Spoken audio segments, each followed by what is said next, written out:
1. Snow in my mouth, in my nose, burning my eyes as winds buffet me about like a scrap of cloth tangled on the mountainside. Kiernan screams for help. His voice is raw, cracking. He holds my hand with a grip so tight it hurts. I suspect it would hurt more if I weren't so numb.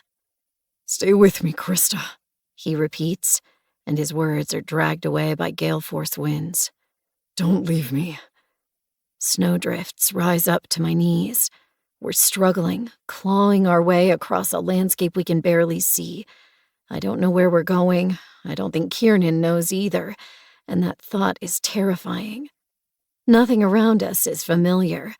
I can no longer see the sun or which way the summit is, or whether there was ever a path under the snow we're stumbling through. All I can see is white, interrupted by pockets of black rock jutting out of the empty void. The landscape is inhospitable, jagged and harsh, inhumane. Not even the wildlife wants to live here. My black jacket has turned gray under a coating of snow. My heart thunders, each pulse bruising the back of my ribs. I can barely breathe. My scarf keeps sliding down to my chin, exposing my face to the brunt of the snowstorm. My nose burns. I imagine blood vessels bursting and spreading a web of red lines across my skin. I pull the scarf up again, trying to hold it in place, but then my footing slips on the uneven terrain and I stumble. Kiernan clutches at me. He tries to pull me back up, but we've been fighting the snowstorm for too long, and we're both exhausted. Instead, he drops to his knees beside me. Not much of his face is visible, just a slim line between his neck gaiter and thermal hat, revealing squinted eyes and pale skin. Ice flecks cling to his brows and lashes. "It's not far," he says. The wind howls around us, deafening, and he bends close so that I can hear his voice. "We only need to go a bit farther." He's said that before, nearly an hour ago. It wasn't supposed to be like this. No one had expected the storm, or how rapidly we would lose the path once visibility dropped. Kiernan tugs at me, his gloved hand slipping off my jacket as he tries to pull me up. "Come on, Krista." Another pull. "Not far." I'm so exhausted. My exposed skin is either numb or burning. I scramble to rise, and Kiernan pulls me against himself. "There we go," he says, or I think he says, under the gale. His hand runs down my arm until it finds my hand. Then he grips it, and I grip back as fiercely as I can. We're perhaps 100 miles from civilization. My view from the tour bus windows showed sparse hiking trails, but no houses, no shelter, nothing but endless stretches of unforgiving wilderness, craggy dark rocks and infrequent anemic pine trees. The mountain range rose ahead of us and cut across the skyline like a broken knife. We are truly, unbelievably alone. We're going to die out here, I think, and the fear turns to acid on my tongue. "Hello!" Kiernan yells into the void. "Hello!" I'd screamed with him at first, pushing my voice to rise above the howling winds, until it cracked in the cold air and I couldn't even hear myself. Now it's all I can do to stay on my feet, stay moving. The scarf slips again, and it feels like my skin is being scraped off by sandpaper. I turn my head away from the gale, and Kiernan notices. He tugs his own scarf off his neck. Out of the two of us, he was the better dressed, the better prepared. He'd grown up in an area not too different from here. He'd known how temperamental it could be. He reaches the scarf toward me. I shake my head. "You need it." His hand finds my jacket lapel and pulls me closer as he loops the thick merino wool around me. "Don't fight me on this," he says. The scarf doesn't just sit around my neck, but covers the lower half of my face, almost blocking my eyes. It smells of damp and Kiernan's breath and sweat. My own hot breath blows around my cheeks with every exhale. Kiernan bends to put our heads at the same height. He's still wearing his neck gaiter, pulled up to cover his nose, but it looks too lightweight without the scarf. Crystals have formed around the corners of his eyes, and I can't tell if it's an effect of the sharp wind or whether he's fighting back tears. "We need to stay together," he says. "This way." The landscape is changing around us, growing up vertical, the jutting black shards of rock rising high past our heads. The snowdrifts are deep around them, and every step is a fight. A horrendous sinking sensation forms in the pit of my stomach. This isn't even remotely like the area where the bus was forced to halt. We're moving in the wrong direction. I try to call to Kiernan, to tell him we need to turn back, but my throat is stripped raw, and my voice escapes as a reedy whisper, inaudible even to myself. Uneven walls rise to my left, crusted in ice. An endless expanse of white stretches to my right. Clumps of snow tumble away from my boots and vanish into it. I press back, pushing closer to Kiernan, grabbing at his arm to warn him we're on the edge of a ravine. He sees my gestures. "It's okay," he calls, and his voice sounds thin and broken under the wind. "We just need to get around this. Stay close to the wall. Don't let go of me." I've never seen Kiernan terrified before. It feels like an alien emotion for him, something unnatural, something that doesn't belong. But still, he's moving forward. I grasp his hand and try to pull him back. It's too dangerous. We need to retrace our steps, see if we can find out where we turned wrong and which path will lead us back to the tour group. He calls something to me and leans forward again. I shake my head, but he doesn't see it. His shoulder brushes along the rough stone as he moves close to it, holding himself as far from the ravine as he can. I can't get him back, which means I have to follow. The ground feels uneven, though it's hard to be certain with the snow as thick as it is. I mimic Kiernan's motions and press against the bare stone face, my glove running across the rough surface to guide my movements. The snowstorm is so thick that I can't tell how close the cliff's edge is. I can barely see the snow around my legs, white and blurred under the flakes funneled in by the wind. At a certain point, I can't see the ground at all any longer. There's no clear edge, no sharp line to warn me how close I am, just a fade into nothing. Kiernan is moving fast. I can feel the desperation in the angle of his shoulders, and the thought returns to me. We're going to die here. I wonder if that idea has occurred to him yet, whether he's dwelling on it. Hot air gusts out of my mouth, trapped in the scarf, and brings pins and needles to my damaged skin. I feel as though I am suffocating, but pulling the scarf away won't bring any relief. I still can't see the edge of the ravine to my right, but the ground under my feet is tilting towards it. I press hard against the rocks to my left. My boots are slippery on the ice. Kiernan is pulling ahead. I try to call to him to slow down, but my voice comes out as a whistle. The wind races across the bare rocks, trying to pry me away from them. My heart is pumping ferociously, and I've never been so hyper-aware that the heart is a muscle because it feels like it's on the verge of snapping. Kiernan turns to say something. I catch a vowel, but the rest of his words are torn away. I'm watching his face, not the ground, as I step forward. My foot plunges into the snow and fails to find anything solid beneath. If I'd been less exhausted, if my reflexes had been sharper, if I'd been more prepared, I might have been able to pull back. Instead, I plunge down, my mouth open in a gasping cry that never quite materializes. Snow gets into my mouth.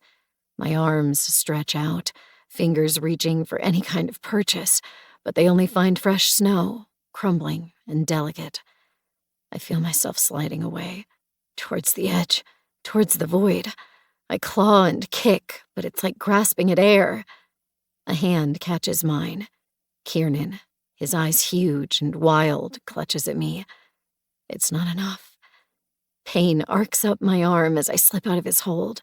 He grasps for better purchase, taking the glove and a strip of skin off the back of my hand before I fall away. I don't even have the breath to scream. My face is to the sky, my back to the empty white void beneath me as I plunge, carrying a wave of snow in my wake. 2. Crimson bleeds across the white. My eyes sting. My lungs ache. Spasms of pain rise through my leg and hip, but when I try to twist to relieve it, I find I can barely move. Everywhere I look is white, dotted with red, and I realize that, although I feel the press of ice against me, I'm no longer experiencing the driving force of the winds. I'm under the snow. That thought sends a jolt of terror through me. I push, thrash, before falling still again. It's difficult to breathe, and I can feel the air inside the scarf growing stale.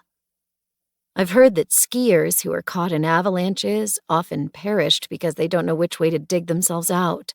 Trapped under layers upon layers of freshly churned snow makes it nearly impossible to tell which way was up. The advice is to spit, see which way your saliva drips, then dig away from it. My mouth is bone dry, and I've barely started to work my tongue around looking for moisture before realizing I'm a fool. The spit will just absorb into Keenan's scarf, which is cinched so hard around my face that I can barely move my lips. I can see light, though. Not much, but a little, filtering through the snow. I reach one hand towards it. The snow shifts around me, heavy, and then my hand breaks free and feels the bite of icy air. I begin struggling again, clawing and kicking towards the surface as the snow presses in around my face and tries to suffocate me. I'm already drained. Every extra inch of effort feels like nails being pushed into my muscles, but I fight and eventually get my head free of the snow. My lungs are on fire as I hang there, my head and the tips of my shoulders out of the snow, and suck deep, gulping gasps of fresh air in through the scarf's layers. The storm is immense. Even when I squint my eyes open, I can't see anything but a hopeless expanse of white. White and red. My hand reaches out of the snow ahead of me. The skin was torn where Kiernan tried to catch me. Streaks of bright crimson run down its back and disappear into my jacket's sleeve. It's stopped bleeding, though, I think. The blood is already drying as the wind tears across it. I don't feel much. That whole hand has started to go numb, and the fingertips are a frightening white. I try to twist to see the area around me. If there are any landmarks, the snowstorm hides them. If there are sounds, the howling winds swallow them. What happened to Kiernan? Did he fall as well? Icy air burns my lungs as I breathe deeply and then scream as loudly as my cracked voice will allow. Hello! I don't think he could hear me even if he was close. My body aches at the thought of moving, but I force myself to begin struggling again, crawling out of the snow an inch at a time. I reach the surface and collapse, my lungs heaving for air like a racehorse pushed too far. I try again, even though I know it won't do any good. Kiernan! The wind funnels into my eyes, making them weep. Twinges of pain continue to rise from my leg and hip. I don't think it's bad, a sprain or a pinched nerve, but it will make walking harder. The temptation to rest and regain my breath is sinfully attractive. I know I can't afford it. I'm already very close to freezing. If I sit, even for 1 or 2 minutes, I doubt I will ever get up again. And so I roll onto my hands and knees, the numb fingers plunging into the snow, then groan as I finally make it to my feet. I stagger in slowly widening circles.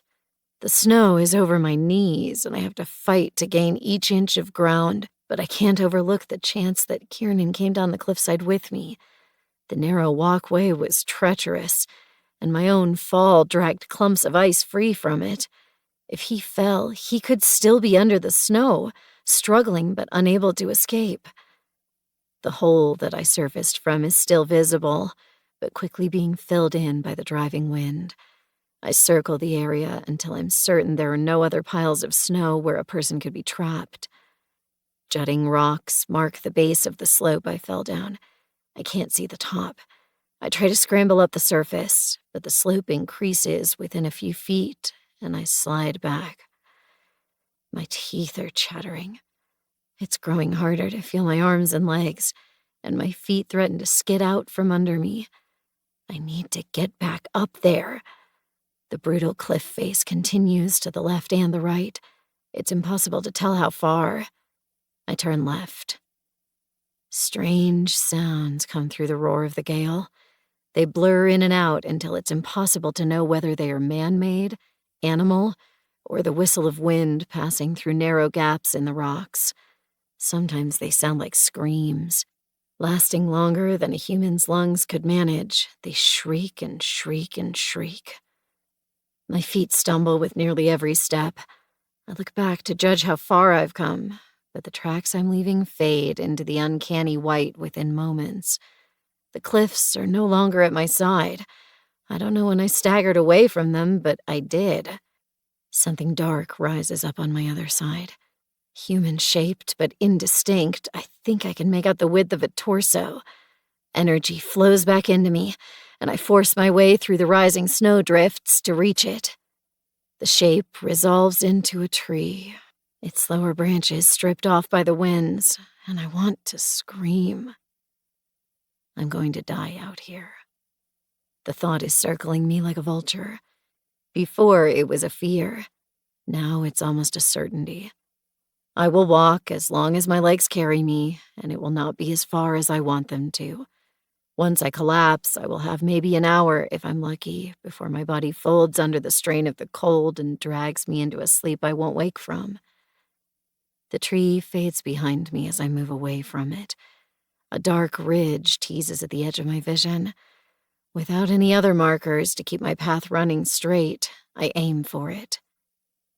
At first, I try to tuck my gloveless hand between my other arm and my body to protect it, but every stagger and scramble forces me to pull it free again, and eventually I just stop trying.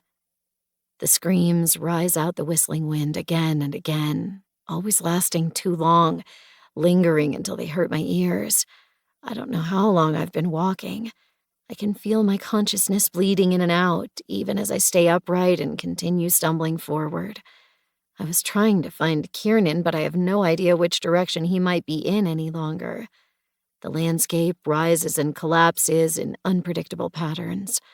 For all I know, I could be going in circles. When possible, I choose a downhill path, though it never lasts as long as my numb legs would like. A new sound breaks through the howling wind. My mind is so numb that it takes a moment to register. I lift my head. My mouth aches from the dry, and my eyes burn.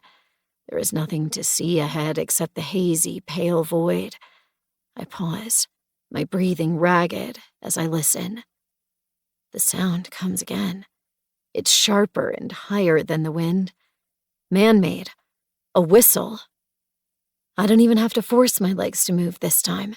They stumble forward, carrying me blindly. I could be facing another cliff edge and I wouldn't even know. But the whistles are growing louder, and my mind is empty of anything except the blind desire to reach the source. Dark shapes flicker in and out at the edges of my vision. Pine trees. More than before. They cluster erratically, bent at uncomfortable angles, their roots clinging to the thin soil as though to spite the environment they've found themselves in. And then, past them, a darker, broader shape. For a second, it looks like another wall of stone rising out of the ground, but then I realize it's too sharp, too straight. A building of some kind. And inside the building is a light.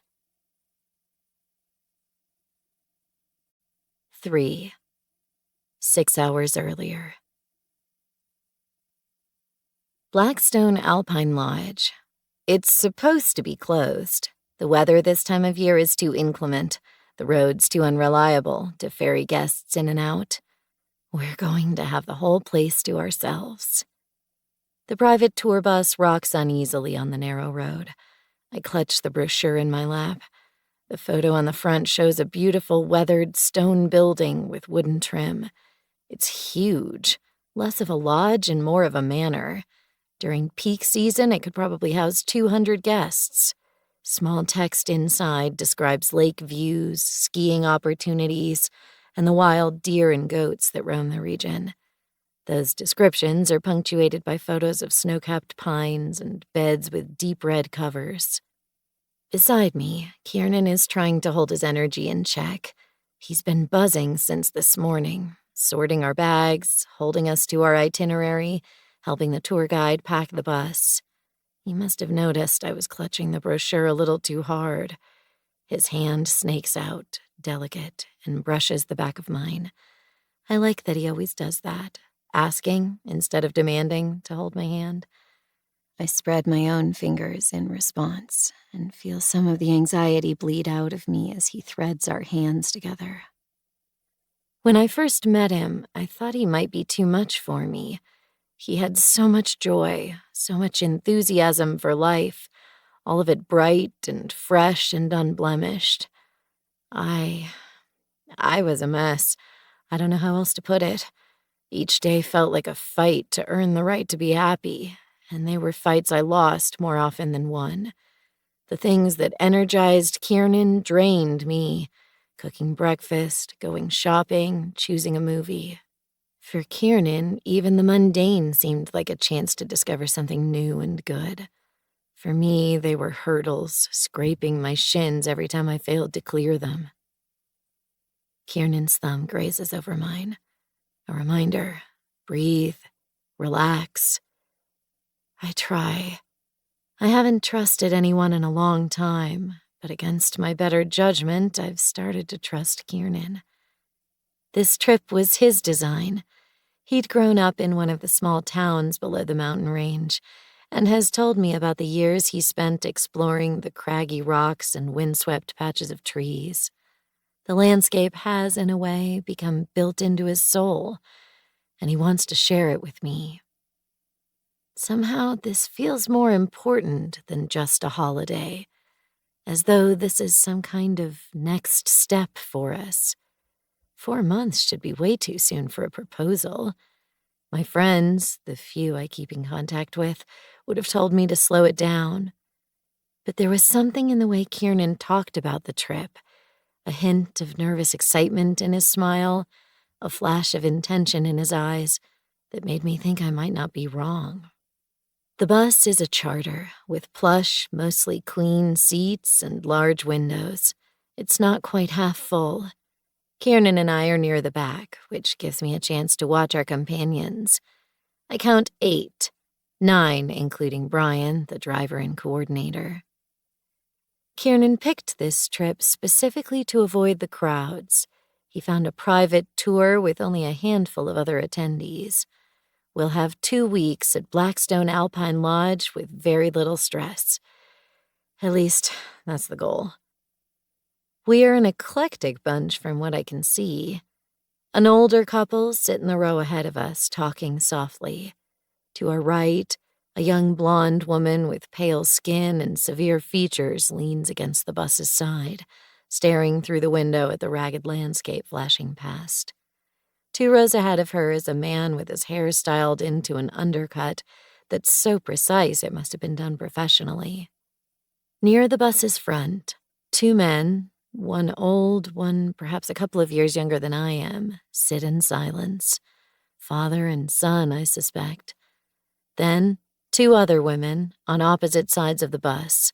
One young, with brown hair cut shoulder length and deeply tanned skin, writing in some kind of journal or notebook, and one older, pale and with gray hair cut so short it stands up in spikes on top of her head.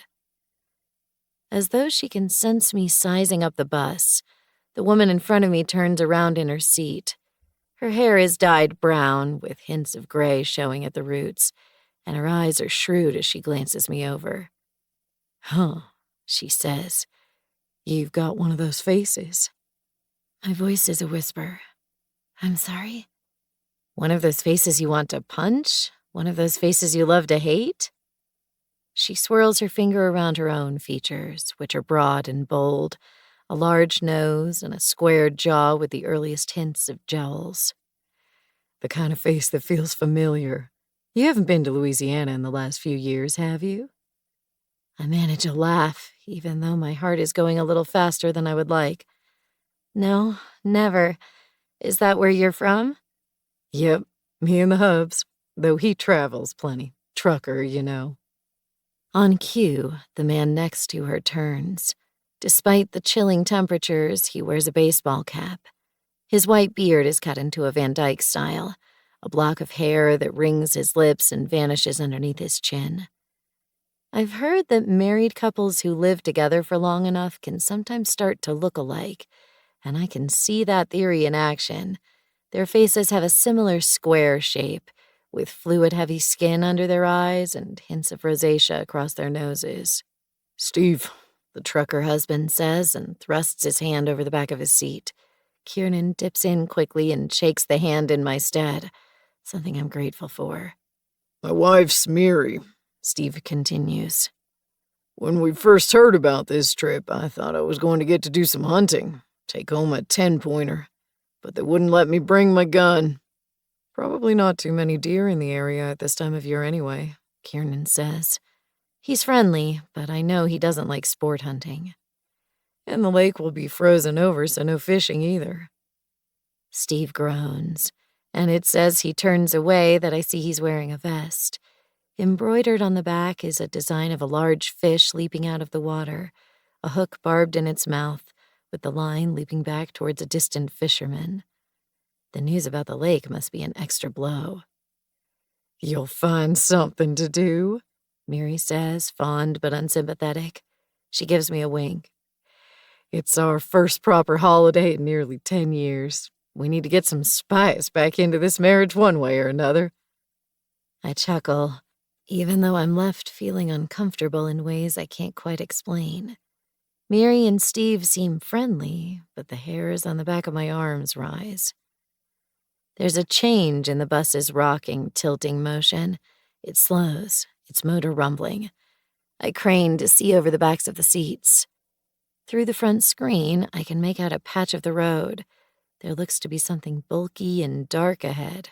Trouble? A man asks, but everyone is facing away from me and I can't tell who's spoken. Might be. I'll take a look. I like Brian, the tour guide. He's cheerful, almost chirpy, in a way that doesn't feel manufactured. As he checked us off the bus's roster at departure, he reminded me faintly of Kiernan, not just in stature, tall, on the slender side, but also in his attitude, as though this trip was as much an adventure for him as for us. Hang here a minute, Brian says. He climbs out of the bus and closes the doors behind him. Kiernan cranes to see. We can't be at the lodge yet, surely. Nope. Steve, the man ahead of us with the fish embroidered on his vest, is pressed so close to his window that his breath mists the glass. Looks like there's a tree down. Other people in the bus are rousing. What does that mean? The woman with short gray hair asks. Are we going to have to turn back? The bus's doors creak as they open, and Brian bounds inside. He's still smiling, but the sting of cold air had left his skin blotchy. Okay, quick update. A pine's come down over the road. Can't we get through? Mary asks. Don't tell us the trip's canceled. Absolutely not. Brian claps his hands. I have a chainsaw and cartons of fuel for exactly this kind of situation. It'll take a moment to chop it up, but we'll make quicker work if I can get some volunteers to help. The older man near the bus's front rises first. He's massive, easily 6'4", and shaggy gray hair hangs down to his shoulders. His jacket stretches taut over his back as he moves.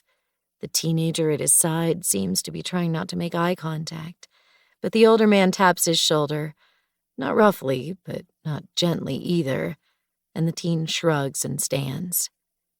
I have a bad back, the lady with spiky gray hair says as the man with the undercut hops up to follow Brian.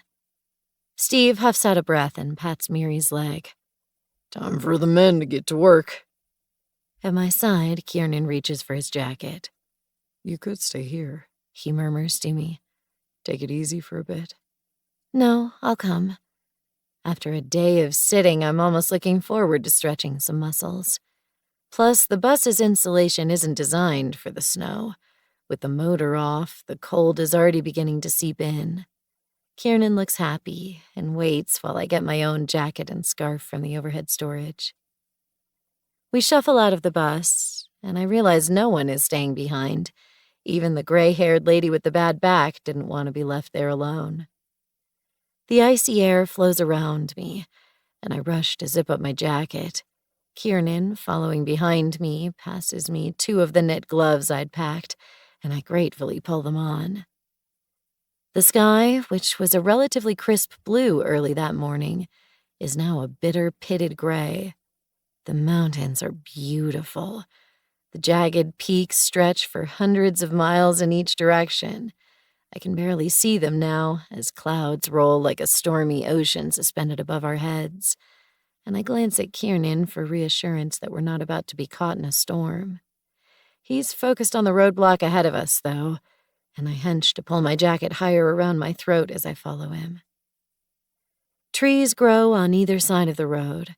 They're not exactly dense, but there are enough to make visibility poor. One of them, its trunk thicker than a man's torso, has collapsed across the road. Green-tipped branches have splintered off, scattering in a halo around it.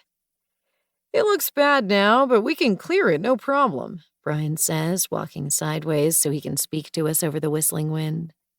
If we're efficient, we can be at the lodge before dinner.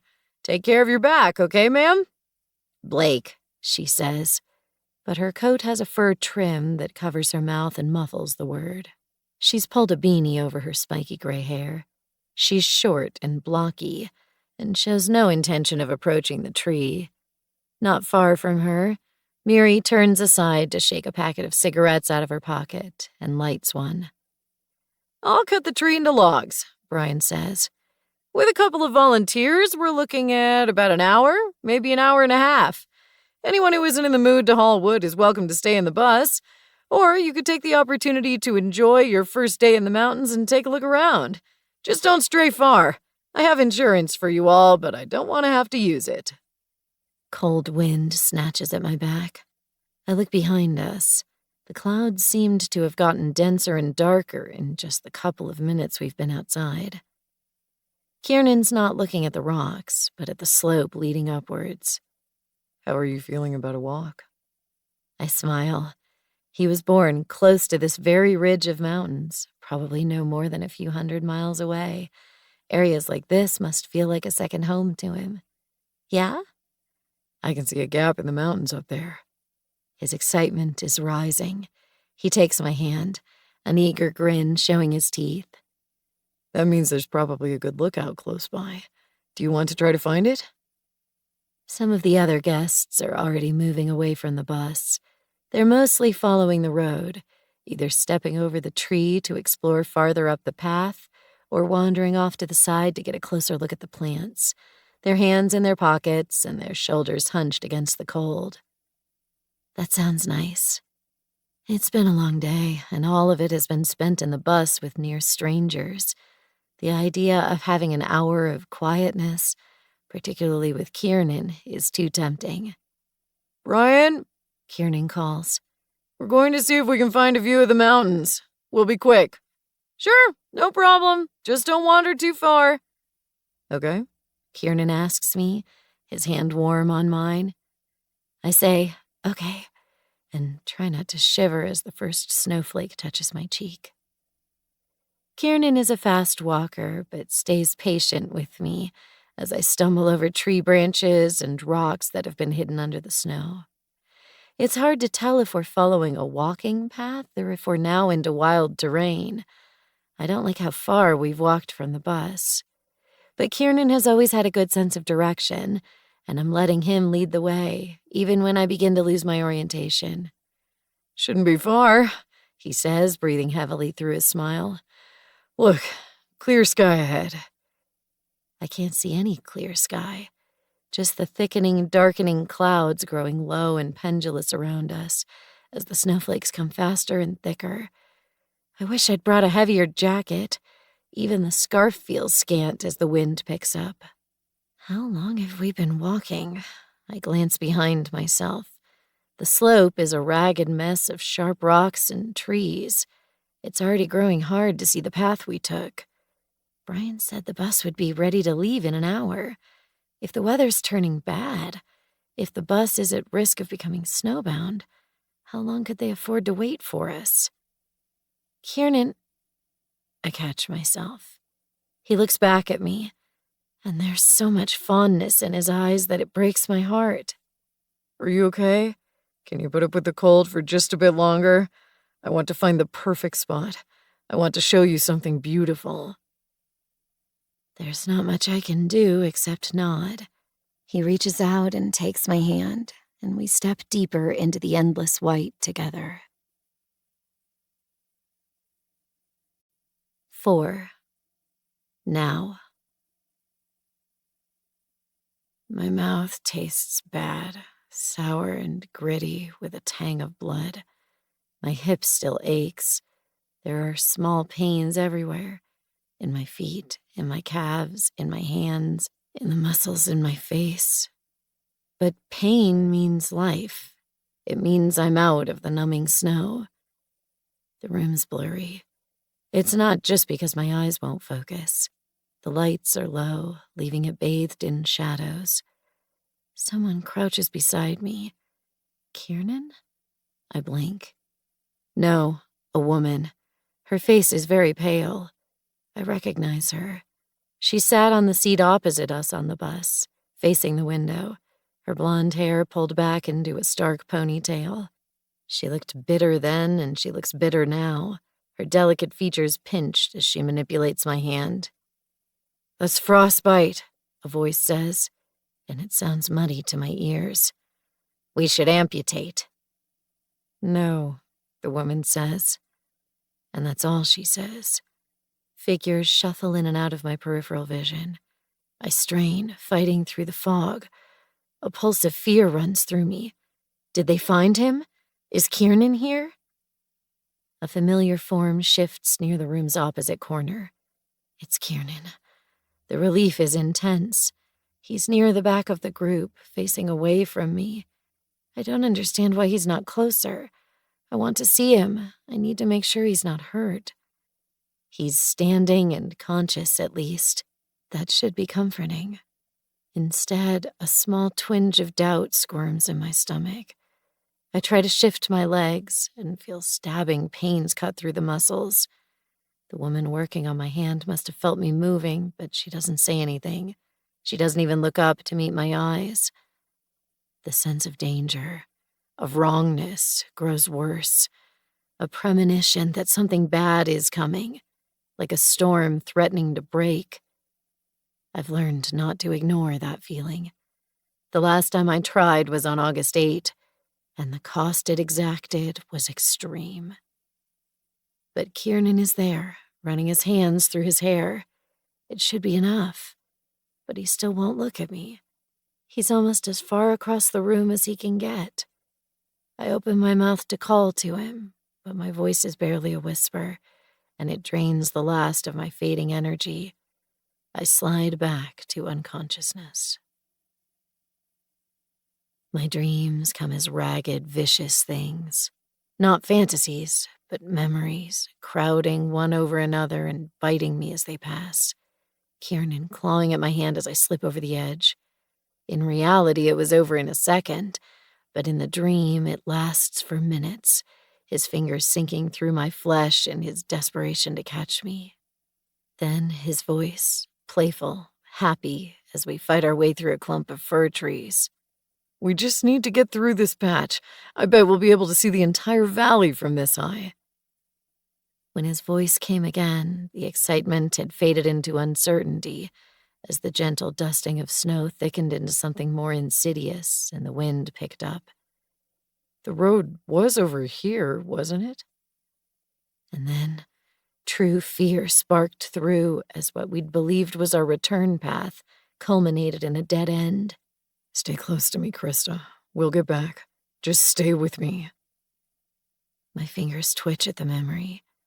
I'd tried so hard. A new voice, not a memory, but something fresh and invasive cuts through my dreams. Turn that damn phone off, will you? A male voice responds. It's not hurting you. Have some respect. The first voice again. A man's dead out there. A dead man? I struggle to surface from the lasting traces of sleep. My brain feels sluggish, like I'm drunk. It's hard to move. The room swims, and my eyes fix on the figure near the room's opposite side. Kiernan is bent over a small wooden table, working on something. He's still there, thank mercy. I try to call to him, but my voice comes out as a croak. He turns. Not Kiernan. The tour guide, Brian. Same frame, different hair color. My subconscious had noticed, had tried to warn me, but I'd been too exhausted to realize what it meant. A fresh stab of fear enters my veins.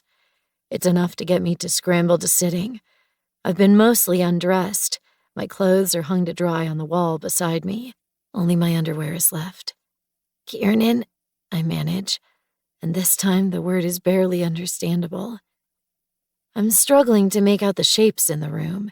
It's small and crowded, and the lights are so low that I can barely tell the figures apart from the furniture.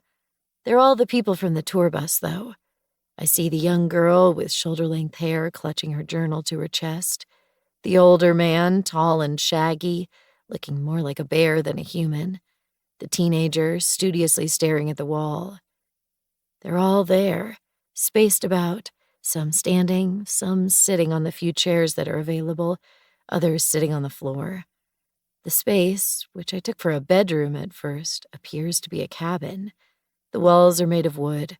Furniture, all rough and handcrafted, makes the place feel claustrophobically small. I can't see Kiernan. No one is answering me. Most of them won't even look at me. I try again. Where's Kiernan? Oh, honey, a voice says, and I recognize Miri, the trucker's wife, sitting nearby. She has her wool cap in her lap and is fidgeting with it. It's a miracle you made it back. No. I twist around.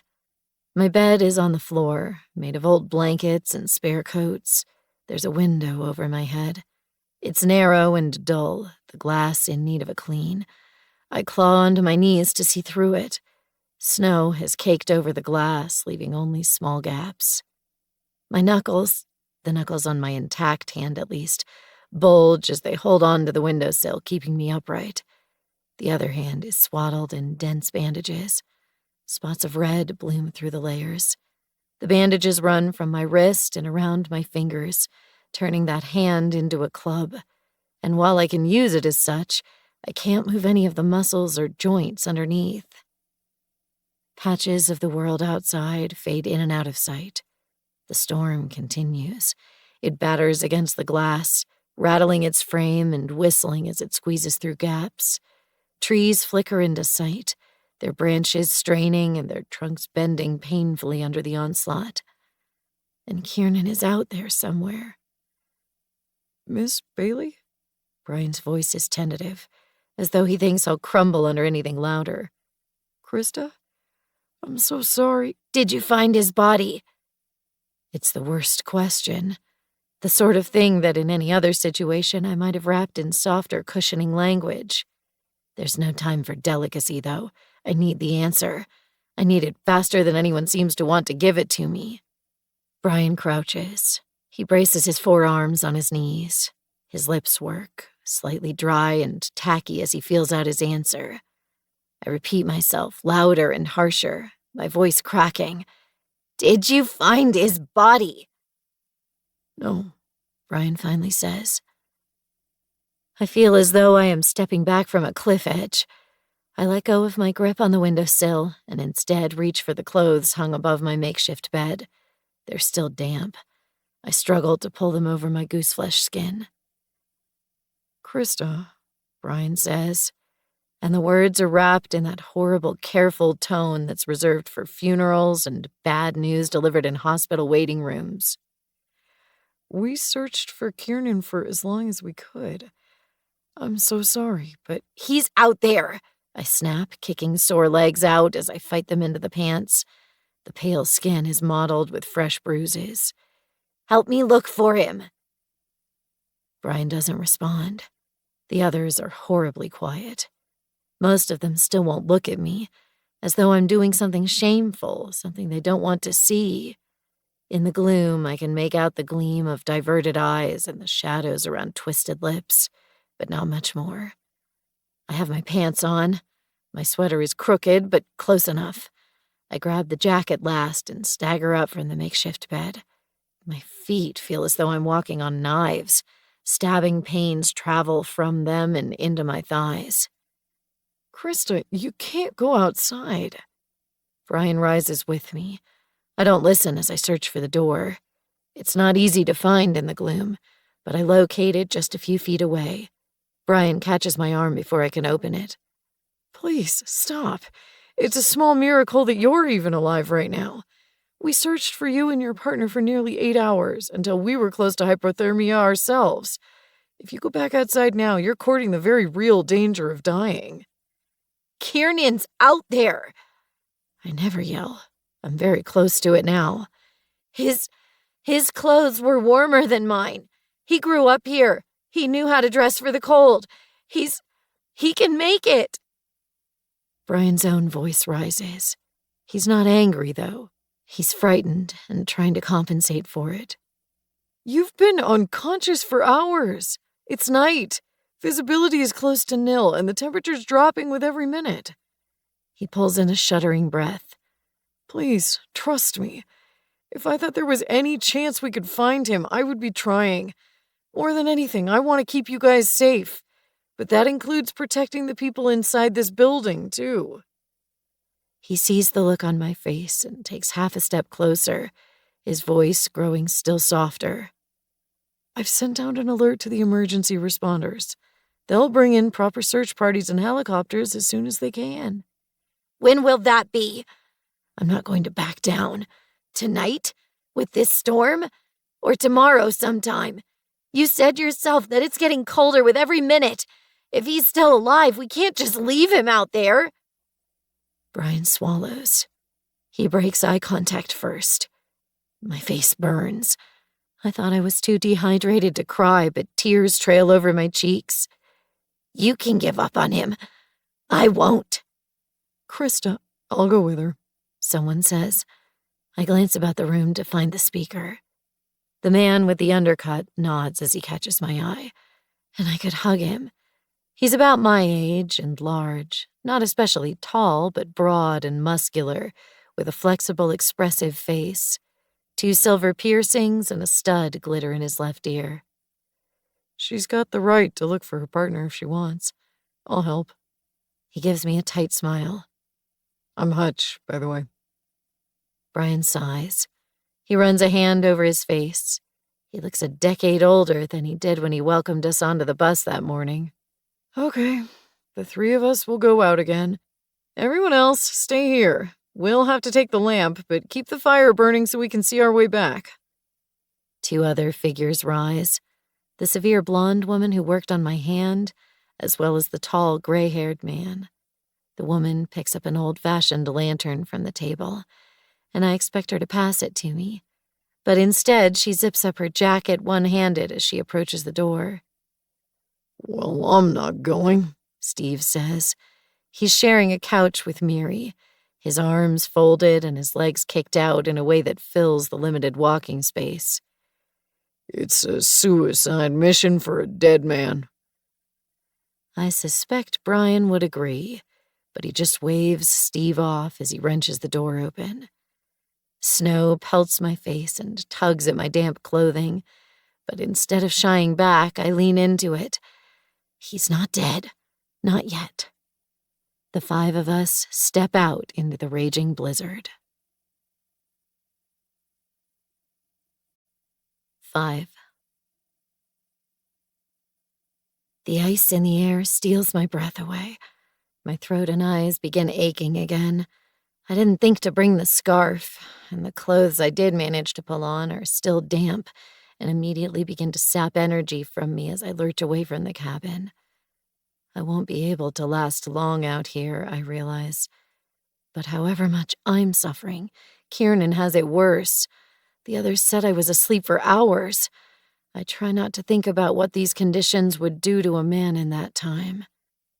Someone touches my arm. Hutch's hair is being whipped about his face. He leans close so that I can hear him yell through the storm. Do you remember where you last saw him? I wish I had a better answer to his question. Wish I'd paid more attention as I wandered. He was somewhere high, I call back. I mostly walked downwards before getting here. Brian nods towards distant trees. We found you coming from that direction. It's probably the best place to start. Everyone, stay close together. Leave clear tracks. You'll need to follow them back. My footprints won't last long in the storm, but Brian makes no attempt to set up more permanent markers. He's planning to keep the search as short as possible, I realize. I want to fight that, but any argument is likely to end in him refusing to search at all. If you get separated from the group and need to find your way back, look for the pine, Brian adds. He gestures up, and I see it. A massive pine grows close to the cabin. Even through the wind buffeting my ears, I can hear it creak. It must be hundreds of years old. Only the highest branches are still intact and green, creating a block of dull color far above our heads. Every branch from the 2/3 mark downwards is stripped bare, sharp and jagged angles extending from the trunk. It's probably the clearest landmark for a long distance. We push forward. Hutch stays close to my side, as though he's taken some kind of responsibility for me. Brian is to my right, with the severe blonde woman on his other side and the shaggy giant of a man past them. It's hard to see what might be ahead. Sheets of snow race across the empty land, blinding us, and I fight to snatch glimpses in the brief gaps between them. Something massive and dark is in the distance. One of the mountain walls? I should warn them that the cliff edges are hard to see in the blizzard, but bite my tongue. If I do, Brian will drag us back to the cabin, and I can't turn back. Kiernan's still out here. Hello! Hutch's voice is deep and strong, but it still vanishes under the deafening pitch of the blizzard. I suck in a deep breath and taste snow on my tongue, then join him in calling for my partner. Kier! Hello! Brian pulls a whistle out from under his layers and fits it to his lips. The frozen steel must hurt, but he doesn't flinch as he blows on it. A clear, high pitch comes out, and it's better than our voices for cutting through the gale. Our group is slowly spreading outwards. I can barely see the blonde woman. The taller man has vanished entirely. I strain through the blinding snow, my feet aching each time I lift them to plunge through the ice. Our voices create a chorus that mingles with the shrill cry coming from the whistle. Hello, hello, Kiernan, answer me if you can hear me. I'm trying not to cry again. The tears will only freeze on my face and burn my skin. But the hope I've been clutching to is beginning to slip through my fingertips. These mountains are so vast, so tangled, that our only chance of finding Kiernan is if we happen to stumble on him. A lone man could be swallowed by mountains like these, swallowed so deep that not even his bones are ever found. The wind grows fiercer. It hits me hard enough to make me stumble, and Hutch catches me. Easy, he calls. We're nearly at the distant mountain face I'd seen, and our path has to turn right to avoid it. Trees cluster around the rocks, clinging to the shelter, and prickly needles scratch my skin as I push into them. Clumps of snow fall from the branches I disturb, but are snatched away by the wind before they even hit the ground. We need to turn back. The voice sends a sickness into my bones. Brian stands a dozen paces behind me, whistle held at his side. He dips his head in the direction we came. We're not going to find him like this. We'll go back and try again in the morning. I want to yell, to pull away, to forge forward on my own, but I'm broken. We can't have been out in the storm for more than 50 minutes, but I'm already close to collapse. We can leave the lantern, Brian calls again. He might be drawn to the light. It'll lead him back to the cabin. I'm too bone-weary to do anything except nod. The severe woman hangs the lantern on an exposed tree branch. Someone else pulls the cord out from the waist of their coat and uses it to tie the old metal in place so that it won't be pulled free by the gale. Brian scratches into the tree trunk just below the lantern, an arrow pointing in the direction of the cabin. They begin shuffling back. I linger a moment longer. The lantern is battery run. As long as the batteries are fresh, it should last most of the night. I touch the glass side and leave a silent prayer. Please, Kiernan, please find us. The wind redoubles as though to spite my wish. The gale rises, and as it whistles through the rock formations, it sounds very much like a man's screams. 6.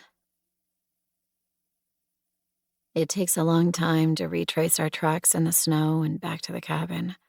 I am hollowed out, like someone has taken a spoon to my insides and scraped until there is nothing left. Without the lantern, we are nothing but vague silhouettes by the time we reach our sanctuary's door. I can't see how far the building extends, but I don't think it's large. Certainly not the lodge we were aiming for. We push inside, dragging in snow on our shoes and clothes. The room is darker than when we left it. A small fireplace at the room's back is our only source of illumination and holds the temperature at something survivable. The others, the ones who stayed, watch us as we enter, counting our numbers. One by one, they look away when they see we've returned alone. The only exception is Steve, the trucker. He chuckles. Said you'd find nothing? In my mind's eye, I picture myself striding across the cabin and slapping him. But my legs are shaking and my lungs are raw, and I'm not sure I could even form a coherent sentence in response. Instead, I drop onto the makeshift bed I woke in and begin taking the damp clothes off again. With my left hand bandaged, it's an incremental process. There'll be a proper search soon. Brian is shaking snow off his clothes as he surveys us. They'll bring helicopters in as soon as it's safe. As soon as the storm recedes, as soon as visibility returns. Soon, but not soon enough. I drag the blankets around my numb body and sit back against the wall. One by one, the other searchers return to their designated portion of the room. It's the kind of space that might have felt small with 3 people. With 10 of us, it's claustrophobic. There aren't enough places to sit, so many people are on the floor, their backs to walls and their legs awkwardly folded to avoid pushing into anyone else's space. Mary's mouth purses as she watches me. She gives a resolute sigh, then pushes out of the double couch she shares with her husband and shuffles around to reach me. I feel shivers run through the floorboards as she sits on the floor at my side. Come here, hon, she says and nudges me with an elbow. Life can be mean some days. She says it briskly and with conviction, as though we're talking about a dropped ice cream and not the reality that the man I love is either dead or suffering horrendously. Give her space, the blonde woman says. Although she was part of the search party and must be as exhausted as the rest of us, she's still standing, her back to the wall and her arms crossed. It's hard to be sure under the layers of clothes, but I imagine she has a gym membership and uses it. Her eyebrows lay low over blue eyes, and her skin is almost translucent. She could be a model. Her body language and the frown that has been a permanent fixture on her face tells me she hears that a lot and doesn't appreciate it. Mary flaps her hands and makes a vague noise in the back of her throat. I'm trying to help her. Christy, right? What happened is horrible, but dwelling isn't going to fix anything. Bile burns at the back of my throat. I reach for something, anything, to change the subject. What is this place? Not Blackstone Lodge, that's for sure, Blake, the woman with short gray hair, says. She's in a wooden chair to our right, close to the fire, her arms and legs extended to soak up the heat. Brian nods towards the roof over us. We were lucky to find it. The bus is designed for the snow, but it still couldn't handle the blizzard. We got the fallen tree moved out of the way just as the storm started in earnest. When you and your partner didn't return, I tried to get the others to shelter, but we lost the road and the bus became jammed in the snow.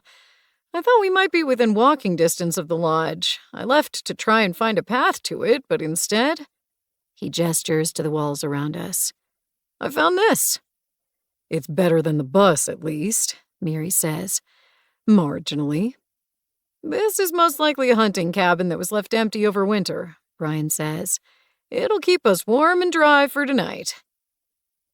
A table takes up the room's center. Clutter is everywhere. Old books, old CDs, old towels, and bones scavenged from the wilderness and placed about like trophies.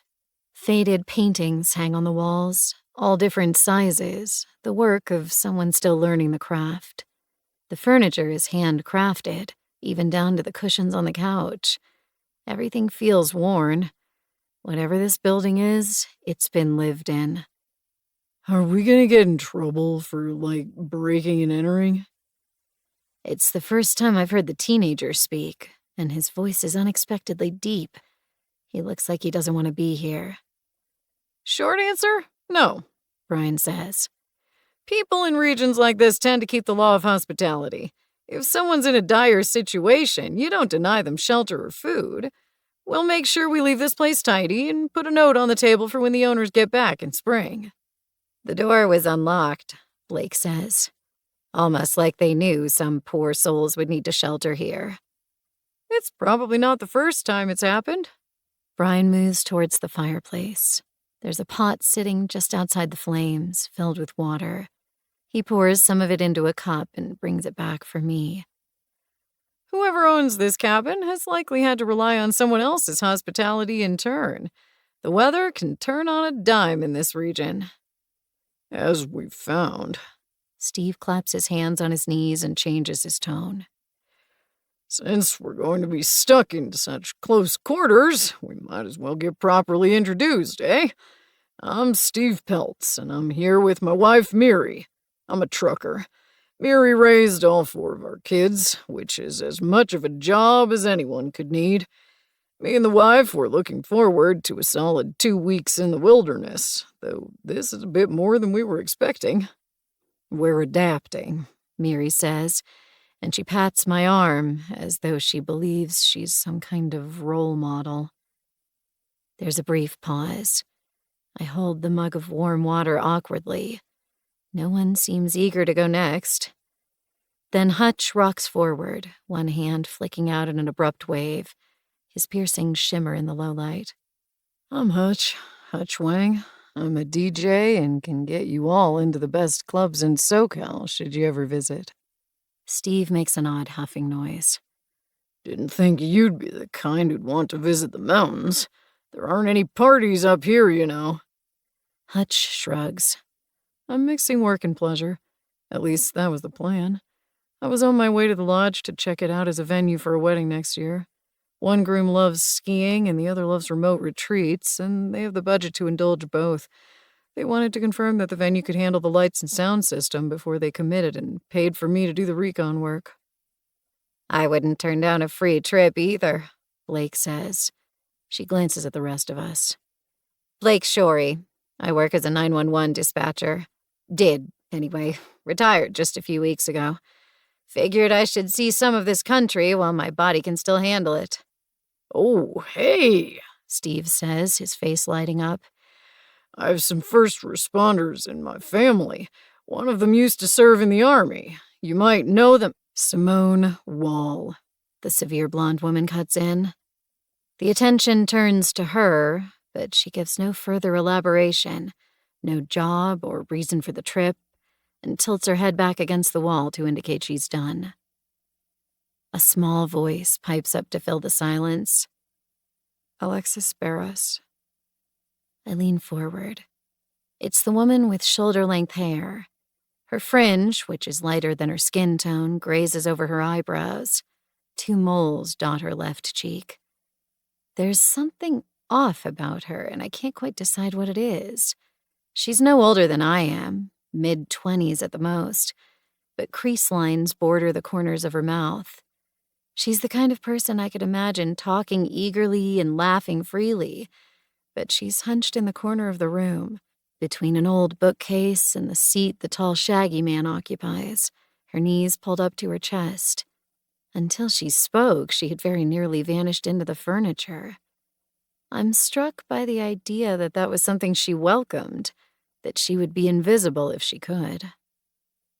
She's been just as brief as Simone, and presses her lips together. Our attention slides to the tall man and the teenager at his side. He sighs, and it's a large sound, like he was holding half the room's air in his lungs.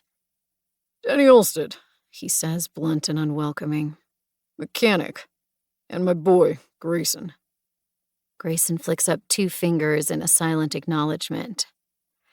And you all know me, Brian says. His smile is short, tense. Brian Hernandez, your guide. I have an active first aid certificate and qualifications in wilderness survival. I'll be getting you all out of here as soon as possible. You're welcome to come to me with any questions in the meantime. I'm here to help. I have a question, Blake says. Her lipstick is shockingly bright in the candlelight. What happens after this? Not to be insensitive to today's events, but are we still going to the lodge? Brian chuckles nervously. He sends a short glance in my direction. We're going to decide all of that tomorrow, once we can speak to the rescue workers. I'm anticipating that the trip can continue, for those who want to. For those whose partners aren't lost in the wilderness. My stomach turns. I pull the blankets tighter around myself, like a wall. We should be out there, looking for him. It's then that the premonition hits me, stronger than any I've felt in a long time, stronger even than the one on August 8, and I lean forward and close my eyes as a cold sweat breaks out over my flesh. None of us are getting out of here alive. 7. The storm won't stop. It tears at the trees outside our cabin. Sometimes I hear the branches being ripped off, and I can't stop imagining Kiernan struggling to fight his way through the inhospitable landscape. I wad the blankets up and press them against my ears, but it's not enough to block out the howls. The others are restless. There's a little food in the cupboard, and Brian doles it out, giving us each a serving on a saucer or in a mug. Beans and crackers and rice cooked over the fire. I make myself eat. I'll need the energy. The moment dawn rises over the horizon, I'll return outside and search for Kiernan again. I doubt I can convince the others to go out with me again. But if there's a chance, even a tiny, paper-thin chance, I won't give up on him. People have survived worse.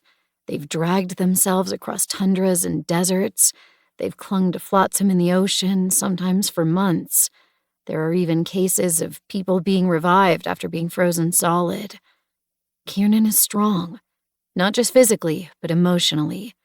What he went through could have snuffed anyone else's light out, but it only made his burn brighter. He's going to live. He has to. Conversations are brief. Some of the guests pick through the books on the shelves, but they're mostly nonfiction and old.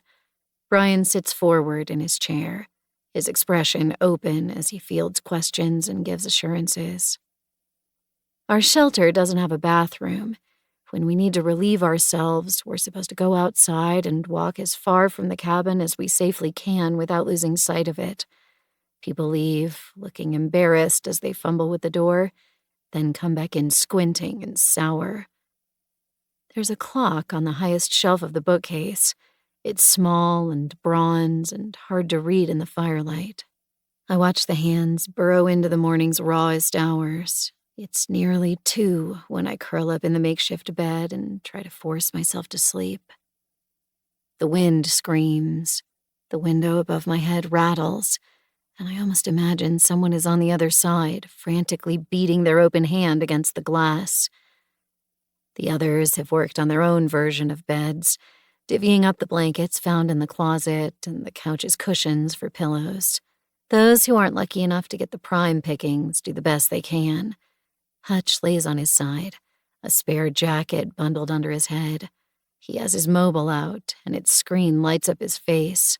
I have a vague memory of Steve yelling at someone about their mobile when I was barely conscious. I wonder if that was Hutch. Sleep teases at me, only to be ripped away each time someone moves. None of us seem able to rest well, except perhaps Simone, the severe woman, and Denny, the giant of a man. Steve and Miri attempt to share the couch, but it's crowded, and their grunts and whispered reprimands repeatedly cut through the silence. The clock slinks past 2. Blake, who was granted some of the few blankets, sighs and throws them aside. She gets up and shuffles towards the bookcase, apparently looking for a distraction. "Can't sleep?" Miri whispers as she passes. "This is hell on my back." Blake eyes the couch. "Don't suppose there's room for me to sit, just for a moment?" Steve groans as Miri shoves him. The pair of them shuffle over, and Blake sighs as she drops in next to them. I can't see from where I lay on the floor, but I know the couch isn't large. Their thighs must be pressed together. "I used to work night shift when I was a 911 dispatcher," Blake says, her voice soft, but the S sounds whistling. "I'm still trying to get used to a normal sleep schedule." "I'm sure this place isn't helping." Mary's voice is sluggish, sleepy. She shuffles, trying to get comfortable. "It's not the 1,200 thread count of the lodge we were promised." "Fingers crossed for tomorrow," Blake says. There's a pause. "I don't mean to sound callous. I feel for that girl, let me tell you. But you learn as a responder not to hold on to things too tight." "Guess you'd have to," Steve mumbles. I shuffle my legs to make some noise, hoping they'll get the hint and stop talking about me. "The things you hear on the job could turn a person's blood to ice." Blake seems oblivious. She tilts her head back, sighing. "Especially overnight, and especially on the weekends.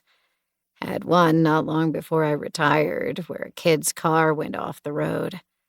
His entire face was sliced away, the skin just ripped clear off. He was still alive and moving.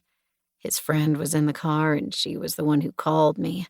And she just kept saying, 'I can see the muscles, I can see the bones.' Can't imagine how someone would get past that." A sour tang permeates my mouth. I'm not sure if it's caused by the story or by the flippant way Blake tells it.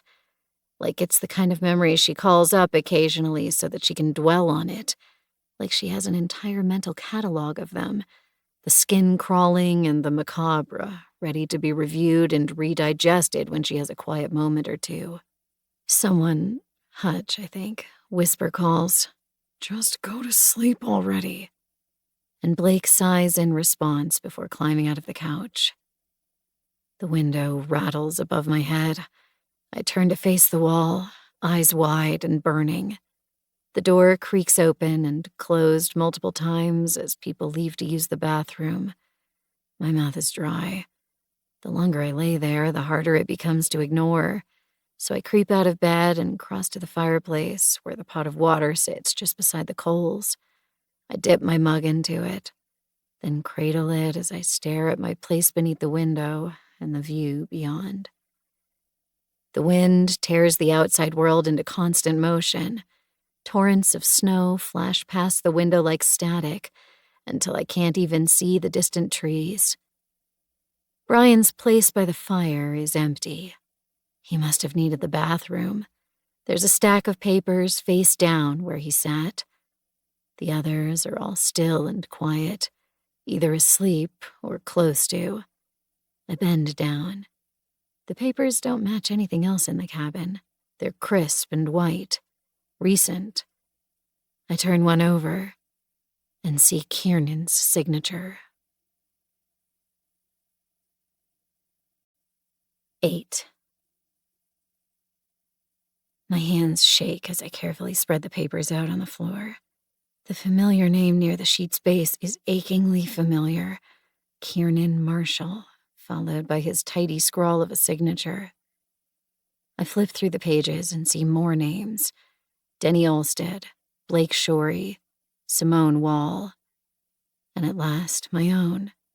My signature is slightly shaky. I remember writing it. I'd been both sleepy and jittery, the recently consumed coffee amping my anxiety but without clearing the fog. We'd signed these papers the previous morning, before boarding the bus taking us into the mountains. They were the liability indemnification contracts. Brian must have brought them with him when disembarking the bus. He hadn't thought to take any food, drinking water, or any of our luggage, but he'd brought the forms. And he'd been reading them. When I was trapped in the fugue of exhaustion, while Simone bandaged my hand, and when I'd mistaken Brian's hunched form for Kiernan's, I'd seen him bent over the table examining something. The papers. He'd wanted to make sure he had all of our signatures, that the wording, which only took up one page, was watertight. While Kiernan was dying outside, he was making sure he couldn't be held responsible. Anger burns deep in my stomach. I'm tempted to throw the contracts into the fireplace. He'll be more eager to search for Kiernan if he no longer has his signature, I'm sure. I steady my hands and place the papers back onto the floor, face down, the way I found them. Brian still isn't back. I bring my mug of cooling water to my bed and sit sipping it until the fury in my guts cools to something more manageable. It isn't Brian's fault. I can't blame him for seeking protection when something bad happens. I did exactly the same once. Images flash on the back of my eyelids. The churning water, the voices. Is there anything we can do? The blood trailing down my arms. I can't let myself spiral, no matter how close I am. I have to focus. The floor is hard and unforgiving under the blanket. Daylight will be here in a very few hours, and if I am going to find Kiernan, I need at least some kind of rest. The storm sounds louder, angrier. It's not subsiding. There can be no official search, no helicopters, until it does. Somehow, I sleep. Dreams are scattered and angry. I wake anytime the door opens or someone turns over in their bed. The fire is growing low and the room chillier. When I next open my eyes, a pale light glazes the wooden ceiling above. It's dawn, and that means I can start searching again. I jolt out of bed and begin struggling into the outer layers I'll need to survive the ice outside. Miri, half draped over the edge of the couch next to me, mumbles at the disturbance. "Does anyone know where Brian is?" Blake asks. She looks like she's only recently woken. Her short gray hair is flattened on one side, and her lipstick is smudged. She stands next to the fireplace, her shoe almost touching the papers, holding a cup of warm water. Brian's place is still empty. I scan the room and see the others are stirring. Alexis, the girl with pale hair, looks bloodless, almost frightened. She's on her knees, hands braced on the floor ahead of her as she cranes forward to examine the room. Probably needed the bathroom, Simone offers. She's in the exact same position I last saw her. Back to the wall, legs askew, arms folded. Her head is down, her chin resting on her chest, the angle hiding her eyes. I woke earlier, I say. Hours ago. He was gone then, too. Weak bladder? Blake offers, but the words fade out as we glance between ourselves. The far more likely answer is that he became lost. He encouraged us to walk as far as we could from the cabin to avoid contaminating the area. He'd also emphasized the importance of not losing sight of the light, but that wasn't always easy in the blizzard. He could have become turned around, taken a few too many steps in the wrong direction, and lost us entirely. A small thrill of hope passes through me, and I hate myself for it. But there's no ignoring the reality that my companions will be more willing to search the land around us if Brian is missing too. Already, people are shucking into their outer coats. Denny's jacket must be an XXXL, but it still looks too small on him. Simone tucks her ponytail under her cap. Hutch fights to get his boots on. All the same people who joined me in my search the previous night. I stare at Steve, and he finally sighs and reaches for his coat. Give the guy a minute, Blake says. He'll be back. My right hand fumbles with my coat's zipper. My left is still sealed inside its bandage wrap. The back of the hand hurts horrendously, but I can't feel the fingers. I turn my mind away from that before I can dwell on it too much. Simone is already at the door. I'm surprised to see Alexis, who I thought was a permanent fixture in the corner, is coming with us. Even Miri begins to shake out her coat, though apathetically. We spill outside. The snow has blown around the door, and I have to clamber over it. The winds are still high, funneling tracks of snow across the scape. Visibility is a shade better than it was at night. I can vaguely see the mountain walls in the distance. I make a note of them in relation to where we are now, knowing I might need as many landmarks as possible to find my way back. Where to? Hutch yells to be heard over the wind. Fan out. That's Denny. He turns towards the closest patch of trees. Look for footprints in the snow. Our movements are hesitant as we branch outwards. I have to bend to search the snow. The parts I can see look unblemished. I wonder how long it would take wind this vicious to fill footprints. Not too long, most likely. Our tracks from the previous evening are gone. It's dawn, but only just barely. The cabin and my companions are nothing but silhouettes, all sickly ruddy color against the gray-white land. The chill is already stealing my breath and burning my exposed face. I aim towards some trees, thinking, if I were Brian or Kiernan and I couldn't walk any farther, I'd at least try to take some shelter. The branches rain powdery snow as I shove through them. The trunks sway in the wind. They create terrible noises, groaning, creaking, cracking, as though any second they could come crashing down and crush me. I stay just long enough to be sure there are no irregular huddled shapes around the trunks, and then backtrack. A small object clings to one of the last trees in the cluster. In the poor light and snow-dense air, it takes me a moment to recognize it. It's the lantern we left there the previous night. Its light has gone out, but not because its batteries failed. Someone has smashed it. 9. My heart is in my throat. The lamp is nothing but a clump of tangled metal and broken glass shards. It's still attached to the tree. The cord we used to tie it in place cinches it there. But it rocks erratically, rattling in the wind, threatening to jar the little remaining glass free. Did the storm do this? That feels unlikely. It was strong, but I can't picture it twisting the metal frame like this. It feels more like someone took a rock to it, smashing it in, snuffing out the light. The bulb inside is shattered. Did one of the people in the cabin do this? They could have.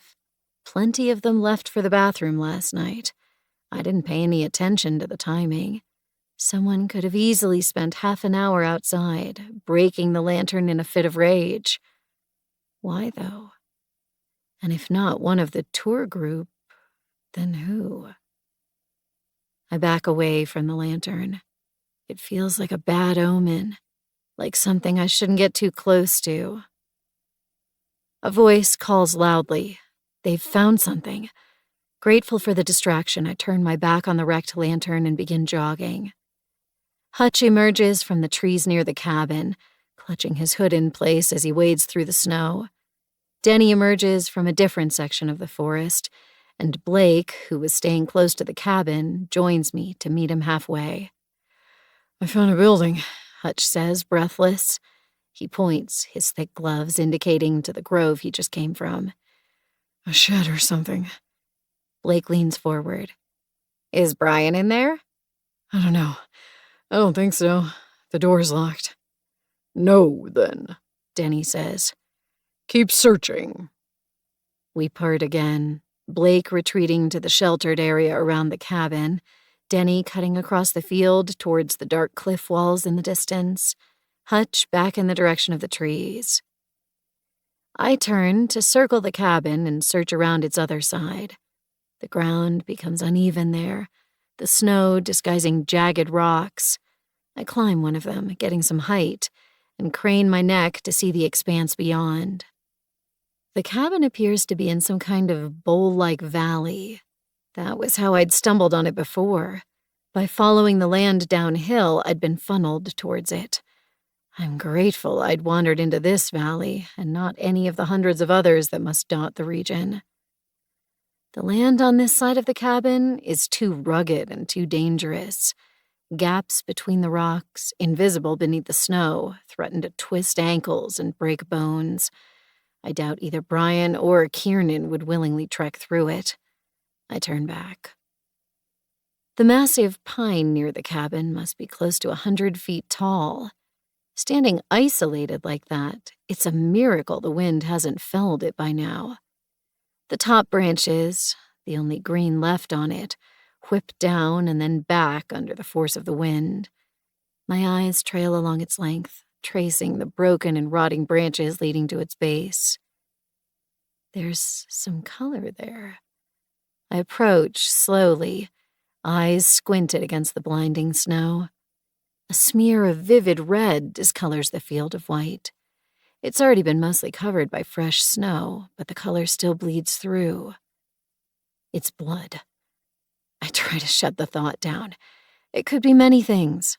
Rust from scrap metal buried under the snow, discarded paint, even a scrap of red clothing that was lost out here. It was too dark to see the ground the previous night. For all I know, it might have been here for years. I ignore the pain in my legs as I crouch to see it better.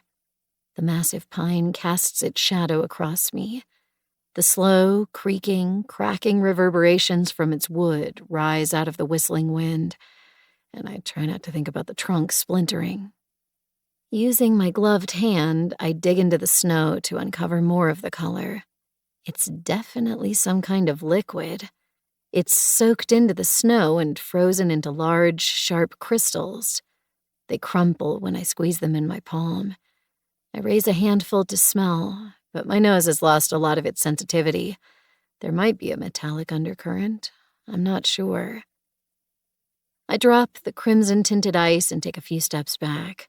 It doesn't seem like a coincidence that it's here so close to the pine. I tilt my head up to search the branches directly above. There's something there. A shape, roundish but irregular. A bird's nest? No. Large wasp nest? Unlikely in this region. Mistletoe or some other fungal or parasitic protrusion? It's hard to see from my angle. The rising dawn acts as a backlight silhouetting it. I shuffle around, trying to get a better angle. The sides are smooth, but the top is ragged somehow. Strands of something delicate fluttering in the wind like fine grass. It protrudes from the end of one of the dead branches. I take another step, and suddenly the image makes sense. My mouth turns dry. Speared onto the end of the branch is something horrendously familiar. Brian's head. 10. We're all going to die here. The head rocks as the wind pulls at it. Brian's hair whips in a loose flurry on top. His jaw is stretched open. The jagged edge of the tree branch pierces through, protruding like a second tongue. His eyes are open but dull, like his skin, frozen. He's been up there for some time. There's a muffled, gasping scream behind me. Miri cuts the sound off abruptly, pressing the back of her gloved hand to her mouth. Her eyes bulge, the lids seeming to vanish into the skin around them. Then she turns away. Others heard. Footsteps race towards us. Denny arrives first, Hutch not far behind him, Simone appearing through the gusting snow like a phantom. Still more close in behind her. One by one, they approach Miri, then me, asking questions that go unanswered before following my eyeline towards the tree. Denny is completely silent as he stares up at the head. Steve mutters an expletive. It's soft, almost reverent. I feel numb, disconnected. The initial shock is morphing into disbelief. Brian is dead. More than dead. Butchered, mutilated, put on display. It doesn't seem possible. He was here just hours ago, smiling and answering questions and trying to placate. He helped me search for Kiernan. He was working on a plan for today. The head in the tree can't be his. And yet, it is. The tree branch enters through his severed neck, stabbing through flesh and muscle to protrude out of his open mouth. Hair dances on top of his head, whipped about and tangled by the wind. Blood smears across sections of his bloodless skin. Our tour guide left the cabin sometime within the last few hours, and he was killed. I turn, trying to read my companion's expressions. They're hard to discern in the early light. Miri still won't look at the tree, but she doesn't try to leave either. Steve grips her shoulder, his jaw taut. Grayson's brows rise, stretching his face out and widening his already large eyes. Simone is rigid, veins standing out on her throat and forehead. Hutch has turned away, one hand pressed to his stomach. Alexis's features are stiff, her eyebrows low, her gaze steely. It's not the reaction I expected from her. Blake regards the head with an analytical air, her lips pursed. 911 dispatcher, I remind myself, though that's less of an explanation and more of a thin excuse. Steve is the first to break the silence. Who did this? It's as though he expects one of us to raise our hand. That was me. Sorry for the inconvenience. No one speaks, but eyes flash from one face to another. I feel more than one set land on me for an uncomfortable amount of time. Bears, Miri says. She's ash white. Are there bears? Wild animals didn't do this, love, Steve says. His jaw works, the facial hair catching the light. His head's been cut clean off. This was a human. One of us. Hutch's head jolts up. You think someone from our group? Steve stretches an arm out, indicating to the sparse wilderness surrounding us. He's not quite yelling, but his voice isn't calm either. There's not much alternative, is there? Stop and think a minute. Blake stamps her feet, agitated. The cabin door was unlocked when we got here, remember? It just pushed right open. I remember, Simone says. That's because the owners never left, Blake says. I'll bet they're still here somewhere, staying close by, and they don't want guests. It doesn't even have to be them, Simone says, frowning. There could be other accommodations within walking distance. We don't know how many people might live in this region. So? Steve nods towards the head above us. Some neighbor was wandering around during a snowstorm, saw a man leave the cabin to take a leak, and decided to cut his head off and stick it on a tree. Is that what you're saying? Stop it. Miri's voice is brisk, but her hands are unsteady as she tugs the pack of cigarettes and lighter out of her pocket. She lights one, then draws on it deeply, almost desperately. Her jaw trembles as she exhales the smoke. I can't buy it being the people who lived here either, Hutch says. We've been here since, what, yesterday afternoon? What have they been doing in that time? Where have they been staying? They can't be out in the storm. They'd freeze. Blake shakes her head. What's the other option? That one of us killed him?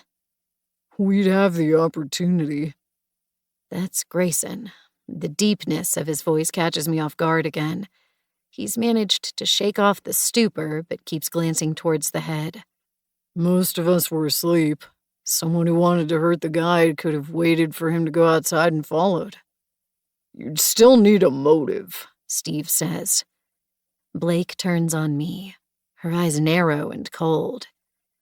He didn't want to help you search for your friend. That seemed to tick you off pretty badly. That's enough to pull me free from the shock. Heat blooms across my face. My voice shakes, and there's nothing I can do to stop it. You think attacking our tour guide would get me any closer to finding Kiernan? That if you were angry— I don't care about angry. I care about finding my boyfriend. My voice chokes entirely, and I'm furious at it giving out on me. Brian knows this region better than any of us. He could have helped. I needed him. We all did, Denny notes. His massive shoulders shift. He was the one getting us out of here. Silence falls over the group. I don't want to look at the head again, but I force myself to. Small icicles made of blood hang from his jaw and throat. It's hard to see from my angle, but the exposed flesh where the neck was severed looks rough in some places, smooth in others. Was his head taken off in 2 or 3 blows? Or sliced through by a skilled butcher? We need to know where he was killed, Hutch says. His arms are wrapped around his torso, and I don't think it's just from the cold. Inside the forest? Behind the cabin? Blake mutely points to the blood mixed into the ice. I'd assumed it must have dripped from the severed head, but now I realize there's too much for that. It's soaked down deep. They killed him right here, Blake says, blunt. Outside our cabin while we slept. Did anyone hear strange noises in the night? Sounds of a struggle, something like that? I was closest to the window. I try to think back. The wind had been intense, sounding like 100 hands beating against the cabin's walls through the night.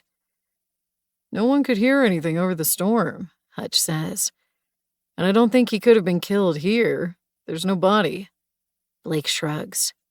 They dragged it away, hid it somewhere. Okay, but why?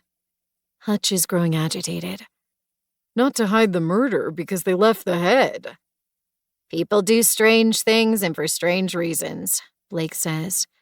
I learned that while taking all those calls. Sometimes it's drugs, sometimes it's something wrong in the head. Sometimes you can't ever figure out a reason, even if you have a panel of psychologists working on it. But one man called me to tell me he'd drowned his 2-year-old son. He was calm as could be, apologetic almost. It had been a normal day. He and his wife had gone to bed as usual, but a bit after midnight he'd gotten up again, run a bath, and carried that boy to it. I asked him why he'd done that, and he just said, I don't know, it seemed like I had to. So yeah, I can believe this too. A horrible silence falls over us. My suspicion was right. Blake has a collection of stories she files away for later reflection. What do we do now? Miri's still close to her husband, her face white except for blotches of red on her cheeks. Her cigarette is almost burnt out. Flecks of soot dot the white snow around her feet. Denny raises a hand and points. Hutch found a shed that way. We need to know if there's anyone inside. 11. We face the knot of wind-swept trees behind the cabin. I squint, trying to see through the bowed branches and constant flecks of snow, and think I can make out something dark and hulking in the distance. We should wait, Blake says. Perspiration dots her upper lip. Brian called for search and rescue yesterday. They'll be here any minute. They won't. Denny points to the sky. There must be vicious clouds up there, but they're invisible thanks to the blanketing, frenzied snow. His point is clear. There won't be any helicopters until the weather gives us relief. We can wait, Simone says, wondering if someone or something is hiding in there. Or we can open that shed and know for sure. Steve hangs near the rear of the group. We don't have any weapons. There could be more than one of them. What if they have a gun? Denny is unfazed. If they did, they would have shot the guide, not beheaded him. I'm not sure I can share in his conviction, but he's already begun to move towards the trees. Simone follows, matching his long paces. The others hesitate, then begin to trail after in drips. As we walk, I can't stop myself from stealing glances at my companions, especially their jacket sleeves and gloves. If one of them was responsible for Brian's death, there should be signs. The murder would have been violent, a lot of blood sprayed free and soaked into the snow. I can't see any red on those nearest to me, but I don't know how well planned the attack was. They could have worn spare clothes and changed out of them before returning to the cabin. They could have even taken some of the water from beside the fire and washed up. We were all asleep, or at least trying to ignore our neighbors. The killer could have taken hours to clean themselves and still not been missed. It's a strange feeling to know you might be walking beside someone who's taken a life. Technically, the statistics on that are ugly on a regular day. The average person is likely to cross paths with 3 to 10 murderers in their lifetime, including not insignificant odds of having one inside their broad social group. Still, that's better than what I'm facing. The possibility that one of the 8 people around me is a killer. A memory pushes into my mind. August 8. I see the man's face again. Reddish blonde hair, wild eyes. He was so young. My skin turns cold, and I put my head down. Tree branches crackle as we enter a narrow passageway between the trunks. I can see the shed more clearly now. It's wood, like the cabin, and not much smaller. There are no windows, just a door set squarely into the building's front. A padlock seals it closed. We form a loose semicircle around the doorway. Denny rattles the lock, but it holds solid. He grunts and turns aside, riffling through the snow, and returns a moment later with a rock the size of his fist. I know it's coming, but I still flinch when I hear the snap of stone against metal. Denny raises the rock again and brings it down a second time. I'm transfixed by the way his body moves under his coat. Muscles swell the layers of padding. He would have no difficulty severing a head or dragging a body away. A third blow. The metal snaps, the sound cracking around my ears. The cabin's hasp shears away, its screws pulled out of the wood, and Denny pulls it out and tosses it aside. We need a weapon, Steve repeats, but Denny has already opened the door. His huge body blocks the entrance.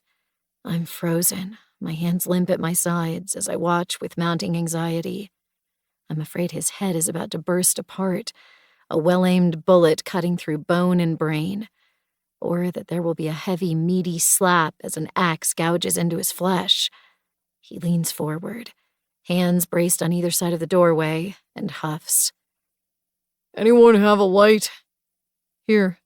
Hutch steps forward. His hands are shaking, but he's brought his mobile out of his pocket and switched the flashlight on. Denny takes it and angles it into the room. I still can't see around his shoulders, except for glimpses of wood and metal surfaces. Then Denny steps inside. He fades into a distant shadow as he swings the light from side to side.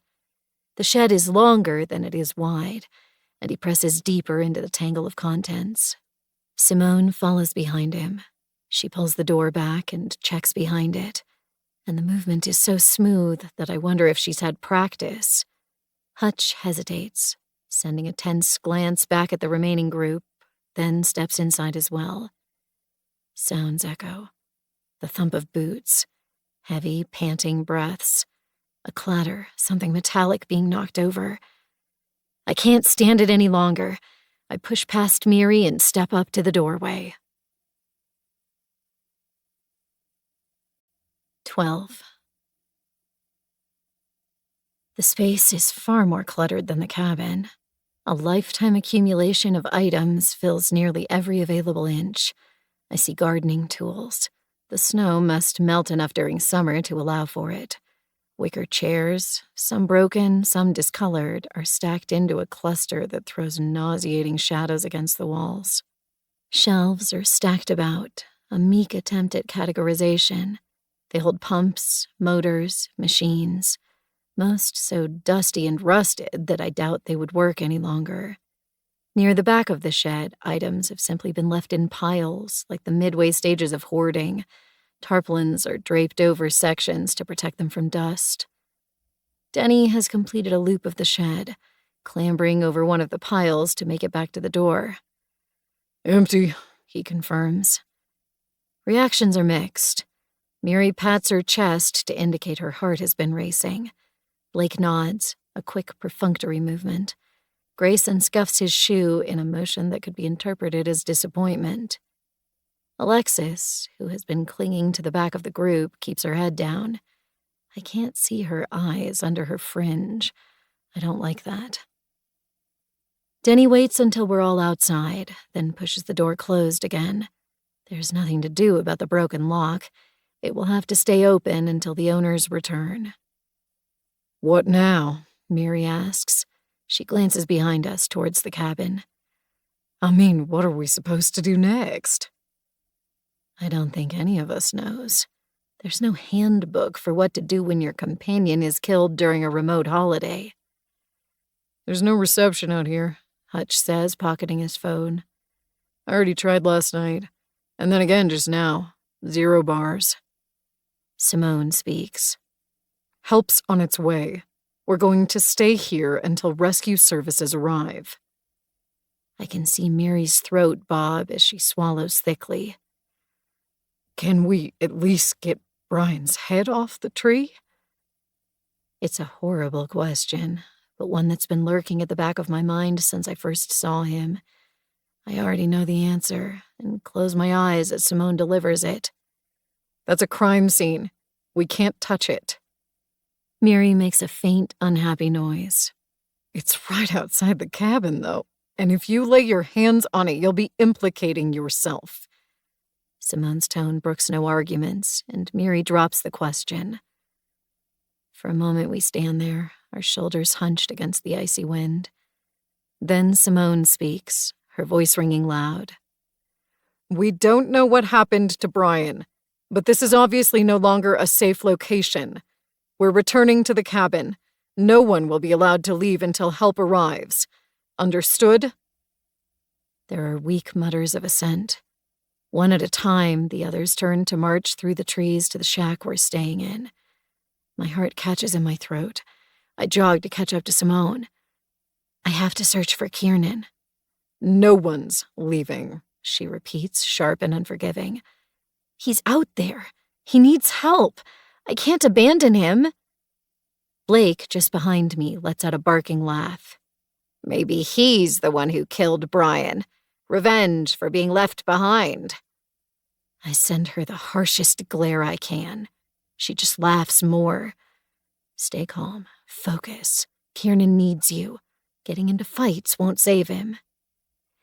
If you won't come, at least let me go alone, I say to Simone. It's morning now. Visibility's better. This might be my last chance to find him. If you do, 100-to-1 odds say you'll be finding a corpse. Simone is taller than me by half a head, and it feels like more. Her glare softens a fraction as she stares down at me. I'll give you 2 hours. I don't know why I'm accepting time limits from a woman who shouldn't have any authority over me, but I'm too desperate to turn anything down. Sure. Hang on. It's Grayson, the teen. Long black hair trails down to his shoulder blades. He's wiry, thinner than his father, but he inherited some of his height. Unlike Denny, Grayson slouches to mask it. He glances from me to Simone, his sunken eyes conflicted. What if she did that to Brian? She could be trying to escape. Realistically, Simone says, turning back to our walk, if she did kill someone, would you really want to keep her inside the cabin with us? That ends the discussion. I return to the cabin with the others, but instead of tugging off my outer layers, I grab Kiernan's scarf from the wall and loop it around my throat. It's a suicide mission, Steve says with faint amusement as he watches me. I ignore him. Then Denny approaches. Girl, he says to get my attention. I swallow a lump in my throat. Krista. A slight roll of his shoulders suggests he doesn't care to know my name. He holds up a scarf. It's come from the cabin's cupboards, I suspect. Not quite thick enough for these temperatures, it's designed to be draped over shoulders or used to tie hair back. It's dyed a deep crimson. He waits to see I'm watching, then picks at one of the many loose threads on the side and pulls. A strip of fabric tears off cleanly, about a foot long. He passes me both the scarf and the loose end. Tie strips around tree branches as you go, he says, already turning from me. So you can find your way back. Oh. I clutch the material tightly. He was one of the few to help search for Kiernan the previous day, I remember. Will you help me? We can go in opposite directions.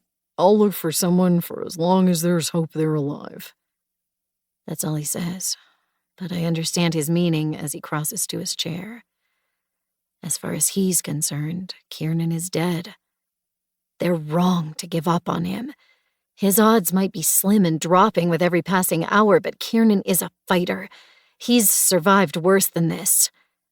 I leave the cabin, pulling the thick-knit scarf up over the lower half of my face as I return to the frozen world outside. Miri calls out, "Good luck!" And I think the phrase is echoed by Alexis, though she's too quiet for me to be certain. My hip still aches, and the multitude of bruises make my limbs stiff, but I set up a fast pace as I move away from the cabin. Kiernan's scarf still smells like him. Tears prick my eyes. The storm hasn't abated, but it's slowed enough that I can make good headway. I pass the crushed lantern tied to the tree. I know the road back to the cabin from there, so I mentally designate it as the first marker. Then, just as the lantern is fading at the edge of my visibility, I stop by another tree and tie the first strip of the crimson fabric there, angling the knot so that it points in the direction I need to travel. The scarf is very red. My mind returns to the pool of blood underneath the tree. I close my eyes, trying not to dwell on it, then drag a gust of biting air into my lungs and move forward. I spend more than 4 hours out in the wilderness. Every few minutes, I call Kiernan's name and wait to see if I can catch even a faint, distant response. I can't give up that small slice of hope that keeps me moving, keeps me breathing. But I'm not searching effectively. I stumble over hills and into valleys, my path blocked by cliff walls and threatening drops at every turn. My lines aren't straight, no matter how hard I try to make them. I'm walking blind, trailing my way across the mountainside like an ant wandering lost through a kitchen. The environment is vast. For all I know, I could be covering ground I've already walked over. Tears freeze on my eyelashes as I tie off the final scant strip of red fabric. I'm exhausted already. frustrated with myself, frantic and hollowed out all at once. Focus. I run my tongue over my lips and taste tacky froth. What can we do better? I need a map and a compass. I need to mark off areas that have been searched, break the region into a grid, try to pick the most likely locations first, valleys and crevasses, and work out from there. No matter how frantically my heart beats in my chest or how pressing the desperation becomes, I can't fling myself about wildly. Kiernan has the best chances if I'm careful about how I search. As I follow the thin trail of red markers back towards home, I cling to the idea that I haven't completely wasted precious time. He might stumble onto the markers. He might understand that he needs to follow them. I leave them where I tied them. My throat gave out before I was halfway through the walk, and now, on the return trip, I can't even call for Kiernan. Brian's whistle would have helped. If we'd found his body, I might have been able to salvage it. I grimace, hating myself for the thought. Afternoon shadows pool across the valley as I come out through a narrow pass and find myself within eyesight of the broken lantern. The storm is easing, not as fast as it needs to, but each hour the visibility gets slightly better, from 4 feet to 10 to 20 to 40. My legs shake, my lungs are raw, and I'm desperate for a drink as I push myself towards the cabin. The firelight plays through the windows, and for a second it almost looks like a Christmas photograph. Wood cabin, unblemished snow coating all surfaces, golden light in the window. Then I hear the voices, raised, yelling. Something breaks inside the cabin. Someone screams. 13. The door shudders as I reach for the handle. Simone's voice barks over the noise. Stop! I wrench the door open. A tangle of limbs and hair and snarling teeth writhes on the floor. Grayson and Hutch are fighting. Miri screams as they rock too close to her. She's pressed tight against the wall, disgust distorting her features, Steve standing beside her with one arm held out in front of her. Denny reaches for his son to pull him out of the fray. There is the electric snap of tearing fabric, and then Grayson rolls out of his grip. Simone yells again, and it's more a bark of anger than any coherent word. She dips in, trying to separate them, then steps back with a grunt as an elbow hits her shin. Get them apart, Steve yells, but he still doesn't move from his place by the wall. Over the fighting bodies, I see Blake. She's on the other side of the table, leaning forward, her eyes wide and eager, the corners of her mouth twitching upwards. Then Denny reaches into the fight and gets his arms around Grayson. He hauls back. The teen is a ball of rage, a writhing wildcat, all bared teeth and hisses. He fights to get free, but Denny's grip tightens so much that I'm frightened I'll hear cracking bones. Hutch scrambles back, one hand pressed to his face. Spots of blood spurt from between his fingers. Get that kid under control, Steve yells. He doesn't need to. Grayson is growing still, his energy spent. His long black hair hangs across his face, wet with spittle and possibly tears. What the hell? Hutch manages. He drops his hand to see the blood, then presses it back into place. I feel small, trapped. The room's atmosphere is toxic. No one pays any attention to me as I close the door behind myself and edge along the wall. Sit down, boy, Denny mutters, finally dropping him. Grayson uses his sleeve to swipe the sweaty hair out of his face. His lip is split. A trail of red smears away from it. He limps as he crosses the room, putting as much distance between himself and Hutch as possible before slumping down against the wall. Simone crouches in front of Hutch to examine his face. He moves away from her, reaching for something small and silver on the floor. My stomach twists. One of his studs was pulled out during the fight. I need to know what happened. Simone is simmering, though, bright fury gleaming in the sweat on her face. Steve and Miri whisper to one another. Blake has settled back against the opposite wall, but her eyes are still large and keen. Alexis stands next to the bookcase, half hidden in the shadows. She's the least threatening person here. I creep past Steve and Miri gives my arm a quick squeeze to acknowledge me before going back to Steve. "Hey," I whisper as I stop beside Alexis. "What happened?" Her eyes are a dark color, not quite black, but close. The 2 moles on her cheek bob as she gives me a tense smile, and she scratches her forehead, pushing part of the fringe away. "I don't really know." She pauses, her eyes darting to the others. Grayson is sitting, surly and angry, and Denny looms over him, talking in a quiet but unforgiving voice. Simone has given Hutch a cloth to press to the cuts on his face and is boiling water by the fire. Alexis clears her throat and leans a fraction closer to me. "Grayson and Hutch were talking. I think Hutch made a joke, and it set Grayson off." "Oh." I file that away. Grayson is volatile and possibly sensitive about certain topics. Alexis glances aside and clears her throat again. "I'm sorry. I didn't get to say it earlier, but I'm sorry about what happened to your partner. Were you married?" "No." The question creates a deep ache. 24 hours ago, I thought we might be close to an engagement. I try very, very hard not to crumple into myself. "He's my boyfriend." "Ah." She shuffles and her mouth twists. It's an expressive mouth. Once again, I get the impression that she would be the lively friend in any group. The bubbly friend, the one who laughs and claps and is the first to suggest going to the dance floor. It's hard to reconcile that mental image with the woman next to me, quiet, anxious, trying to hide herself inside the shadows. She sends me another glance, and her tongue works at the inside of her mouth. She's chewing something over, trying to decide if she should speak. Then she presses her lips together and turns away.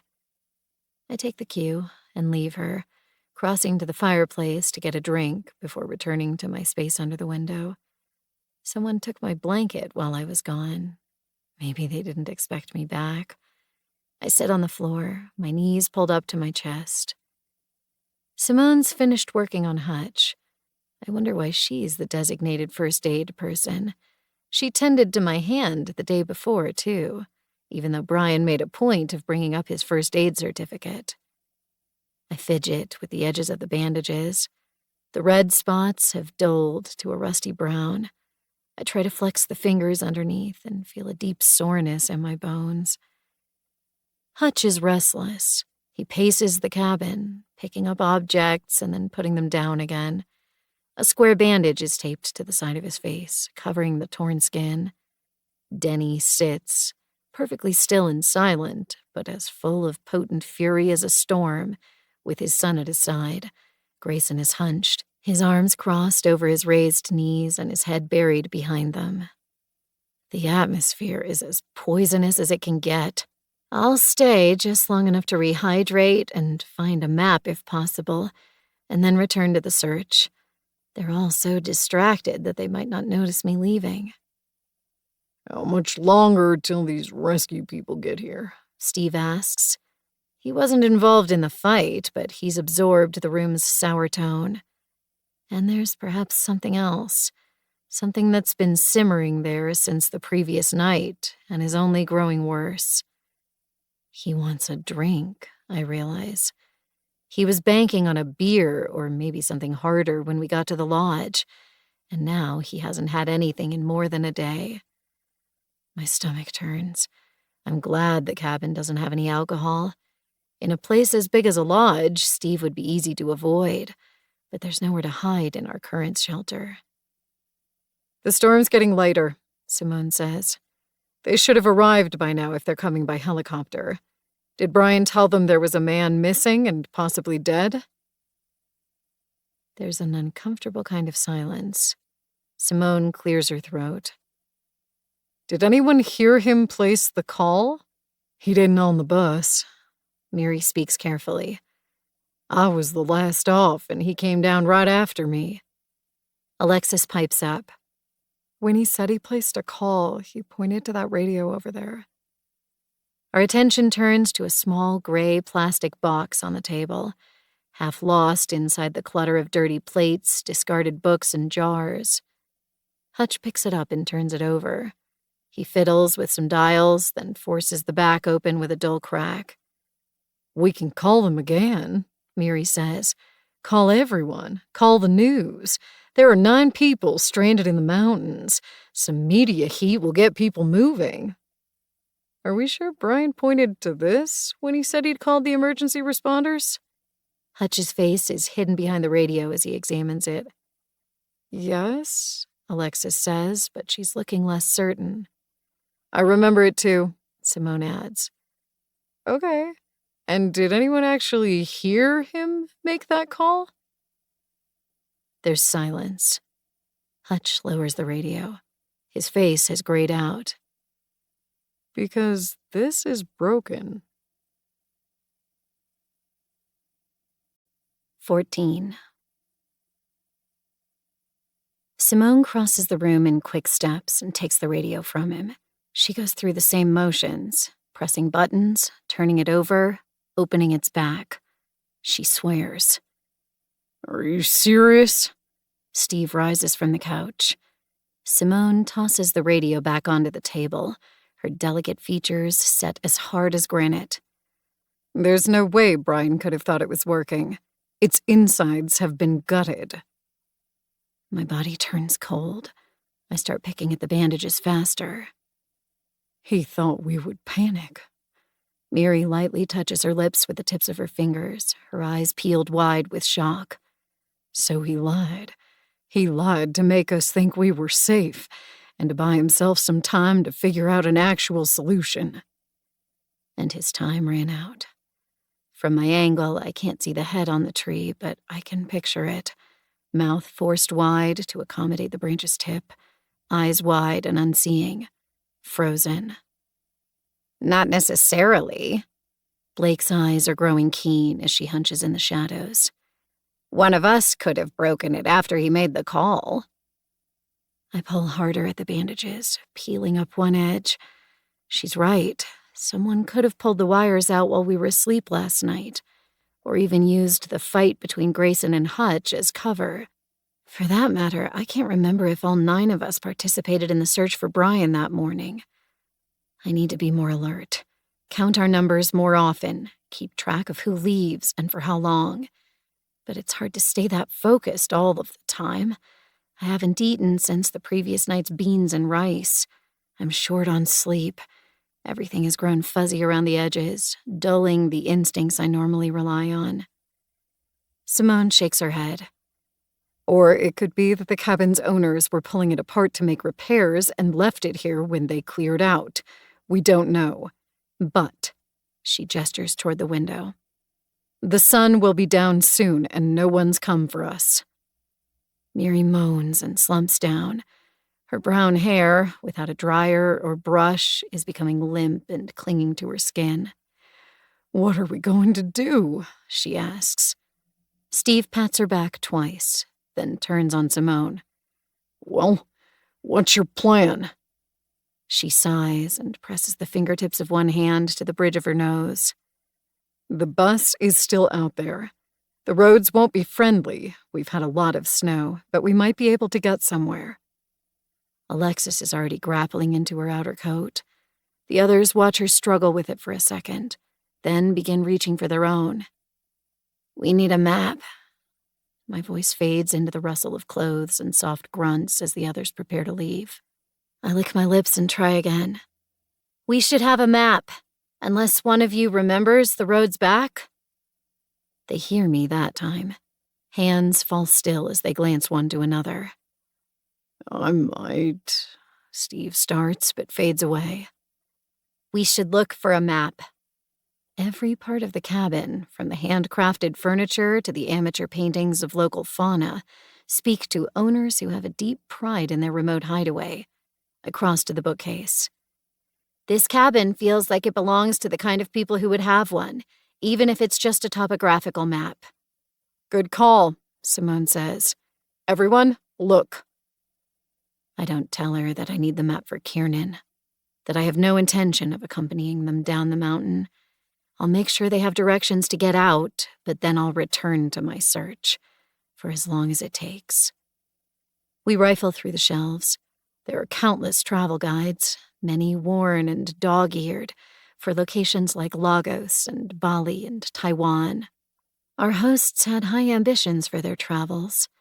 I wonder if that's where they are now, escaping to some faraway country for the winter, the appropriate book tucked into their luggage. When someone finds a map, they throw it down onto the table. We scour it, trying to determine if it covers the local area before discarding it. The first map we find is of a small Ohio town. The next, the California coast. After that, one of the British Isles. Slow down. Think it through. Piles of books are forming on the floor as we empty the contents of the bookshelf. The cabin's owners loved to collect maps, apparently. So where would they keep one of their local region? Not tucked away with every other map. No, they're passionate about their home in the mountains. It would have to be somewhere more significant, somewhere more visible. My eyes drift towards a broad corkboard attached near the bookshelf. It's full of a flurry of colorful items. Christmas cards, birthday cards, tabs of paper with phone numbers, postcards from far-off locations. There's a blank space near the middle, about the size of my head, as though something significant belongs there. I cross the room to stand in front of it. The cards and papers overlap where the missing item belongs, but I can see where it used to be. The surface elsewhere is pockmarked from the press and removal of hundreds of pins, but the empty square is pristine, save for 4 small holes at the corners. The cork underneath is a slightly deeper shade of golden, richer than the board elsewhere. It was sheltered from the fading effects of the sun. Something rectangular was pinned here, and stayed in place for years, possibly decades. This is where the map was, I say, and the others slowly stop rifling through the bookcase's contents to stare at me. I gesture to it, trepidation slowly building in my stomach. Did anyone see if there was a map on the corkboard when we arrived? I can't remember. Alexis glances toward her nearest neighbors. She's retreating back into herself, shrinking down to appear smaller. Damn it, Steve mutters. He pushes in beside me to examine the blank space on the corkboard. So, no map then? Apparently not. Pain swells inside of me. Frustration at the waste of time. Frustration that the search is yet again hampered. The clock on the highest shelf inches past 5 in the afternoon. Kiernan has been missing for exactly 24 hours. There might be an alternative. Simone shoves an armful of books back onto the shelf haphazardly, but leaves the rest on the floor. Hernandez would have brought a map. Even if the area is familiar, even if he'd made the drive 100 times before, he's a tour guide and they tend to have backup for exactly this kind of scenario. Right. Hutch's bandage is darkening, pink spilling across the cotton. The patch runs from his cheek to his jaw. I wonder how deep the scratches went and how badly they'll scar. Where would it be? Inside the bus? Either that or on his body. Simone reaches for her coat. We won't know until we look. All 9 of us are at the door in under a minute. I wear Kiernan's scarf again. It feels right to have something of his, to take it with me as I leave. We push through the reforming snowdrift around the cabin's edge and press outward.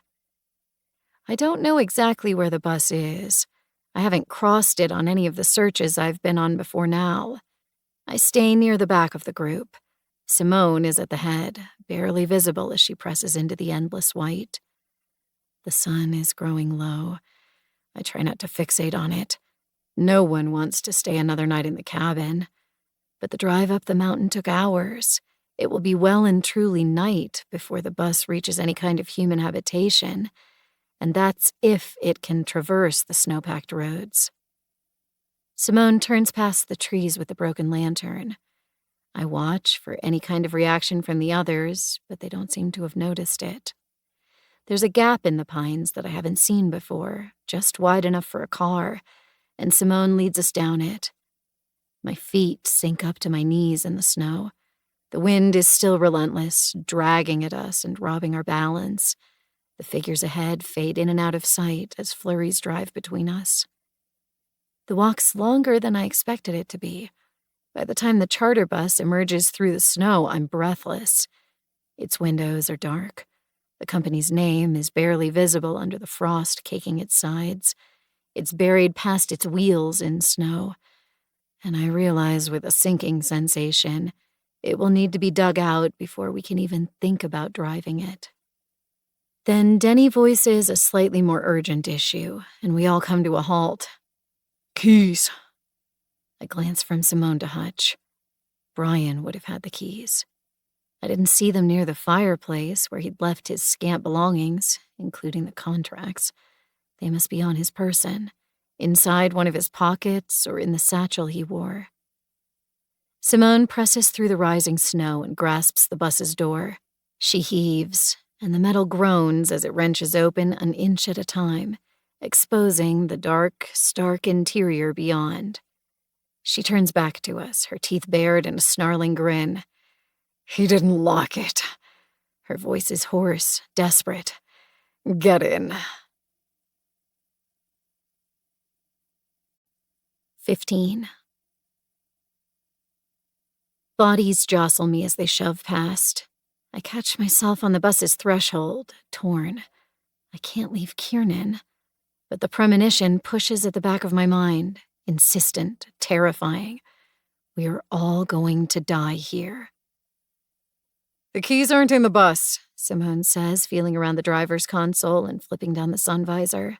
They must have been on Hernandez when he was killed, which means the person who killed him probably has them now. Does anyone here know how to hotwire this thing? Steve cranes to see past me. What about you, kid? Hutch is already on the bus. It takes him a second to realize Steve is speaking to him. What? You're one of the young ones. I'm sure you've raised hell in your day. Steve's gaze slides to the remaining piercings in his ear. Ever hot-wired a car? Faint disgust pulls at Hutch's mouth. Are you serious? I run my own business. You play music for kids who don't have a curfew, and it shows. Sure, I DJ at clubs. Is that a problem for you? Steve tilts his head back, his whiskers bristling as his mouth works. I know kids like you. You stand on the shoulders of hard workers and complain that life is still too difficult. I bet you've never considered what you give back to society. A vein throbs in Hutch's throat. He steps down from the bus, and I'm reminded that, despite his gentle face, he's built, muscles thick underneath his coats. Sure, let's do this. I carry naloxone to reverse overdoses at the clubs I work at. I've taken teens into my home when their parents kicked them out. Last year, I spent 3 months helping build homes for immigrants who had nothing. But I guess none of that counts as contributing to society in your eyes, since it's not the kind of society you like to be around. He and Steve stand nose to nose. They're nearly the same height, and although Hutch is simmering, Steve's eyes are narrow, calculating. They're going to fight. Someone needs to stop them. I glance around, desperate, but no one moves in. Alexis is frozen, eyes wide. Grayson, his hair over his eyes, watches with evident anticipation. Simone, most likely to take authority in this situation, is still inside the bus, observing with the barest flicker of interest. Steve takes a breath to speak. Lay off it. Denny isn't loud, but his voice cuts through us. The bus isn't going to start. I seize on the distraction and press past Steve, bumping him to break him out of the stalemate. Why not? Denny grunts and kicks something on the ground. Gray shapes are scattered around the bus's front, half buried under the snow. At first, I took them for rocks. As I draw nearer, though, I realize I'm looking at metal. Engine parts have been stripped out and discarded. I could repair it if they were intact, Denny continues, and I'm reminded that he's a mechanic. but someone broke them up pretty good. The metal is twisted in places, dents marring the smooth finish. It's an echo of the broken lantern, crushed in an apparent fit of rage. Simone has come down from the bus.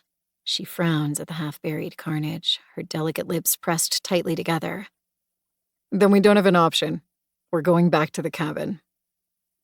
Miri turns away from the bus and takes out her pack of cigarettes. Her eyes are red and exhausted. Are you trying to say we should just give up? As far as we know, no one's looking for us, and they won't miss us until we're due home, and that's not for another 12 days at least. You're welcome to sit out here as long as you like, Simone says, kicking a piece of the now scrap metal to make her point. We can take our luggage back with us. Alexis's voice is very small. Brian probably brought some food, too. Food. There's an empty ache in my stomach and a weakness in my legs that redoubles at the thought. The others must feel the same. We cluster at the storage compartment in the bus's side.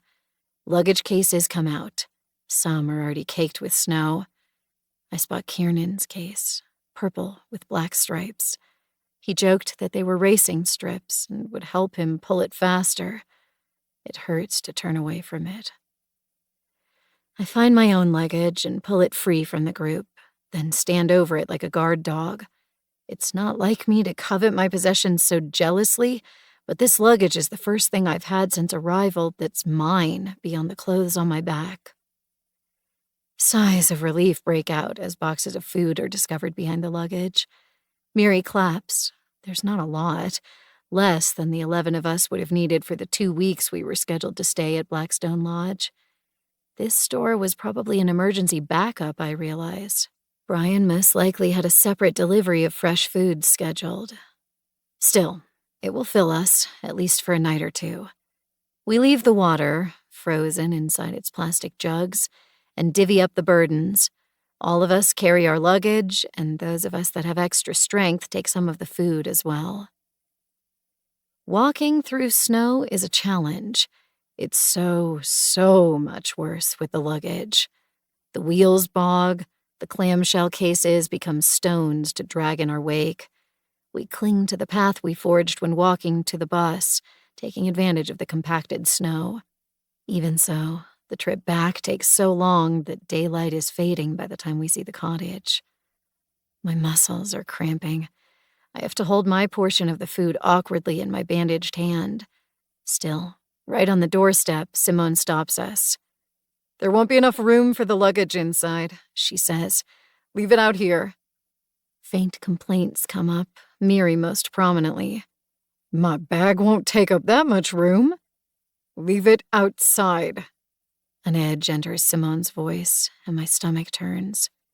You can get anything you need out of it, but otherwise we're only bringing the food into the cabin. Luggage thuds as it lands in the snow. We line our cases up, 9 of them, 1 for each of us. Irrationally, I wish I'd brought Kiernan's with me. He'd appreciate having it once I find him. Moisture floods my nose and eyes, and I turn away, angry with myself. We shove the maps and books off the table and drop our containers of food on the clear spaces, then paw through them like hungry animals. A box of energy bars. They're ripped open. There are only 8. I don't get one. Alexis's hands are empty as well. Someone must have taken 2. I look around, but can't see who. Other boxes contain tins of vegetables and bags of dried fruits. This time, I get a handful of the latter. I check that Alexis has as well, then push the apricot halves into my mouth. They're frozen solid, and ache my teeth and gums as I try to chew them. I shudder, holding them in my mouth as I wait for them to thaw enough to swallow. Then there are dry foods, rice and oats. Miri pulls out a bag of rice and carries it to the fireplace. The coals are down. There's no wood left in the holder. Miri pulls a pot off the rack above the fireplace. Can anyone get me some wood? She calls over her shoulder. There was some in the shed, Denny says, rising. He taps his son's shoulder on the way past, and Grayson stands, arms crossed around himself as he follows his father outside. Miri ventures outside just long enough to fill the pot with clean snow and place it on the coals to melt. The dried apricots have finally gone down, but they've only scratched at the hunger inside, waking it up. I gravitate to the window to distract myself. The glass is sheeted with frost, disguising most of the outside world. Light is fading fast. I can barely make out the silhouette of the massive pine tree. Brian is still there somewhere, though it's impossible to see him through the fading light. Something on the windowsill catches my eye. Small shapes are lined up on the outside, crusted in fresh snow. I lean forward, frowning, doubting what I'm seeing. My breath condenses on the glass. The shapes are pale white with spots of deep crimson. Those are... Recognition hits me. I reel back, one hand pressed across my mouth as I try not to scream. 16. What is it? Alexis takes half a step out of her alcove. Are you hurt? I double over, one hand on my stomach, the other clutched across my mouth. I'm dizzy, queasy, can't speak. Hutch moves towards me, one hand held out tentatively. What's going on? I force my gaze back up to the gory display on the windowsill, praying rather than believing that I've made a mistake. I haven't. Teeth. I manage. The others move in, clustering around me.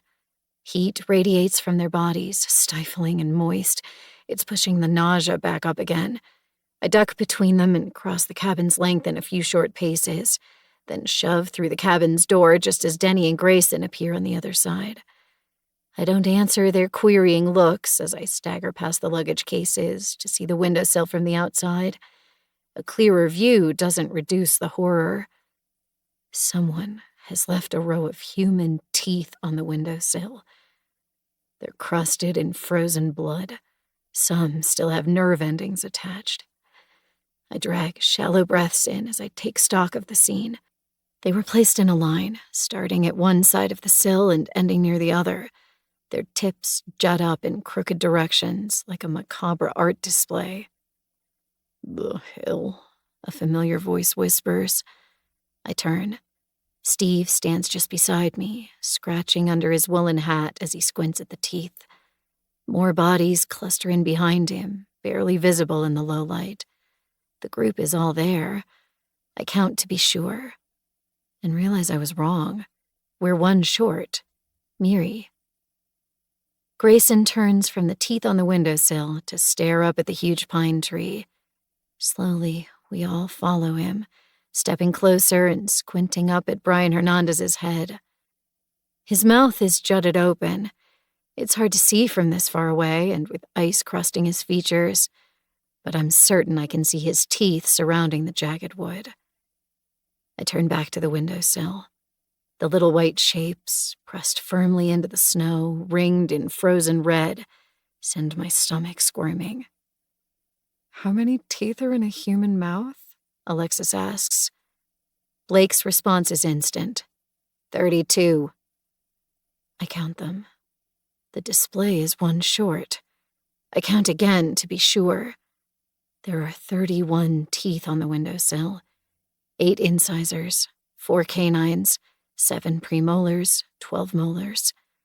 1 premolar is missing.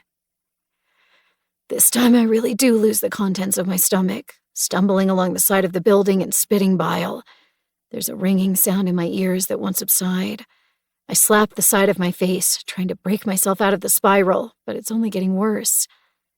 The others are still talking, their voices seeming too loud. We're sure they're not from an animal? No. Blake again. Those are definitely human. How do you even get teeth out? Steve asks. Intact, I mean. You could use pliers, but wouldn't they shatter? Denny says.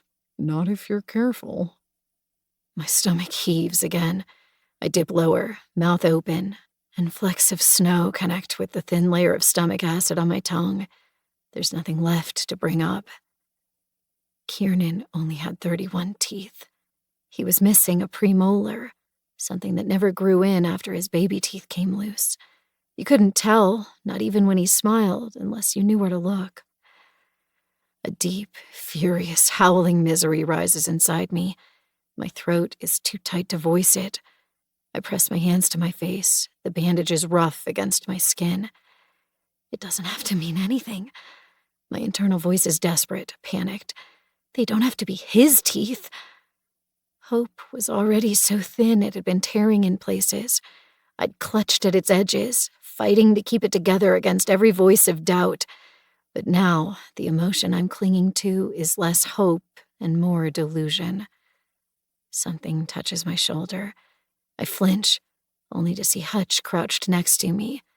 The cotton gauze on his face crinkles as he frowns, concerned. You okay? I can't explain the teeth to them. Can't tell them about Kiernan's missing premolar or the way the gap felt under my tongue when we kissed. That was our secret. So I force myself to say, sure. I'm not sure he believes me, but he doesn't press. Instead, he gives a gentle smile. Let's go in. It's cold out here. He puts his arm under mine and helps lift. I find my feet. The others are already gone, with only the indents of their shoes to mark where our group once stood. I stare at the teeth again as I pass them. I can't stop myself. 31 teeth caked in blood. A quick swipe of my hand would send them spiraling off the sill to fall gently into the snow. My fingers flex, but I can't bring myself to do it. I hope he was already dead when they were pulled. Inside, the cabin is quiet. Everyone's returned to their separate corners, as far apart as possible, but still so close that we can smell one another's body odor and hear our neighbors breathing. Miri crouches over the fire, stirring the pot of rice. She alone didn't come out to see the spectacle. The space under the window waits for me. I don't want to have to sit there below the row of teeth, but I don't have much of an option. There's so little room in the cabin that anywhere else would be invading another person's space. I drop down, my back to the wall, and try to shut my mind off. Some of the occupants retrieved items from their baggage and are now sorting through them. Fresh clothing, books. Steve fiddles with a pair of reading glasses. Does anyone have a phone? Grayson asks. Hutch raises his mobile, which he's been fidgeting with. No service up here. Grayson snorts. His hair was bordering on greasy when the trip started. Now it's starting to tangle. He lets it fall over part of his face to hide the swelling around his lip. Whatever. Dad didn't let me bring mine. It was in the brochure. Steam dampens the front of Miri's hair as she stirs the food. Something about unplugging from technology and experiencing nature. We're getting our share of that, eh? Steve laughs. No one else joins him. My own phone is in my luggage somewhere. Kiernan and I agreed to stow ours away before leaving the hotel. I know there won't be any reception, but there's still the temptation to find my phone and try. Miri empties cans of peas and corn, liquid included, into the pot of rice, then pulls it off the heat. We all gather around, our cups and bowls and saucers held at the ready as she slops the food into our receptacles. There's not enough cutlery, so I end up eating with my fingers. The food's hot enough to burn my skin, but I don't stop. I need something to replace the taste of bile, to settle my empty stomach. The pot seemed enormous when Miri put it on the fire, but as we go back for seconds and thirds, it quickly diminishes down to nothing. There are only 2 more bags of rice and 2 bags of oats. They won't last us long. The others must be thinking the same. Simone puts her empty plate aside. Her face seems longer, paler in the fire's light. We need to start planning, she says. It's clear we're going to be here for another night. We need to figure out how we're going to survive. 17. Outside, the window is dark. I'd planned to search for Kiernan again before night set in. I've lost my chance. Not that it matters much now, I suppose. My fingers itch. I pick at the edge of my bandage to distract myself. The materials become damp from being repeatedly exposed to the snow. Simone leans against the wall. She sighs heavily, her eyebrows low, her arms folded. One of us died last night. It might have been an outsider, someone with a grudge, or it might have been one of us. Her gaze lingers on each of our party in turn. We can't ignore the very real possibility that we're still in danger. We need a night watch, 2 people at a time. Steve tilts his head, digging his fingernails into an itch in his beard. It's not a stupid idea, but I can't help but notice how you've started giving the orders around here. How do we know you didn't kill Brian, and now you're acting all imperial to distract us? Her glance is sharp. You don't. None of us do. Huh. He keeps scratching. His fingernails need trimming. I imagine them digging through the wrinkles, scraping layers of skin off. You know, it would help if we knew a bit more about you, like why you came on this trip, for instance, or why you've made yourself in charge of first aid. For all we know, that girl's hand could have an infection now. That girl means me. I glance down at my bandage. The rusty red stains on the back are spreading in the moisture, branching out like cracks in shattered glass. Simone lifts her eyebrows, appraising as she glances about the group. We're all watching her, and I'm fairly sure we all have the same questions as Steve. Simone Wells, she says at last, her tone clipped. Currently between jobs, though I've worked at a host of them, including a car rental and as a courier, and before that, I was in the Army. I learned practical wound dressing there. Had to. I was supposed to spend 2 weeks at Blackstone Lodge with an old friend, but she canceled the day before we left. Is that enough? Army, eh? Steve's disposition shifts subtly. He drops his hand and leans forward, his posture more open. I see it now. It's in how you walk. I can respect that. I have some relatives in the Army. You might know them. Doubtful. She turns aside. I left years ago. Are we all agreed on a watch? Heads nod. Great. We'll need 2 shifts, with 2 people at a time. Are there volunteers? There's a second's hesitance. Then Blake sighs. Sure, I guess. I always used to be awake at this hour when I was a dispatcher. Good. Who else? Hutch shrugs. I can do it. I suspect he's volunteering now so that he doesn't become stuck on a watch with either Steve or Grayson. That's our first set. Simone turns slowly. They'll be on guard from now until 2:30. Then we'll need a second watch to carry us through to dawn. Denny raises a hand. Me and my son. Simone hesitates a second. I want unrelated persons. You and I can do the second watch, Denny. That okay with everyone else? Vague noises of assent rise from the gathered. Simone slouches down against the wall, reaching for her jacket. Good. First shift, wake me at 2:30. Denny, try to get some rest. You'll need it for later. We gradually settle in for the night. Steve pushes extra wood onto the fire to keep it burning. It's not as warm as any of us would like. Several people, myself included, make pilgrimages outside to riffle through our luggage. Since my blankets were taken, I'll need to find a new way to sleep. I drag in puffy jackets and sweaters and scarves, as many as I have, and use them to form a nest. I'd worried I was overpacking for 2 weeks. Now I wish I'd packed more. I roll the scarf up under my head and try to close my eyes. At that angle, facing into the room, I can't see through the window, but my mind keeps drifting to the horrors outside. The head on the tree slowly crusting over with ice.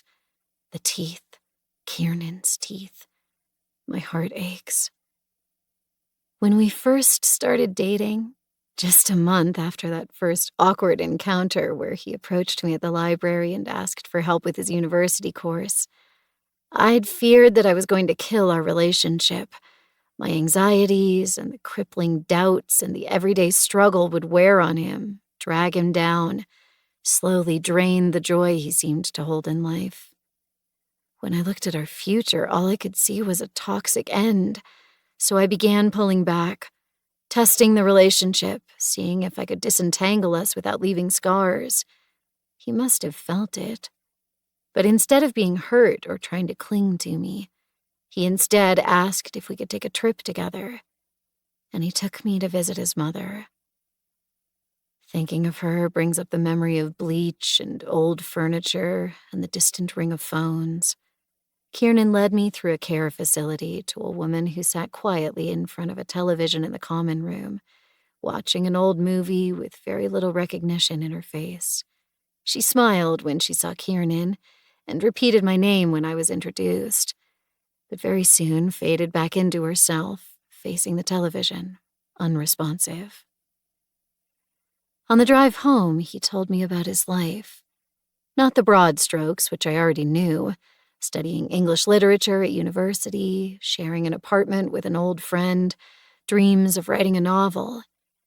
Instead, he told me about the pieces from his past he hadn't dared voice before, how his teenage brother had died in a hit and run, his father's suicide 6 months later, how his mother had crumbled into a person who barely resembled the vivid, laughing figure from his childhood. And I'd looked at him with new eyes. He wasn't the unblemished, naive figure I'd imagined. He was weathered by pain, aged by suffering. And despite it all, he had learned how to reforge his joy, how to use the pain to construct his life. We were more alike than I'd imagined, only he was a better, fuller version, the person I had been striving and failing to become. He gave me hope. More than that, he became someone I could trust, someone I could let myself love. Now, lying in the overlapping pieces of my luggage, moisture burns at my eyes. I'll have to visit his mother. How am I going to tell her that her only remaining son is dead? I'm exhausted, but like the previous night, it's nearly impossible to fall asleep. As the fire collapses lower in its grate, I keep my gaze on the two guards, Hutch close to the fireplace on my right, and Blake on the other side of the table. They sit, hunched, wearing layers to ward off the growing night chill. They look tired. I don't blame them. I'll just be grateful if we can get through to dawn without problems. Slowly, sleep claims me. The dreams are fragmented and tense. I imagine the cabin door opening again and again, letting in gusts of snow and perhaps something else, something dangerous, blowing in on the icy wind. The thought circles like a vulture. We're all going to die here. The dreams change, spiraling to the one day I don't want to remember. The rain, the voices calling, "Can't we do something?" And then, "Where is she?" My dream splinters apart at the edges. My eyes creep open, but my limbs are still heavy with the numbing effects of sleep. The voice repeats, nearer and louder and horrifically real. "Where is she? Where's my Miri?" 18. The heaviness doesn't want to leave my limbs. My vision is hazy. The room is dark. It's still pre-dawn. Our only light comes from the fireplace, which is down to coals. Voices overlap, short staccato questions asking what's happened. Simone yells for light. There's a second of chaos, and then the beam from Hutch's phone cuts across us. It's a cold light, very different from the glow of the fire's coals. I squint as it flashes in my eyes. Simone snatches the phone from Hutch. She's more deliberate with it, moving the light over everybody in the small room. I count as we go. Hutch, Blake, Denny, Grayson. Steve stands, strands of spit clinging to his beard and his eyes wild. Alexis crouched in the corner. She's holding something. Her book, I think. But the light moves on before I can be sure. Simone and I make 8. We're missing one. Miri. Where is she? There's a frantic misery in Steve's voice. His jaw quivers. Where's my girl? The light flicks toward the clock on the high shelf. It's after 4 a.m.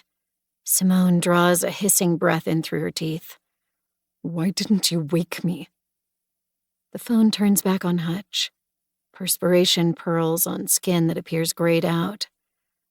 I'm sorry, he manages. The words seem to cost him. Sorry for what? Simone strides toward him. Hutch flinches back and his shoulders hit the wall. He shakes his head. Simone repeats herself, her voice booming. Sorry for what? I fell asleep. The admission is a whisper, thin and pale. A furious hiss escapes Simone before she swings toward Blake. And you? Blake stands near the back wall, her arms crossed, her features as hard as granite. Her pupils contract as the light flashes across them, but that's the only reaction I can sense. I barely got any rest yesterday. Are you saying you also fell asleep? She lifts her chin. My back's been killing me. I needed to lie down. The door slams. We all flinch. The light wavers as it passes over that half of the cabin. Steve has left. Move. Simone shoves past Hutch to get to the door. I grapple for my coat, my bandaged hand more of a hindrance than a help as I tug it on. There's a flurry of activity as others reach for boots and warmer clothing. My mind spins, trying to keep track of everyone. Alexis seems pale and grim. Denny is unreadable, Grayson surly. Hutch is frantic as he searches for his clothes, as though rapid action now might undo his mistake. They shove through the door in quick succession, still pulling hats and neck warmers onto grimy skin as they go. I'm one of the last out. My heart is in my throat, beating uncomfortably fast. The earliest traces of light flush across the horizon, leaving the mountain tops as dark, jagged knives piercing into it. The light hasn't touched our valley yet. I can see Simone to the right, the phone's glow swinging in broad arcs as she moves into the hazy pre-dawn with frightening speed. The others are nothing but dark blurs through the gloom. Miri! Hutch calls. His voice is strained, cracking. Miri! Answer me! I follow in Simone's wake. We're aiming for the same landmark, the massive, heavy pine tree with its rows and rows of jagged dead branches. A voice yells behind me. The words are lost under the wind. We shouldn't be split up like this. It feels too dangerous to let anyone out of my sight. I can't keep track of who's where or what they're doing. A tall, spindly figure moves to my right. Grayson, I think, but it's strange to see him without Denny at his side. The tree looms out of the darkness. Its bark flashes in polarized shades as the harsh LED light darts across it. Deep shadows, sharp whites. The snow crusted over it is almost blinding. Panting, I stagger to a halt beside Simone. Her lips twitch as she whispers to herself. The light moves in short, sharp flicks, crisscrossing up the tree.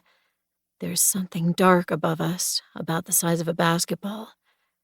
No, I whisper to myself, willing it to not be Miri. The light finds it.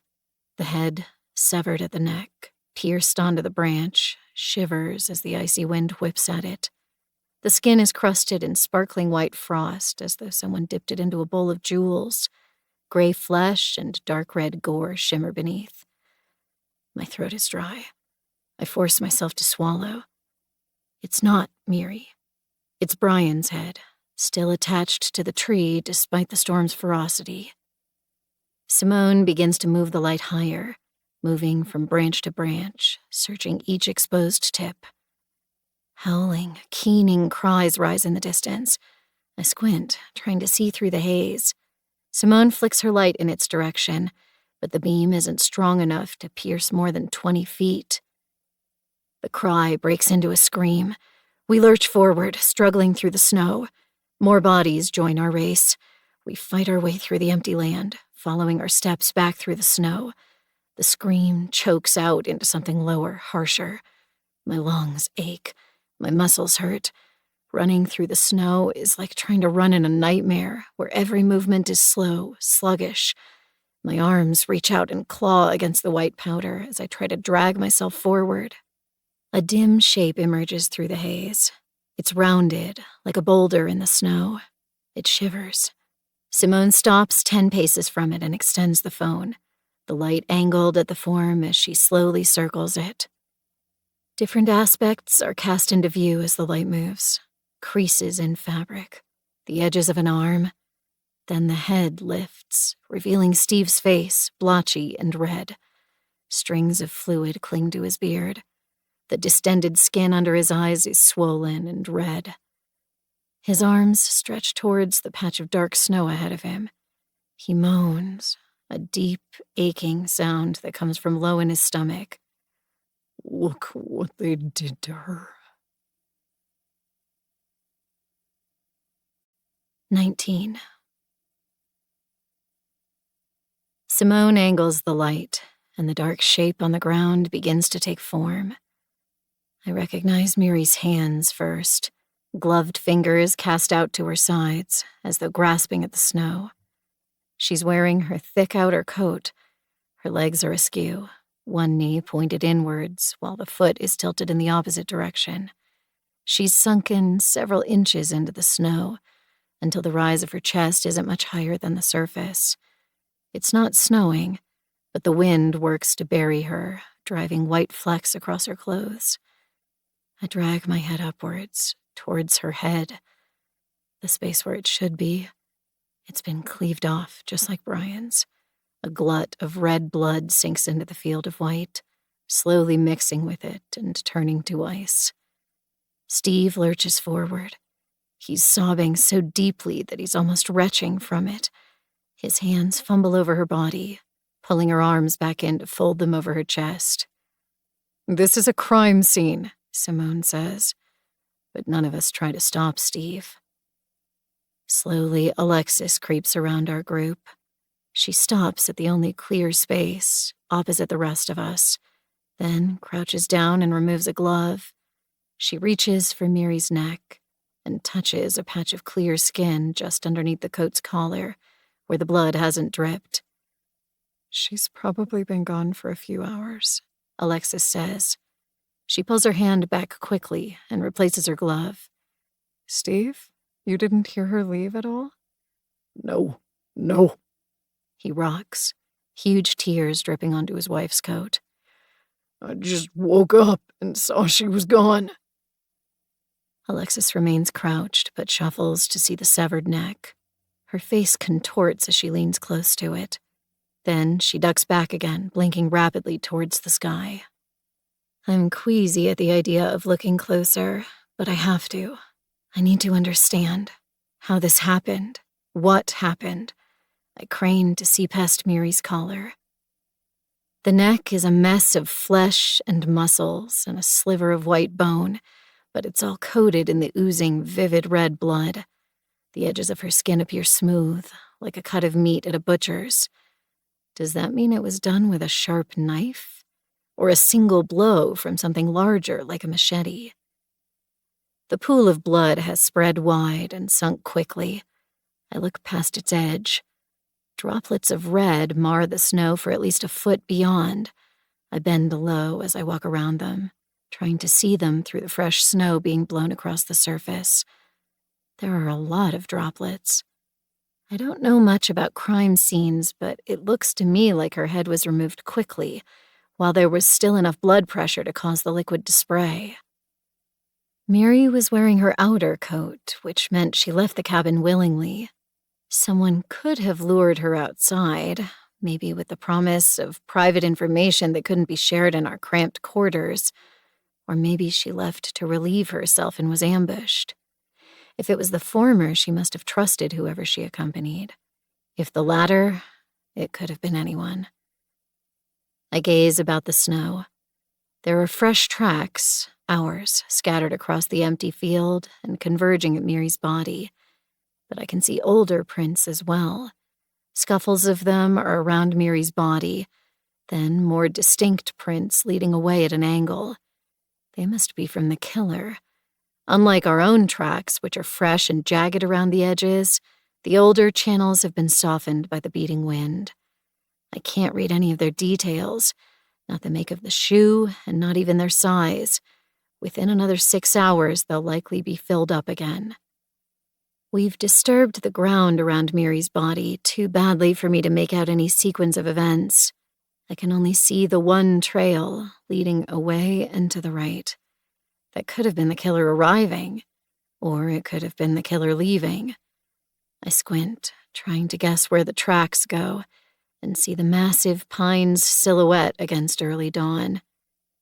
My breathing is labored as I push through the snow to reach the tree. It's still too early to see clearly, but enough light has broken through the mountaintops to make out the pine's shape without the help of a torch. Brian's head is still there. The rest of the tree is growing easier to see as the world grows lighter. I tilt my head back, squinting as I search each branch. I find her above Brian. The dead branch angles upwards. Miri's head has been impaled on it. The flesh around her face is slack, her mouth barely open. Blood leaks from the corners of her eyes. Her hair, brown but with an inch of gray at the hairline, whips into a flurry around her blanched white skin. Simone and Alexis followed me. Alexis doesn't say anything. She just looks. But Simone swears under her breath before swinging back to the cabin. We shouldn't split up. I'm trying to keep track of where each of my companions are, but they're growing more fragmented. Hutch is still crouched beside Steve, who cries over Miri's body. Blake is shuffling back towards the cabin. Denny and Grayson have vanished. We're all going to die here. Bile rises in the back of my throat. I turn away from the tree and cross to the shelter, stepping inside just after Blake. Simone stands in front of the fireplace, her hands hooked into the loops of her pants, and her mouth a severe gash as she stares into the flickering coals. I stop by the window. 31 small red dots mark the sill. The teeth are gone, though. All that's left are small spots of blood. One of my companions must have cleared them. We weren't supposed to touch anything that might count as evidence, but they were probably as disturbed by the violent display as I was. My instincts snag on something. I wind back. The teeth were there when I went to sleep the previous night. We were all woken by Steve, and the following minutes were much too chaotic for me to pay attention to my surroundings. I wasn't perfect at keeping track of who split off in which direction, but I don't think any of them went close to the cabin's window. The teeth were removed during the night. Ice runs through my veins. If the teeth were taken during the night, it was most likely by the same person who placed them there, the same person who killed Miri. I lay directly beneath, asleep and unaware, as the butcher picked the teeth off the sill above me one by one. The door creaks as more people enter. Denny, huge and hulking, followed by Grayson, Hutch, and Alexis. I run my tongue across my lips. I can't afford to let my voice quiver. Hey, who cleared the teeth away? A few weary heads turn towards me, but they only shake in response. Stay calm, stay natural. I just want to say thanks. They were bothering me. We should keep them as evidence for the police, though. I glance over the group. I don't know what I expect to see. The blush of a guilty conscience? Averted eyes? Agitation? They're only tired and irritable. Denny begins feeding fresh fuel into the fire. Steve is still outside. I feel as though someone should be with him. That feeling isn't enough to drive me towards the door, though. 2 deaths have occurred outside. I don't feel safe turning my back on any of my companions. The killer doesn't have to be someone inside the cabin, I remind myself. We had other theories. Someone living nearby, perhaps, targeting the tourists who were unlucky enough to stop in their region. That theory feels thin, though. The attacker left marks in the snow. I didn't see any leading away from the cabin or towards the road. Though, I have to admit, I didn't search very hard. Someone joins me at the window. Simone's long blonde hair hangs over her shoulders. It's the first time I've seen her wear it down. She gazes into the distance, and I search the bleak scape outside to find what's drawn her notice. A shape in the distance is barely visible through the haze. Steve, still kneeling over his dead wife. Is it just me? Simone sends me a sleek, questioning glance. Or does that feel performative? She doesn't give me a chance to answer. She turns and steps away, her voice ringing loud as she calls for attention. We're going to search everyone here. The words send ripples through me, but I still can't move from the blood-stained windowsill as I watch the distant figure of Steve rock and shake his head. 20. Step away from your belongings, Simone calls. All of you, immediately. You have no right to search us. Blake stays at her space by the wall, her jaw working. We have a right to privacy. You lost that the moment we had a second death. Simone moves towards Blake and grasps her arm. Blake cries out, a pained whine, as Simone drags her to the cabin's other side. By the door, all of you. That hurts! Simone doesn't respond. Her ice-blue eyes dart across us, and I find myself pressing close to the others in the doorway, my shoulders and back brushing against their thick coats. One at a time, Simone goes through us, feeling around our clothes and digging her hands into our pockets. She pulls out a receipt from Grayson's jacket. He purchased it just before the trip, evidently, and a tube of lipstick from Blake's coat. Nothing else. Finally, she removes her gloves and makes us do the same. She examines our hands, prying around our fingertips as she searches for signs of blood. I watch my companions closely as they're searched, but can't see anything obvious. Right. Simone's breathing deeply. Here's what we're going to do. We'll go to each person's possessions one at a time. That person isn't allowed to touch anything, but they can watch. Search thoroughly. Our suspect might have hidden evidence in unexpected places. We start at Steve and Mary's couch. Mary brought her purse back with her from the bus. It feels sacrilegious to paw through her lighters and gift vouchers, but we do, turning out the bag's contents until they're thoroughly vetted. Steve has relatively little besides clothes, but we still feel through all of the pockets multiple times. Next, my own nest. I'm made to stand with my back to the table as the others shake out my scarves and jackets. I have nothing to hide, but it still feels deeply invasive.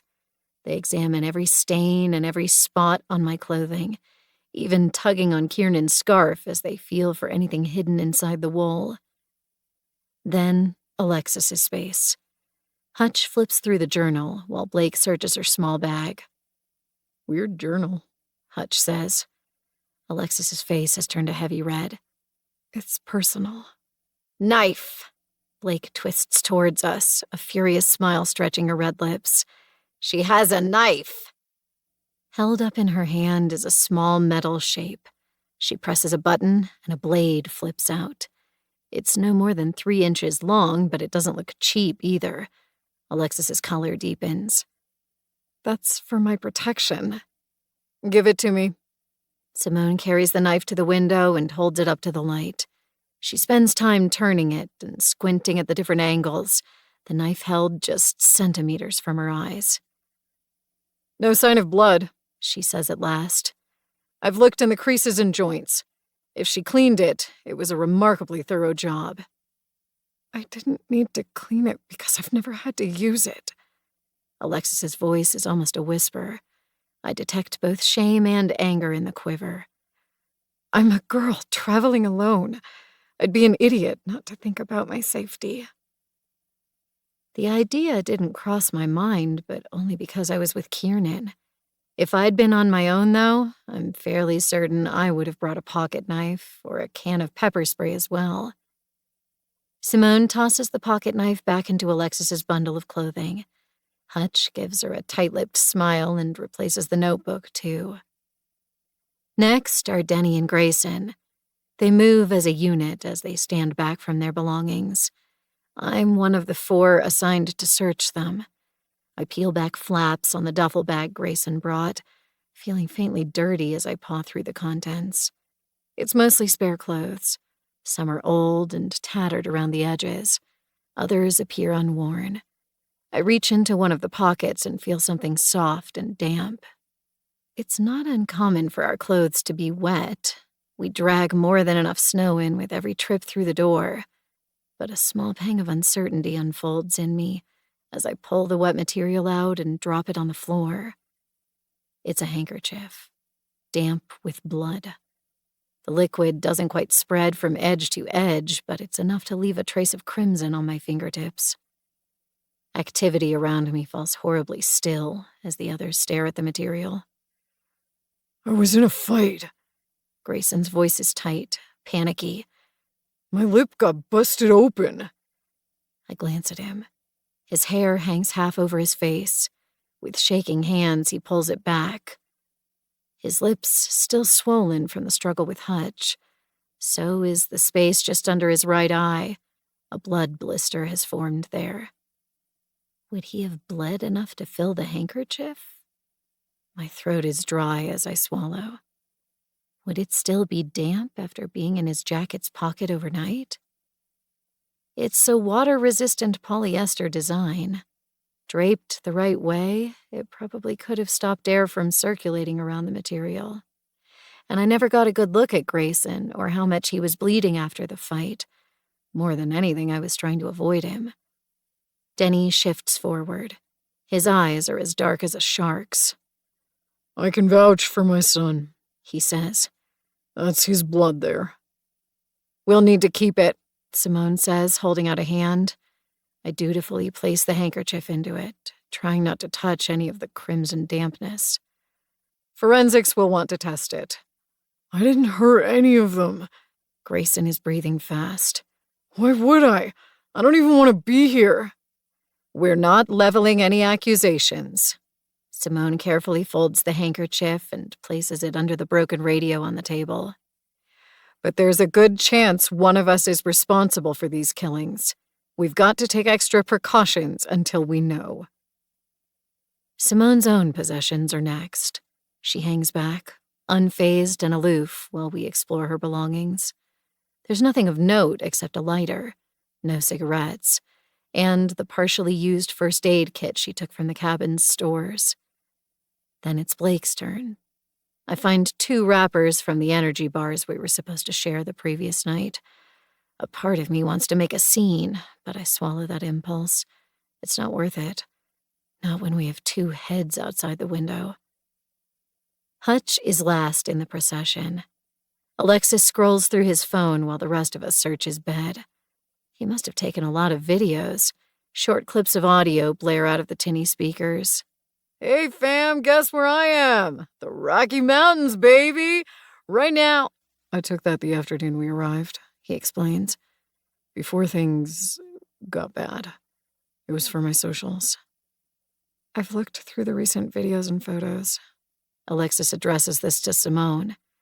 But there are thousands more. I don't want to waste too much battery. We might need a phone. Sure, Simone says. We drop everything, including the mobile, back into a pile. Then, under Simone's instruction, we file outside to the travel cases. The process there is a bit more streamlined. We're all assigned a case that doesn't belong to us. I'm given Alexis's. It's surprisingly sparse. I find spare clothes and toiletries, but not much else I'd expect a person to bring on vacation. No novels, no technology, not even a pack of cards. Even I brought cards. I pile it back in and zip it up once I'm done. The others are still working through their respective assignments. I flex, relaxing stiff muscles, and stare across the emptiness surrounding us. It's not a surprise that we can't find anything. Someone who's patient enough to line up teeth in a neat row and then clear them away again the following night is going to be careful about how they work. There are ample locations they could hide their items or a spare set of clothing. Patchy pine trees cluster around the cabin, offering plenty of alcoves. The ragged rocks on the cabin's other side are full of nooks and crevices. We haven't even fully searched the shed. A body moves through the hazy white. Steve. His walk is shambling, unsteady. He's been out in the cold for a long time. His muscles are probably stiff. But Simone's words return. Doesn't it feel performative? His face is blotchy. Simone leaves the cases to meet him partway. I can't quite hear what she says to him, but can guess she's explaining what we're doing. Fine. He pushes past her after a few words. Ice crusts his trimmed beard and the stubble that's begun to develop. I want to know what we're going to do about this. He stares at each of us, challenging us. Simone exhales, a plume of condensation rising from her. I think it's obvious that we can't stay here. I'm going to try to walk to town. Anyone who wants to come is welcome to join. 21. I feel my eyebrows rising. The bus ride took hours. I can't imagine how long it would take on foot. But then, it's growing painfully clear to all of us that no one is coming. Brian lied about the radio. With no way to contact the outside world, we won't be missed for another 12 days at least. Maybe walking to town is our only chance. Hutch shrugs. I'm game. Even if we can't get to civilization proper, we might be able to find a home or get a phone signal. I'm not leaving Miri. Steve's body quivers. She's out there, and we need to bury her. Simone casts a hand behind herself, gesturing to the swollen mounds of white. Where, Steve? In what part of the snow are you going to bury her? He doesn't answer, doesn't even look at her. I'm not going to pretend the walk will be easy or even safer than staying here, she says. It won't be. It's up to you to judge whether that's a risk you want to take. Anyone who prefers to stay can. We'll send help back for you. But I'm leaving in about 3 minutes for those of you that choose to come. Okay. Hutch tugs at his gloves, anxious. I will. Grayson and I are going. Denny turns towards the cabin. His son works his jaw, his hands in fists at his side. I want to stay here. Grayson. It's a single word, but there's a lot of weight in it, a command to fall in line. The teen doesn't buckle, but he doesn't meet his father's eyes either. I don't think any of us are getting anywhere by walking. We need to stay. There might still be a rescue. It's hard to read Denny's expression. His brow is heavy, and his beard disguises the angle of his mouth. All I know is I'd feel real fear to have that gaze directed at me. The boy can make up his own mind, Simone says. I'm not bringing someone who doesn't want to go. Denny turns away. I'll stay too. Alexis isn't looking at us. She's facing the tree. My back's acting up, Blake says. She glances at the cabin's dark window, and her lips twitch. If my choice is between sitting here and waiting to be picked off, or wandering into the wilderness to die, I guess I'm going to stay. At least we have food here. No one's gonna die, Hutch says, but his voice falters on the last word. One of our party has already been lost to the white-blanketed peaks. The Rocky Mountains stretch for thousands of kilometers. With no map and no compass, we'll be walking blind, hoping to find signs of a road we can follow, and then hoping that those roads will lead us to civilization before we drop from exhaustion. I flex my good hand. The injured one still won't move. Staying means having to watch my back at every turn. It means looking up at the heads of my companions whenever I pass the window. It means fighting off sleep lest I feel a knife against my throat. Leaving means straining my aching muscles. It means being trapped in layers, cold and burning hot at once. It means risking the wrath of nature and potentially perishing from it. I gaze at the distant rock walls rising out of the horizon. I hate them. I fear them. But they also hold something I dearly, desperately need. Answers. What happened to Kiernan? That's the thought that propels me towards Simone.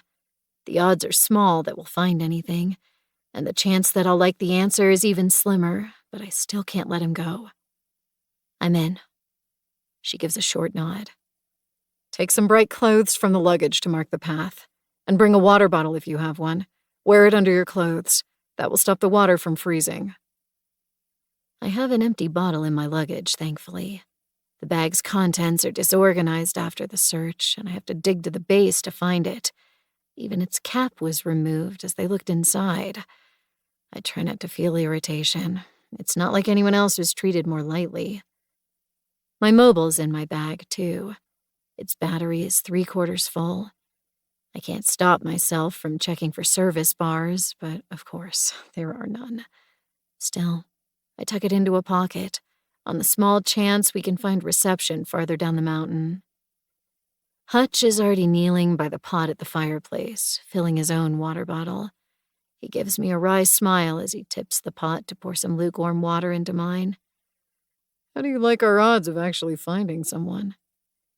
Telling him how I really feel won't help either of us. We won't know unless we try. He smiles, crinkling the bandage on his cheek. Like mine, it's growing damp around the edges. That's a good attitude. 4 of us leave: Simone, Hutch, Denny, and myself. The others, Alexis, Blake, Steve, and Grayson, stand outside the cabin to see us off. Grayson still won't look at his father. We follow the same path we took the previous day when we found the bus. Our footprints from then have already been erased, and I have to rely on the landmarks to track our progress. At least the weather is clearer. A white haze still permeates the chilled air, but I can make out distant rock formations. We set a good pace. My jacket is a little too tight with the water bottle underneath, and I find myself adjusting it often to keep it from chafing. Denny leads the group, his thick legs carved through the snow. The rest of us follow in a single file, taking advantage of his slipstream, so to speak. The morning was still fresh when we split from the cabin. We left no more than an hour after dawn. I can feel time trickling away, though, moving faster than we can afford as the shadows slowly tilt and new facets of the distant rock walls come into light. We find the bus at the entrance to the valley. Simone and Hutch spend a minute searching inside, while Denny and I open up the luggage compartment, hoping to find any tools that could help us. After 5 minutes, Simone hops back down. Nothing. No map, no compass, no two-way radio. Nothing here either. I pile the abandoned luggage, including Kiernan's, back into the bus. He should have brought something. Hutch wears a neck gaiter that covers his face up to his eyes. The skin around them is creased as he squints against the wind. Those things are all basic gear you'd bring for 2 weeks in the mountains, right? He's right. Either Brian was wildly, dangerously underprepared, and he didn't strike me as that sort of person. If anything, he took pride in how thoroughly he stuck by the books. Or someone else came through and cleared any important items out of the bus. That would have most easily happened on the first night, when Brian was killed. There was no watch then. None of us were too alert. The killer could have been gone for hours without being missed. If they came from inside the cabin, I still can't discount the idea that they're an outsider, someone darting in each night to pick us off opportunistically. We return to our path, Now that we're past the bus, we start tying colored strips of fabric to the trees to mark our path. Denny still leads, but Simone calls out directions. She's trying to retrace the path the bus took to find the cabin. From what I understand, Brian was trying to get them all to the lodge before coming back to search for Kiernan and me. But the roads had faded under the snow, and the bus became bogged, and it was a small miracle that someone was able to see the cabin through the storm. That means there's a road nearby. We just don't know where. Natural channels have been carved through the rock, and with the snow coating every surface, they do a good job of imitating man-made paths until you hit a dead end or a crop of trees or rocks that are unpassable. Simone seems to have a plan, though. She leads us through narrow ravines and across uneven ground that shifts beneath the snow. My mouth is dry, but I try to moderate how much water I drink. Even Denny's breathing grows labored. Then, pushing through a cluster of trees that could in no way have fit a bus, we break into a channel that looks like it once carried cars. We stop for a moment, panting as we examine the space. A ribbon of clear land extends in both directions. Trees and boulders mark its edges, but the snow in its center is unblemished. Hey, Hutch says. I can hear his smile, even if I can't see it. looks like we found our road.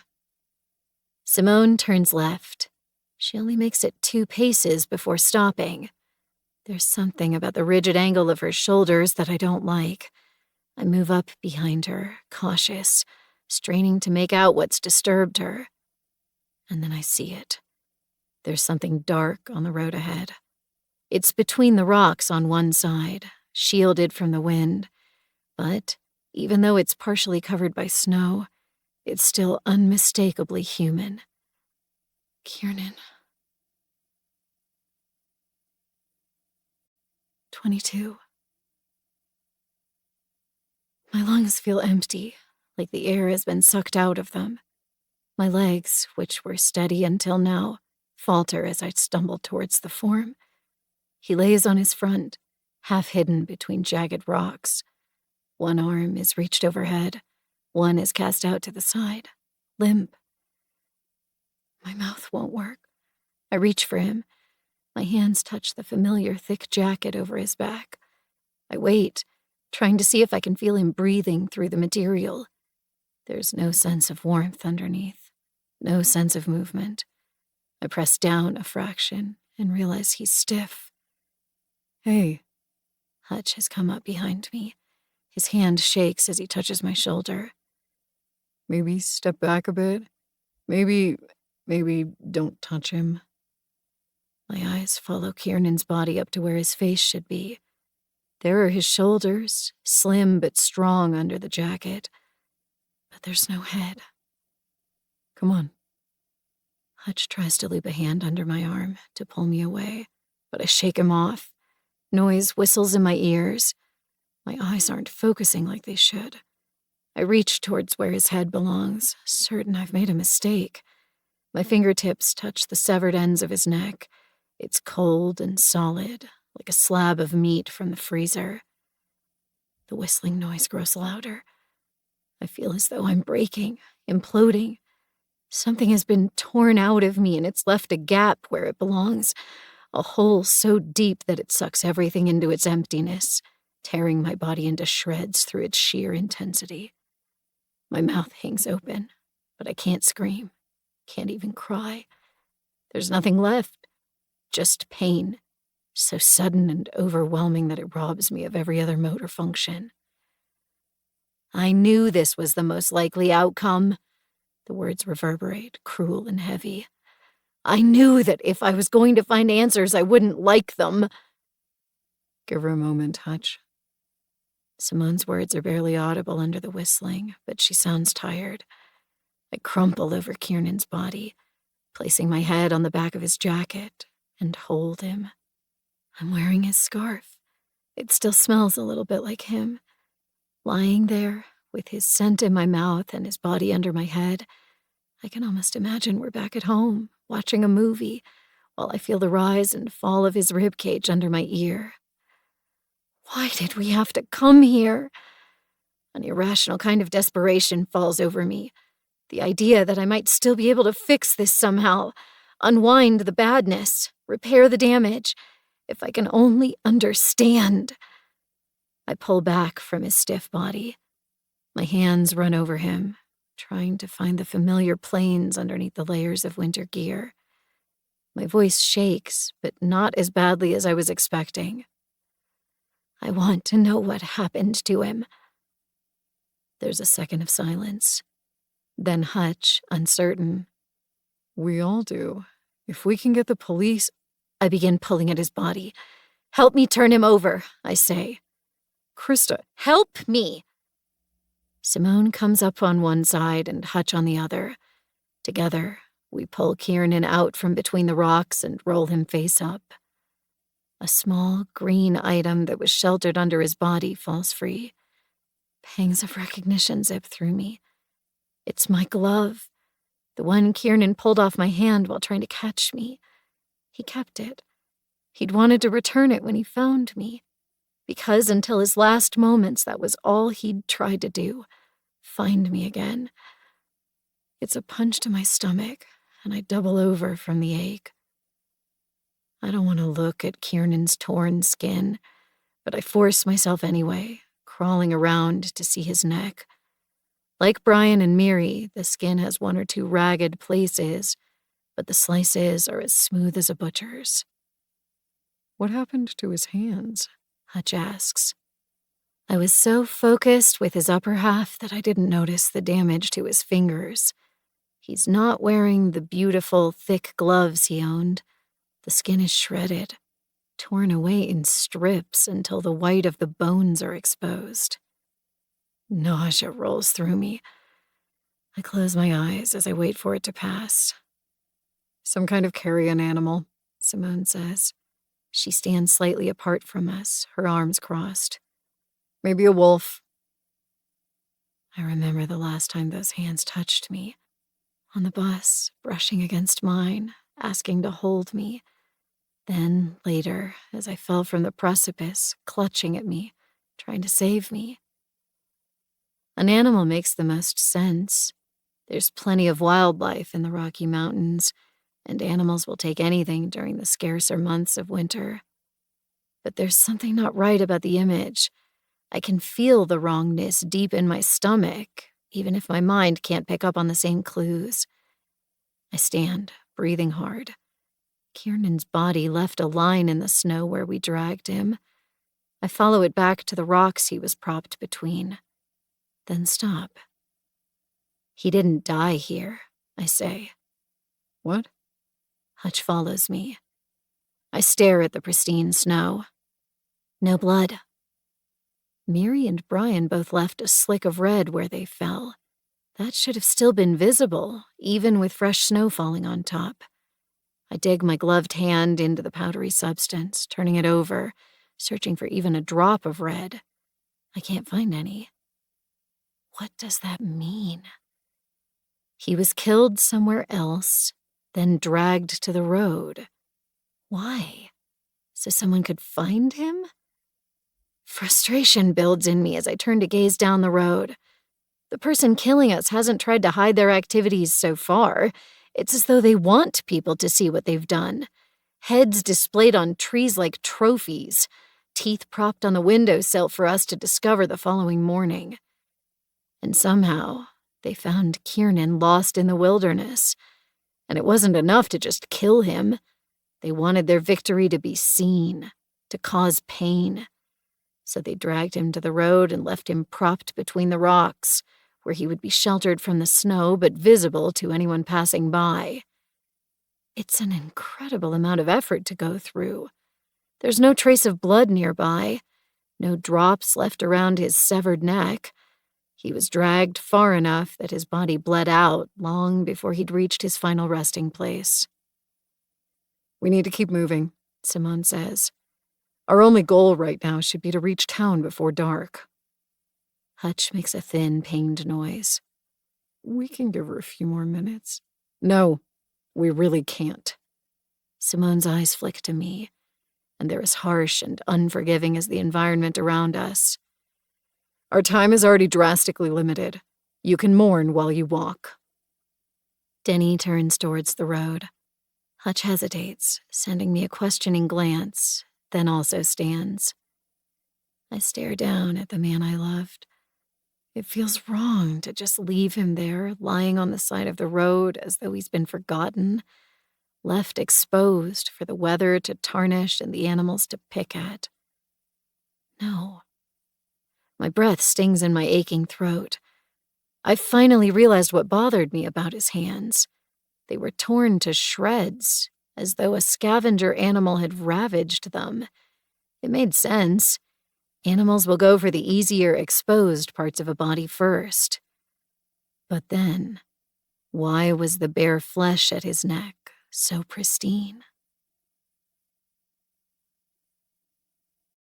23. Wait, I say to Simone. She doesn't respond, but I can feel her eyes on my back as I crouch down beside Kiernan and feel around his body. The way his hands have strands of flesh and muscle torn off is consistent with a carnivorous animal, or even an herbivore like a deer pushed to starvation. The familiar creases are all gone. So are the freckles that I loved to trace. My stomach aches as I stare at what's left, slivers of red flesh wrapping around exposed white bones. The neck, however, is almost perfectly preserved. Ice particles crust over solid muscles and tissues and exposed vertebrae. Nothing is tried to eat there, and that would have been the most attractive part of his body, even more than the hands. No skin to tear through to get to the desired fresh meat. Then, what happened? His head could have been removed well after death. Maybe Kiernan succumbed to the blizzard on the first night like I feared he would. Maybe hungry animals then attacked his hands, his eyes, the tongue inside his mouth, the most vulnerable parts. And a day after that, our tormentor, the butcher, might have found his body and decided to desecrate it further by carving the head away to claim Kiernan as one of his or her own victims.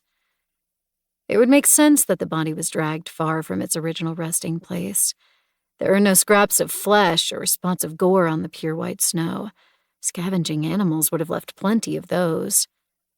Though I return to his hands. The remaining slivers of pale skin have been bleached an unnatural shade of white by the freezing temperatures. Could these wounds have been made by a knife? Defensive wounds, possibly? I imagine Kiernan fighting for his life, using his hands to shield himself from the blows that would ultimately claim him. A knife slicing into those hands again and again until they were stripped to ribbons. My teeth ache from how hard I'm clenching them. I turn away from the hands before they can infect my mind with any more ugly thoughts. The question could be solved by searching his body for any other injuries. Bruising that wasn't caused by settling blood post-death, cuts across his clothing. I'm half wild from the raw, aching need to know what happened to Kiernan, as though that will somehow help him. I feel over his jacket, hampered by the bandaged hand, as I look for tears in the fabric. There's something solid there, near his stomach. I pull the jacket up, but underneath is only the knit sweater he put on the morning we left the hotel. Inside the pocket, then, I unzip it. A small, dark object falls free. My heart feels as though it is about to break. I slump back into the snowbank, my legs limp, my body numb. Ahead of me, sharp and crisp in its bed of white, is a small midnight blue velvet box. I know what it means. Tears blur my vision, and then snake down my skin to absorb into the scarf as I reach for the box. It's intricately made. A small gold latch holds it closed. I flick it up and open the box. The engagement ring is beautiful, delicate. The diamond in its center almost certainly cost more than he could afford. Keening cries build in my chest. only to smother in a throat that's too tight to let out anything more than a painful gasp. This was the reason for the trip, to take me somewhere he cherished. It's also very likely the reason he pulled me away from the group, to search for a lookout with views of the wilderness below, the perfect place to ask me. We would have had 14 days together as a freshly engaged couple. 14 days to kiss and to hold and to go on walks and to build dreams for our future. All shattered in an afternoon. The others are silent, but I can feel their eyes on my back. They can't afford to wait much longer. I bend across Kiernan's chest one final time, holding him, telling him how achingly sorry I am. I can't even kiss his forehead, can't close his eyes, can't cover his face. There's nothing left to do but to kiss the familiar jacket and then to pull back, the box and its precious ring clutched in my hand. I'm done. It escapes me as a whisper. They hesitate for a fraction of a second, then turn, following the path as it leads downwards. Hutch glances back several times, making sure I'm still with them. He looks like he wants to help, but doesn't know what to say. Solitude is the best thing he can give me. I place the little felt box into my jacket pocket, closest to my heart, which feels as though it's been shredded. Each pulse that pushes blood through my limbs is an obligation it despises. It would shut down if I let it. The temptation is there. Leave the group silently, walk until I can't be found again, strip off my layers one at a time, and then lie down in the snow and let the cold eat me alive.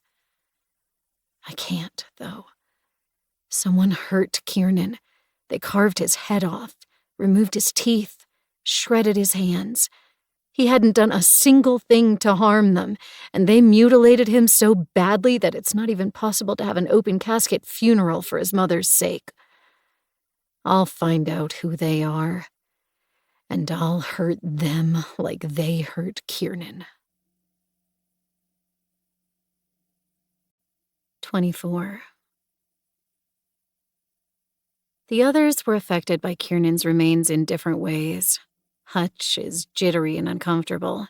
Simone seems to have grown tenser. Denny, on the other hand, shows almost no reaction. I watch his back as he leads us through the snow. He rocks slightly with each step, his head so high above us that he nearly brushes the branches overlapping our path. The road is easy to follow at first. It trends downwards in broad sweeps, and we stop tying cloth onto the trunks to mark our path. The clear ground doesn't last long, though. Soon, trees begin overlapping the road in ways they shouldn't. Trunks emerge in the center of the path. Boulders encroach on what should be empty ground. Simone's tenseness increases, but she pushes us onwards. We make it another 10 minutes along what we'd mistaken for a road before a cluster of white-coated firs barricade our way. No cars coming through here, Denny says, matter of fact. Simone swipes a hand over her face. Her pale skin has become pinched and sunken. We must have missed a turn. Let's go back. Our path is still visible in the snow, at least. We walk uphill until the passageway grows clear again. Simone leads us in different directions, searching for a continuation of the path. If there is one, we can't find it. Soon, our footprints weave over one another in chaotic patterns, lines gorged through the snow so often that it's hard to keep track of where we started. Back, Simone barks, her teeth bared. If we can't get out this way, we'll go in the opposite direction. Hutch is bolder than I am and voices what we're all thinking. Won't that take us higher into the mountains? This road has to lead somewhere. The lodge, maybe. That was where we were trying to get before this whole mess. Her gaze is steel fury. There'll be some way to contact the outside world there. The theory is good, but only as long as we're actually on a road. And the more I see of it, the less certain of that I become. When we first drove up the mountains, I remember seeing freshly plowed snow on either side of the path. The piles were high enough to look like guardrails. Even after the blizzard and the brutal winds, those clumps of hard snow should still be visible, if only as a rise in the landscape. But the only visible edges to our path are where the clear land ends and the pine trees begin. More likely, what we're on is some kind of riverbed or a channel gorged by a landslide, something with smooth bends that doesn't allow for tree growth. It's impossible to be sure while the snow covers the land. It blurs everything, sapping away distinct features under its unifying layer of white. Simone wants to believe we're on a road. I have no alternative plan or better suggestion. All I can offer is doubts, so I keep my mouth shut. The walk uphill is hard. The incline isn't steep, but it's unyielding. My water bottle is empty, so I fill it with snow and tuck it back under my clothes, knowing the chill against my skin is going to be hell, but that it will still be better than dehydration. We pass Kiernan's prone body by the side of the road, and it feels heartlessly callous to glance at him and then keep walking. I doubt Simone would tolerate another delay, though. She leads the group now, ahead of even Denny, forging through the snow with brute determination. Our breathing sounds like saws being pulled through wood. Gusts of condensation leave our mouths like cigarette smoke. The sun has passed its zenith and is sliding downward. The passageway grows narrower, trees pushing in on either side, but still Simone won't abandon it. It's grown steeper, too. Instead of walking, we're climbing. I see hazy gray sky ahead, and know we're aiming for some kind of precipice. "Slow down," I call, but Simone ignores me. My muscles scream. I push them for one final burst, clambering past both Hutch and Denny, and snag the collar on Simone's jacket. I pull her back just as we burst through a final layer of trees. The ground ends abruptly ahead of us, plunging downward for at least 100 feet. There's nothing ahead except empty air and a hazy view of distant mountain ranges. Simone, panting, hangs there for a second, before stumbling back and clutching one of the trees. Denny and Hutch come up on either side, moving cautiously. Snow tumbles over the cliffside, vanishing into the void below. Weak laughter escapes me in gasping bursts. The edge doesn't frighten me. After today, I don't think much can. But it's spectacular, in the truest sense of the word. Overwhelming. The cold stings my face, and the wind whistles in my ears, and the crisp tang of snow and pine lays over my tongue. And the view, stretching for as far as I can see, shows endless valleys and gulfs and mountain peaks spiking and collapsing towards the horizon. It's the most alive I've felt since I lost Kiernan. "Sky doesn't look good," Denny says. The clouds above us are the same angry steel gray as the afternoon we disembarked the bus.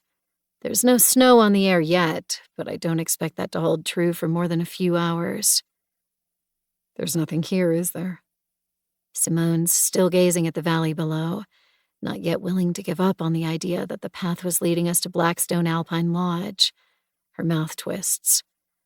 "We've been hiking to nowhere." "Do we go back?" Hutch asks. "Try again?" I fumble my phone out of my pocket. No cell service.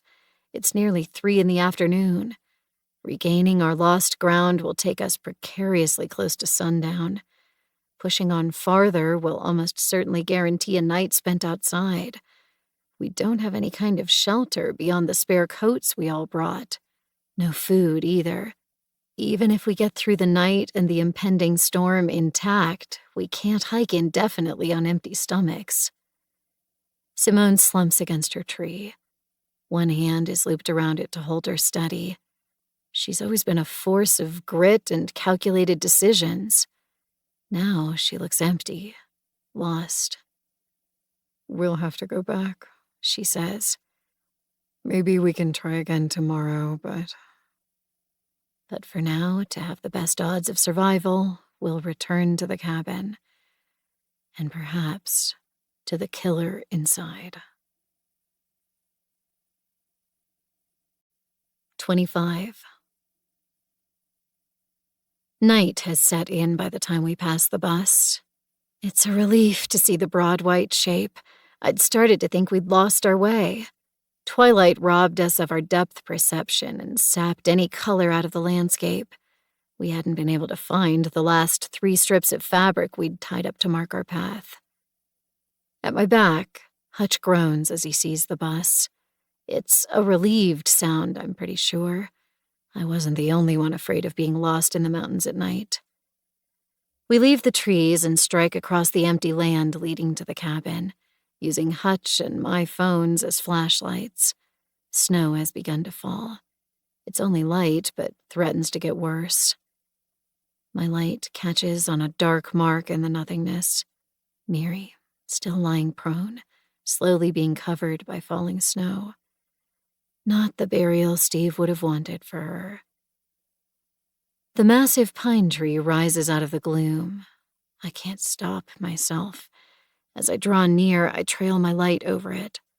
The beam isn't strong enough to reach the highest branches, but I can see Brian's head not far out of reach, and Miri's head about 15 feet above him.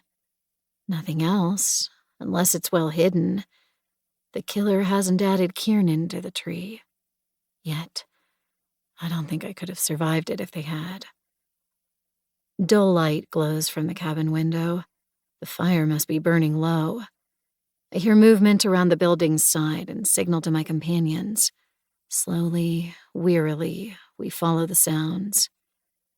"You're back, are you?" Steve asks as he sees us. Alexis, Grayson, and Steve are grouped around a box-like shape at the cabin's rear wall. Steve props a hand on his hip, disappointment pulling broad creases over his expression. "Don't suppose help is on the way," he says. "We're going to try again." Simone turns, deliberately putting her shoulder to him and cutting him out of the conversation. "Has anything happened here?" Grayson's hair hides most of his expression, but he doesn't appear happy to have his father back.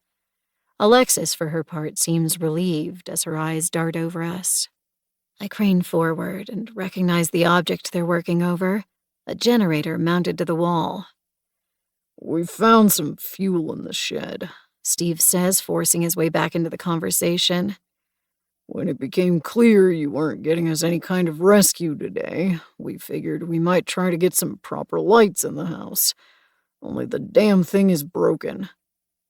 Denny steps forward. He bends over the generator and then pulls on something. It rattles. "You have air in the fuel system," he says. "I can clear it out, provided I have the tools." "The shed might have what you need," Simone says. Denny grunts and stands, dusting off his hands on his pants, then moves away from us. Simone runs the back of her hand across her forehead. She looks bone-weary. "While Denny works on that, the rest of us are going to get some wood for the fire." There are small noises of assent from the group as they split off in different directions. Steve shoves past me, bumping my shoulder, and I catch a tang of alcohol. Some of my relief to be back fades. It seems he found more than just petrol in the shed. Alexis snags my arm before I can follow the others. She offers a tight smile, then nods to the side, wordlessly asking me to walk with her. A cold, gnawing kind of trepidation starts in my stomach. Walking off to speak with someone in private is very likely how Miri died. I need to know who killed Kiernan and what he might have suffered before then, but I can't willingly make myself the next victim. And Alexis has been acting strangely since we first arrived at the cabin. I rarely see her without her journal in hand. She's made no effort to befriend anyone, not even on the bus before things went wrong. I've had the sense that she's hiding something. I just don't know what. Alexis catches my hesitation. "I want to tell you something," she whispers. "It's important." She's small. I'm fairly sure I could fight her off for a few seconds to scream for help if it comes to it, as long as I don't let her lead me too far from the cabin. I nod. We walk a dozen paces. Alexis glancing behind herself to make sure we're not being followed. She stops first, and we're within yelling distance of the others. It's very probable she has the same concerns I do. I still don't let my guard down. Her arms are folded across her torso. The wind buffets her short, flax-colored hair around her face, uncovering the moles with every strong gust.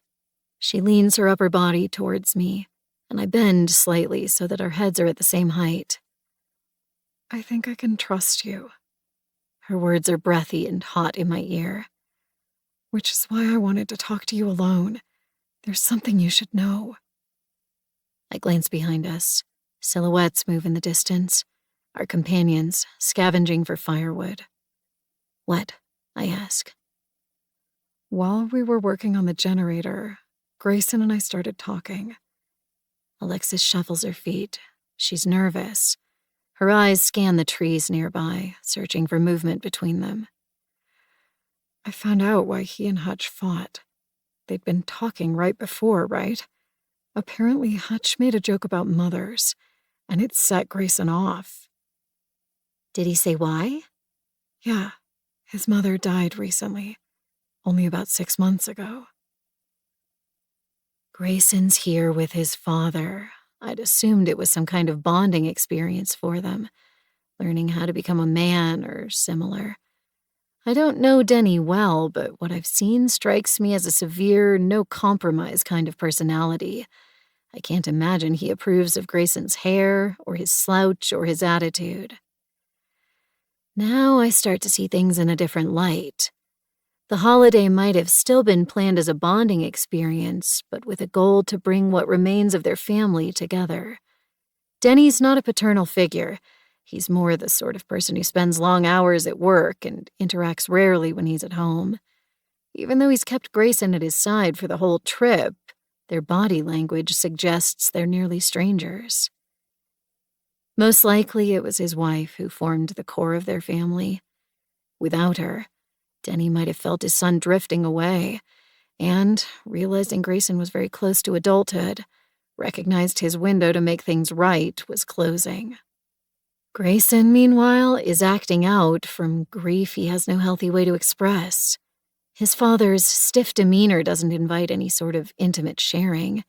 He hasn't made any secret out of the fact that the holiday was forced on him. From his perspective, the trip is too little too late. I try to reel myself back. I'm making a lot of assumptions about a family I barely know, who are trying to survive under horrible circumstances. I could be wildly wrong. Anyway, Alexis breaks off, flinching, her eyes darting towards some sound she heard in the trees. It's a struggle to see through the falling snow. I crane my neck, squinting, but can't make out anything beyond the first few trunks. Alexis clears her throat and leans closer to me, the words rushing out of her faster. This is the part I really wanted to tell you about. I asked Grayson how his mother died, and he didn't say anything for a really, really long time. He just stared at me, and then he said, "I think my dad killed her." 26. My mouth tastes sour. I can't feel the bandaged hand, but my good hand has grown numb and tingly.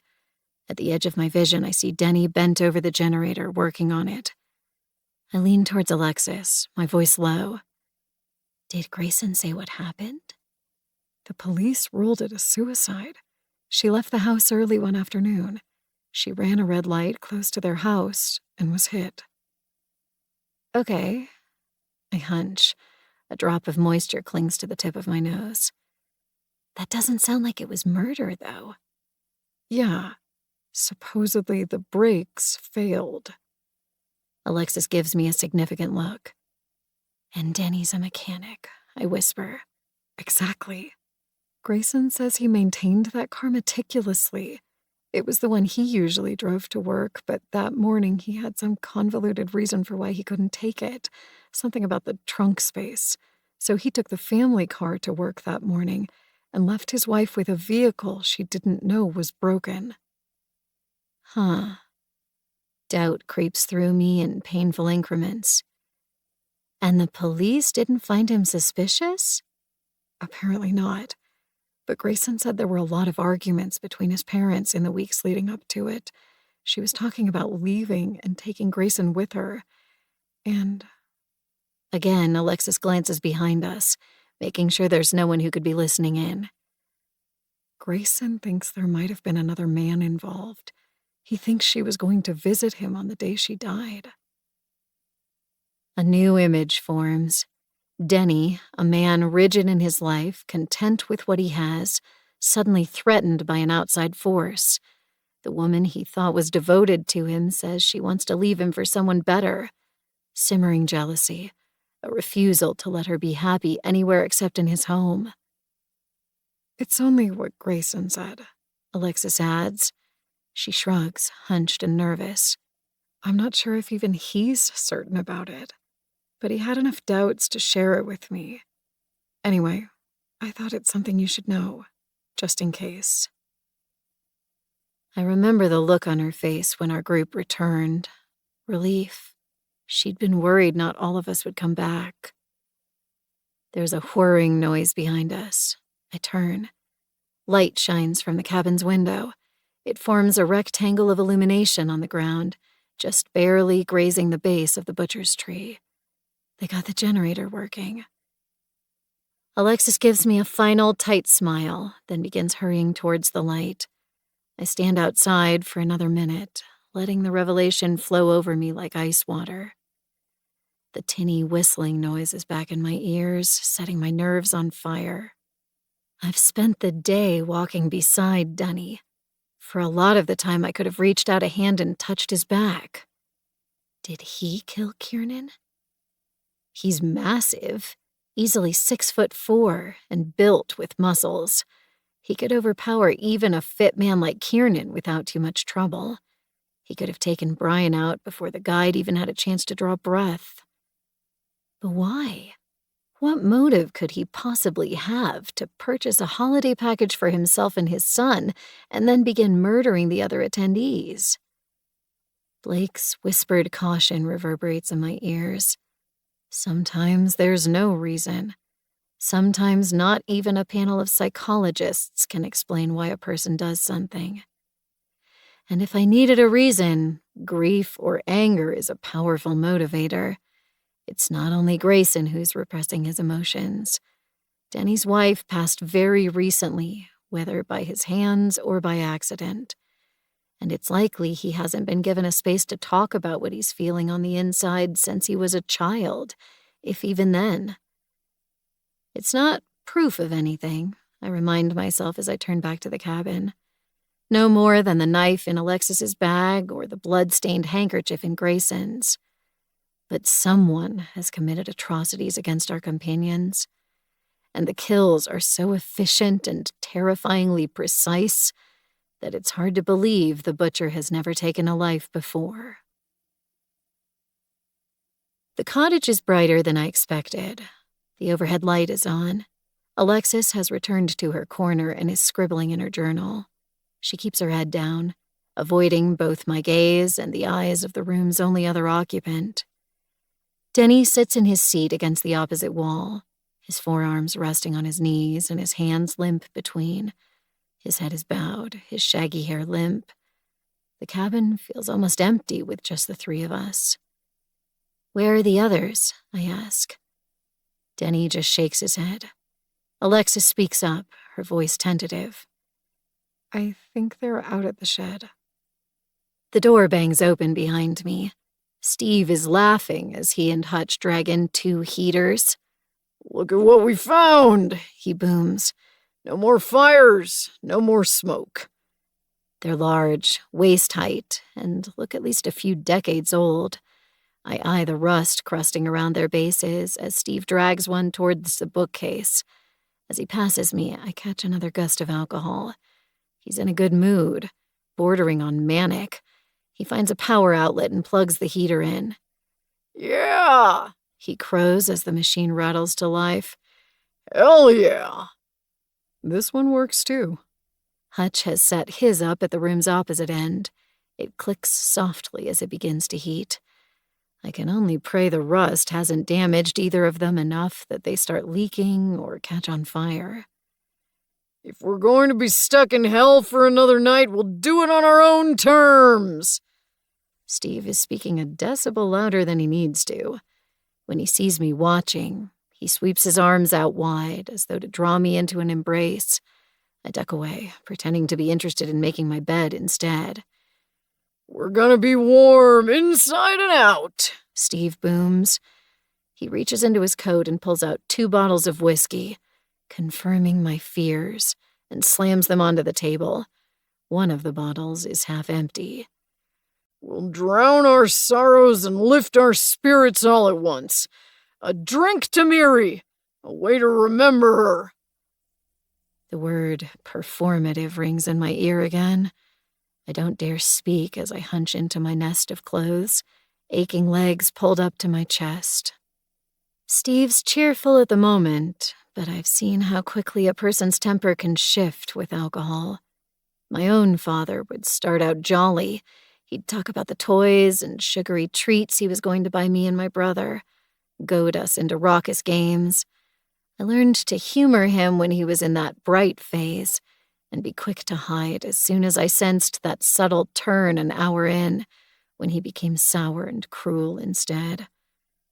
I can credit my father for a lot of things: a hyper-developed ability to read others' body language, a hatred of hard liquor, a mistrust of people who indulge in it. We should go easy on the drink, Hutch says. He eases past Steve to hand me a bowl. It's full of warm food from the fireplace pot, the same blend of rice and tinned vegetables we had the night before. The rice hasn't been cooked quite long enough and is crunchy at its core, but I still eat it gratefully. Hutch gives Steve a meaningful look as he passes again. We're going to want to stay alert. Not like staying alert last night did us much good, Steve sneers. Deep color builds over Hutch's face. The door pushes open, revealing a wind-swept Simone in the entrance. Hutch is right. Her voice is cool, measured. If I hadn't spent so much time around her the last few days, I might not have picked up the undercurrent of exhaustion. You can drink if you want, but we've lost 2 of our party across the last 2 nights, and I don't intend to let it happen again. Steve snorts. Just don't put this one in charge again. Sure, that's fair. Hutch's color deepens. I'm going to see if I can find a 3rd heater or something. Simone shifts out of the way so that he can leave. Her cool eyes follow him as he goes, her jaw working. The door hasn't quite closed before she catches it. None of us should be outside alone, she says. I'll go with him. She didn't ask for volunteers to accompany her, but Denny rises and shambles to the door regardless, leaving Alexis and I alone with Steve. Well, they're in a sour mood. Steve unscrews the top on one of the whiskeys and sips straight from the bottle. If he'd been my father, this would be the point where I would try to slip unseen to my room. His eyelids seem to sag as he gazes from me to Alexis.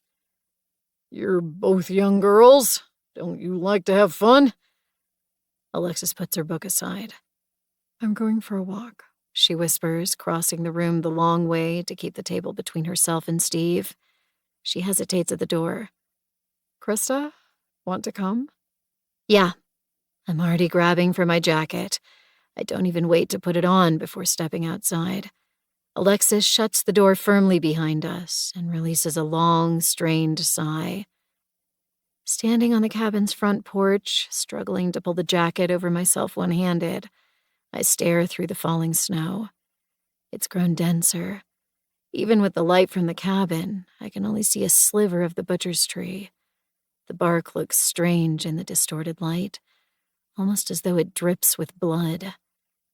We shouldn't be spreading out like this. Grayson never returned to the cabin after we converged around the generator. For that matter, I last saw Blake that morning. They know better than to be alone, especially after dark. At the same time, I can't blame them. We're grating on one another in the small cabin. The extroverts, Steve, Hutch, and to a lesser degree Blake, may be able to endure it better, but the constant pressure of unwanted company is wearing on all of us. I'd give a lot to just have 20 minutes on my own. But privacy is a luxury we can't afford, especially not now that night has set in. The heavy clouds and dense snowfall bring visibility down to nearly nil. Alexis seems content to lean against the door, her face pinched against the cold. I adjust my jacket as I step away from her and pull out my phone. I'm going to round up the others, I say, hoping she won't hear the nerves in my voice. Meet you back here in 5. 27. Fresh snow crunches under my boots as I force my way out from the cabin. If I were even a little smarter, I would have stayed with Alexis in the doorway, close to light and safety. Trying to bring the others back together puts me in the same situation I just criticized them for, alone and vulnerable in the dark. But maybe that's where I want to be, just a little. A lamb in the snow, waiting to see if they can draw the wolf out of hiding. I doubt Alexis would lend me her knife. If she did, she'd be a lot less intelligent than I've pegged her as. And I have no weapon of my own. I might be able to find something in the shed. A screwdriver, a sharpened stake, anything that can be driven into a body to stop its approach. I switch my phone to flashlight mode. The snow looks strange under the LED. Tracks already crisscross the space ahead of me, marking where people have made the journey to the shed and back. One spears off to the right, though, an aberration leading towards the sparse pine trees in the distance. I follow it. The snow has a strange dampening effect on noise. All I can hear are my own breaths, kept light, and the sound of snow crushing beneath my feet. I keep alert, straining to hear any other presences nearby. Except for the cabin that's now growing faint in the distance, I could be alone out here. A spark of light flickers ahead. It's a single coal, burning at eye height. A monster in the dark, hellfire glowing in its skull. My throat is dry as I cover my phone's beam, plunging myself back into darkness. The light flares, growing brighter. I cross to it as silently as I can manage. The coal fades. Then there's a deep, aching sigh, followed by the scent of sweet smoke on the air. I raise my phone. Its harsh light cuts across ice-crusted trees. A figure between them flinches back. I push my advantage, stepping closer, my light held ahead of myself like a priest's cross. "That's in my eyes," Blake says. Her voice is shaky. I lower the light and find the coal that drew my notice. A cigarette, held carefully between her fingers. Dark ash mars the snow at her feet. 2 other cigarette butts, already extinguished. "I didn't know you smoked," I say. She swallows, flicking the cigarette. "I've been trying to quit, but you can't hold this against me. Not after what's happened."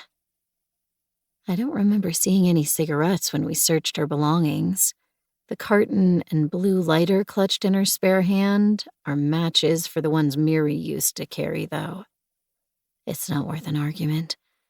I nod back towards the cabin. "I came looking for you because we're not supposed to be splitting up, especially not after dark." "I need a few more minutes, okay?" Her mouth twists. "Being in there is going to send me mad if I don't get some space. The entire time you were gone, the truck driver talked about his wife. The same stories again and again, like a broken record." I begin to turn away. "You know," she says. I stop, waiting. She takes a pull of the cigarette and holds the smoke lovingly in her lungs before expelling it. "Despite all those years as a dispatcher, I've never seen a dead body before." I have. I don't tell her that. "I've spoken to plenty, though." She tilts her head back. Her red lipstick must have been recently applied. It stains a clear ring on the cigarette. right before they died. The wind catches at the exposed back of my neck, prickling the hairs there. I turn away, leaving the small, smoldering light to flicker in the darkness. This time, I follow the edge of the sparse needled trees as I move back towards the shed. That's where Hutch, Simone, and Denny were supposed to be headed. I can tell before I even reach it that they're not there, though. There are no lights among the trees. I slow my gait and soften my breathing as I step into the narrow channel of churned snow that marks where my companions trekked between the trees.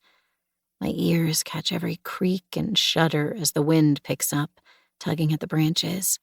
Snow falls, raining onto my shoulder, and I flinch. Sacrificial lamb, bait to lure the wolf. I flex the fingers around the phone, wishing I had something sharp to hold instead.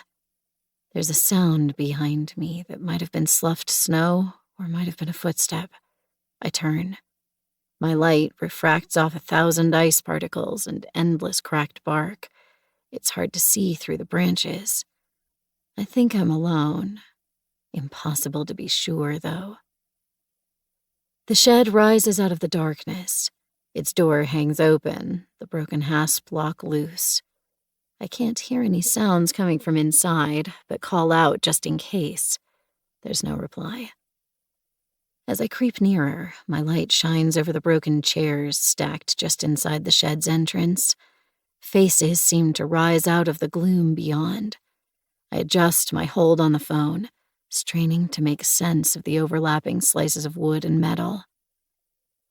If a stranger was staying near the cabin with the intention of picking us off one at a time, the shed would offer them shelter.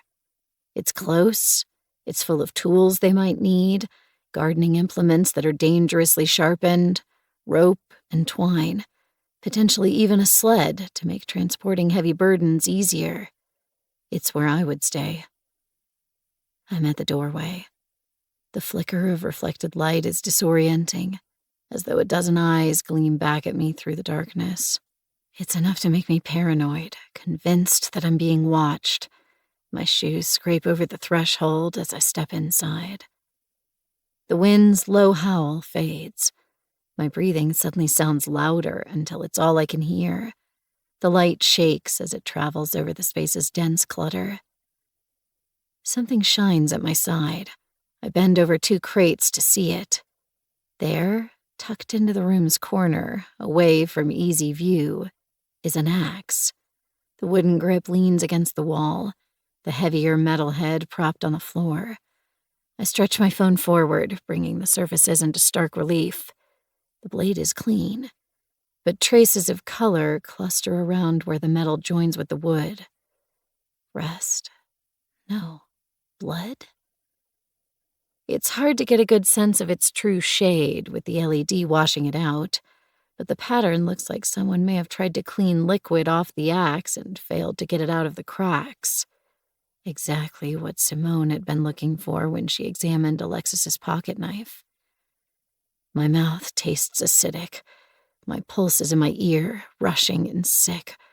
I stretch my fingertips towards the axe, wanting to pull it closer, wanting to see it clearer, but afraid to touch it. The blade is so large, wider than a neck easily, and curving out from the handle. It's a vicious thing. Wicked. A heavy hand lands on my shoulder. 28. I shove myself backwards, legs kicking. My shoulder hits the leg of a workbench. Boxes crowd under it and on either side, blocking my retreat, trapping me. Oh, little lamb, you should not have let your guard down. Denny looms in the shed's doorway. He's so massive I can barely catch any glimpse of the falling snow behind him. Shadows cling around his eyes, emotionless eyes, unfeeling pits staring down at me. He takes half a step towards me. I pull away. My back presses into the corner I've blocked myself in. I'm looking for Grayson, he says. My mouth is dry. I give a small, tentative shake of my head. He's not here. Denny's eyes slide towards the axe hidden in the corner. There's no trace of surprise or curiosity in his expression. He already knew it was there. "Dried tree sap," he says, and I realize he's talking about the red staining around the metal's edge. It's not sap. No chance. Not with that consistency, that flakiness. But I'd be a fool to argue with the man who blocks my escape. Yeah. His eyes turn back to me, measuring me. The silence is unbearable. Then he says, "Keep watch for Grayson," and turns and shambles back into the night. Energy drains from me.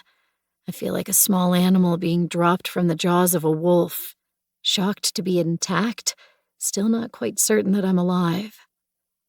There's no proof that Denny is the butcher, I tell myself. He's only one of the 7 people I need to be wary of. But I don't like how unconcerned he was by the axe, or the way he stared at me, as though he was weighing up a choice. I get my feet back under myself. My legs shake like paper in the wind. I need a weapon. There's not much a screwdriver will do against an axe, if that's truly the weapon that cost Brian and Miri their lives. But it's that, or be defenseless. I find a tool belt hung on the wall. There are no knives, but a row of worn screwdrivers jut out of the leather. My hand drifts towards the longest one, but I stop myself. A longer weapon will be harder to hide, harder to palm in an uncomfortable situation. I take one of the shorter ones. Its metal section is only 3 inches long. That will still cause enough damage in an emergency. My eyes linger over the axe. I'm far enough away that the discoloration, sap or rust or blood, is no longer visible. I don't want to leave it where it is, but the idea of touching it is now more than uncomfortable. It's repulsive, and the shed no longer feels like a safe place to be. The wind scrapes across my exposed skin as I leave. The gale's grown harsher. I have to lean into it to keep my balance as I navigate my way back into the cabin. Heat wraps around me as I enter the room. It's almost shocking in its intensity. Both heaters are set to high and angled to radiate warmth across the space. For once, my companions have stripped out of their layers of fleece. Steve wears a shirt that he's left unbuttoned. It exposes a strip of curling, bushy chest hair and flushed skin. He sits on the edge of the table, legs swinging below, and holds one of the whiskey bottles. It contains significantly less than when I last saw it. "Chrissy!" Steve crows. He raises the bottle towards me. A toast. "I'd about given you up for dead. Come and have a drink." Dread runs through my veins like poison. It's a very different kind of fear to the sharp tang of terror I felt in the shed with Denny.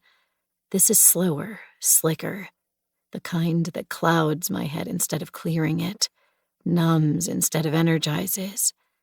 I'm not sure what I say, but I mumble something as I slink along the room's edge, trying to keep myself small and insignificant. I'm an adult woman. My father has been dead for nearly 10 years. But old scars sometimes peel back open and weep fresh blood. Outside, the wind intensifies, as though warning us that we won't be escaping anytime soon. Something, a loose branch probably, bangs against the cabin's back wall. It sounds uncomfortably like a person knocking to be let in. Steve's attention doesn't stay fixed on me. He talks to the room, his voice booming, his bottle raised and skin blotchy. "Total smoke show when I met her. Served at the rest stop a lot of us truckers used. They all flirted with her, but she blew them off. My buddies said I had no chance, but I asked her out anyway, and I was the first and only guy she said yes to. I took her to a real nice restaurant, and she ordered a huge steak with pepper sauce, and that's when I knew she was the only girl for me." I I slide down the wall to nestle in my bed, my sanctuary. This doesn't feel like grieving to me. It feels more like feigning grief while taking advantage of being the center of attention. The branch beats against the wall, shredding any trace of calm I try to clutch around myself. People grieve in different ways, I remind myself. When my father passed, I didn't speak his name for nearly 4 months. Any outsider would have read that as callousness. But there was too much there. Love and anger and resentment and longing. I couldn't explain that the words physically choked me. And after August 8, images flash across the theater in my mind. The rain, the roar of rushing water, the pain, the boy's terrified eyes. A voice yelling, "Can't we do something?" After what happened late on the night of August 8, I barely left my apartment, quitting my job and spending my savings on grocery deliveries. I don't know if that's something I should be ashamed of, that I grieved for a stranger more than for my own father. Steve has launched into another story. He was going to be an airline pilot, paid for the training and nearly got his license before a near-miss accident soured him on it. Miri only features in the story once, as the person who told him he was a fool after the crash. The room's too hot. I've stripped out of as many layers as I feel comfortable losing, and it's still stifling me. To my left, Alexis flutters her sweater's front to circulate air underneath. Simone seems unconcerned by the heat, but leans back against the wall, her arms crossed and gaze directed towards the ceiling. Hutch is folded over, a rolled-up coat between his head and the wall as he tries to sleep. 2 of our party are still missing, I realize with a jolt. "Hey!"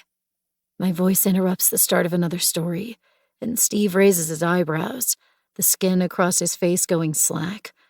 I lean forward, making sure I have everyone's attention.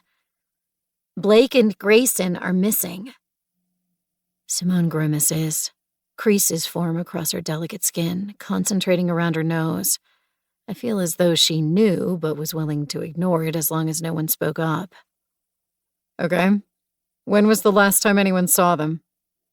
"I passed Blake maybe half an hour ago." The sense of wrongness, of danger, makes it hard to get the words out.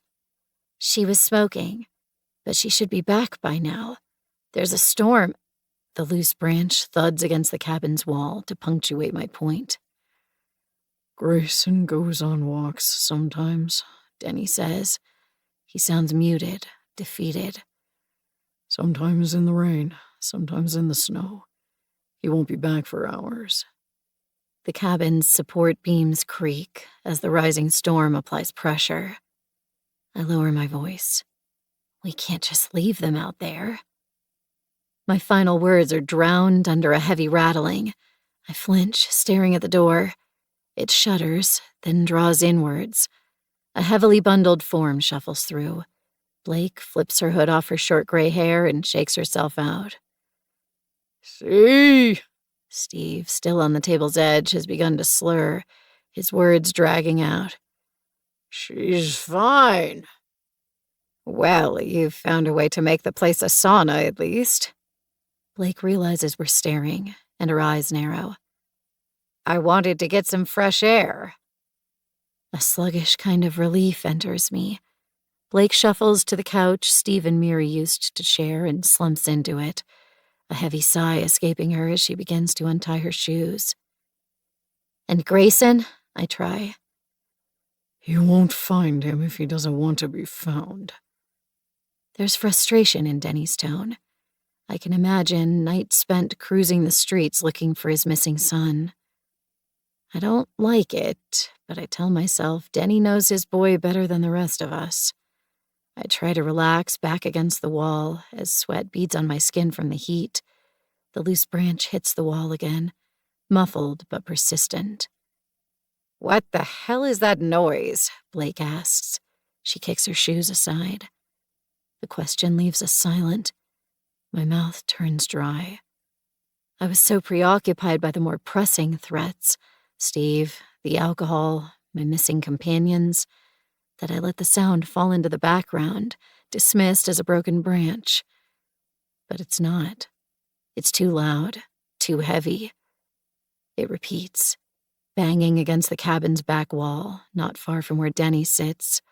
A slow thud, thud, thud, like a dead man knocking to be let in. 29.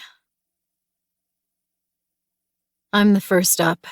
The room is so hot that I carry my jacket until I get to the door.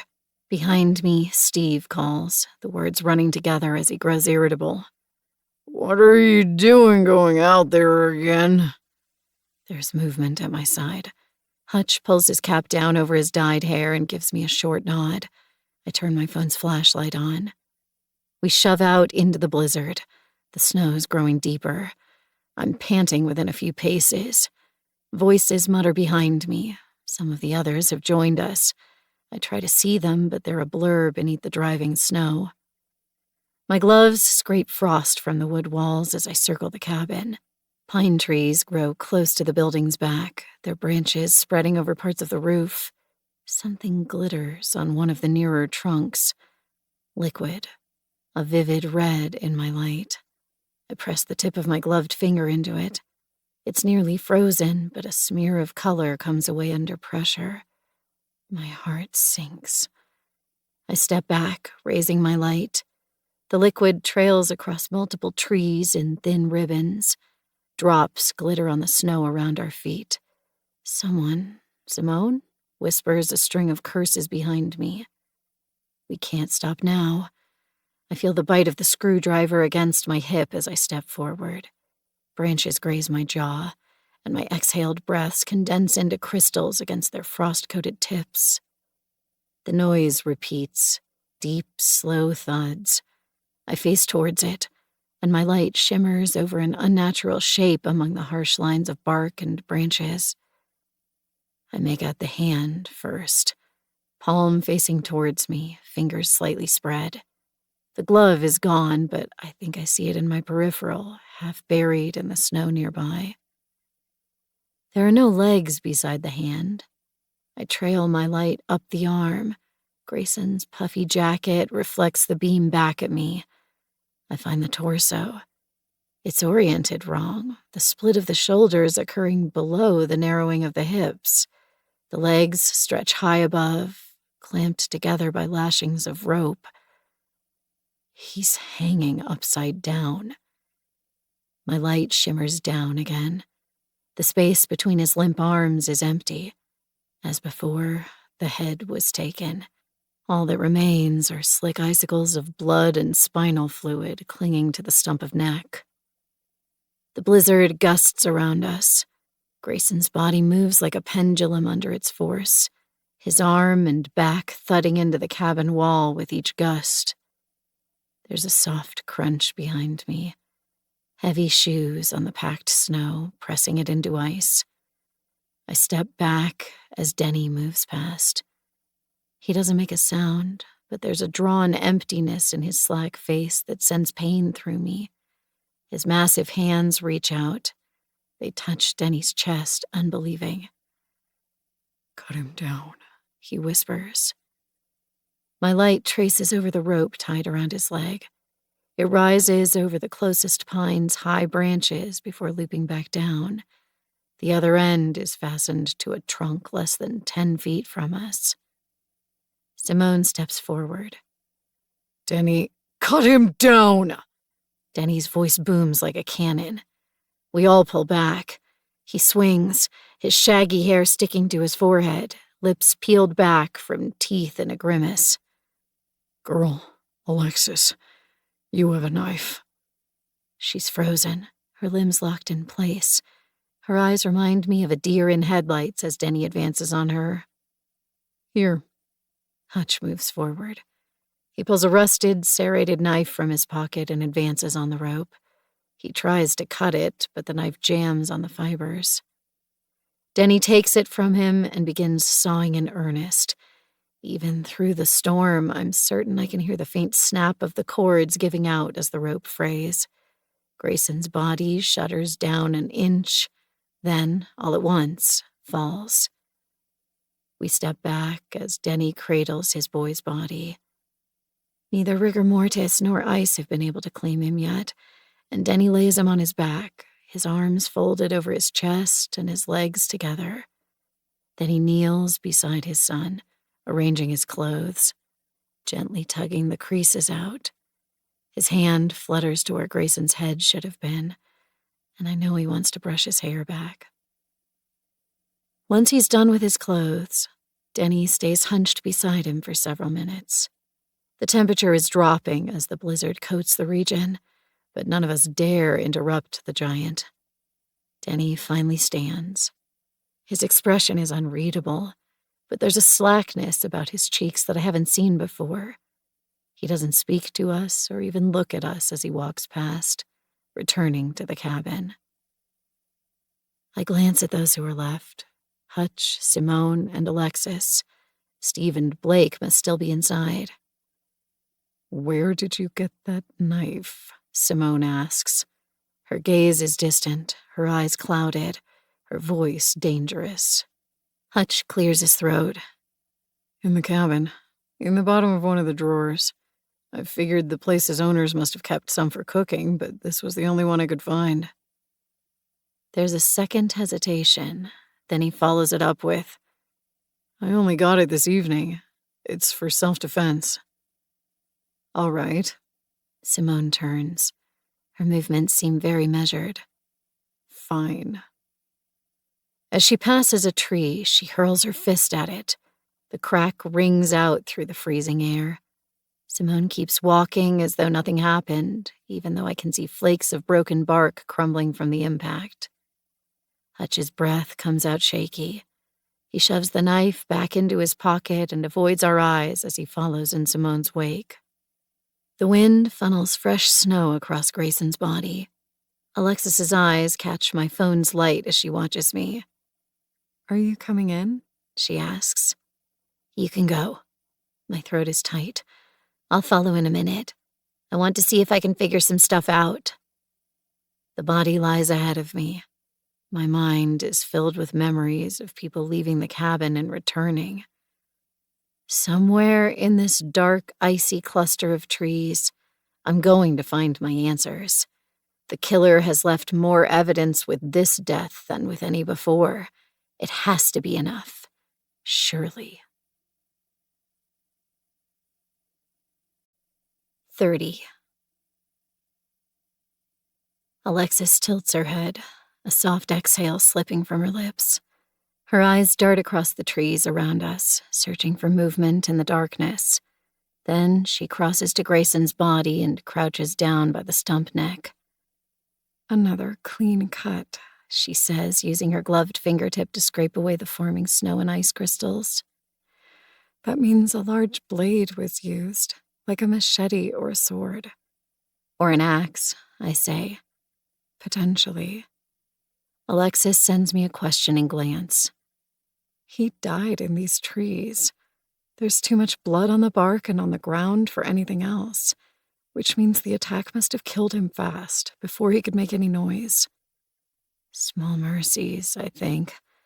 The alternative would be that his throat was slashed open and he struggled, voiceless, while he bled out. I move outward from the body, examining the snow.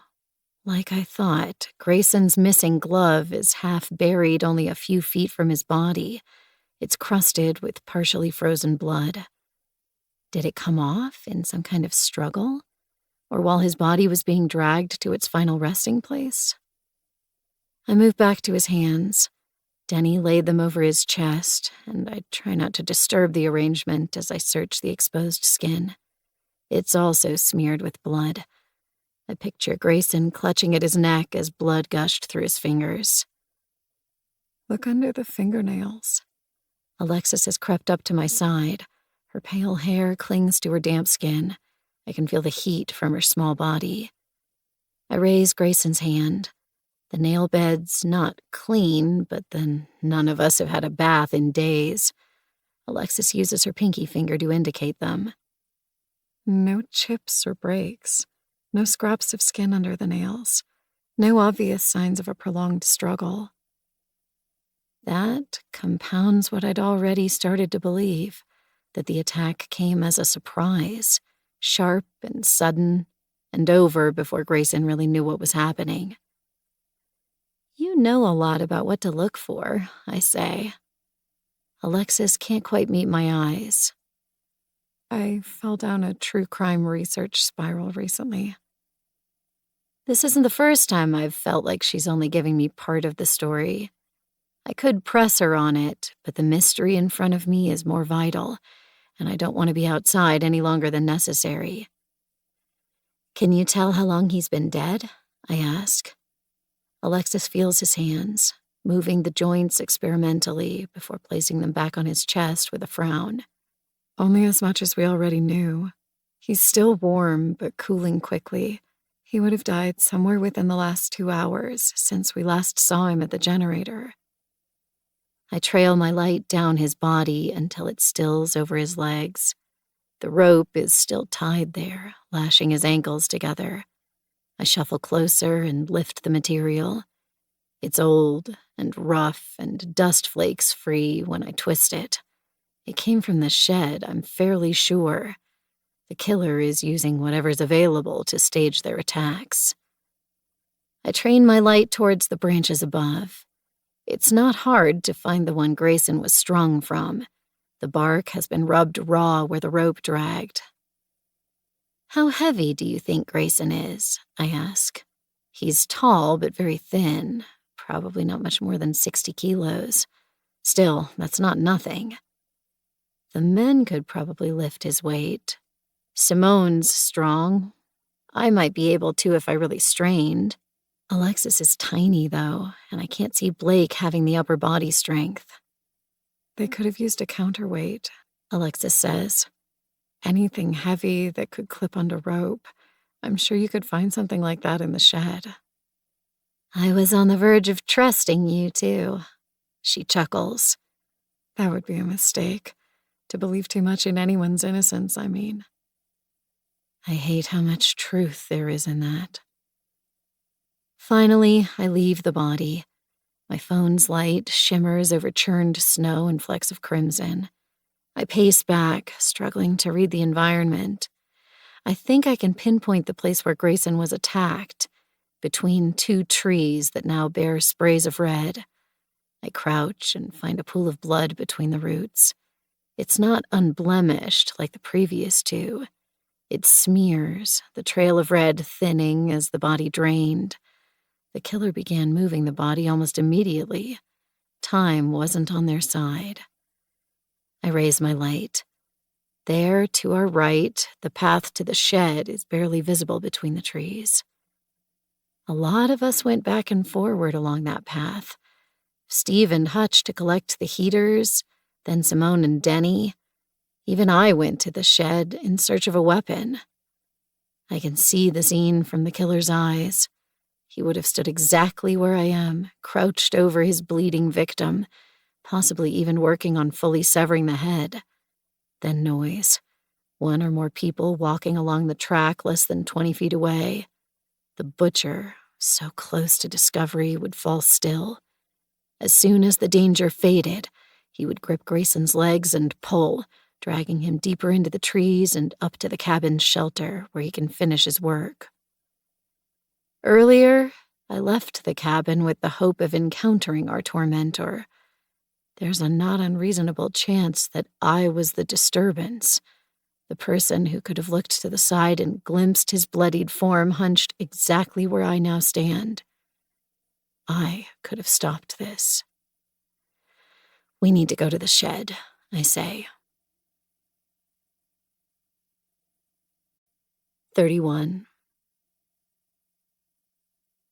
Wariness darkens Alexis's expression. I squeeze my eyes closed. I'm slipping again. I've begun to trust her and expect her to trust me in return. Her words reverberate. It would be a mistake to believe too much in anyone's innocence. Sorry, I say. I need to check something in the shed, and I'd really rather not be there alone. But I won't blame you if you want to go back to the cabin instead." She watches me for a second, her eyes so dark that they look almost black. Then she says, "Sure, I can come." The trees have done a lot to shield us from the wind. I hunch as we exit their cover and cross the empty expanse bridging the way to the shed. Its door is still open. Snow has built up, and the door strains against it, creaking as gusts pull against it. My light seems to fade out at the threshold, refusing to touch anything inside. Alexis's breathing is quick and shallow. She stays close to me. I'm grateful not to be alone, but I'm also very aware that in the crowded shed, we'll be dangerously underprepared for any kind of attack. I slip my hand under my jacket and rest it over the screwdriver handle. My light flickers across the room's dusty contents. I raise it, trying to see as much of the floor as possible to search for fresh tracks in the dust and snow. There are plenty. Multiple sets loop around the narrow walkway. I can't tell how many. At least some would have been when we first searched the shed. Still more would come from when Steve and Hutch found the heaters. I strain to read individual footprints, but it's impossible to say whether someone else has been through the shed. Instead, I turn towards the corner. The axe is still there. I crouch, pushing my light close to it. Alexis takes a short breath. "Is that why you brought up axes earlier?" "Yeah." I strain to see the staining around the handle. Is there more? Less? Has it been bloodied and cleaned again since I last saw it? Was it sitting in this position, or was it more to the left? Frustration bubbles in me. I should have taken a photo of it. I just didn't expect to need to reference it so soon. It's the right size and the right shape to make those kinds of injuries. She's so close that a loose strand of hair tickles the back of my neck. She swallows. We should bring it back to the cabin. I glance up at her. Put it somewhere with a lot of eyes on it, she continues. Make it impossible for anyone to sneak away and collect it. That's a good thought. I pass her my phone and reach for the axe's handle. It's heavier than I expected. I bring my other hand, the bandaged hand, underneath to help stabilize it, and still stagger a fraction as I drag it out of its corner. Is there anything else that could be used as a weapon? Alexis asks. Anything we need to lock up? Everything. The circular saw. Legs could be torn off the broken chairs and used as clubs. Screwdrivers from the kit I pilfered earlier. The gardening tools. Everything in the room is either sharp metal or heavy wood. I don't suppose we can lock up the whole shed, I say. Not unless we find a new hasp. Her mouth twists. Even then, the wood's rotten. Anyone could break it open again with a little determination. I adjust my hold on the axe. The idea of getting any closer to the reddish-brown stains makes me squirm, but the weight is too great to hold away from my body. I reluctantly press it against my chest. This is the only thing I've found that matches the killer's style. It'll have to be enough for now. We force our way back through the snow. Alexis lets me take the lead, which is only fair. I wouldn't want someone carrying an axe behind my back either. As we near the massive pine tree outside the cabin, I gaze up its length. The sparse light makes it hard to see clearly, but I think there might be a third shape suspended on the branches. The queasiness in my stomach tells me to turn away, but I need to know. I move closer, eyes squinted against the bitter wind as I fight to peer through the deepening shadows. I was right. A third head has been affixed to the pine, not far above Brian's. Grayson's long hair flows like a river, tangling over the long dead branches and snagging on the bark. The tip of the branch was impaled into his neck, and its end juts out through his slack mouth. His eyes are open just a sliver. a narrow slice of whites barely visible beneath thick lashes and the strands of hair coating his face. Did Denny have to look at this as he passed? Did he stand where I am now, gazing up at what remains of his son? The thought hurts. I turn back to the cabin. It's only as I'm pushing through the door that I realize how I must look.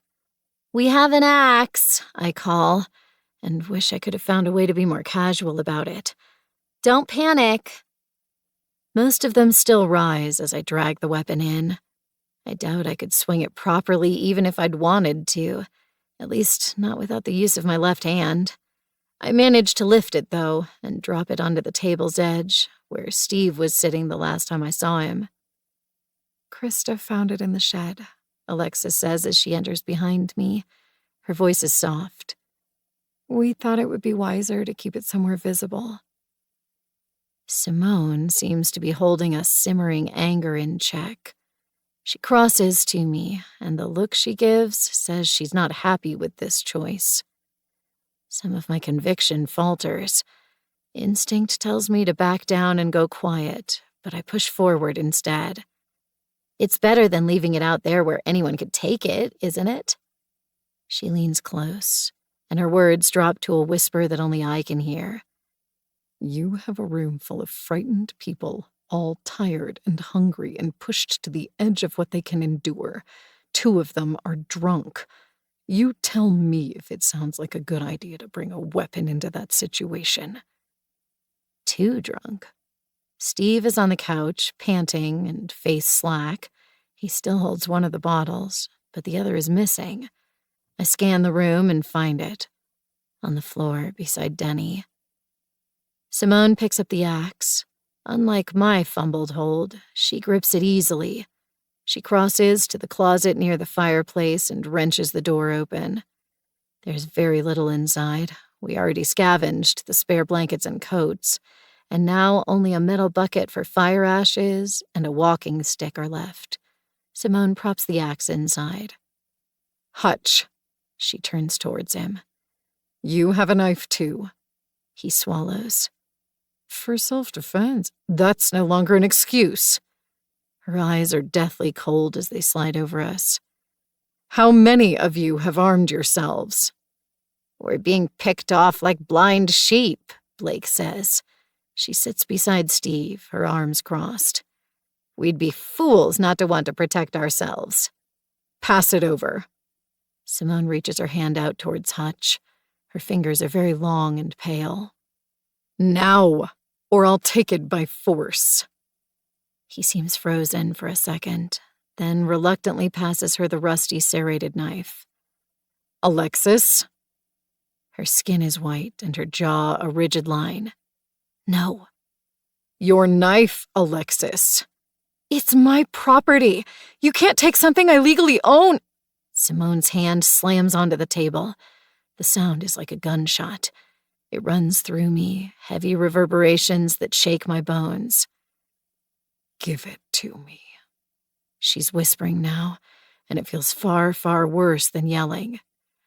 "Or so help me, I will carve scars into that pretty face of yours." 32. Alexis stares at the rest of us. Her eyes are wide and frantic, begging us to step in, to say something. "Come on now." Steve's words drain into one another. He smiles, his cheeks red and his face sweaty. "She hasn't caused any trouble, and you know how important it is to be safe. You're one of our country's heroes. You saw active duty, right? So you understand." "Bite your tongue, Steve." Simone doesn't move her gaze from Alexis. "For just 5 minutes of your life, learn the joys of silence. Alexis, you have 10 seconds before I lose the last of my patience." Alexis's skin is normally a rich bronze, but now it's taken on a sickly, blotchy shade. She reaches an unsteady hand into her pocket and passes Simone the folding blade. "Fine. Simone's intensity doesn't waver. Her focus switches to the rest of us. Anyone else? The screwdriver is sharp and hot against my side. I try to keep my face empty, to not give anything away. If you don't hand over what you have, I will search you. She seems to mean it, and I don't want to know the consequences of lying. A lump sticks in my throat as I pull out the screwdriver. Blake hands Simone a carving fork, its tips dangerously sharp. Steve was carrying a paring knife, something that he seems to have brought in case they found a way to open up the frozen lake for fishing. Only Denny doesn't offer up a weapon. Simone makes the rest of us stand to one side as she searches his belongings and pats down his body, but finds nothing. She carries the rest of our items to the cupboard with the axe and places them inside. Then she shoves the door closed. You're all adults. I thought I could trust you to use enough common sense and caution to keep yourself safe, she says. Apparently, I was wrong. 4 bodies now lie in the snow, and still no one in the outside world even knows that we're in danger. The rest of us will be dead within a day if we don't change something. Blake hunches, sinking deep into the couch. We don't know that the murderer is one of us. All you've done is strip our protection away for next time we're attacked.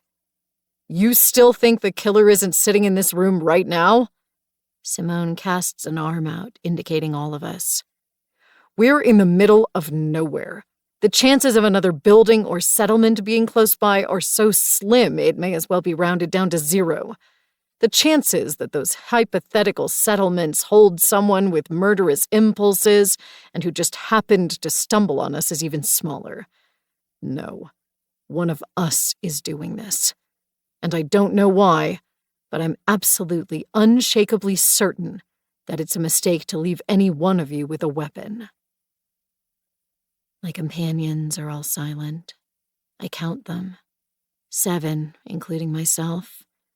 If Simone is right, and with every passing hour I grow more convinced that she is, then one of the 6 people around me is a monster unlike anything I've known before. Anyone who tries to find a replacement weapon will be treated as the very real threat they are. She gazes at each of us, making sure we understand the message.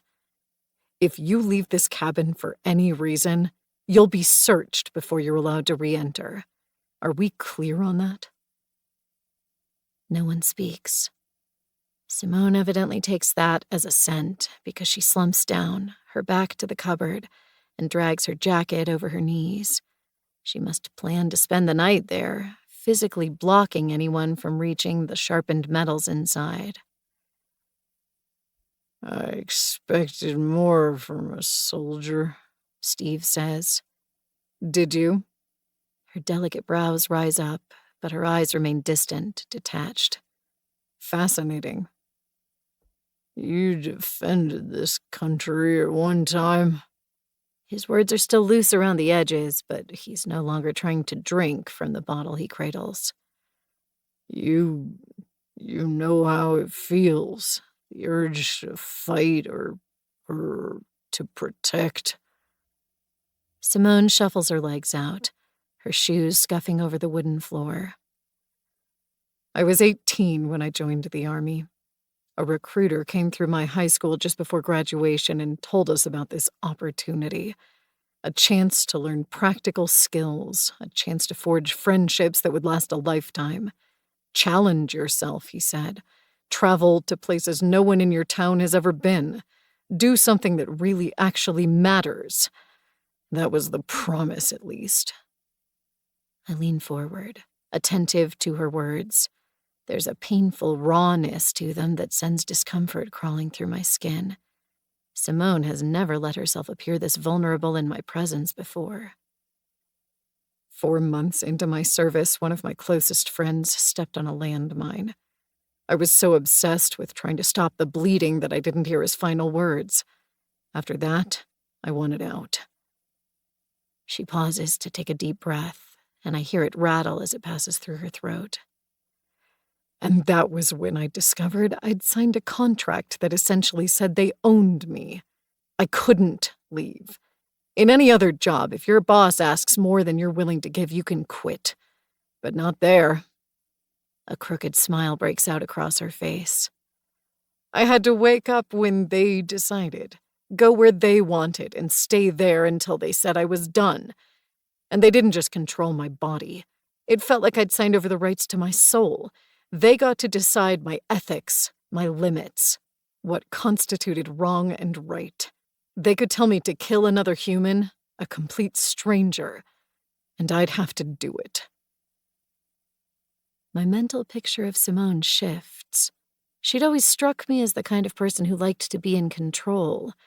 With Brian gone, she naturally slid into the leadership position. I'd thought it was just a part of her personality. Some people like to follow directions, some like to give them. Now, I start to wonder if it's more of a compulsion. Simone spent 4 years of her life feeling like she didn't belong to herself. And now she's willing to fight, furiously, viciously, to not lose that control ever again. The army turns some people into heroes, Steve mutters. Guess it just turned you into a weak-spined pacifist. My time there wasn't useless, she retorts. It hardened me, sharpened me, and it made it easier to see other people for what they really are. She fixed each of us with an exacting gaze, as though she can penetrate our outer shells. I wonder what she sees in me. So many of the new recruits were just like me, only there because they didn't have any better plan for their lives. Others joined for idealistic reasons that were quickly wearing thin.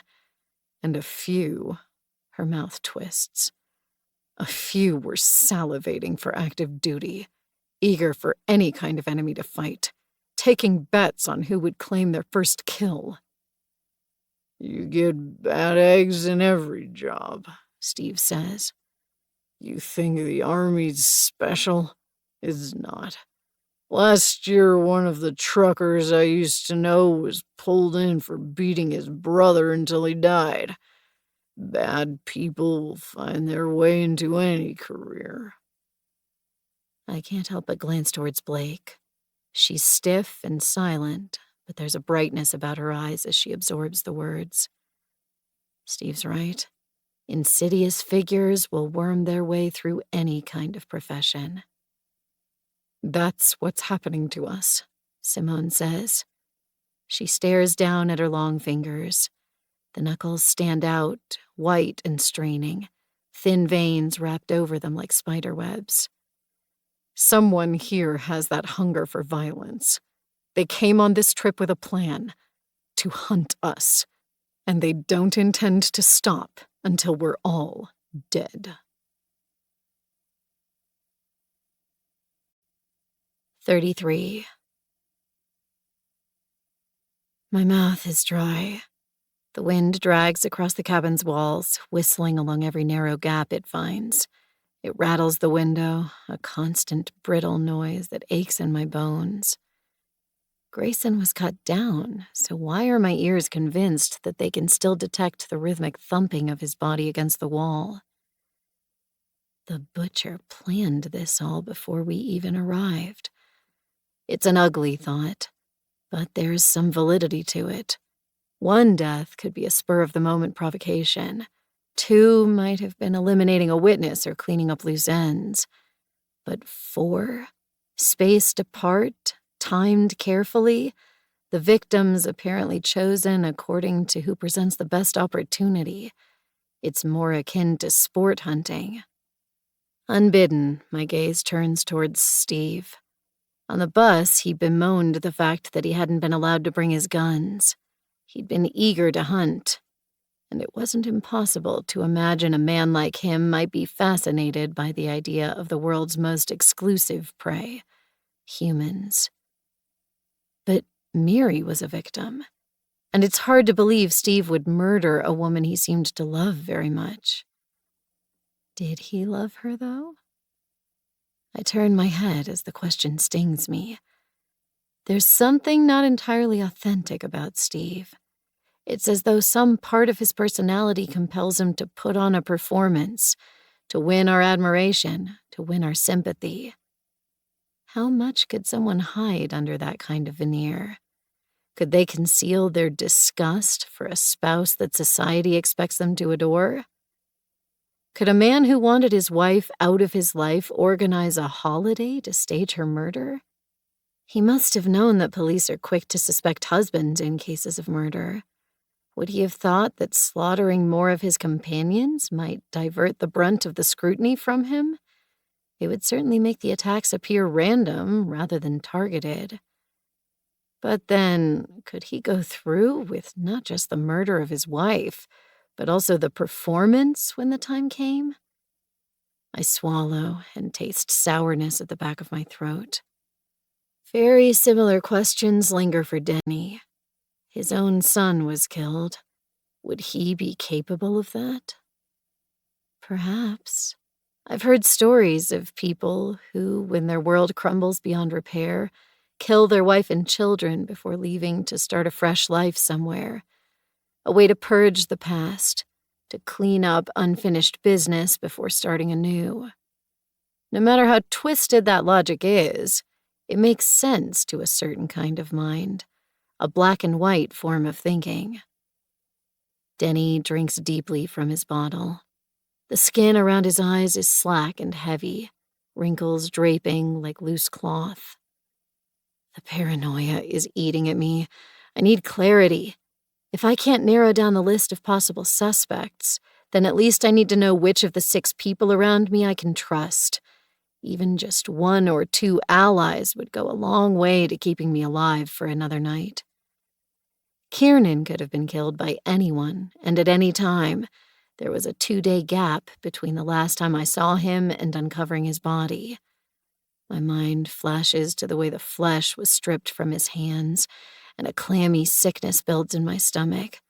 There's not much I can glean from my would-be husband's death except raw, blinding grief. Both Brian's and Miri's murders happened overnight. If I take Hutch and Blake at their word and believe they fell asleep on their watches, then anyone could have been responsible. Any of us would have had the time, not just to kill, but to clean up afterwards. There's one thing to note, though. Steve, Hutch, and Blake were closest to the door. In a cabin as cramped as this one is, where we need to walk over one another to reach anywhere, it's not hard to imagine that the killer might have picked their position carefully. The most significant murder is Grayson's. That happened as dusk set, while we were all still awake and alive, and it occurred during a relatively narrow window between seeing Grayson at the generator and the first time we heard his body bumping against the wall. That's a window of less than 2 hours, I'm pretty sure. Still ample time to behead a man, stage his body, and clean up afterwards, but there would have been more pressure, less leeway for mistakes. I dredged through my memories, trying to recall who I saw, when, and how they were behaving. They're all starting to blend together. I was exhausted after walking for most of the day and irritated by the way people kept leaving the cabin, and not as focused as I now wish I'd been. Blake was outside for the longest, anxiously smoking among the trees. I remember that clearly. She was gone for almost the entirety of the 2-hour window. Hutch and Simone left with the excuse that they were going to the shed, but when I went looking for them, I couldn't find either of them. That doesn't have to be suspicious. The cabin's tight confines were grating on us. Like Blake, they might have simply craved a chance to stand alone in the snow for half an hour before returning to the stiflingly hot confines of our temporary home. Denny spent time outside as well. He shocked me in the shed while I was examining the axe. His excuse was that he was looking for Grayson, but later, when I suggested a search for his son, he rejected the idea. Frustration builds. I swallow it. If I'd been better at keeping track of time and who I saw at what points, I might be able to exclude people by process of elimination. As it is, I was in my head for too much of that 2-hour window. But there are still 2 people who I might be able to scrape together an alibi for. Alexis pulled me aside to talk to me after we reconnected at the generator, the last time we saw Grayson alive. From there, she went straight back to the cabin. We were inside together until I left to look for the others. I left her standing at the front door, and she was back inside by the time I returned. There's still a gap. I lost sight of her during the time I found and spoke to Blake and went to the shed. How long would that have been? 20 minutes? Half an hour? How long does it take to kill a person and change out of bloodied clothes? The answer probably depends how prepared they were, whether their clean clothes were close at hand, whether they'd practiced the sequence of events until it became muscle memory. I bite my lip. Alexis is the type of person who could be pedantic and methodical, especially about something high stakes. Even so, the window of opportunity would have been so narrow and so fraught with risk that I can't imagine her taking it, especially considering how much larger Grayson was compared to her. The element of surprise will shift the dynamics of a fight dramatically, but it still has its limits. The only other person I might be able to trust is Steve. He stayed inside the cabin longer than any of us. Assuming that Alexis didn't wander away from the cabin after I left, Steve wouldn't have had a chance to slip out without being seen. He's also been drinking heavily. This level of intoxication could be faked, but not easily. And it would be a serious hamper on anything that required finesse, like the clean slices to Grayson's throat and the careful knots tying him up. Steve's not the type of person I would normally choose to have on my team, but my options for allies are so severely limited that I'll take anything I can get. We need another watch, I say. 6 sets of exhausted, resentful eyes turned towards me. I voiced the thought first, so it's up to me to follow through. I'll volunteer for the first half of the night. Okay. Simone gives a short nod. I'll join Krista on the first watch, but we'll need 2 more for the second shift. I'll do it, Hutch says. Steve scoffs. After last time? You volunteering instead? Hutch sends a meaningful glance towards the nearly empty bottle. Let me do it, Alexis says. I'll join you on the second watch. Denny's voice is weary, and his bottle almost as low as Steve's, but no one questions him. The clock is creeping close to 11. The wind is vicious, unrelenting. None of us want to go through another night, not after what's happened, but denial won't stop exhaustion from dragging us down one at a time. Each of us is going to have to rest at some point, and hope that we're still alive to see the dawn. 34. By unanimous decision, we leave 2 lamps on, one at each end of the cabin, our own version of nightlights designed to chase our monsters away. They give every item in the space 2 shadows, shearing out at competing angles and running up the walls like jagged teeth. The heaters keep the room warm enough that no one tends to the fire. The last of its coals are going cold and dark. I keep my back to the wall and my knees up near my chest as I settle in for my portion of the watch. I haven't had a full night's sleep since leaving home. The same could probably be said for everyone else here. I can feel the tiredness like a physical pressure, pulling on the skin of my face, causing everything to droop. At the same time, anxiety prickles like 1,000 needles jabbing inside my chest, forcing me to stay alert. I cannot afford sleep. The last time someone lost focus during a watch, it came at the cost of a life.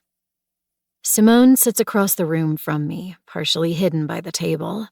Her back is to the cupboard filled with our weapons. Her head is down, and she's so still and quiet that it would be possible to imagine she'd already slipped into sleep, except for the steely glint of her eyes as they shift. She watches everything, including me. I'm hyper-alert to every noise and every hint of movement. Denny twitches, then extends his legs a few inches farther. The motion sends anxiety snapping through me, like a rubber band pulled past the breaking point. Blake sleeps on the couch to my right, and I can't see her from my angle, but I hear her shuffle, grunting as she stretches the muscles in her back. There's a low, steady scratch coming from Alexis's corner as her pen scrapes across the pages of her journal. The clock ticks past midnight, but many of my companions still seem resistant to sleep. I wonder which of them are too anxious to rest and who might be staying awake in hopes of finding an opportunity to corner one of us alone. I wish I had my screwdriver. There's a small lump in my coat's pocket. I reach my good hand in under the zipper and slide out the velvet box. It's such a delicate thing. The screws holding the hinges in place are tiny. I unlock it and open the lid. The ring inside is as pristine as it must have been when Kiernan first bought it. I imagine him leaning over a display cabinet, asking the assistant quick, eager questions as he searched for just the right design. He never made decisions quickly, but once a decision was made, he settled into it with comfortable conviction. To him, indecision was the worst part of making a choice. This is hell. I close the box's lid, careful not to make any noises that could disturb my companions. Between Kiernan and I, he was the one who deserved to live more. He had more hope, more fight. He could have not only lived a full life, but used it to better the world around him. I've spent the last 2 years of my life feeling like a doll whose stitches have all come loose, desperately clutching at limbs that are falling off. It will get better, people kept saying, and I'd clung to that promise for so long that it came as a shock when it actually happened, when I met Kiernan, when I started to let my walls down around him. I began to heal. And now he's gone. My world has narrowed into something tiny, the cabin and the stretch of frozen land around it, and the brief window of time that I'm forced to survive here. I need to find out what happened to Kiernan, to learn who cut his life short when he, out of all of us, should have survived. It's not possible to imagine what will happen after that, or what my life will look like now that the one thing that was saving me has been torn away and sawn up and discarded in the snow. Blake shuffles again, sighing heavily as she settles into a new position. I tuck the engagement box back into my jacket's pocket. Simone doesn't move except for her eyes, which slide over me, watching my every motion. The clock shows 1 a.m. The weariness has gotten heavier. I'm almost suffocating under it. All I'd need to do is slide to the side, let my head rest against the wall, and let my eyes close, and I'd be gone within a minute. There's not much I can do to hold on to my alertness. I can't pace, I can't go outside, I can't stretch, not when those around me are fighting to hold on to sleep. Instead, I tug at the bandages around my left hand. I've barely paid any attention to them in the past 2 days. There's never been enough time, not when every waking hour was dedicated to searching for Kiernan and trying to survive. But now, in the depths of night and with nothing else to do, I begin unwinding the bandages. They're no longer the crisp white they were when first applied.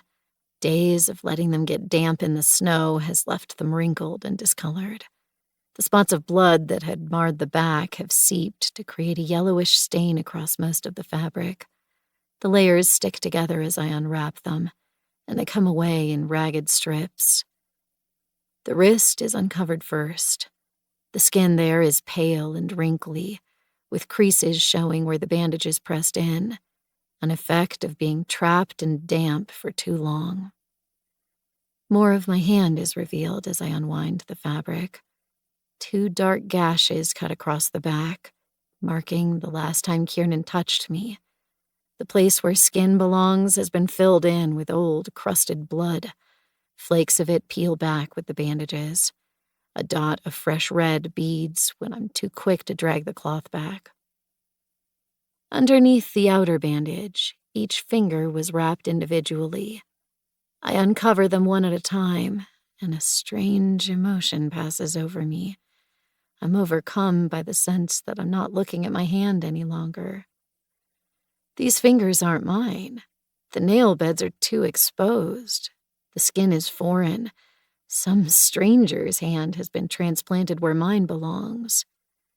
That explains why the fingers won't respond to my instructions. I turn the appendage over, staring in wonder at the alien limb that has replaced my own.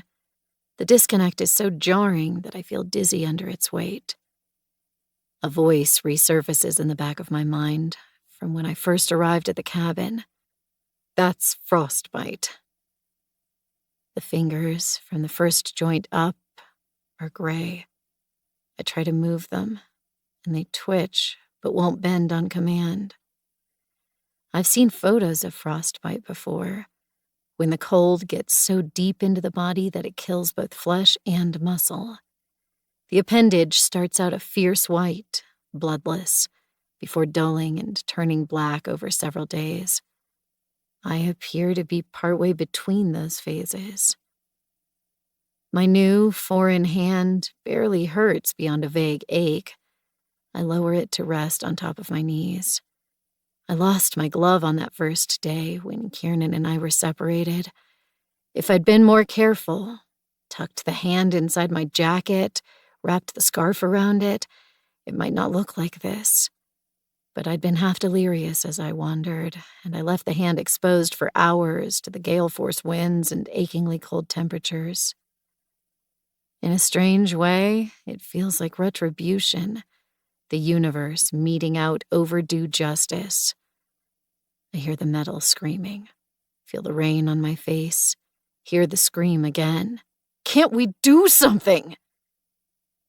It's been a long time since I let myself fall into the events of August 8, but I fall then and let the spiral drag me down. 35. August 8, 2 years earlier. The storm fought against my car. My windshield wipers were set on high, slicing across the glass with an intensity that still couldn't keep up with the downpour. My headlights skimmed across streams of water that trailed over the road, the guardrails, the trees. Even with the car's heat set to high, I still felt cold. The radio was turned up until it was almost deafening, as I tried to use the talk show to drown out the pounding rain. The host's conversation, punctuated by jarring laughter, was still unintelligible. The roads would have been busy during the day. My job wasn't exactly in the heart of the city, but close enough to be infected by the traffic and the noise. Now, as the clock on my dashboard ticked past 2 a.m, the streets were as good as deserted. Traffic lights changed to green within seconds of my arrival at them. The narrow shops I passed were all vacant, their windows dark mirrors reflecting my headlights back at me. I hated the night shift, but multi-billion-dollar companies who couldn't afford to lose infrastructure for even an hour paid well for round-the-clock phone support, and twice a month I was rostered to fill the 5-to-1 overnight slot. It paid better than the day shift, and it was usually quiet enough that I could read a book if there weren't any tickets to catch up on. But I loathed the drive home. The 40-minute trip seemed to stretch out to last an eternity. The roads were vacant, the sidewalks empty, and it left me feeling hollow and unsafe, as though a biological bomb had gone off while I was in the office and evaporated every other human in the country. My scarce protection against it, the recycled late-night radio shows and audiobooks, were powerless under the storm. I'd driven that route every day for more than a year, but the rain turned everything slick and shimmery and foreign until I barely recognized it. I pulled up ahead of another red light. The neon glow basked across my skin for a few aching seconds, then turned to a sickly green. I took the turn, aiming away from the city to reach my apartment on the outskirts. Headlights flashed in my rearview mirror. I glanced back and saw a car several lengths behind me. Even in the second I watched, the space between us seemed to vanish. He was driving faster than was safe in the rain. Faster than the speed limit, too. The wheels skimmed across double lines before he corrected. Drunk or drugs? I worked my jaw. I didn't like how close he was driving, or how erratically. If there'd been any room, I would have pulled into a parking lot and let him pass. But the street had tightened, guardrails squeezing in on either side as our road funneled us towards the Picket River. The body of water wove through the city, slicing it in half, and the city fought back with copious bridges. It was normally a steady, calm flow of water, but I knew from experience that the last few days of rain would have sent it into a thundering, swollen frenzy. Sure enough, I could hear it as I drew nearer, even under the pounding rain. The car behind me abruptly swerved into the oncoming lane. He was going to try to overtake me, and right before the bridge, too. My jaw ached from how hard I was clenching it. Even with the roads as empty as they were, it was a maddening decision. He couldn't even wait 2 minutes for us to get past the bridge? The engine roared as he sped up to cut past me. Sudden frustration hit me, heating me like a furnace. I couldn't stand the thought of letting him past. I increased my speed, too, hoping to force him back into place behind me. The road began to tilt upwards as we climbed onto the bridge. His engine was deafening. I turned to look through my window and saw he was right abreast of me, his side window level with mine. "Idiot!" I spat. He turned to look at me, almost as though he could hear me. And he wasn't some drunk, messy-haired partygoer like I'd imagined. He was young, his face pinched and sunken. Red eyelids and red nose stood out against his pale skin. He'd been crying. A premonition slammed into me, harsh and painful enough to suck my breath away. This is going to end badly. My mouth turned dry. Then I looked forward again and saw the truck lights. The next 60 seconds have gone hazy in my memory. I have to rely on the official reports to piece together that precious gap. I braked. They can tell because my tires left marks on the road. Only the man in the car next to me tried to brake as well. Our cars were level. We'd been moving fast. There was nowhere for the man next to me to go.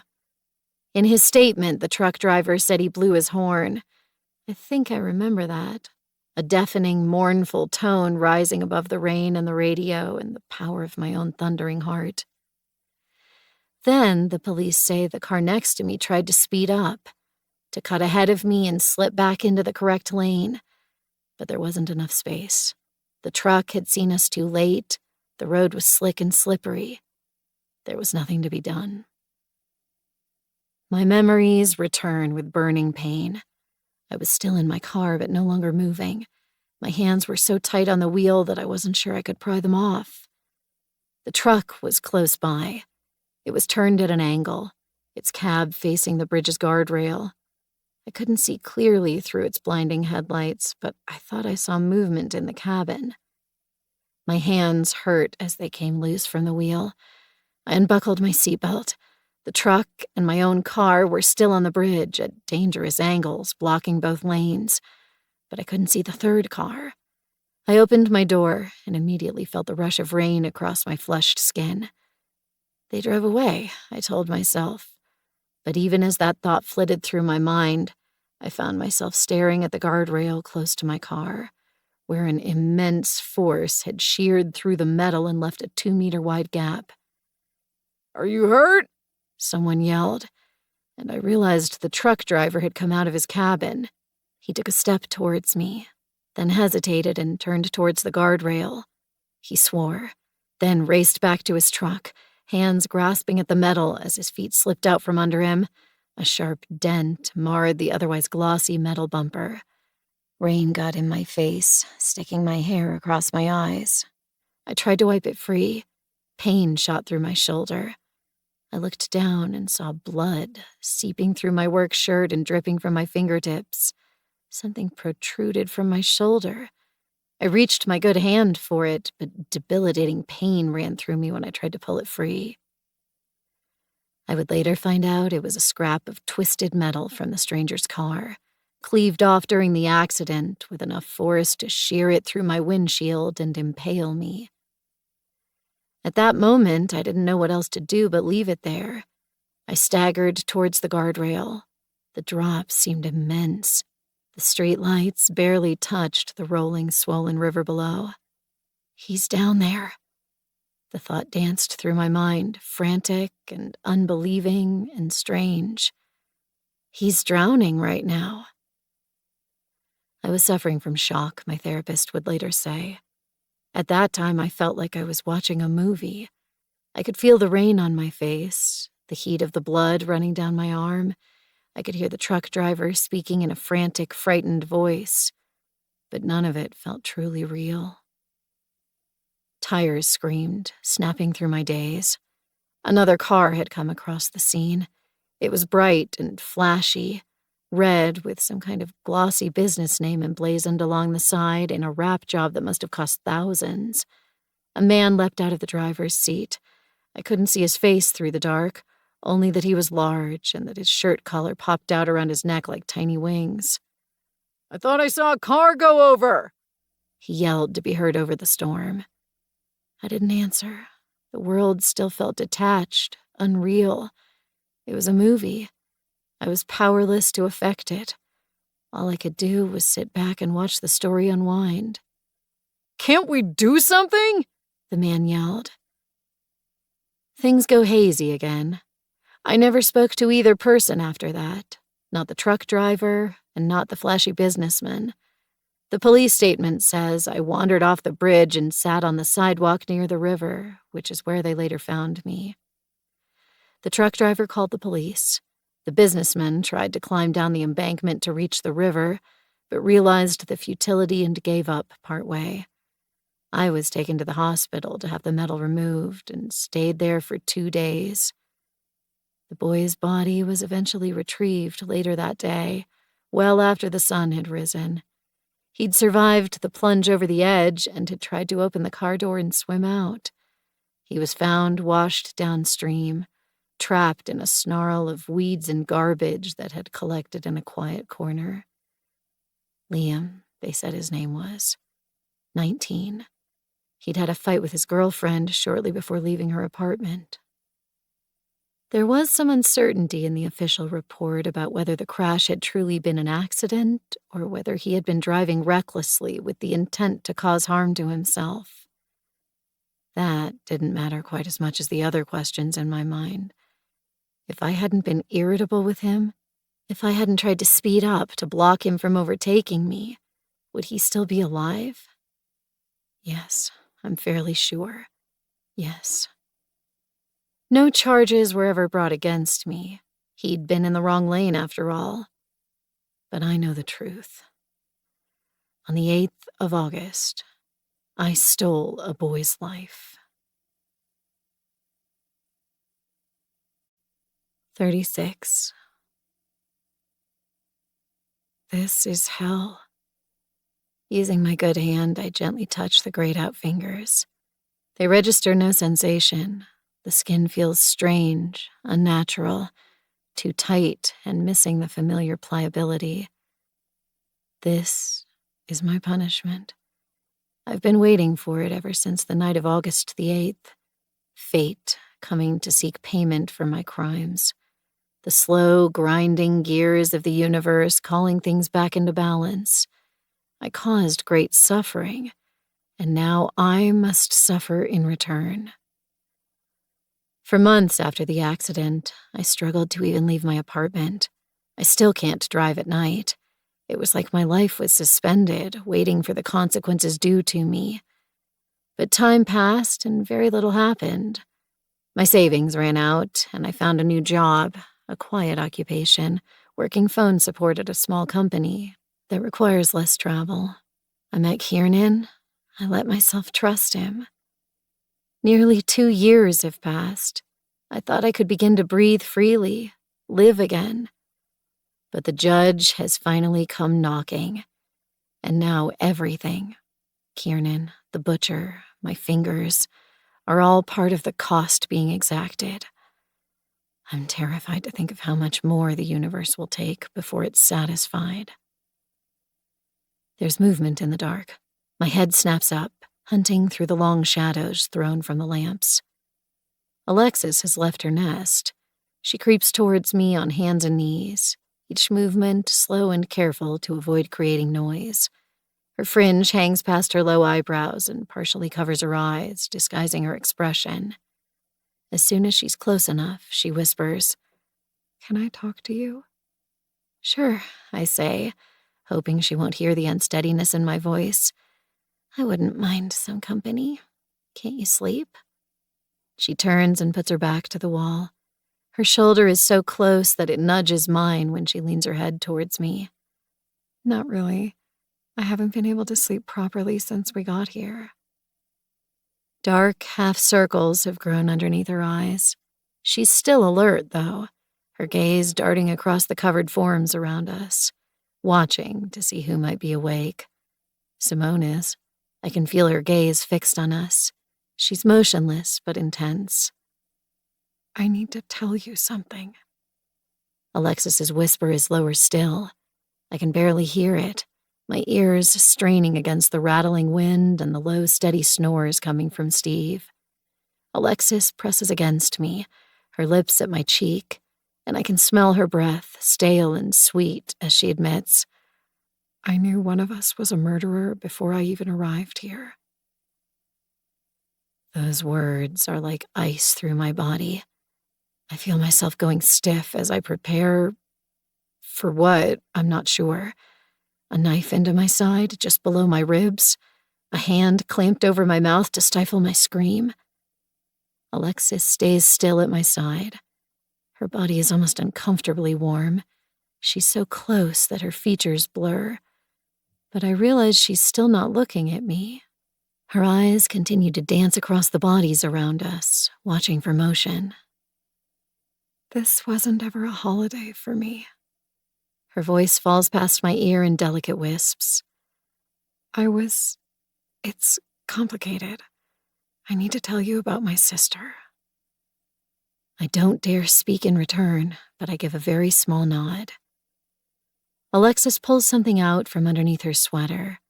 It's the journal she's been feverishly writing in this whole time.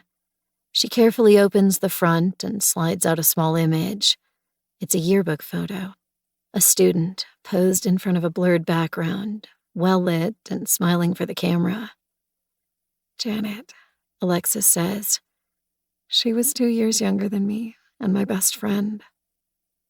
I can see the resemblance.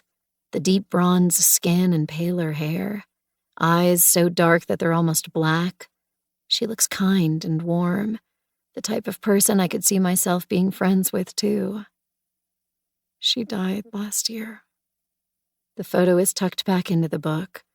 The movement feels almost defensively fast, as though Alexis doesn't want me staring at her sister for any longer than necessary.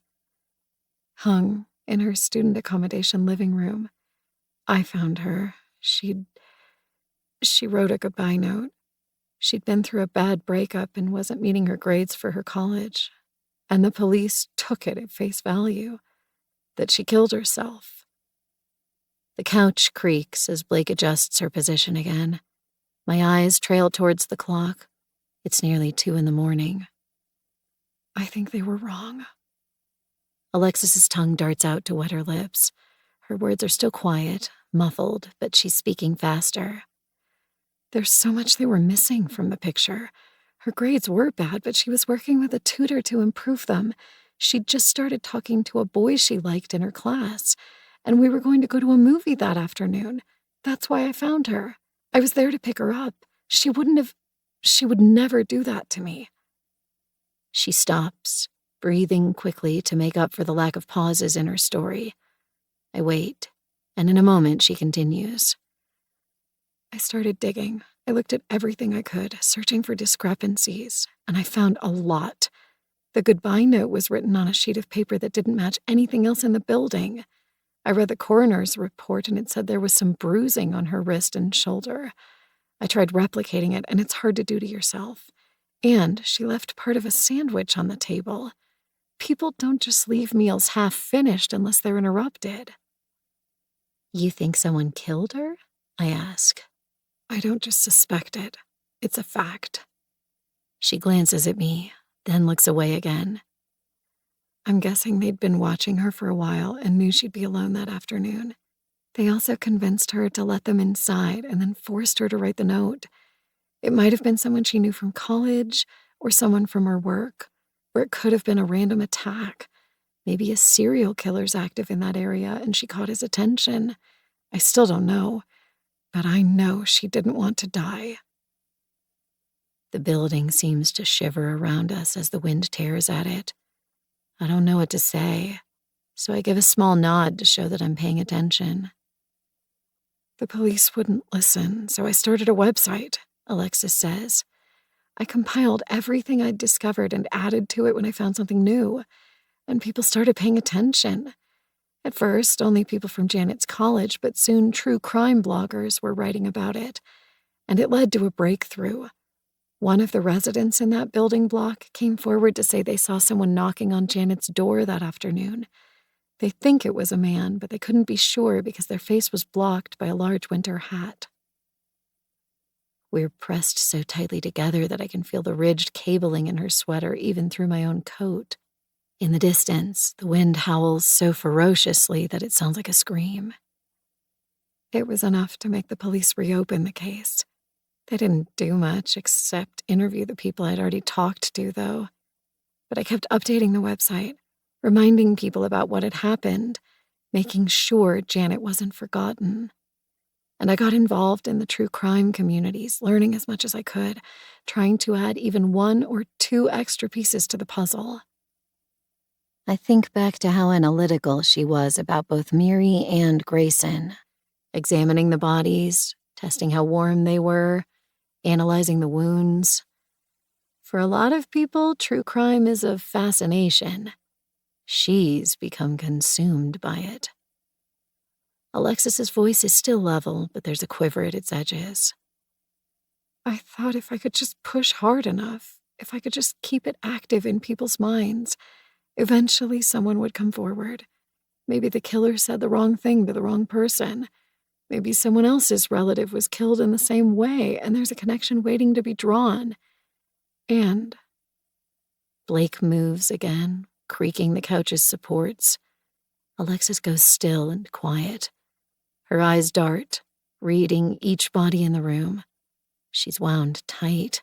I can feel it in the press of her body. Tense, wiry, like a spring loaded and ready to explode at the slightest tap. And I was right, she says. I got something in the mail a month ago. Her small fingers reach back under the flap of her journal and pull something out. She passes it to me. It's a card. The front holds a wreath of pale pastel flowers drawn delicately. They surround the words, "In sympathy." Alexis nods. I open the card and feel my heart go cold. Inside, written in large, scratchy letters, are the words, "You were right. I killed her. Let's meet." 37. I try to read Alexis's expression. We're as far as we can be from both lamps, and the shadows cling to her skin, hollowing her cheeks and gathering around her dark eyes. At first, I thought it was a time waster, she murmurs. There were plenty of those. People who wanted to make a stranger hurt or force themselves into the narrative. But inside the card was a brochure for Blackstone Alpine Lodge and a ticket for a 2-week stay. If it was a prank, it would be an expensive one, I whisper. That's exactly what I thought. Someone who was wasting time might tell me to meet them at a coffee shop and then never show. But I called the tour company, and they confirmed the ticket was real and paid up front. It would have cost thousands of dollars. and the only conclusion I could come to was that it was genuine, that Janet's killer was offering me a chance to confront them, and in exchange, a chance for them to silence me. Memories race through my mind's eyes. Alexis has been tense and withdrawn since before the trip began. Even on the bus, while most of the other guests were looking forward to reaching our destination, she seemed on edge, her eyes scanning the people around her relentlessly. I wonder what that must have been like, knowing that she might be facing her death as the bus's doors creaked closed behind her, fighting to stay awake during that first night, aware that there was likely someone within that small room who wanted her dead. And I remember her expression as she gazed up at Brian's head on the tree that first morning. Not shock or fear, just resignation. I didn't think they'd hurt other people. There's a frustrated misery in her voice. Or I would have told the police about the note. But I just thought... She thought the only thing she was gambling was her own life. I remember standing outside the cabin and feeling very much the same way. A sheep on offer, bait to lure the wolf. The fear of death far outweighed by the pressing urge to know the truth. I thought that going to the police might scare them away. This was my one chance to get my sister justice. I couldn't afford to lose it. But now 4 of us are dead, and as our numbers dwindle, our chances of escape feel increasingly precarious. I remember something else she said to me. It would be a mistake to believe too much in anyone's innocence, I repeat. It's hard to read her face, hard to see how much honesty is in her expression. So why are you trusting me? Because of that. She nods towards my hand, my fingers slowly turning black. If Miri and Grayson had been decapitated with a sawing motion, I'd still be watching you. But the cuts were all made with a few strokes from a large blade. Maybe the axe. It would have to be a double-handed weapon. Heavy. You couldn't get enough force behind them with just one hand. I try to flex my fingers. They twitch, but don't bend. I'm going to lose them, aren't I? It feels almost like a silly thing to worry about when so much else is at stake. Alexis doesn't answer, so I tuck the fingers under my other arm, hiding them. I can't prove any of what I've told you. Alexis is whispering faster, her voice husky. But I can't do this on my own anymore. I've been watching everyone as closely as I can. And I'm not 100% sure yet, but I think... Alexis breaks off abruptly. There's movement on the room's other side. Simone tilts forward, rising from her position in front of the cupboard. Her eyes catch the yellow light as they flick from Alexis to me and back, unblinking. Alexis swallows. She presses her lips against my ear, and her voice is all hot humidity as she says, I think I know who it is. Simone's fingertips graze the table's edge as she circles it. Her feet are light, rolling, barely disturbing the aged floorboards as she comes to a halt ahead of us. She looms forward, bending down until she invades our corner more than is necessary. Alexis draws back, her arms wrapping across her torso. Her face is shuttered again, cold and distant, protected. I hadn't realized how much she'd let the mask slip while she was talking to me. Your watch will begin in less than an hour. Simone doesn't try to whisper. Her voice would still be considered quiet, but its volume feels like a slap after Alexis's murmured secrets. You should rest while you still can. Sure. A smile twitches over Alexis's mouth and is gone again within a second. She turns to creep back to her corner beside the bookcase. I catch her sleeve before she can leave me. Her last words have set up a fever in my brain. I need to know like I need to breathe. Please, I mouth to her. She glances at our companion. Simone refuses to move but stands over us, her eyes nothing but ice and refracted light. Alexis ducks into my side. She presses against me, her hand tight on my shoulder, pinching until the skin hurts, and whispers one final word, breathy and tense. "Surgeon." Then she's gone, retreating to her designated space and pulling the blankets around herself until her face is hidden under layers of shadows. Simone continues to stand over me. Her expression hasn't changed, but I think I can pick up an undercurrent inside of it. Frustration? Alexis had kept her voice quiet, but the room is small. How much of our discussion did Simone hear? I meet her gaze, challenging, and she finally turns aside. It's only when she sinks back into her place against the cupboard's door that my mind begins to spin. Surgeon. That was what Alexis said.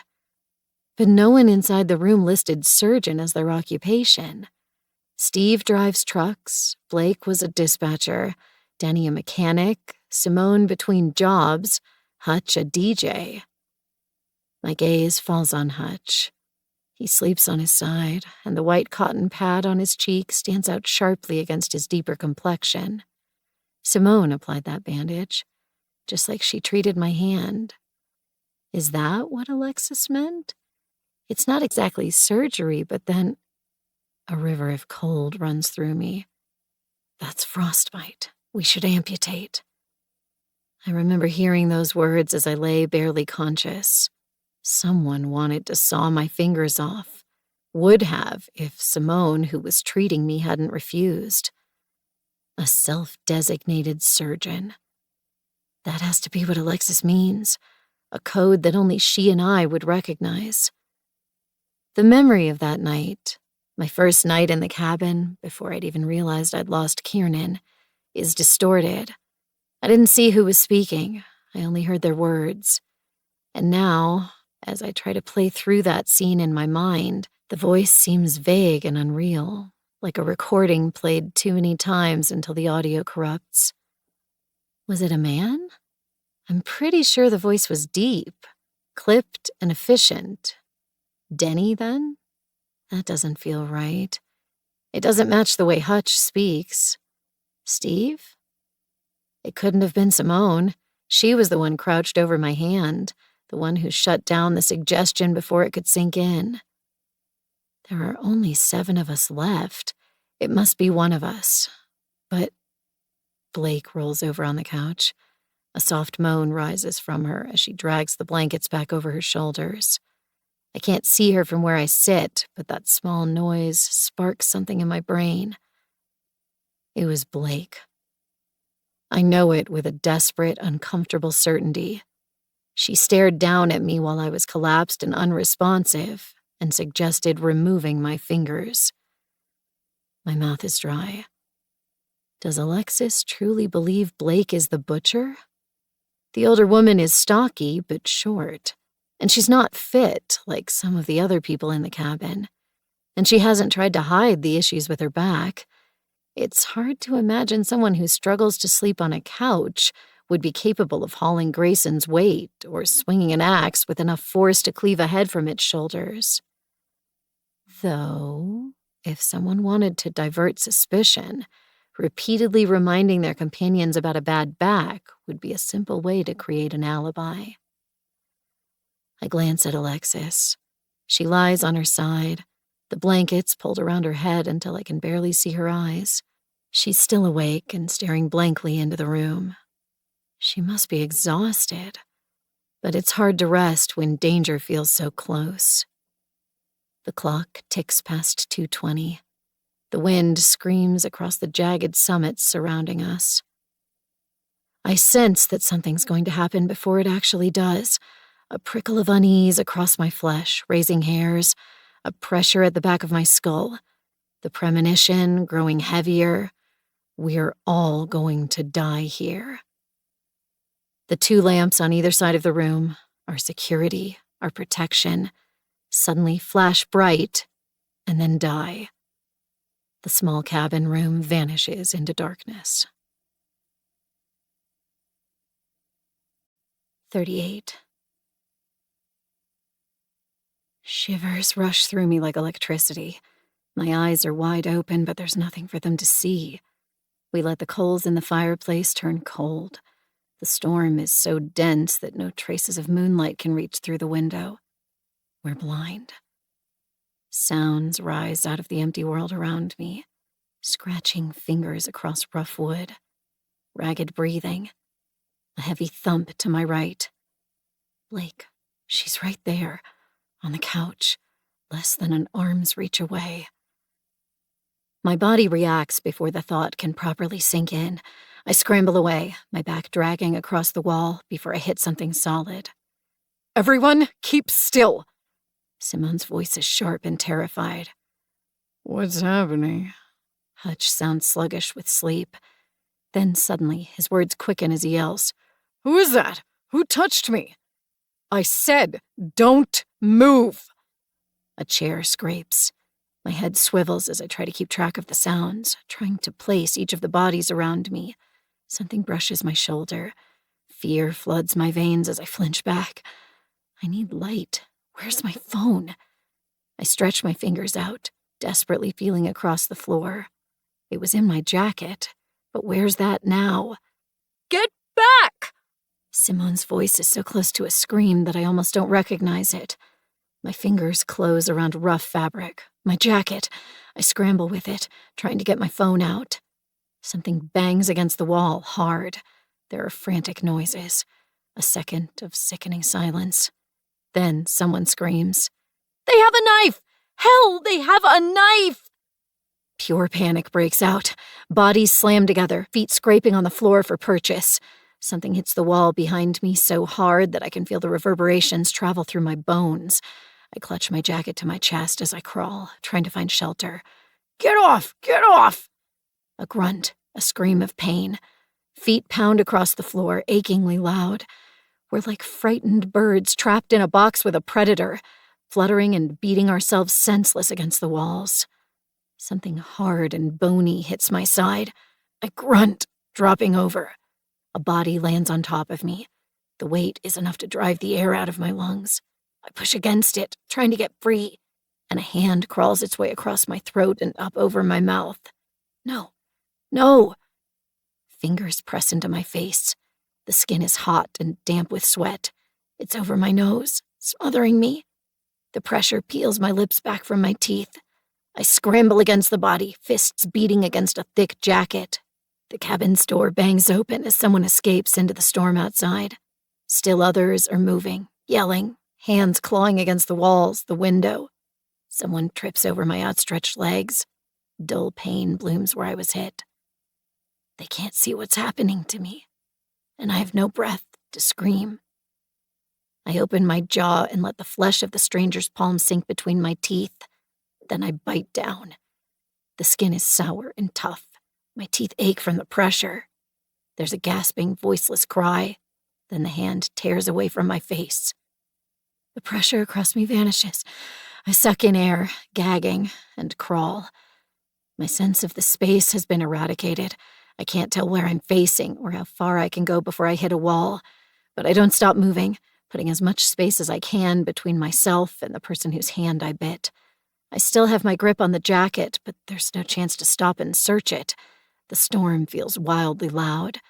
The door must still be open, I realize. Freezing air strips the heater's residual warmth out of the room. A light flashes on. Stark and white, it only makes the panic worse. The narrow beam moves wildly, flashing across the walls, the floor, the ceiling. Impossible shadows arch out from it. There's no pause, no rest, just constant motion, like a strobe. It reveals untold terrors, and yet nothing all at once. Voices cry out, but if they're using words, I can't understand them. Another body hits me, and I flinch, preparing for a fight, but it pushes away again. The light's too frantic, too jittery to see who it was. I keep crawling. My fingers touch snow. I'm at the door. Without even thinking, I stand and lurch through the opening, my shoulder grazing the wooden frame on the way out. Stay away! Someone, Simone or perhaps Alexis, screams. I can barely hear them. The wind is a gale, driving snow into my mouth and blinding my eyes. I have a sense that someone or something is at my back and rush forward again. Visceral fear floods every limb. I force myself to stop moving after a dozen paces and instead scrabble at my coat, searching for the weight of my phone. I find it in the right pocket and pull it out. My left hand is useless. I let the coat drop to the ground as I struggle to hold the phone and find the flashlight button. My fingers are numb. They slip as I try to press them against the glass. The button highlights but doesn't activate. There's a scream somewhere to my right. I lift my head, my heart in my throat. The harsh white light from inside the cabin shimmers over trees and driving snow as its owner moves through the door. Flashes of its beam catch over a struggle. Two forms, fighting, tumbling into the snow. They break apart even as I watch, thrashing in opposite directions. I fight to press my finger against the flashlight again. Another slip, and I almost scream. I try once more. This time, it activates. My own harsh white beam, almost identical to the other one, cuts through the night. The snow is close to blinding. The flecks, driven at impossible speeds, look like static as they blur across my light, shortening its reach dangerously. There's a horrible creaking noise at my back. I turn, raising my light, and feel the chill of death pass through me as I make eye contact with a bleached white, tortured face. 39. Aged wood creaks painfully. The eyes that meet mine are bleached and covered in a layer of frost. Brian's jaw, forced achingly wide open by the branch jutting out of his open mouth like a second tongue. Without realizing, I fled towards the dying pine tree. Above, additional heads bob. They seem to float out of the endless dark. Phantoms of my dead companions, watching over me, sightless and unfeeling. My pulse runs dangerously fast as I back away from the tree. I turn, casting my light wide, trying to cut through as much of the blizzard as the weak LED possibly can. Forms shift through the snow. I watch a figure dart forward, stumble to a halt, then move again. They're trying to force as much space between them and the others as they can. No, we can't split up. If we split up, the butcher has the advantage. "Come towards the light," I yell. My voice feels weak and reedy. I'm still fighting to get my air back after being smothered. But I stagger forward, towards the cabin, the phone held above my head like a beacon. "There's safety together! Come towards the light!" The other beam, the one that disoriented me so badly inside the cabin, holds still for a second, then begins swaying as it grows nearer. I aim my own light at the holder. Hutch squints under the beam, his spare hand lifted to shield his eyes. I turn the light away. "Gather at the light!" I yell again. More shapes move towards us, staggering through the snow. I fight to see each face as they draw nearer. Simone is the first to reach us. She looks half wild. Her hair is loose and tangled about her face. A drop of red blood has been smeared across her chin. It's so small that I wouldn't have noticed it if her skin weren't so blanched. Denny makes it to us next. Close behind him is Steve, panting, cheeks flushed from the cold. "What's happening?" He has to bellow to be heard over the storm. When he's not given an answer, he pushes closer, his voice rising higher. "Who cut the power?" "Shut up a moment," Simone barks. Her neck's craned, trying to see through the storm. She's looking for the missing members of our party. "I thought you were meant to be keeping watch." Steve turns on me, and I realize he's still drunk. "Why weren't you keeping watch? Why did you—" "I said shut up!"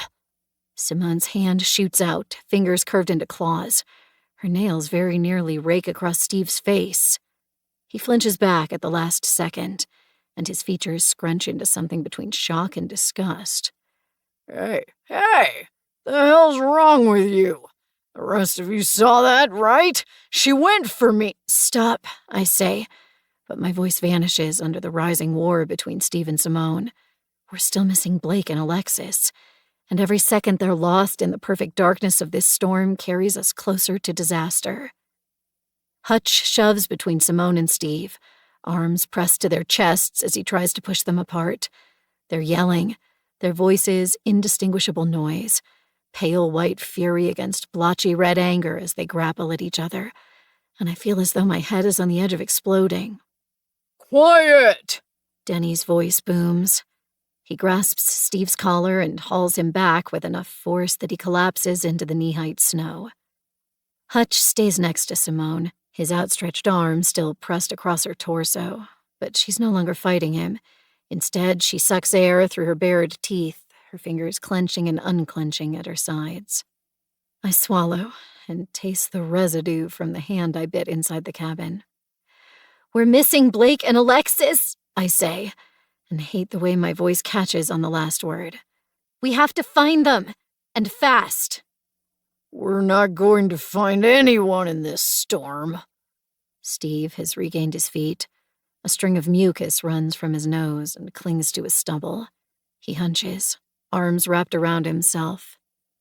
None of us are dressed for the freezing temperatures. Lulled into relative comfort by the heaters, we're all stripped down to our thinner layers.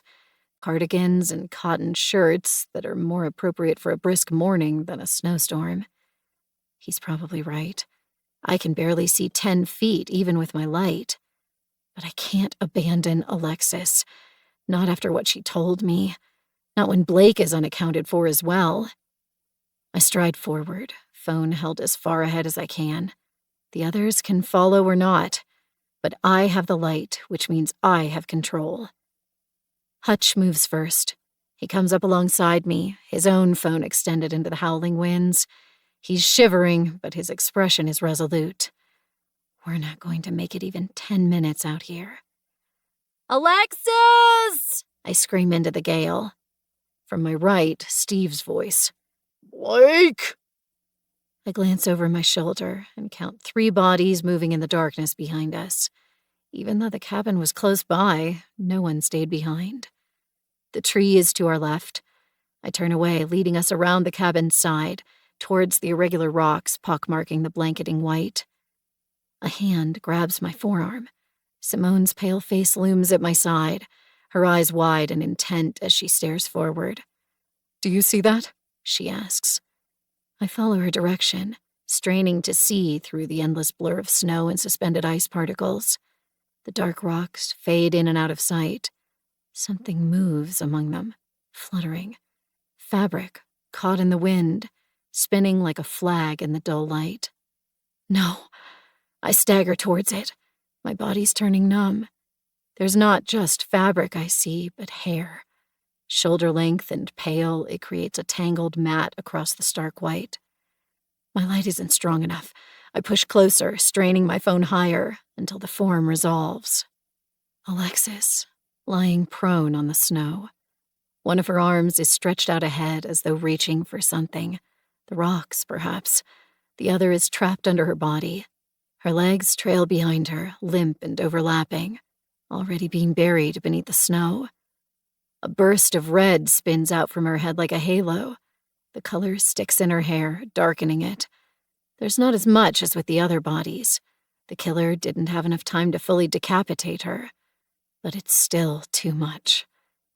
I'm frozen in place. Simone pushes past me, followed by Hutch. They both crouch down beside Alexis's head, their hands prying around the skin of her neck. I feel like I'm trapped in someone else's dream. Everything is hazy, disorienting. My ears ring, but I barely feel the cold any longer. Then Simone's voice cuts through the howling wind. "She's still alive! Someone, help me lift her!" 40. The storm steals my breath as we fight through it. I lead, my phone guiding us. Simone and Denny carry Alexis between them. She's horribly limp. I try not to look back, because when I do, I see the vivid blood dripping from her jaw. We still haven't found Blake. My light picks up the dark outline of our cabin ahead. I almost run to the door. It's closed. That surprises me. We were all terrified when we fled. I can't imagine anyone taking the time to shut it behind them. Unless the butcher was the last to step outside. The wood shoves open, scraping over a thin layer of snow that's already beginning to melt on the wooden floors. Clear the table. Simone, breathless, has lost the frantic terror from earlier. In its place is a sharp focus that leaves her voice clear and clipped. The cabin's lights are still out. I place my phone on the table's corner, its light aimed towards the ceiling, and begin dragging the stack of books and dirty plates off as well as I can with one numb hand and one that doesn't move at all. Hutch, close behind me, stops by the nearest lamp. The button's clicks are like angry insects in the dark. He abandons the light and joins me at the table, and together we drag the contents off, dropping them unceremoniously onto the floor. Simone's shoulder jostles me as she and Denny push past and lay Alexis's ragdoll form on the cleared surface. I catch a glimpse of her face. It's run over with lines of bright red, like veins dragged out of her and overlaid across her skin. Both her mouth and her eyes are open a sliver. They don't move. Queasiness comes quick, and I turn away, focusing instead on what needs to be done. Alexis had a blanket in her corner. It will be good to cushion her head. I cross the room to gather it, but as I kneel by her small pile of possessions, I hear a slow, rasping noise. The room is so poorly lit that it's barely possible to see past narrow slices of it. Hutch stands beside Simone, his own phone's light pointed down at Alexis's head as Simone gently manipulates it. The walls around us are nothing but dim clusters of shadows. Someone breathes in, then lets it out as a low sigh. I follow the noise towards the couch. "Blake!" The word escapes me as something between a gasp and a scream. She sits there, almost invisible in the darkness, her hands resting limply on her knees. Shadows cling to her like cobwebs. At my voice, she turns her head slightly, her cold, unimpressed eyes assessing. Are her lips redder than before? Did she reapply her lipstick while we were gone? Simone only glances towards Blake before returning to work on Alexis. Steve, though, chokes on an exclamation. How long have you been there? I never left. She sounds uncaring, even slightly irritated. After you all panicked over hell knows what, you abandoned me here. So I figured I'd wait for you to come back. She nods towards Alexis. Apparently I made the right choice. My stomach turns. Did she really stay here the whole time? Or is she only saying that because we can't prove otherwise? I try to remember how many bodies I saw leaving the cabin. At least 4. But all 6? I was too focused on getting away to pay enough attention. Pins and needles run through my limbs as they begin to regain some of their lost warmth. I carry the blanket back to Simone, taking the long way around to avoid passing Blake. How is she? I ask. I already know the answer to my question. Simone's fingers are buried in Alexis's hair. Both hair and hands are streaked in scarlet. Alexis's eyes, which are open a sliver, are glazed and unseeing. One of them is filling with blood. Her skull's cracked open. Simone's mouth twists. She continues working, gently feeling around the back of Alexis's head. Someone hit her with something. A rock, a shovel, not sure. But she'll need to get back to civilization, and fast, if she's going to have any chance. Someone get me some clean snow. It'll slow the swelling. Denny wordlessly picks up the fireside bucket and exits the cabin. We all stand in silence until he returns with the filled pail. I have to turn away as Simone packs the fresh snow against the back of Alexis's head.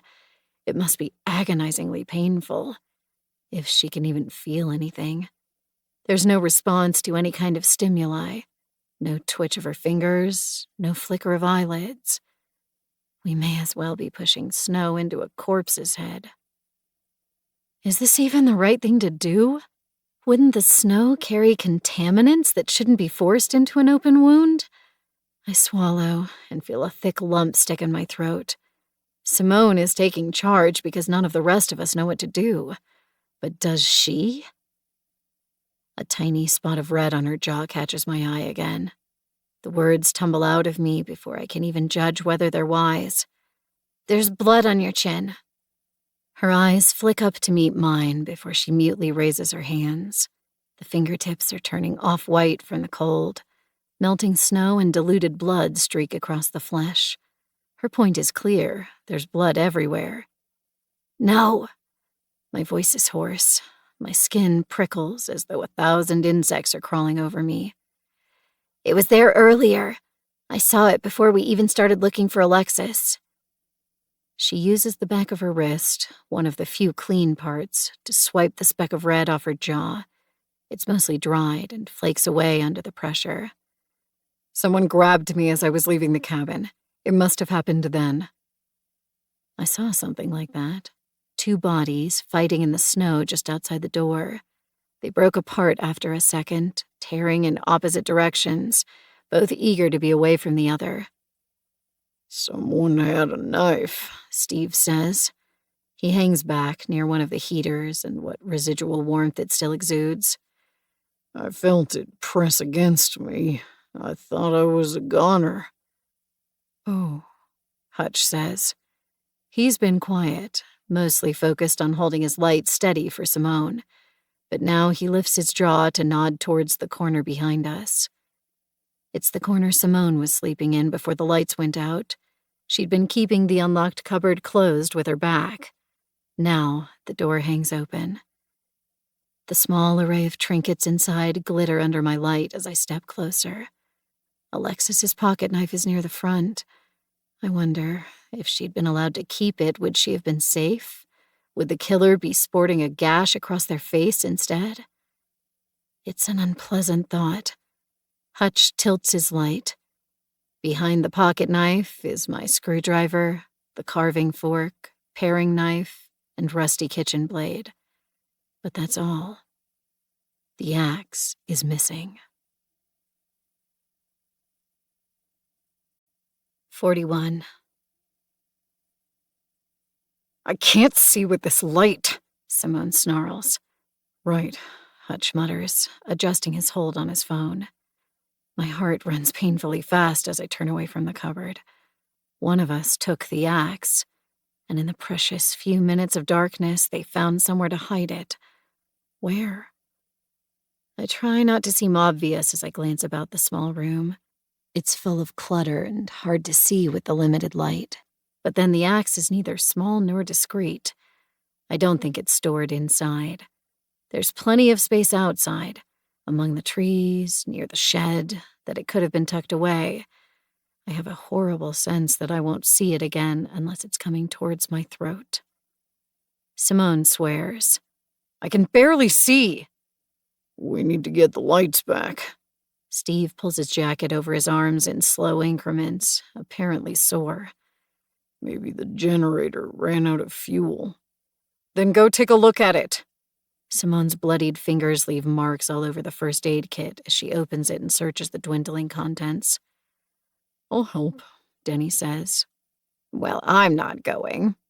Blake tilts her head back, her lips pursed. None of you have done a single thing to help me since we got here, so don't expect anything in return. My blood feels like a tide rushing through my limbs. There are so few of us left. The butcher needed to be cautious until now, picking us off one at a time, waiting for an opportunity. But our dwindling numbers present an ever-advantageous scenario to him. We have to split up. There's no way around it. Simone has to stay here with Alexis. Someone else needs to go to the generator. What do we need to do to stay safe? There are 6 of us, I say. If we're going to split, it needs to be into teams of 3. Simone nods, though it feels like she's barely listening. Someone has to hold the light for me. I can keep doing that, Hutch says. Blake already made her intention to stay clear. That means, by default, I must be a part of the group traveling to the generator. My chest feels too tight as I pull on my jacket. Denny and Steve already stand by the door, Steve's face is heavy and sour as he rubs at the side of his nose. The intoxication is turning to sickening hangover. Denny drank just as much as Steve did, but if he's experiencing any of the stages of drunkenness, he doesn't show it. I take my phone from the table's edge. Then we press back into the dark and the cold. Visibility is abysmal. Dawn won't arrive for hours, and with how dense the storm is, I'm not sure if even that will help. I lead the way, forcing sore limbs through the mounting piles of snow, my light swinging across the cabin's wall and the darkness pressing in on all sides. The generator is at the cabin's back, not far from the place where Grayson was hung. I feel dangerously vulnerable in the dark and move as quickly as my aching limbs will allow. Snow flows into my gasping mouth and melts on my hot tongue. A shape appears, long, thin, nearly covered by the snow. Grayson's body. The pose that his father chose for him, laid on his back, arms crossed over his chest, now feels unnatural, especially with his legs still tied together, as though he's waiting for someone to grab the rope and drag him away. I lead us in a wide arc to avoid the scene before looping back to the cabin. The gray metal generator is still mounted on the building's wall. I've never had to use a generator before. I stand back and hold the light as Denny swipes snow off the metal and examines it. "Ran out of fuel," he says after a moment, then a grunt. "We gave it enough to last until morning." "We didn't run out," I say. There's a dark stain below the machine, our fuel seeping deep into the snow. "A leak?" Steve's obviously struggling. He keeps blinking, and his eyes are more bloodshot around their edges than they were when we arrived at the cabin. "Did you forget to screw it shut or something?" The brittle angle of Denny's shoulders shows how much he resents that accusation, but he doesn't bite back. I don't think any of us truly believe the lost fuel was accidental. We've been in lockdown since Grayson's body was found, but anyone could have come along and loosened a valve before that, creating a slow drip that wouldn't be discovered until we were deep in the middle of night. "Can we get more fuel?" I ask. "Maybe." Denny sighs, wiping his gloved hands on his pants. "We used the last of what was in the carton. Might be able to find more in the shed, though." I don't like the idea of returning to the shed. Not with the giant of a man who may have killed his wife and son. But going back to the cabin with only our phone's lights to keep us safe until dawn doesn't feel wise either. "We might find candles there," Steve mutters. "Or a battery-powered lantern. Something." I don't know what else to do, so I nod. They weren't waiting for my agreement. They're already forging ahead, following the small trail towards where the trees crowd around the shack.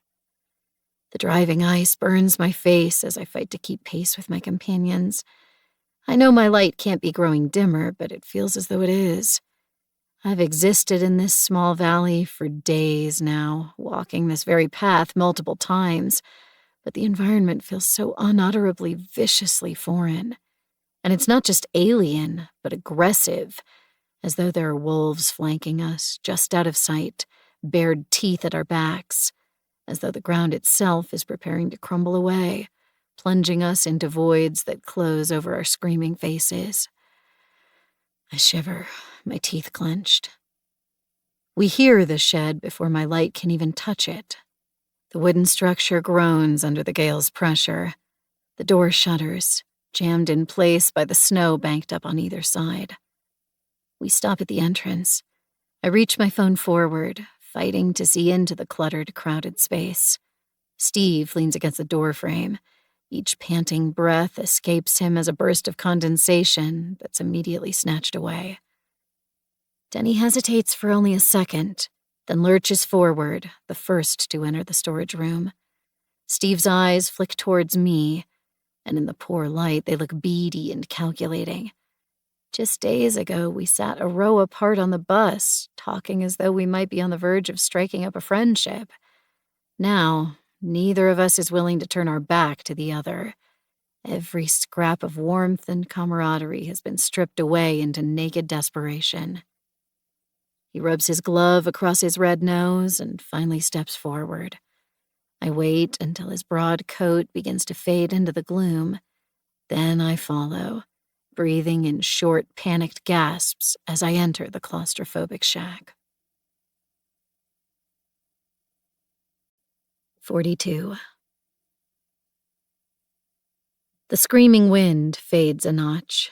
The shed smells faintly of dust and wood and oil, but scents that I imagine would be pungent during summer are barely detectable in these freezing temperatures. My attention is pulled to the left, to where I found the axe. A part of me almost expects the killer to have returned it to its place. They've been growing bolder, taunting us, provoking us, something that brash wouldn't have surprised me. The corner holds other gardening implements, but the axe is still gone. "Light," Denny says, and I raise my phone high above my head. Shadows jump erratically as the shed's darkest recesses are dragged into view. Denny trails through the narrow walkway between shelves, his movements slow as he searches the contents. He's broad enough that his shoulders brush both sets of shelves, forcing him to walk at an angle to fit. Steve takes the shed's other side, picking up containers to examine their labels before replacing them. I'm left in the middle, holding my phone as I try to provide light for both men. 3 people seemed like enough when I suggested it. Denny pauses to glance at me over his shoulder. It's a brief look, but a calculating one. My mouth goes dry. It doesn't seem like enough any longer. He's so much larger than either Steve or I, and Steve's distracted. If he chose to, Denny could probably drop him with a single blow. The only thing he'd have to worry about is blocking the door before I got to it. We're too far from the cabin, and the storm is unrelenting. I could scream myself hoarse and not be heard. "Looks like we're going to have some lights after all," Steve says. A tired, strained smile lights his face as he holds up a cardboard box half full of fat white candles. "Found some potpourri-scented oil, too." Denny grunts as he leaves his shelf to circle the room and meet Steve. "Any fuel there?"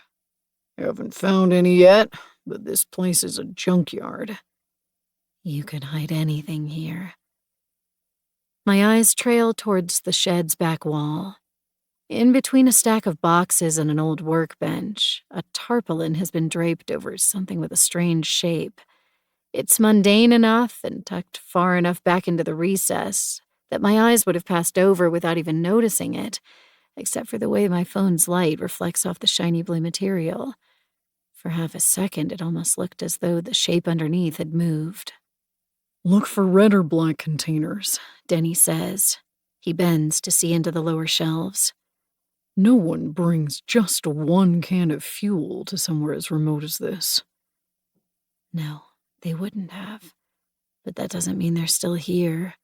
There are plenty of places fuel could be dumped around the cabin without it being noticed. The plastic jugs might already be buried under the snow. Even as the thoughts trail through my mind, my eyes stay fixed on the tarpaulin. The material twitches. It's the light, making shadows jump, reflecting in strange ways. It's not real. I move forward half a pace before catching myself. So far, I've kept my back to the door, ready to bolt at the first sign of danger. Steve and Denny are to my right, pawing the shelves. If I take even another step forward, I'll be passing them, making it possible for them to reach the door first and block me in. All it would take is a second. I glance towards them. Their backs are to me. Steve moves sloppily, shoving items around as he hunts behind them. Denny's far more methodical. He pauses again and tilts his head just barely enough to glance at me over his shoulder. My pulse is hot and fast as it races through my skin. "Light," Denny says, and I realize I've been letting it trail downwards without realizing. I lift it again, my arm muscles complaining, and he turns back to the shelves. Another glance towards the plastic tarpaulin. Nothing else in the shed is covered like that. Dust has been allowed to accrue over tables and implements alike. What item requires special shielding? And is it shielding from dust or from prying eyes? It's risky, but I take another step forward. I swear I hear something. Most likely the wind beating at the back wall, but it sounds uncomfortably like a whispered voice. Something metal hits the floor behind me, making me flinch. Steve swears. I still can't tear my eyes away from the blue plastic as I take another step, and then one more towards it. There's a stain near its edge, just barely peeking out from the loose hem. Dark brown, not unlike the color I found around the axe. The hidden shape is larger than an axe, though. Larger than a crouched human, even. It only comes up to my waist, but it's at least 4 feet wide. As I draw nearer, I see small rocks have been placed around the plastic's edge to hold it in place. I'm still directing my light behind myself, towards where Denny and Steve are. It leaves the corner ahead to drown in gloom. Whatever liquid has seeped across the floor seems to have been splattered over the tarp, too. Not enough to see from a distance, but the tiny drops catch in the refracted light as I approach it. "That's enough," Denny says, his voice low and chillingly cold. I turn. He stands, partially hidden behind the shelf, facing me. His overgrown beard hides any emotions his face might have betrayed. All I can make out are his eyes, ice gray and unblinking. My heart skips painfully. I let myself stray farther than I ever meant to. Now Denny's between me and the door. No matter how fast I run, no matter how much luck is on my side, I have no way to beat him to it. I'm frozen in silence for a heartbeat. My mind rushes, adrenaline and fear blending into a pulpy mess as I scramble for options. "There's no fuel," Denny says, and then he turns aside. "Let's go back." I don't dare let myself move as the giant shuffles towards the door. Steve goes with him, the box of candles hefted under one arm. I wait for the threat to materialize, for Denny to make his move, for Steve to fall, his head cracked open. They reach the doorway. Denny steps through first and pauses just on the other side.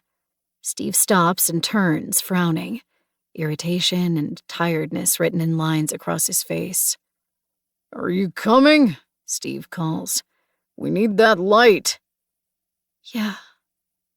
I don't know if either of them can hear the whispered acknowledgement. I take 2 stumbling steps towards them, then stop.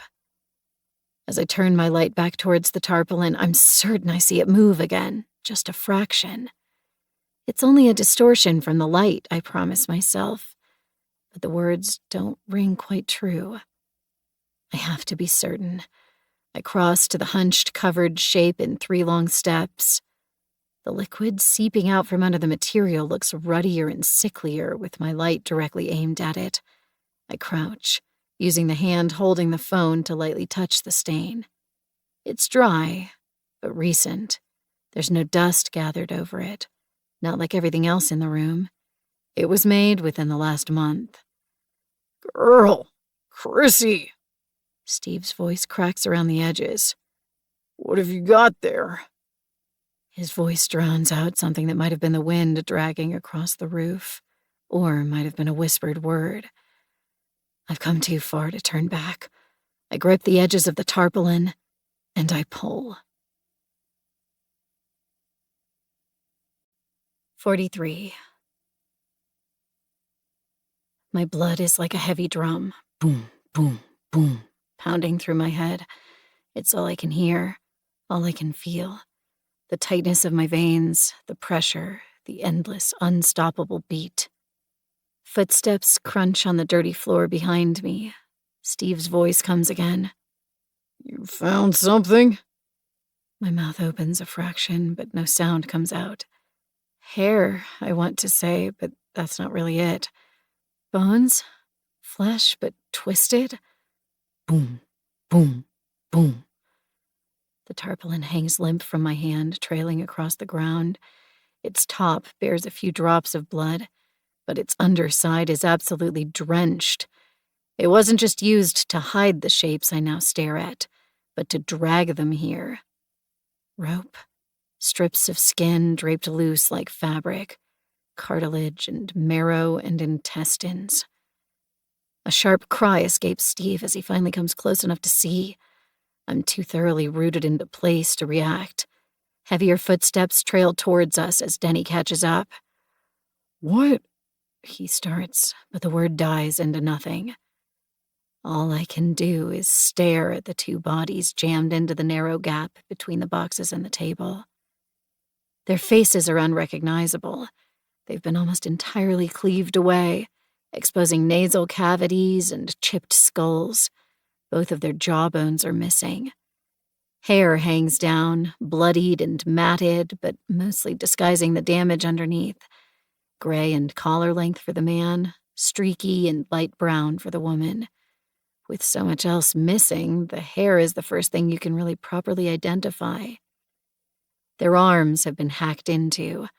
Chunks of meat are missing, allowing white bone to glisten in my light. The woman is missing a foot. The man is missing both hands.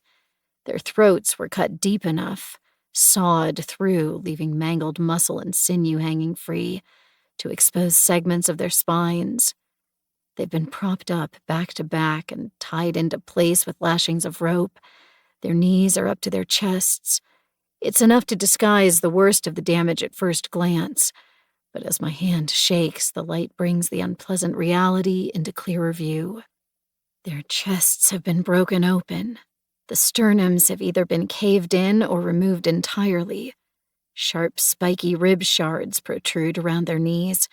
Intestines spilled free from their stomachs and were unceremoniously packed back into place. They're not rotting, not yet. The temperature has been low enough to freeze them like this, fused together and hidden away in the shed's back corner. The cold is harsh enough that they barely even smell. The owners, Denny says, and it's with a plunging sense of horror that I know he's right. The cabin's door was unlocked when the tour group first arrived. Items were scattered around, apparently mid-use, including books propped open and blankets draped over the chairs. With the owners conspicuously absent, we all assumed they had left for the winter. We were wrong. Steve's shoulder hits mine as he turns away and sprints towards the door. Air freezes in my lungs. Why is he leaving? What has he realized? I'm alone in the shed with Denny, and there's a sharp terror that Steve might be sacrificing me to save himself. But then I hear him retching outside the door. Denny is unmoving, staring down at the bodies, though there is still no trace of emotion about his face. I don't want to be there for even a second more. I hunch as I move to the shed's entrance. Steve's there, rocking unsteadily, knee-deep in the snow. He dropped the box of candles nearby. I use my damaged hand to awkwardly pull the box against my chest. I don't know what else to do. I just know that I wish I'd never suggested splitting up like this. It's not safe to be alone with these two men. Not safe to be near the massacred, butchered bodies in the shed, the last remains of the couple who had lived in and loved this cabin. I feel almost nakedly vulnerable. There's no nausea or howling misery, not like when I found the teeth outside or discovered Kiernan's body. Instead, I feel empty, shaken but almost uncomfortably alert. That's shock and adrenaline combined, I'm sure. Real emotions, dense and thick and overwhelming, will catch up to me later. Right now, my body is focused on survival, on getting back to the group, safety in numbers, if I can even believe that any longer. We should go back, I say. Steve mumbles, but the words are so slurred that it's hard to be sure what exactly he's saying. I move forward, my light held ahead of my body, the box of precious candles clutched to my chest. Even through the howling wind, I can hear my companions following behind, the heavy crunch of snow compacted beneath their boots and the panting, wet breaths. The cabin comes into view. Steve lurches forward and passes me to reach the building first. I catch a glimpse of his bulging eyes and gritted teeth before he shoves through the door, bursting into the dimly lit room beyond. "You were right," he yells, his voice cracking, the wind still driving snow against his back. "You were right, damn it. This was all planned." 44. "What?" Simone asks. She stands over the table, apparently finished with her work on Alexis. Next to her is an old cloth and a dish of water that she used to wash the blood from her hands.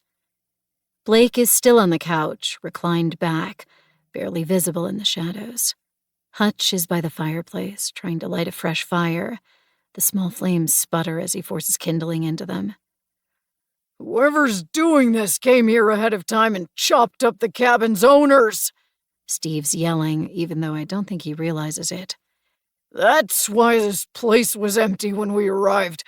Not because they'd left, but because someone staked out the cabin and carved them up to make sure it would be empty. The door was unlocked. The door was unlocked." That doesn't make sense.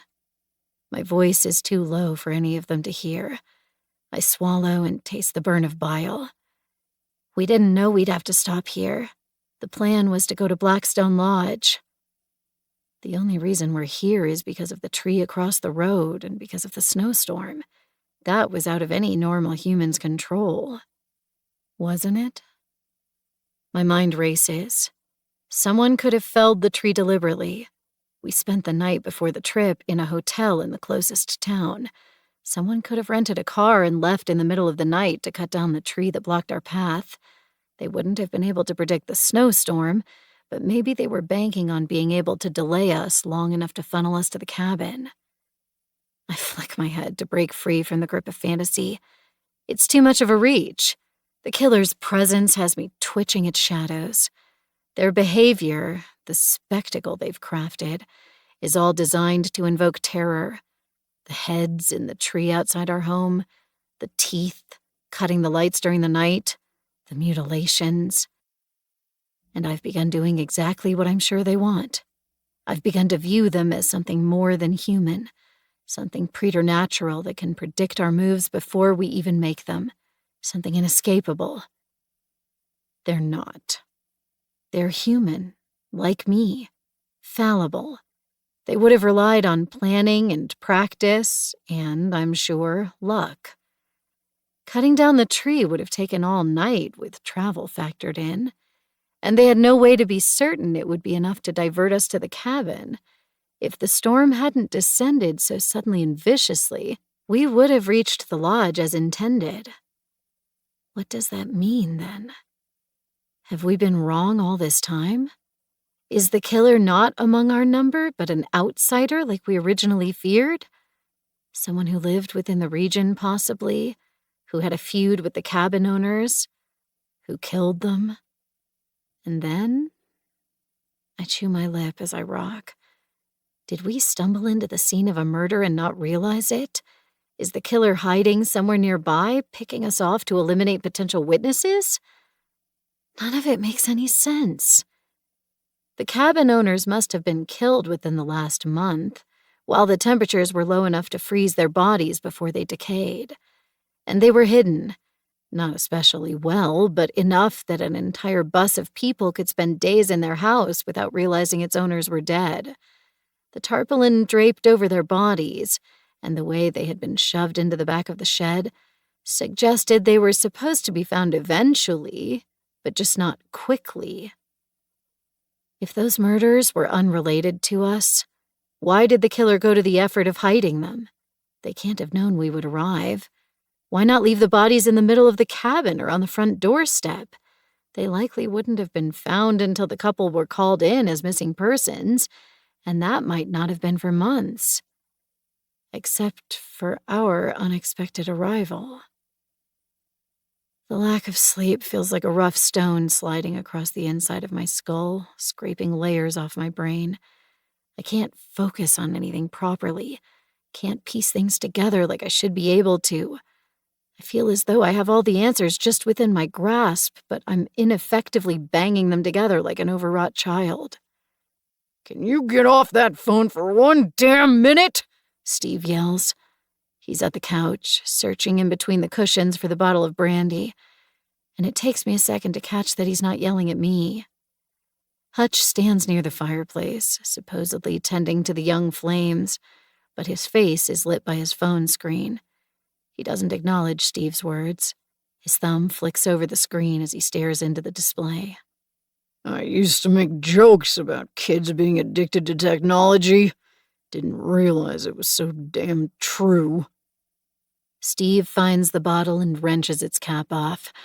I want to smash it out of his hands, to beg him to stop, but he's already tilting it back and swallowing. Explain this to me. Simone takes the box of candles out of my arms. Her voice is clipped, efficient, and it's almost enough to hide the undercurrent of exhaustion. The owners are dead? You found them? In the shed. I'm still lost in thought, trying to untangle threads that go nowhere. Hidden under a tarp. Were they there the whole time? Yeah. Not long enough to gather dust, but long enough to freeze into place. They would have been propped up like that while they were still freshly dead, and the sub-zero temperatures ensured they wouldn't be movable for a while yet. Is it possible one of us killed them on the night we arrived? Simone asks. Some of us spent time outside searching for you and your partner, remember? I let the idea trail through my mind. Images blend together, each one filled with minute clues. The extreme scope of the damage inflicted to the bodies, the specific way they'd been placed, even the rocks carefully spaced across the tarpaulin to hold it into place. It suggests a murderer who had all the time they could want. I don't think so. The whole thing must have taken hours, and there would have been so much blood, more than any of the other murders, more than you could wash off or hide on short notice. The cabin's owners couldn't have been killed in the shed, or we would have noticed stains across the floor and walls sooner. They'd been attacked outside, most likely, and then were dragged inside and hidden afterwards. I wonder if the scene of the massacre is hidden under the snow somewhere nearby, blood-red scars marking the land, covered over by the smoothing, unifying layers of snow. Have we walked over it? Stood on it? Would we have found bone fragments and missing hands if the snowstorm had been a little less intense? Simone paces the cabin, placing candles and lighting them with an unsteady hand. The feverish brightness is back in her eyes. She seems determined not to leave any trace of darkness to threaten us. She's already lit a dozen candles, placing them on top of the bookshelf and on the table and on the floor, and isn't stopping. We should be careful, I say, and fight the urge to wither under her sharp glare. That's the only box of candles we found. We can't afford to run out. Simone stares at me for an almost uncomfortable length of time. She doesn't say anything, but she places the matches into the box with the remaining candles and puts it aside. She doesn't want to think about later. She's only focused on the here and now and the darkness that threatens to blind us. I'm fairly sure we're all running on the fantasy that this will be our last night in the cabin, that tomorrow, one way or another, we'll find our way out. We need that kind of hope. It's the only thing keeping any of us going. But it's just that, hope. And hope cannot be relied on. Until now, I've avoided looking at the table and the body lying supine on top. I've been scared of what I'll see. Simone has draped a clean towel over Alexis's forehead, covering everything from her eyebrows up. It disguises the worst of the damage. A few smears of blood run across her cheek, but there's no sign of the catastrophic damage to her skull. She's still breathing, and I take in a breath of my own, mingled relief and misery burning on the way down. Her face doesn't look quite right. It was always alert, intent, expressive. Flexible lips and eyebrows gave her character, even when she was trying to keep her face neutral. Now, everything about her is slack. Her jaw is loose, her cheeks sunken, blooms of discoloration forming in the hollows beneath her eyes. Thin, shallow breaths enter and exit through her parted lips. They feel fragile, as though they could end at any second, like a candle struggling to stay alight in a harsh wind. There's a theory that unconscious people can still hear, even when you don't think they can. Simone is off at the other side of the cabin, staring through the window I used to sleep under. Hutch is still near the fireplace. Denny's in his seat, head down. Steve and Blake share the couch, neither speaking. No one is close enough to hear me. I bend close to Alexis's ear and whisper, "Stay with us. I'm going to get you out of here. I'm going to fix this. Just hold on for a bit longer." I don't know if I'm imagining it, but I think I see her eyelashes flutter just a fraction. I could tell myself it was the flickering candlelight, or that I was tired enough to see whatever I wanted to see. But I don't.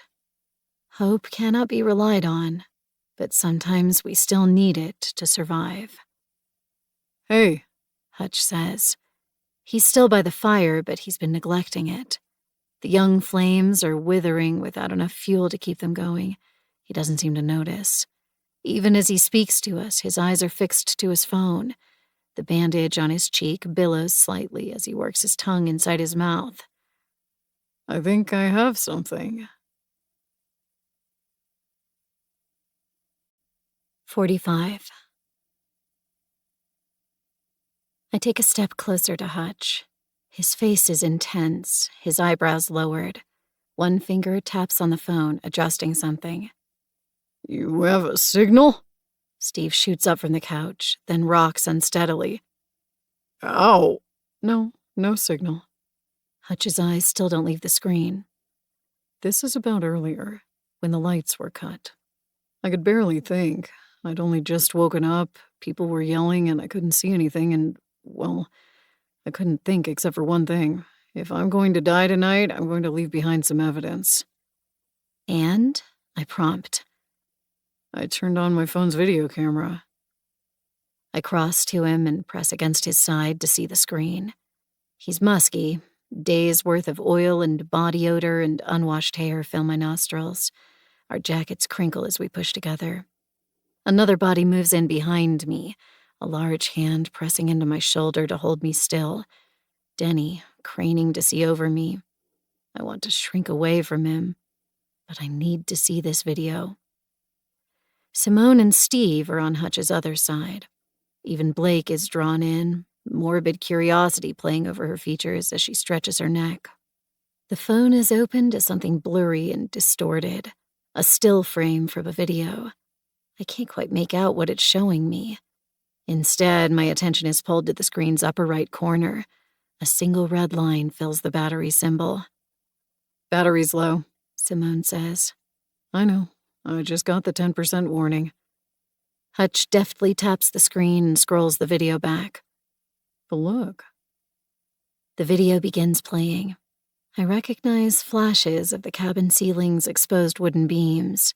The camera turns, but it's moving so fast that the images are nothing but blurs, distorted glimpses, like half-forgotten memories. I catch movement, then the camera swivels again. 2 bodies are on the floor. I recognize the lower one's dark brown hair. I think that's me. And I think that's Blake crouched above me. I glance at her. Her mouth twitches, but she refuses to look up from the video. She's been wearing gloves since we reconnected with her in the cabin. I'm increasingly certain that if she took them off, there would be a red, bite-shaped welt on one of her palms. The camera's view spirals. It stops with a loud thud and lines of wood grain appear large across the screen. Hutch must have dropped it onto the floor, or had it knocked from his hands. It stays like that for an agonizing 8 seconds. Then it's picked up again. and its harsh white light flashes across the empty fireplace and one of the oil heaters. Through all of this, the audio has been nothing but chaotic noise. I hear occasional voices shouting, but any words vanish under the thud of footsteps and the shove of bodies. The camera moves towards the door. Hutch came out after me, I remember. I saw his light in the doorway.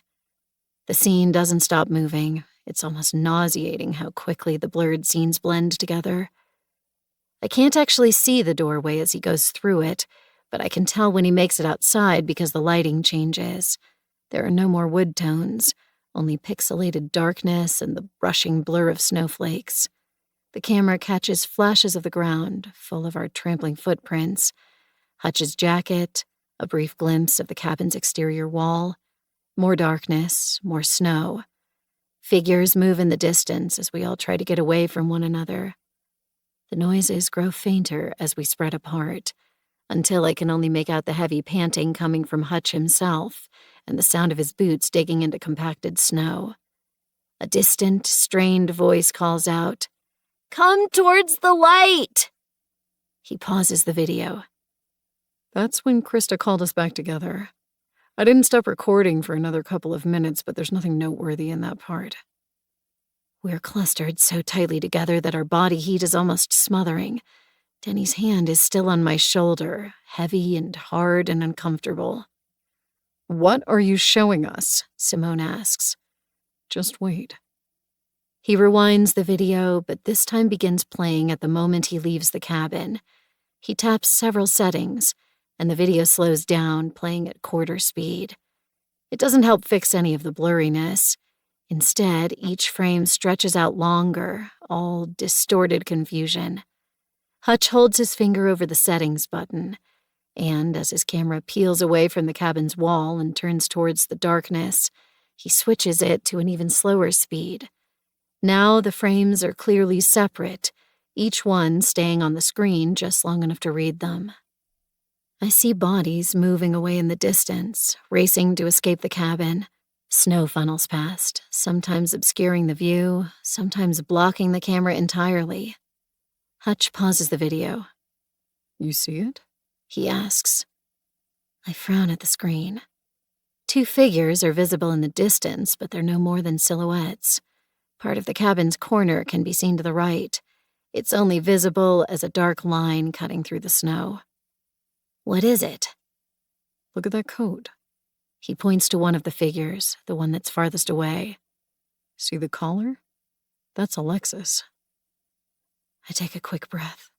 Alexis, still lying on the table, wears that coat now. She must have pulled it on before fleeing the cabin, which is more than most of us managed. The collar, made of fake fur, hangs limp under her neck. I glance back at the screen. The figure is so far away that it's nothing more than a silhouette half hidden behind static-like snow. But yes, I can see the collar, I'm sure. A ragged fringe around the back of her head. "She's running away," Hutch says, his voice low and quick and tense. His finger moves to point at the second, slightly closer figure. "And this one's following her." 46. I can barely breathe. The pressure against me intensifies as the others lean closer, their chests to my back, their shoulders wedged to mine, as we all fight to see the screen. "Who is it?" Steve asks. His voice is husky, almost reverent. Hutch's jaw works. "I'm not sure. That's why I wanted to show the rest of you." "Replay that bit," Simone says. "I want to see how they move." He winds back and sets the speed to normal. The view of the 2 figures lasts for less than a second. It's nothing more than a glimpse before the camera's view spins away again. But I think he might be right. The farthest figure is Alexis, and the second body appears to be moving after her. They're headed in the direction of the jagged rocks on the cabin's other side, where we found Alexis just minutes later. Simone swears. She runs one hand across her forehead where sweat is blooming. "Again, but slower." He rewinds and sets it to 1/8 speed. I lean in, not daring to even blink as the frames scroll past. They're short, Denny says. No, Steve reaches a hand through us to point to the screen. it's the snow. It's up to their knees. They're taller than they look. Then Simone, cutting over the others. Pause it. Hutch rewinds a third time, then freezes the scene on one of the frames. Alexis is partially hidden by an out-of-focus snowflake, but it's probably the clearest shot of the figure following her. It's a man, Blake says with conviction. Not that that's a surprise. It could still be a woman, I counter. We only have their silhouette, as long as they clipped their hair back. I trail off. Simone's hair is tied into a severe ponytail again, like it was at the trip's beginning. I'm sure it was loose the previous night, though. When did she tie it back? When we started our night watch? Or was it still down when we began our search for Alexis? I can't remember. She feels my eyes on her and gives me a quick, unforgiving glance. I look away again, my heart in my throat. My eyes trail over the figure, fighting to make out details through the blur and the snow and the darkness. The bulky clothes hide most of their frame, including the lower half of their head. With the snow drifts up to their knees, it's nearly impossible to gauge how tall they might be. They're familiar, though. I feel it in my bones. My subconscious is picking up on something that my tired eyes are missing. I just wish I knew what. My gaze shifts from the figure to the landscape surrounding them. Alexis, no more than 10 or 20 paces ahead of them, so close to safety. Only 1 or 2 minutes separate this footage from the moment she was attacked. Wait. My heart leaps into my throat. The cabin's wall is in the frame, and the unknown figure is close. It's hard to be sure, but it looks like they might have just passed it. It wasn't visible in the earlier frames, but for this split second in time, a sliver of light has caught over something protruding outwards. That's the window. Right there. Simone's head tilts. Are you sure? I am. I've sat under that window for almost our entire time here. I stared at the teeth on its wooden sill so intensely that the images are seared into my head. And maybe, just maybe, if we're lucky, it might be enough. Words rush out of me in a torrent. We can measure ourselves against it, figure out how tall this person is. We just need to... The phone screen goes black. My final words, recreate the scene and compare it against the video, die with it. Steve's and Blake's voices blend together as they yell at the phone. Simone peels back, her face twisted in frustration. Denny finally moves his hand off my shoulder. Yeah, Hutch says, tapping the power button twice to be sure. The phone stays dead, and he drops it onto the chair next to the fireplace. that's it. We can still do it, though, Steve says, eager. We can go outside and measure ourselves next to the window, right? My mouth is sour as I turn aside. I don't have the energy left to answer. Simone speaks in my place. It only works if we have the original footage to compare it to. The image is frozen in my mind, but it's already melting, shifting, changing. There were too many quirks that need to be accounted for. The height of the camera when that section of the video was taken, how far the figure was from the house, their body's angle.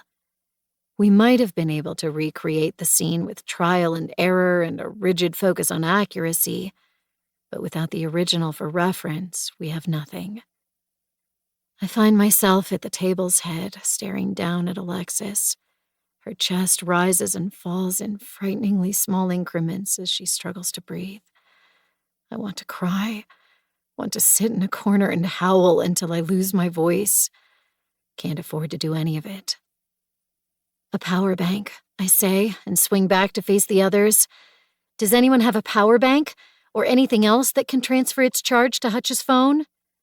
We were told not to bring electronic distractions on this lovely holiday, Steve says, a bitter twist over his mouth. We did, though, didn't we? Hutch's voice quickens. I have my charging cable. All we need is anything that can give out energy. The generator doesn't have any fuel, Denny says. Are you certain? Simone leans her upper back against the wall, hands braced on her hips. She looks bone-tired. We all do. But she's picked up on my intensity, and her delicate features are set in hard, eager angles. Did you search every corner of that shed, or did you give up when you found the candles? I'm not going back in there, Steve says. You didn't see those bodies. That place is as close as you can get to hell without breaking through the Earth's crust. If you won't go there, I will, Simone snaps. And just because none of us brought a power bank doesn't mean one of the other guests didn't. We have their luggage outside. Search it. 47. The thought of pawing through our dead companion's belongings is an unpleasant one, but we're well past the threshold of squeamishness. Simone moves to the door. If we're going to split up again, it needs to be into groups of 3 to ensure no one risks being left alone with the butcher. Denny, reliably the first to volunteer for anything, steps up behind Simone. I watch the others closely. Hutch seems to be attempting to avoid eye contact as he fidgets with his dead phone. Blake never volunteers for anything. Steve has already made it clear he won't go back. Which leaves me. A bitter tang fills my mouth as I move towards the door. To my surprise, Blake cuts in front of me. I'll go, she says. Her voice is nonchalant, even bored, and her expression almost matches it. Almost. There's a gleam of eagerness, of anticipation that she can't quite hide from her eyes. She wants to see the bodies. I step back, giving her right of way. In that moment, I don't even care how distasteful her motive might be. I'm just grateful that I won't have to go back to the claustrophobic, rattling shell of a building. We'll be no longer than 20 minutes, Simone says, wrapping her scarf around the lower half of her face. She tucks one of the unlit candles and a box of matches into her pocket to light the shed's interior. See what you can find here in the meantime. Simone, Denny, and Blake disappear outside the cabin and turn towards the path leading to the shed, leaving me, Hutch, and Steve to search the luggage. Traces of early morning light have started to rise over the distant ridges. It's scant, but enough to see where we're going. I turn my phone off to save the battery and return it to my pocket. Our cases are lined up a dozen paces from the cabin's front-facing wall. They're only identifiable as raised lumps in the snow-covered field. We scrape the coatings off as we hunt for their name tags. I got Miri's, Steve says. I can tell by his tone that he doesn't expect to find anything. Miri was committed to the idea of a fortnight without technological distractions. Alexis's, Hutch says, dragging a blue and gold case out of the snow. I search until I find Grayson's. Glossy black and heavy, I have to strain to haul it clear. The other 2 cases belonging to our lost companions, Kiernan's and Brian's, are still on the bus. The trip there and back again would take at least an hour. It will have to be a final resort. I unzip Grayson's case. As I flip the lid open, the distant tang of male body odor is detectable for a second before the wind snatches it away again. I rifle through the contents, casual clothes, thermal layers, a spare pair of shoes, without luck, before turning to the zippered compartment in the luggage's lid. There's a handheld game console that has no battery left, multiple charging cables, headphones, and a pouch containing a half-dozen USBs. I sort through the contents methodically, examining each one for possibilities before placing it aside. Despite Grayson's obvious interest in technology, he seemed to be relying on Blackstone Lodge for power and any kind of Wi-Fi reception. As I work through the suitcase's side pockets, I keep one eye on Hutch. He's next to me, methodically searching Alexis's bag. If we're going to find anything, it's going to be there. This was never a holiday for her.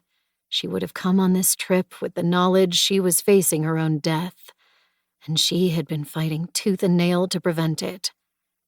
Out of all of them, Alexis was the only one who came into this prepared to meet a killer. She's the only one who was on guard from day one. I drop the bundles of clothes. Steve doesn't react, and Hutch barely lifts his head as I jog back to the cabin. My breathing is labored as I shove through the door. Alexis seems horribly exposed on the table, limp as a rag doll and nearly colorless. I squeeze her hand on the way past, just in case she can feel it. She'd created a little nest for herself next to the bookcase, not far from my own stretch of wall. Blankets and jackets, rolled up to form pillows, are jammed in piles against the wood to keep the walkway free. I dig through them, shaking the blankets out as I search for the small item she rarely let out of her sight. I find it when I shake out one of the jackets. The notebook flops free, scattering both the photo of her sister Janet and the card that housed the ticket to this fateful trip.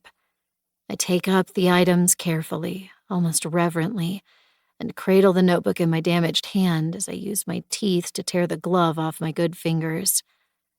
I flip the book open. Each page contains a date in the upper right corner. Numbers run down the left-hand side, lined up next to a small, tight scrawl. 13.46, 14.12. It takes me a second to realize they're timestamps. Alexis, I breathe. Thank you. She's been tracking the group's movements, and not only did she note down every major event, but she also marked the time down to the minute, and in some cases the second. Alexis was convinced, or very nearly, she'd said, that the surgeon was our killer. That has to mean Blake, the woman who'd insisted they should carve my fingers off, and I want to believe Alexis. Blake isn't large, she isn't young either, and shows her years of sedentary desk work in the stiffness of her movements. She claims to have a bad back. On the surface, she doesn't appear to be a physical match for the butcher's actions, climbing trees, suspending bodies by rope, swinging an axe with a shocking level of brutality and accuracy. But Alexis alone has been collecting evidence. She'd seen things no one else had thought to look for. And if I'm right, she documented it all. I want to be able to gather every other surviving member of our group together and expose the killer in a way that they can't escape. I want to end this right now, before dawn arrives. The clock above the bookcase reads 5 a.m. Time is short. I need to do this in private, away from the butcher's eyes, and I know the cabin won't stay empty for long. I use numb fingers to flip back to the journal's first page. 48. Icons flood my vision. At first glance, I think Alexis must be using a language I don't know. But if she is, it's closer to hieroglyphs than any actual written language I've seen. I blink. There's a horse's head next to a set of numbers, a fish, a T encased in a box. She's using code. I swear voicelessly, then breathe deeply and quickly, trying to calm myself. Simone said they would be back in less than 20 minutes. My other companions are just outside the window and must be nearly done searching the luggage. There's no time to unravel a code. I have no choice except to try. I start on the first page. It has a time stamp of just after 9. Symbols are arranged in 2 rows, but their lines aren't completely straight. Some wobble. Some rows have 3 symbols instead of 2. There are no words to accompany them or explain what the shapes might mean. I move forward. There's the T inside a box again, next to a clover. An arrow points away from them with the notation NE. Northeast? Nebraska? I move on, turning pages frantically as I search for patches of writing I can understand. For how much time Alexis spent working on it, the journal isn't long. I reach the last entry. The entry written only an hour or 2 before the lights went out and Alexis was attacked among the jagged rocks behind our cabin, within 6 pages. The timestamp reads 11:43. It simply says, "Watch," followed by the T in a box and the horse's head. I have to be able to figure it out. I was present for these exact events Alexis was writing about. I watched them play out with my own eyes. All I need to do is match those events to the code. Are the symbols word replacements? Take the first letter of each symbol? No, there aren't enough of them to form words. Only 2 on this entry, and they're the same 2 that have been repeating through the journal. My breath whistles out. Of course, the symbols are us. 10 symbols for the 10 people Alexis was tracking. That final entry, watch, followed by the boxed-in T and the horse, designates Simone and I as the first half of that night's vigil. I hold the book close to my face and struggle to read it through the low candlelight as the code starts to fall into place. The shape inside a box, it's not a T, it's a cross. Christian, Krista, that's me. The horse has to be Simone then. It takes a second longer to figure out. It's not a horse, it's a pony. On the first day when we met on the bus, Simone wore her hair in a tight ponytail. I flip back to the first entry in the journal. The 2 rows of symbols had confused me, but now I only need to find the cross and the pony in their midst to recognize it. Alexis created a map of the bus and marked where each of us sat. 2 rows of seats, 11 people spaced among them. With that, it's not hard to match the remaining symbols to the others in our group. Kiernan is the clover, sitting next to my cross. He was Irish-American, and although his family valued their heritage enough to give him an Irish name, neither he nor his parents had ever visited Ireland. But Alexis hadn't known that when she'd met him. She likely only heard his name and saw the reddish tint to his hair and gave him the clover without a second thought. Heavy footsteps move outside the cabin. I hear voices and raise my head, but no one tries to enter the room. I turn back to the journal, my pulse running hot and urgent. At the bus's front is a star. That has to be Brian, our guide, guiding star? Denny's and Grayson's places are marked with a wobbly triangle and a bird. No, not just any bird. The beak has a particular shape, a crow. That would be Grayson, black hair, sour expression, which means the triangle is Denny, a man built like a mountain. Steve is the fish. He was hoping to go fishing at Blackstone Lodge. Miri is a pair of reading glasses. On the bus's other side is a circle with a hole in its center, like a thick donut or an overly detailed 0. I'm too exhausted to think clearly, and it takes a moment to remember who was sitting there. Hutch. It's a vinyl disc. He's a DJ. I didn't learn his job until after waking in the cabin following the storm, which means Hutch and Alexis must have introduced themselves before boarding the bus. I could see that easily. Hutch, sociable, might have seen Alexis was his own age and tried to form an early friendship. The final symbol, Blake's, is a line, thicker at its lower end, that bends awkwardly near the tip. It almost looks like a stick. Because that's exactly what it is, I realize. Blake's bright red lipstick stands out starkly against her colorless skin, and so lipstick became just stick.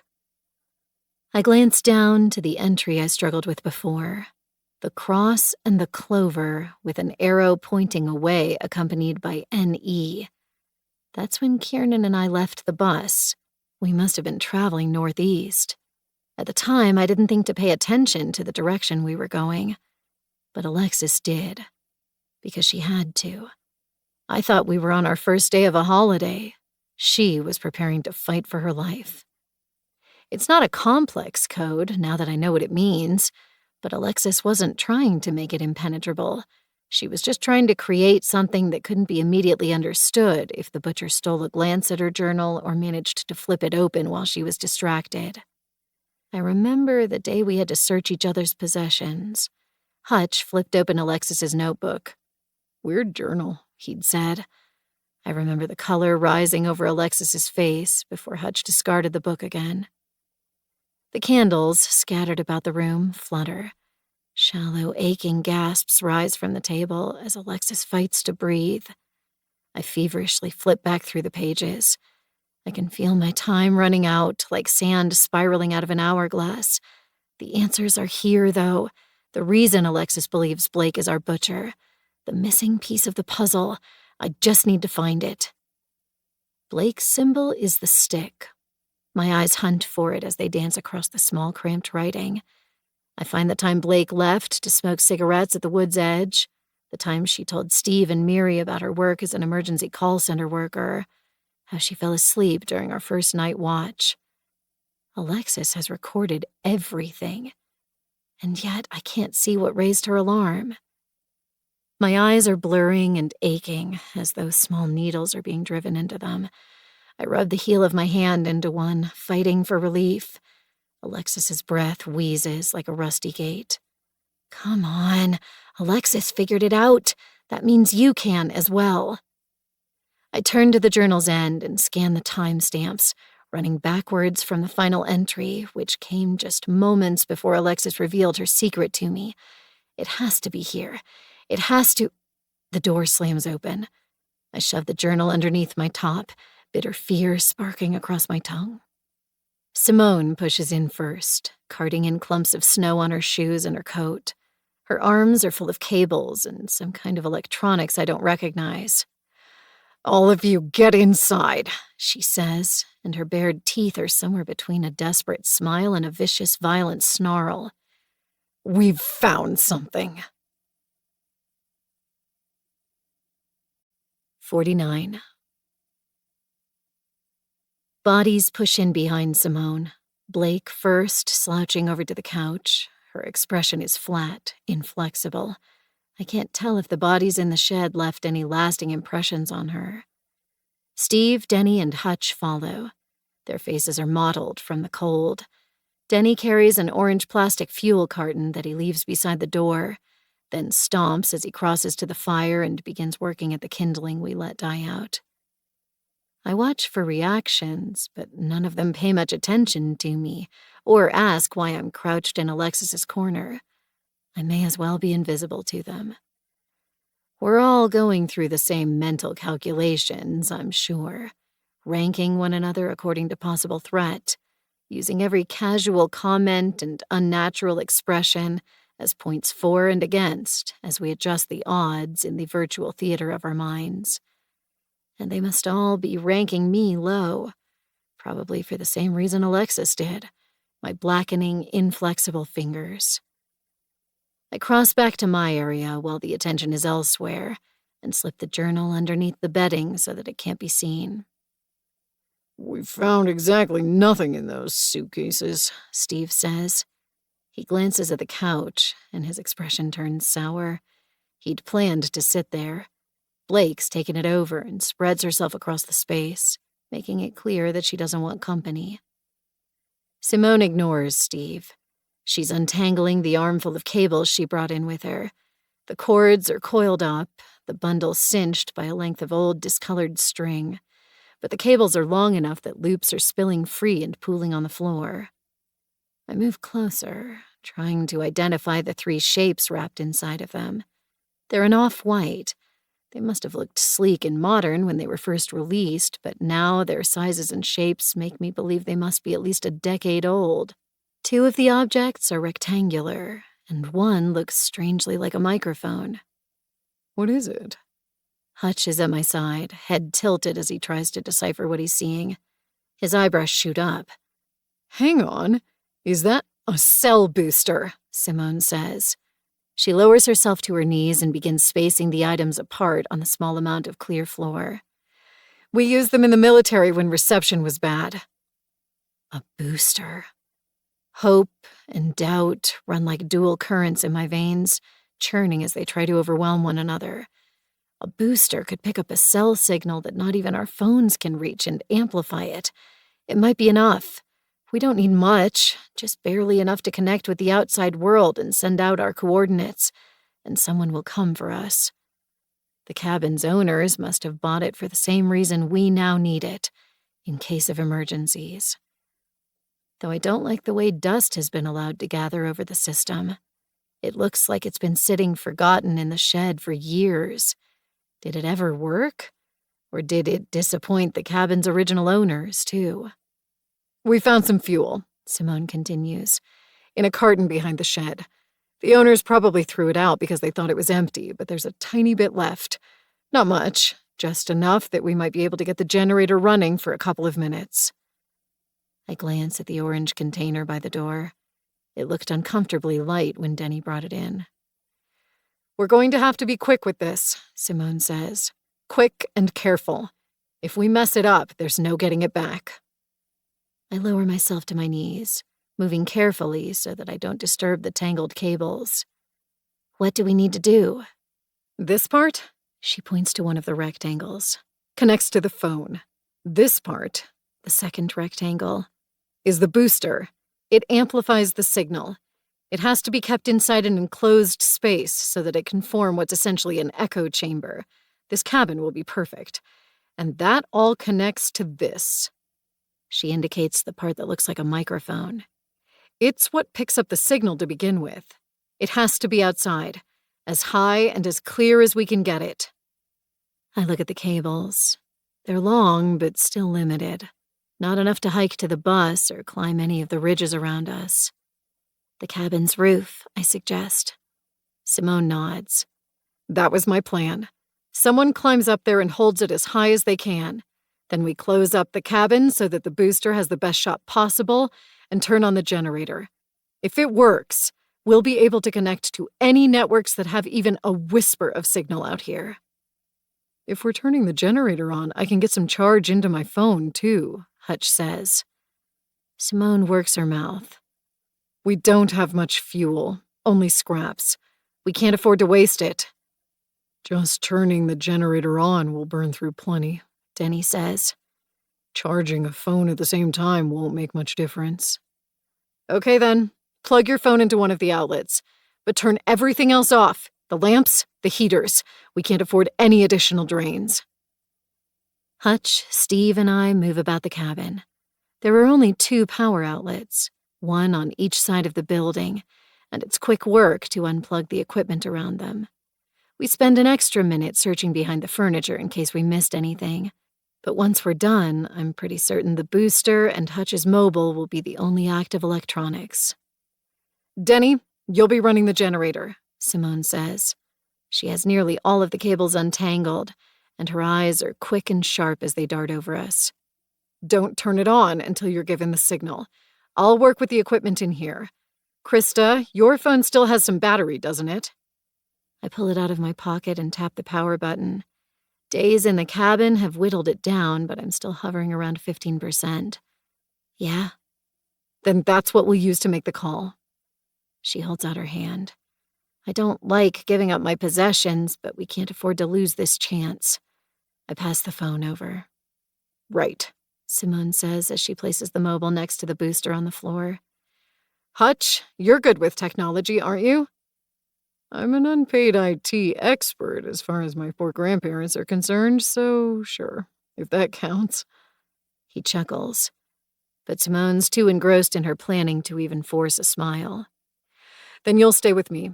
I know how boosters work, but I'll need help in case we run into problems with the phone. She takes a slow breath. Finally, we need 2 more people to make this all work. Someone to stand outside the cabin and relay messages, and someone to climb onto the roof and hold the receiver as high as possible. There's a beat of silence. Denny will be with the generator, Hutch and Simone inside. Out of the remaining 3, Steve, Blake, and myself, it's clear who's expected to do the climbing. I'll go to the roof, I say, and I'm grateful that the shaking I feel inside doesn't slip out into my voice. You sure that's smart? Steve nods down at my fingers. I hate the way Blake cranes forward to get a better look at them. I tuck my hands under my jacket so they won't be subjected to any more scrutiny. I can still climb a ladder. Steve shrugs. Then I'll be the relay, he says. Let's make this happen.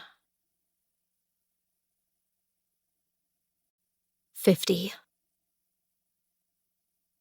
I take my time pulling on extra clothing. A second layer of pants, a second layer of socks, gloves borrowed from Hutch, thick and with cinches around the wrists to keep the cold air out, Kiernan's scarf wrapped around my neck. The layers leave me sweltering inside the cabin, but they'll be vital once I'm outside. I don't know how long I'll need to stay on the roof, except that I'll be there for as long as it takes. Simone's preparations are exacting. She prepares every part of the internal setup first, attaching the amplifier to the wall and setting up the broadcaster next to my phone. With Alexis on the table, her work has to happen on the only clear patch of floor in front of the fireplace. Hutch plugs his own phone into one of the power sockets just behind Simone. Denny waits next to the door, the carton and its precious scraps of fuel at his feet. We haven't felt so united in days. The mounting fear and mistrust vanish under the sheer force of our desperation. This has to work, for Alexis's sake. For all of our sakes. Okay, Simone says. She rocks back onto her heels, her breathing shallow and fast, her eyes darting across her setup for the 100th time, mentally checking it again and again. Okay, go. Denny, Steve, and I leave. The three of us stay close together as we circle the cabin and return to the shed to retrieve a ladder. There's a wooden one propped against its far wall. Denny examines it, shaking it to test the wood. I wait, trying not to let my eyes drift towards the open shed door, or think about the things inside. Denny huffs a breath as he lifts the ladder, bracing it over one shoulder. Steve and I trail behind him, present only as a safeguard against tampering. We'll need to split up for the next stage. There's no way around it. I'll be on the roof, Steve on the ground, Denny behind the cabin with the generator. I try not to think about that. Our only hope is that, with our jobs so clearly demarcated, any tampering will be obvious. It's the only hope we have of keeping the murderer in check. Where do you want it? Denny asks. I've been so wrapped in my spiraling thoughts that I jolted his question. There, Steve says in my stead, pointing towards the cabin's rear wall. The ground should be fairly stable here. Krista's the one who has to climb it. Denny adjusts his hold on the ladder, grunts. Flecks of snow gather over his dark gray cap and cling to his long beard. She should choose. I swallow and taste sour fear. At the cabin's front, near the window. He wordlessly turns and continues walking. It's hard to explain why being near the window is important to me, except it is. It feels slightly less cut off, slightly less isolated, slightly less likely that the ladder will be taken away and broken while I'm still on the roof. The wooden rungs dig deep into the snow as Denny puts it down. It's not a long ladder. The highest bars barely reach the roof's overhang. You sure about this, girl? Steve asks me. I'm not sure I can speak, so I nod. The three of us return to the cabin's door. Denny takes up the carton of fuel and moves away, aiming for the generator behind the building. Simone meets me in the open doorway. She passes me the microphone-shaped portion of the setup. It can't weigh more than a kilo. A long cable runs from it, disappearing inside the cabin to connect to the amplifier. You'll need to get as high as possible. She grips my arm, and I can feel the pinch of pressure even through the layered coats. Right to the peak, and then hold it up as high as your arm can reach. Understand? Again, it's all I can do to nod. She exhales slowly, her eyes searching mine. Then she gives me a slight push away. Go, and good luck. Steve stands beside the ladder, indicating that he's going to brace it for me as I climb. Images flash through my mind. Steve tugging on the ladder when I'm nearly at its top, pulling my support out from under me, sending me plunging back to the ground. I try to tamp the thoughts down. In my own mental risk assessments, Steve ranks low. But that doesn't mean I can trust him.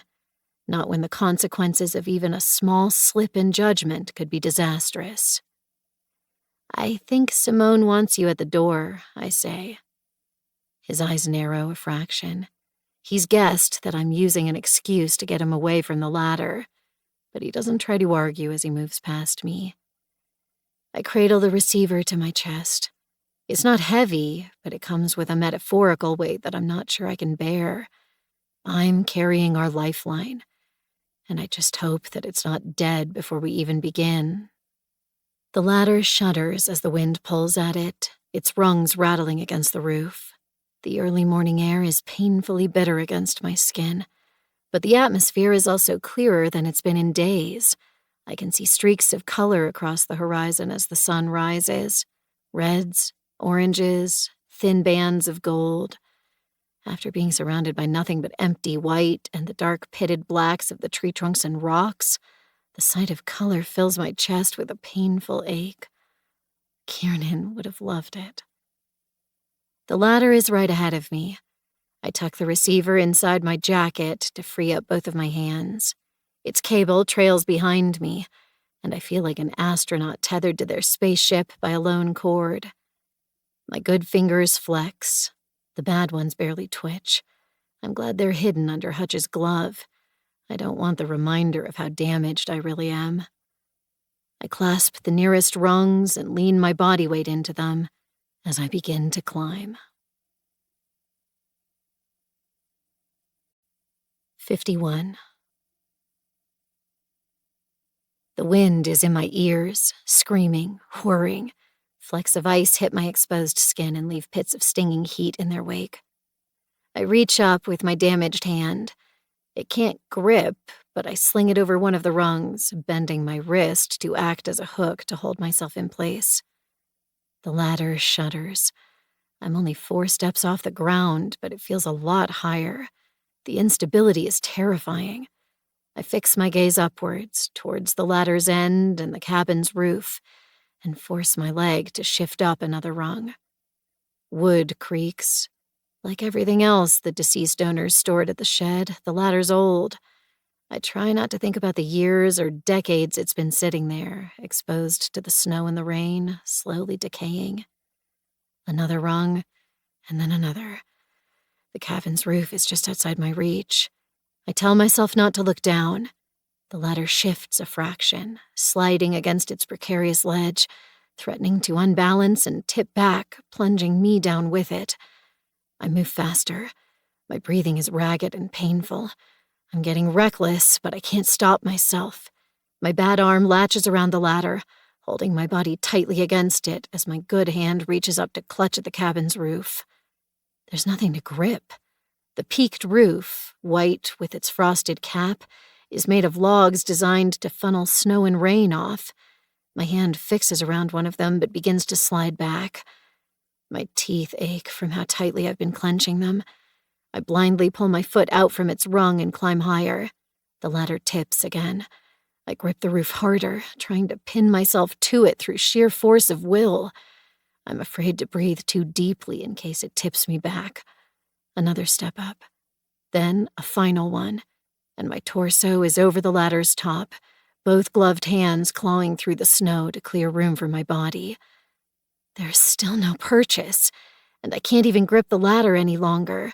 There's more than wind in my ears now. Fear leaves a high-pitched whistle that blurs out all other sounds. Clumps of snow spiral over the edge as I force my way through it. I'm off the ladder and onto the roof, on all fours as I fight to stay there.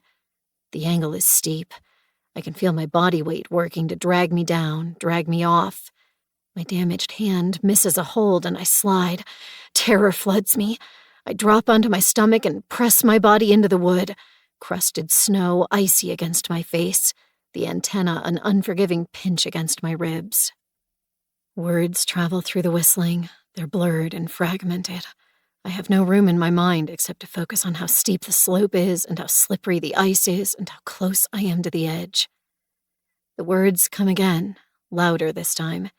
It's Steve, his voice cracking in the cold. You okay up there? Fine, I manage, and finally force my limbs to move. I creep forward in increments, swiping my arm ahead of myself to push through the snow. Every few inches, my hand or knee lands on a patch of ice and I find myself sliding again and have to drop down and cling to the structure. But I don't stop. Can't stop. If I do, I don't think I'll have the willpower to move again. My hand fixes on the roof's peak. My lungs burn and my limbs shake as I pull myself up the final stretch. I sling one leg over it, turning so that I can straddle the beam that runs along the cabin's length like a spine. I would sit here for an hour if I could, regaining both my strength and my courage. But the others are waiting. I draw thin air into my lungs and call, "I'm ready."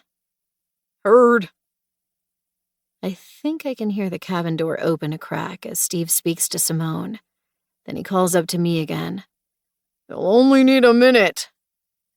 The wind is fierce. I pull at the scarf, Kiernan's scarf, to cover my nose and my ears. Then I draw the antenna out from under my jacket. Its pale gray cord spills away, following the channel I carved through the snow and vanishing over the roof's edge. Please, please, let this be enough. I lift my head, searching for the early dawn light that gave me courage before. The sunrise is at my back. Ahead, the land still seems stark and cold and empty, except for the tree. The massive, dying pine is to my left. Snow crusts its desaturated branches. They move as the wind drags across them, and my heart fills my throat as I stare into the dead eyes of Brian Hernandez. It's the closest I've been to him since we lost him on our first night at the cabin. Early light catches on the stiff, bloody icicles around his severed neck. The wood protruding from his mouth is splintered, his eyes wide and bleached and empty. Brian's isn't the only head. Below, Grayson is barely recognizable. His long hair has wrapped across his face, stuck there by the crust of ice. Through it, I can glimpse scraps of skin and his open mouth. And then there's Miri. She was kind to me on our first day in the bus. It hurts deeply and painfully to see what remains of her. Her creased skin is now slack and colorless. Her eyelids are barely open, revealing slivers of white. Her expressive features have been distorted until she's nearly unrecognizable. The tree of the damned. The horror and the lack of sleep and the grief all collide. My vision blurs. I feel my balance slipping and grip the roof's peak between my sore thighs. Between my blurred vision and the low-angled light, the tree's form swims. For a second, I think I see my own head there, swaying on the tip of a branch, my own dead eyes staring back at me, warning me. We're all going to die here. I taste blood and realize I've bitten the inside of my cheek. I keel forward, one forearm braced on top of the roof, the other hand clutching the antenna. Then, in the distance, a deep rumble builds. It breaks through the dizziness and the nausea as the vibrations reach my ears. They've started the generator. 52. "Okay," Steve yells. "Hold it up." I already am. I grip the antenna's base in both hands and raise it above my head, straining to give it every inch of height I can manage. The wind is relentless. It pulls at the antenna, at my arms, wanting to drag me over. The heads move in my peripheral vision, swinging, almost clamoring, their wide-open mouths and white eyes aimed directly at me. I clench my teeth and strain another inch. "It's not working," Steve yells. His voice breaks on the final word. "Try another angle." I swear. Then I force my legs to unclench from where I'm straddling the roof's peak. One knee comes up first, then the other. I'm crouching on top of the building, my legs shaking, my lungs breathless, the distant rumble of the motor and the ticking clock it represents driving me forward. I stand. My shoes slip on the curved beams of wood and the layer of ice crusting them. I feel myself about to fall and scramble to stay upright. The antenna teeters above my head as I fight to keep it raised. My heel digs into the rough wood, finding an inch of purchase, and I jam them there, holding myself in place even as little-used muscles scream. All of the tendons on the right side of my body stretch as I extend that arm as high as it will go, the antenna wavering precariously above me. "We got it!" I can barely make out the words through the tinny fear in my ears, but I still catch the frantic screaming note in Steve's voice. "We got something! Hold it there!" One of my heels slips an inch. I gasp and jam it back down, wedging it between the beams. My grip on the antenna doesn't waver. I hold it high as I can manage, fighting for every millimeter of lift I can buy it. There are sounds below me, floating through the cabin's roof. Voices, eager, rushed. No words are clear through the babble, but I can still hear their hope and elation. Then the motor dies. My heart plunges. I clench my tongue between my teeth. Even as the distant rumble fades into nothing, I refuse to move, holding the antenna towards the sky as though I can keep it running through willpower alone. Below me, someone yells harsh words. A door slams. Voices fight to be heard over one another. There's no elation in them now, only anger. Slowly, I lower the antenna. To my right, streaks of sunrise are bleeding across the cold sky. Mountain peaks form sharp lines across the horizon, like a series of knives silhouetted against the reds and oranges of the fresh sun. There's a stretch of the horizon that looks different. Just a small patch, barely 2 peaks, that are smaller and narrower and feel less organic.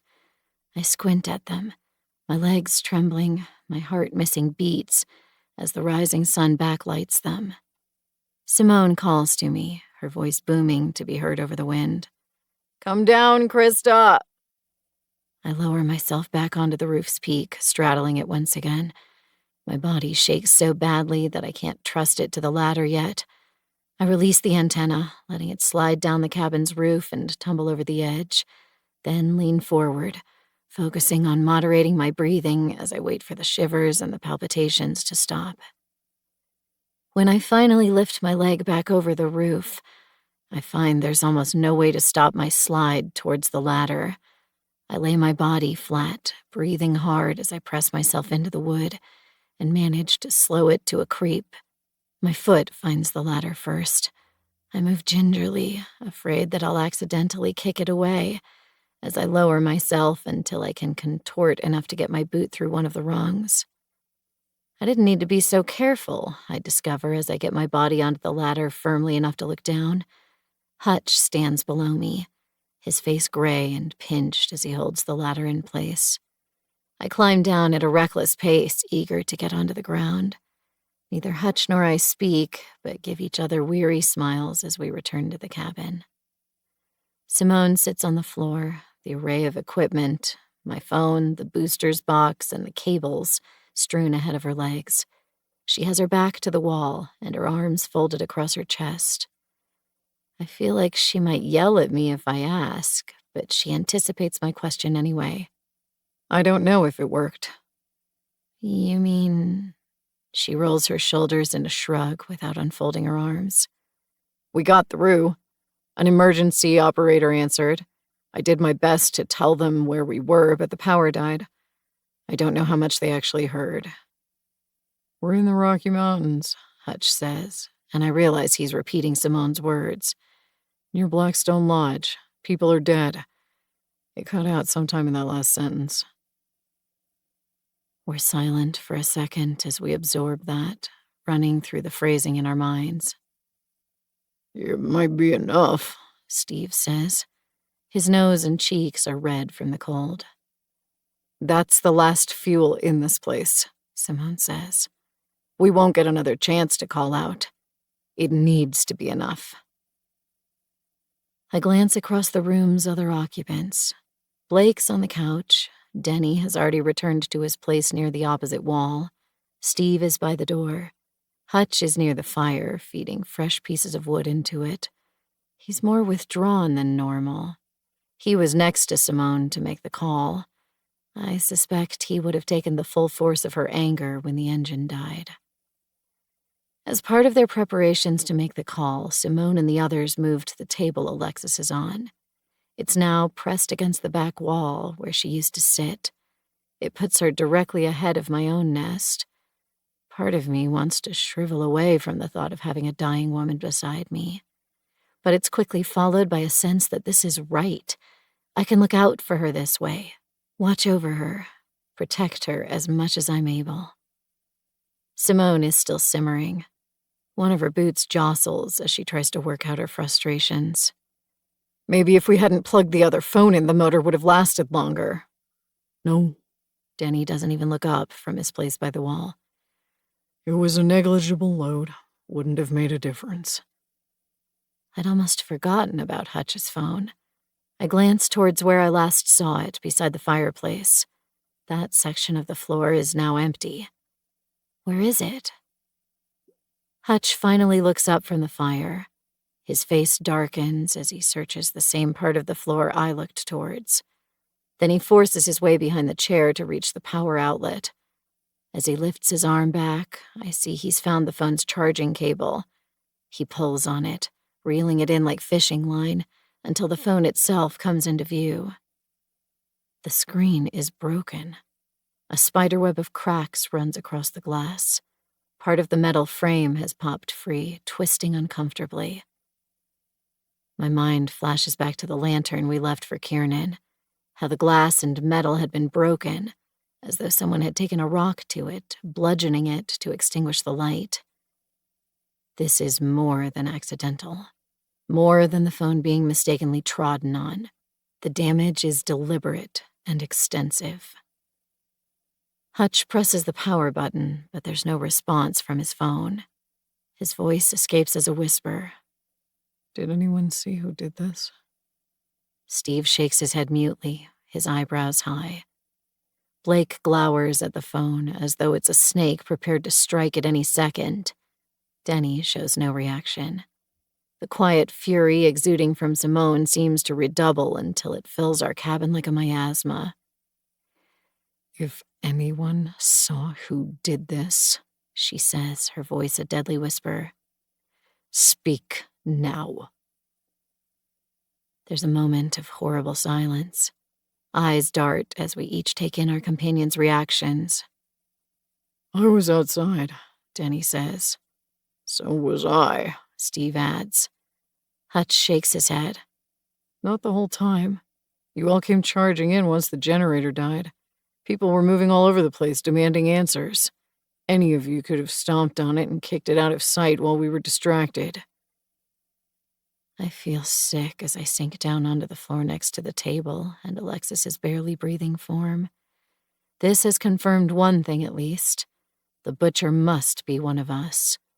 They weren't able to sabotage the phone call without drawing attention to themselves, but they saw an opportunity to get Hutch's mobile out of commission and took it. It's not a shock to have that idea confirmed, that one of my 5 remaining companions is a murderer. I've believed it for a while now, but it still hurts to lose that last bit of hope that it might have been an outside force. It leaves me cold and isolated in a way that I haven't felt since I was holed up in my apartment following the night of August 8. There's one small piece of hope, though, just like the sliver of morning light I saw when I climbed the cabin's roof. It's small and pale, but when the rest of the landscape is so bleakly dark and void, that sliver of light, of irrational hope, might just be enough. I lift my head and try to speak without letting my voice crack. I saw something when I was on the roof. I think we're within walking distance of Blackstone Lodge. 53. They're all still focused on Hutch's phone. Steve is trying to take it from him, saying something about being good at fixing things, but Hutch doesn't want to hand it over. I speak louder, my voice wavering, not from nerves, but from tiredness and cold. When I was on the roof, I saw something. I think it's Blackstone Lodge. Finally, Simone turns to me. What? That one word from her, our leader, silences the others. Slowly, faces turn towards me. I'm still on the floor, sitting on my makeshift bed, my legs unsteady and my heart running too fast. It's still a distance away, I say, and I don't know if the terrain between us and it is even crossable by foot, but I saw its roofline silhouetted between the mountain peaks, northeast of here. Why are you so sure it was Blackstone? Steve asks. I can only shrug.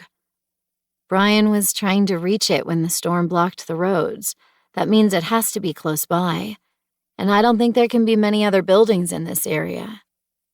Simone rocks forward, one hand braced on her chin as she thinks.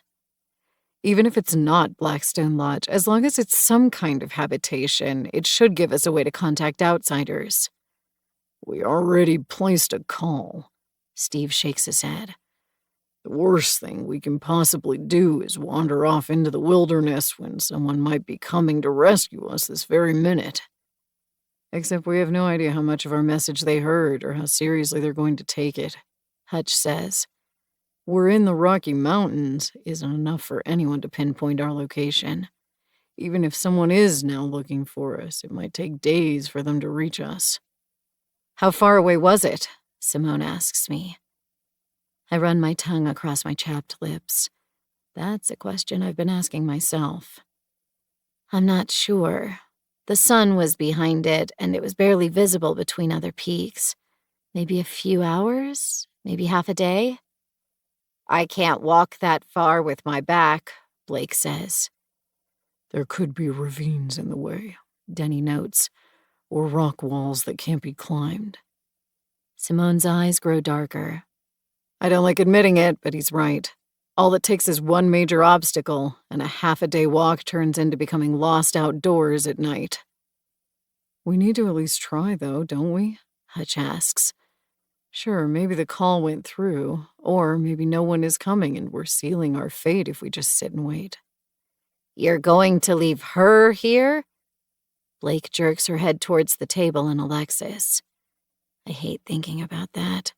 Hate the idea of walking away from the cabin and leaving Alexis behind to quietly die. Or worse, to have her wake up and be unable to move, only to find herself cold and in pain and utterly alone. But there's no question about moving Alexis. Even if we had the strength to carry her across the rocky, slippery terrain, any unnecessary movement could be catastrophic to her head injury. No, she needs to stay here, Simone says, agreeing with my thoughts. We could split into teams, though. Half of us walk to Blackstone, half stay here. Divide and conquer, so to speak. Whoever makes contact with help first can send a rescue party for the other half. It's a good plan, except for one part. We've been breaking into even groups of 3 for a while now, to ensure that no one ever finds themselves in a one-on-one situation with the killer. But that only works because the 2 teams are never far apart, and there's security and numbers to run towards in case something goes wrong. Out in the wilderness, all it would take is one mistake, a back turned for a second too long, to even the butcher's odds. They could use the element of surprise to eradicate the strongest person in the group, leaving the remaining surviving party to fight them alone. Nowhere to run to, no escape. Just an ignoble death in the endless lattice of dark rock and cold snow, and their body would likely never be found again. We could send just one person to Blackstone, I suggest. Leave everyone else here. It achieves the same thing but puts fewer lives at risk. Steve's eyes turn upwards. Yeah, and then the killer volunteers to do the walking and they vanish over the Canadian border and are never seen again. It's a struggle to keep the frustration out of my voice. You know what? I'd be okay with that. At least it would get them away from the cabin and the people they're trying to hurt. Steve's face is blotchy and twisted. And you have all the answers, do you? Why don't you learn to watch your mouth? Enough, Simone says, but even her harsh voice can't drown out Steve's rising anger. My wife's dead. Spittle flies from his teeth as he forces jagged words out. This was supposed to be our time to get our marriage back on track, and now she's dead. And no one seems to care all that much or even want to listen to anything I have to say. The frustration is like an inferno inside of me, but I bite my tongue. He finished the bottle of whiskey only a few hours ago. There wasn't enough left to get him properly, frighteningly drunk, but he's not completely sober either. Simone has closed her eyes. She seems to be going through the same bargaining process I am. After a beat, she says, "You're not the only person here who's lost someone, Steve. And you're not the only person who's tired and frightened and hungry. So you can stop yelling and start working on some kind of solution instead." Denny, near the back wall, has been largely silent through the conversation. He draws a breath now, though, and it seems to drain the air out of the cabin. When he speaks, his voice is low and moderated and almost unnervingly intense. "Take the problem back to its root. We need to know whether the call is going to get a response, and that will decide whether we try to make it to the lodge, and if so, how many people we send. Right?" "Yeah," Simone says. "We have an ex-dispatcher right here." He nods towards Blake, sitting back on the couch. "She'd know." 54. "Oh," Hutch leans forward, eager. "You only retired recently, and you were here for the call, too. What do you think? Was that enough to get them to start looking for us?" We all pull forward slightly, straining to see Blake. Like the rest of us, she's grown disheveled since arriving at the cabin. Her spiky gray hair has lost its volume and lays flat on top of her head. Her skin looks sallow and slightly greasy, the way we've all gone. One part of her is unchanged, though, the deep red lipstick, a bold line of color across her face. She keeps it maintained, even though most of us have given up on any kind of regular grooming. Those red lips purse. "Took you long enough to ask me." "We're tired. Cut us some slack," Steve says. "I can barely remember what day it is." She shrugs lightly, then reclines back in the chair, her arms folded. "Well, it depends on who took your call. Lots of dispatchers are absolute sticklers for protocol. And protocol says everything must be logged and looked into." Hutch takes a deep breath. There's hope on his face. "You think that's likely here?" Maybe. She tilts her head back. "Your call barely lasted 5 seconds. The responder probably would have tried to call back and gotten a dead line. When that happens, we usually send someone to the address, even if we think it's an accidental call." "Could they find us, though?" Simone has leaned forward. She's listening with rapt focus. "They can't trace an address from a mobile, can they?" "They can triangulate it to the nearest towers, if they have enough time." Blake flicks a hand. 5 seconds is nowhere near long enough for that." Denny grimaces and turns away.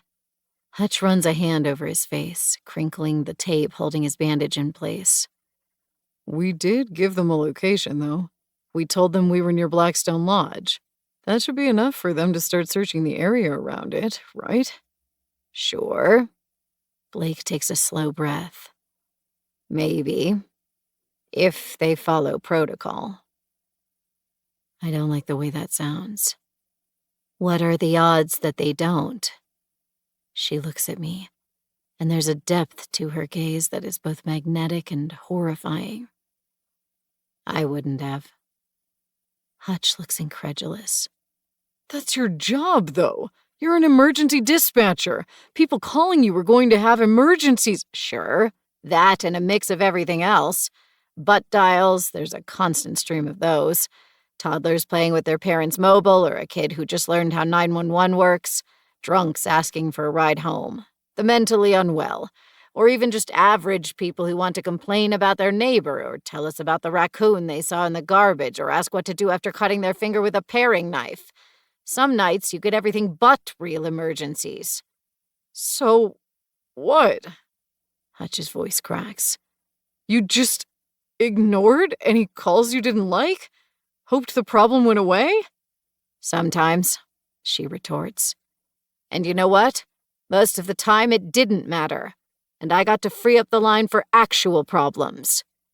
And it's a miracle you didn't cost anyone a life, Hutch snaps.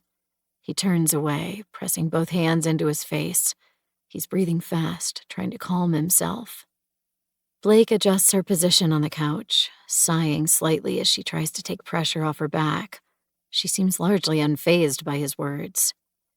Look, I'm trying to give you an honest answer. If the person who took your call was doing the right thing, they'd log it, report it, try to get someone out looking for us. I can only tell you the reality I saw. The call didn't give them much to go on, and not everyone stuck to the rule book all the time. For a moment, the only sounds I hear are the cracks and pops from the fireplace and the grating rattle of the windows shuddering under the wind's assault. We're all lost in our own minds, trying to judge how honest Blake's assessment is, what our odds of rescue might be. Then Blake clears her throat and addresses Hutch. For what it's worth, you're right. I don't regret much. Most of those calls were garbage and didn't deserve my time. But I did make a mistake. Once. And it ended up costing a life. You're kidding, Steve mutters.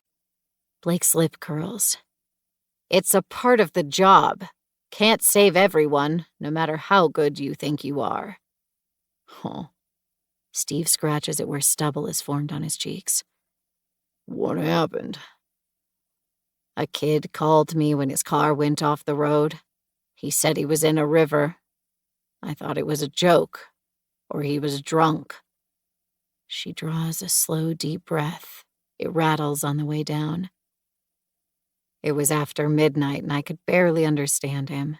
He was yelling, and whenever I told him to calm down, he started yelling louder. So I hung up on him. I'd done that plenty of times before, whenever someone got too belligerent or was trying to have a laugh at my expense. But this time, I guess the call was real. There's an eerie, sickening silence. Blake doesn't seem to realize the impact she's had. She stares into the distance, her expression limp and vague, and, for the first time since I met her, lost. They fished his body out of the water the following day. There was an inquest. The recordings of the boy's call were pulled and played in court. I thought they were going to sue me for negligence, say that I caused that boy's death by hanging up on him, but it never came to anything. It was the end of my career, though. All of my calls were monitored from that point on, and last year my boss pushed me to retire early. So I did. My skin is on fire. My breath is labored, tight, painful. It's not. It isn't. But my tongue won't move. It's weighted down by a question that's dense and sickening and poisonous, like a coiled snake ready to sink its fangs into me. Someone else asks it instead. That call. Hutch is a deathly shade of pale. That boy who drowned. That happened in August 2 years ago, didn't it? 55. Blake's eyebrows rise. I stare at Hutch. How could he know? How could either of them possibly know? This is hell. The thought spins in a loop through my mind, a horrendous echo, leaving me broken and aching inside. You're in hell. This is your punishment. Your payment for that day. That's how they know. There's a strange, strangled noise from the room's other side. Steve's face was already slightly slack from the alcohol, but now it's broken open entirely. His jaw hangs, his lips twitching. Red color blooms across his ears and in his eyes as he stares at Blake. "It was storming," he says. "Mary and me were on our way home. We were tired. There wasn't much of anyone on the road. I was going too fast." The truck. I see the lights coming towards me as I enter the bridge, hear the screaming horn. "You were there!" My words are strangled. The night was so dark, and the rain so heavy, and the shock so intense that none of my memories are very clear. But I remember the truck driver getting out of his cab, silhouetted by his headlights as he staggered towards the broken railing. Another, more recent memory resurfaces. Miri on the bus saying, "You've got the kind of face that feels familiar." She was inside the truck. She saw it all, and she remembered me, even if she couldn't place when or how. I turn towards Hutch. He meets my eyes, and there's a connection between us all of a sudden, like we've been shifted from strangers to intimate acquaintances in an instant. "I was coming back from a DJ gig." His voice is shaky. "It was after midnight. I didn't see the crash, but I heard it. Pulled off the side of the road. Tried to climb down to where the car was, but..." I remember. The man in a suit yelling, "Isn't there anything we can do?" It was too far away to see his features, but I watched as he scrambled down the sharp incline, trying to reach the water before giving up halfway. "That was you," I whisper. He points to his head. Hair wasn't dyed back then. Blake, Hutch, Steve, Miri, and me. We're tied together by the night of August 8. That's not a coincidence. I turn to look at Simone. You weren't there. She stares back at me, her expression as hard as granite, her eyes wide and wild, her jaw fixed tight. For a beat, I think she's going to stay silent. Then she says, her voice barely a whisper, "After leaving the army, I hopped through a lot of jobs, trying to put my skills to use. One of them was as a rescue worker. 2 years ago, I helped haul a car out of a river the morning after it crashed. Didn't know many details, but there were rumors that the owner had died." My heart feels leaden, as though it's losing the fight to keep blood pumping through my limbs. I can barely breathe as we all turn to look at Denny. "You?" I ask. He leans against the wall, shaggy and massive and reserved. As our focus turns to him, he only shakes his head. "I was never involved in anything like that." What does that mean? He's not related? But the rest of us? "You're a mechanic, aren't you?" Steve asks. Denny shifts his head in a shallow nod. "What kind of vehicles? Cars?" "No, Heavy vehicles. Commercial trucks and vans mostly." Steve swears. He staggers to the seat by the fire and slides into it. "I bet you serviced Armadale's truck fleet, right?" There's a pause. Then, "Yes. I drove an Armadale. That night, August 8, the emergency brakes failed." Steve swipes the back of his hand across his mouth. His lips have turned red. He's trying not to cry, I realize. "The regular brakes take my truck about 300 feet to stop, but the emergency brakes, it's a fraction of that. And they failed. They told me that as part of the inquest. Said it wasn't my fault." He turns to Blake. "That must have been the same inquest you were on." And the one I was a part of. The driver that blocked the car, the truck coming in the opposite direction, the 911 operator who hung up on the call. All of us judged by a court searching for wrongdoing. All of us ultimately cleared of fault. And a boy, drowning as he tried to escape his car, his body washed away. No one was found responsible for it. This isn't hell.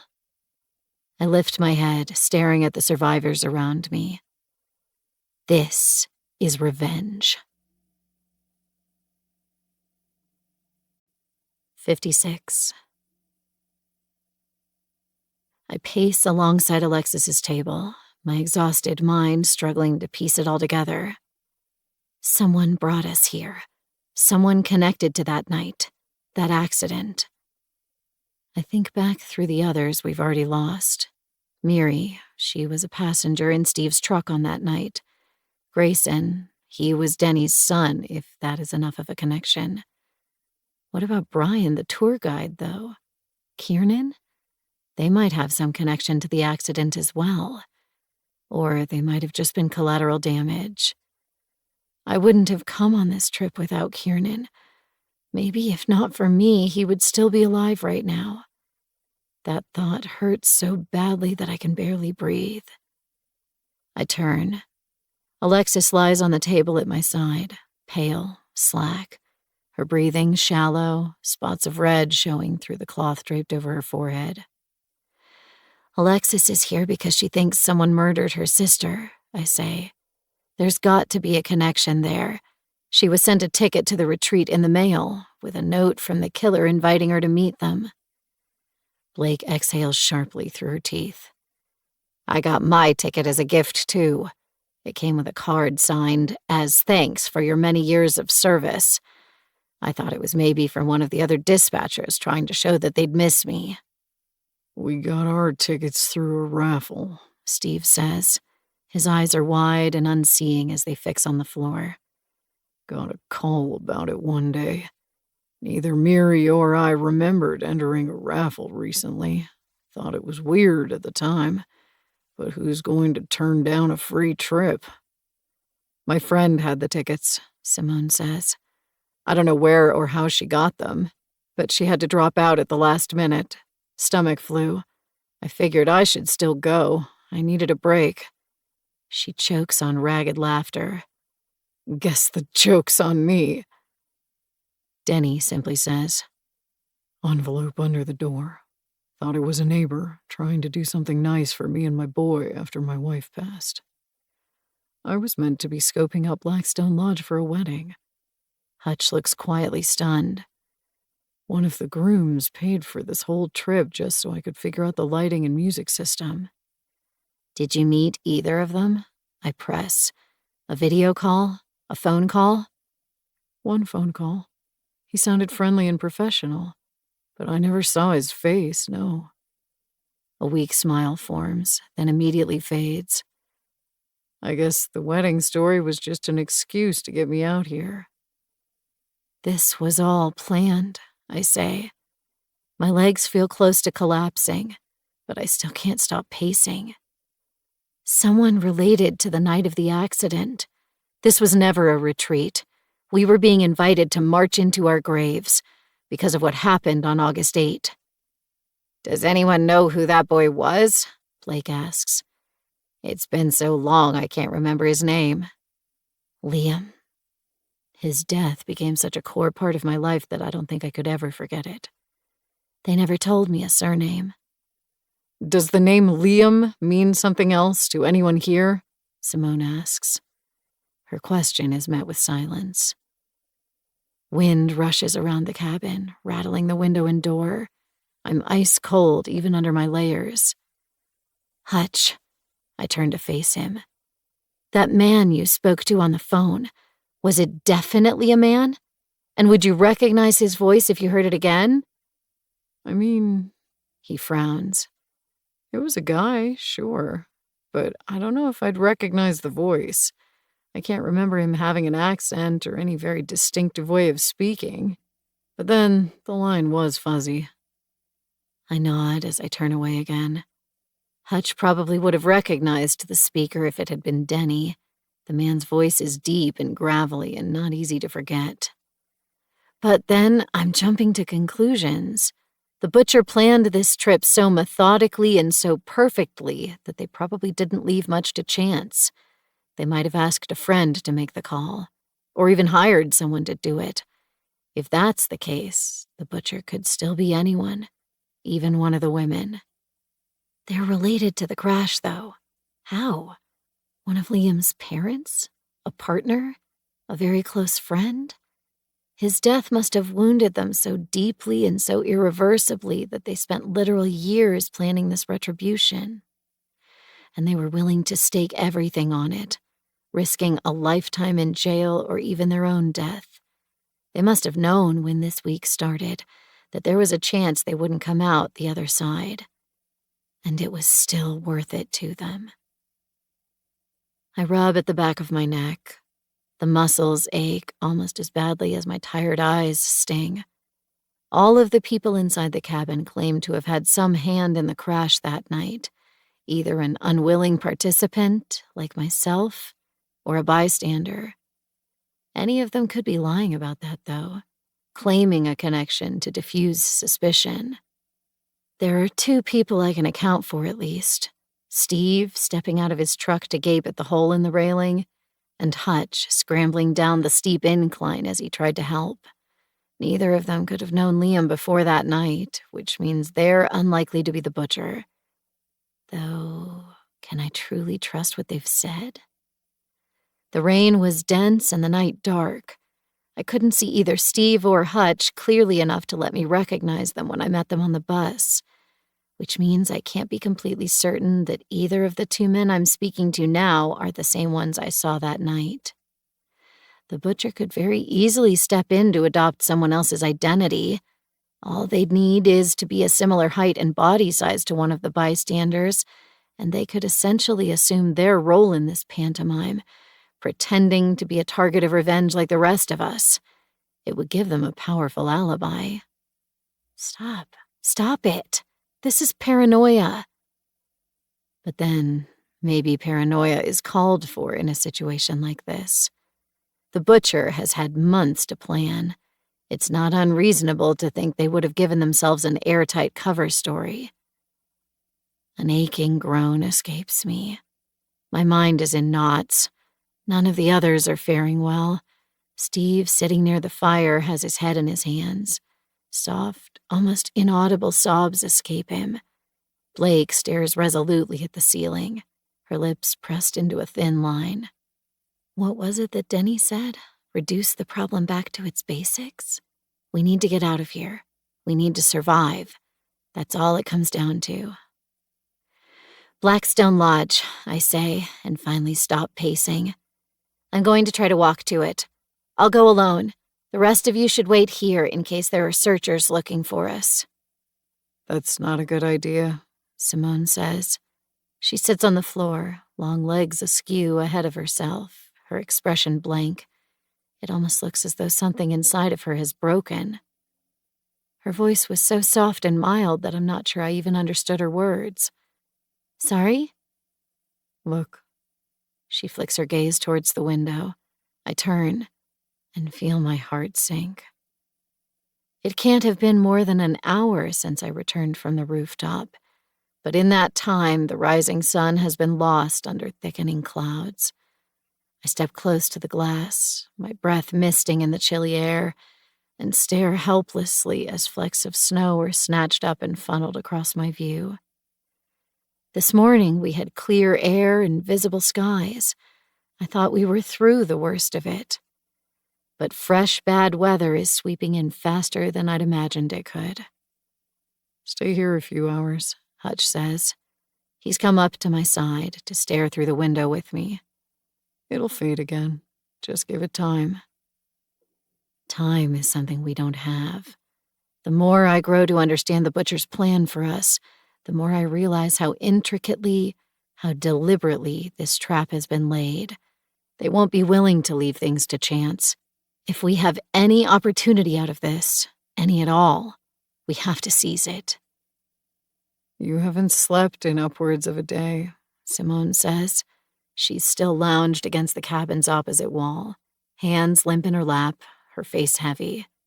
Nature's giving you a chance to rest before you try to kill yourself walking into the wilderness. I suggest you take it. I grind my teeth together. At my back, Alexis wheezes. I can barely hear her over the wind battering at the walls around us. They're right. I won't make it far in another storm. I remember the burn of exhaustion and the sense of growing futility from that first day lost in the blizzard. I couldn't even tell which direction I was walking. I'll be just as lost again if I try to leave now. Okay. I finally step away from the window. But I'll go as soon as it clears enough to see the landmarks. No one argues with me. I drop down into the messy pile of bedding material. Sleep will be invaluable if I'm going to reach the lodge, but before that, there's an even more pressing matter. I slide my hand under the blanket as I feel for Alexis's book. My fingers touch nothing but rough wooden floor and limp fabrics, and my breath catches in my throat. The journal is gone. 57. It's a fight to keep my emotions off my face as I slowly turn back to face the room. Steve still has his head in his hands. Simone glowers at the floor. Hutch crouches over the fire, working on filling our communal pot with dry food from the bus. None of them pay me any attention. But one of them took the journal. How did they know I had it? I was so careful not to let anyone see. Unless... The killer might have tried to retrieve the journal from Alexis's corner themselves. When they found it missing, they would have guessed someone else got there first and went searching through our belongings. There's a very narrow window where that could have happened. The time between me leaving the cabin to carry the antenna onto the roof and returning. That couldn't have been more than 20 minutes, and the cabin had at least 3 people inside it at all times. Whoever took the journal was quick and discreet, and managed to do it without raising any questions from their companions. Before placing the phone call, Hutch helped me search for any additional power sockets that might be energy drains. It's possible he did another lap once I left. That wouldn't have seemed too unusual. Then, Blake was on the couch next to my bed the entire time. Hutch and Simone would have been entirely focused on the call for the few seconds the generator was working. They might not have noticed Blake reaching over the side of the couch to search my items. And I spent a few extra minutes on the roof before coming back down. There were noises during that time, yelling, arguing. Hutch said the room was chaos. It was busy enough that no one noticed his phone being broken and kicked behind the furniture.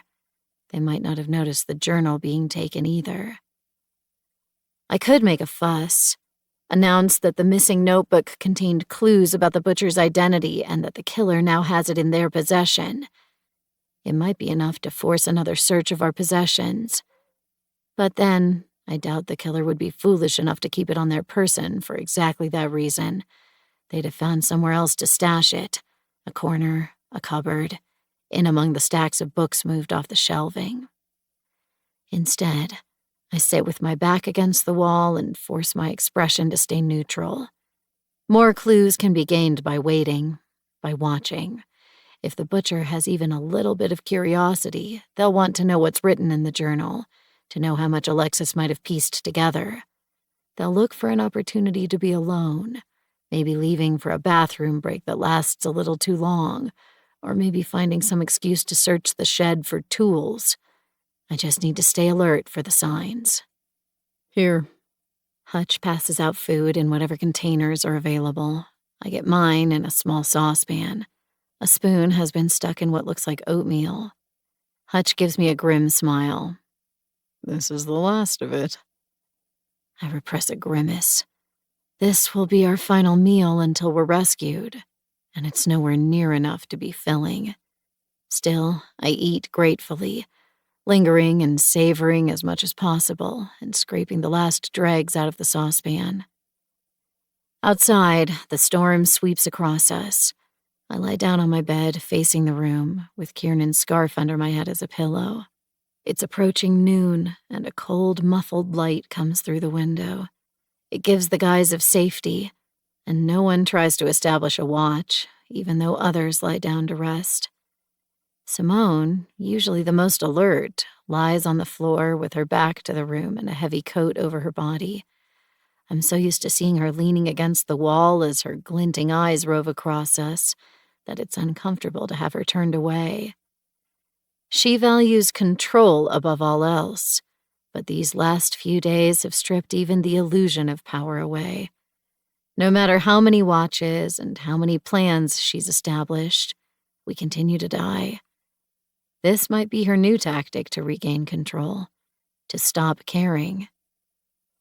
Denny sits heavily in his chair, his forearms braced on his knees, his head down. Except for the brief burst of emotion when he found his son's body outside, he's barely shown any effects from it. That might just be the way he lives, I remind myself. Too many men were raised by families that expected them to hide their emotions at all costs. He might not be physically capable of grieving for his son. Hutch stays near the warmth of the fire. He holds his phone in his hands, even though the battery is dead and the screen hopelessly broken. I watch him run his fingers over the array of buttons, trying and trying again to breathe some life back into it, like he's doggedly performing CPR on someone who is cold and mottled.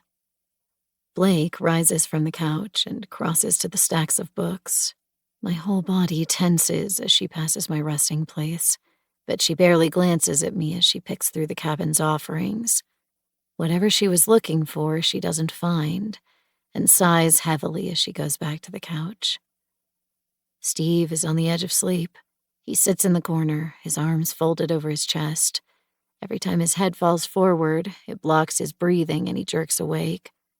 The third time it happens, I want to tell him to just lie down properly, but I know he'll take that as an invitation to start a conversation, and I can't handle talking right now. I drift off in bursts, only to start back to awareness anytime one of the others clears their throat or shifts their positions.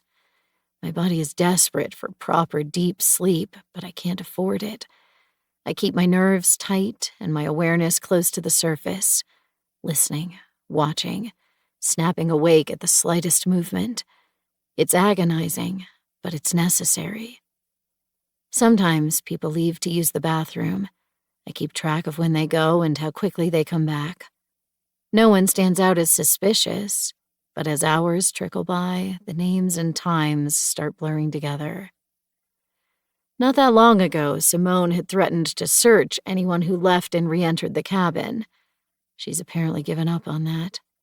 Her back is still to the room, her shoulders rising and falling in increments as she breathes.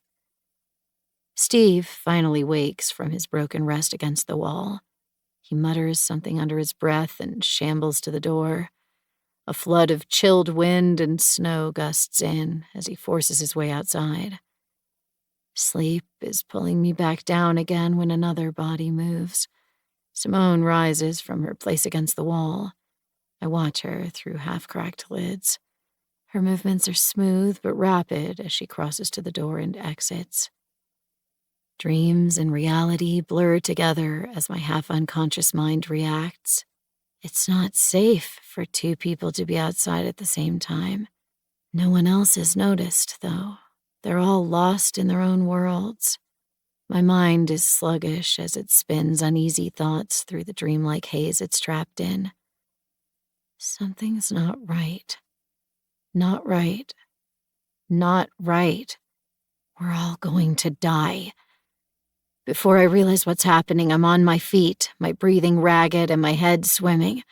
Something's not right. Steve has started to scream. 58. No, I gasp, stumbling to the door and wrenching it open. Ice crystals hit my face like tiny razor blades.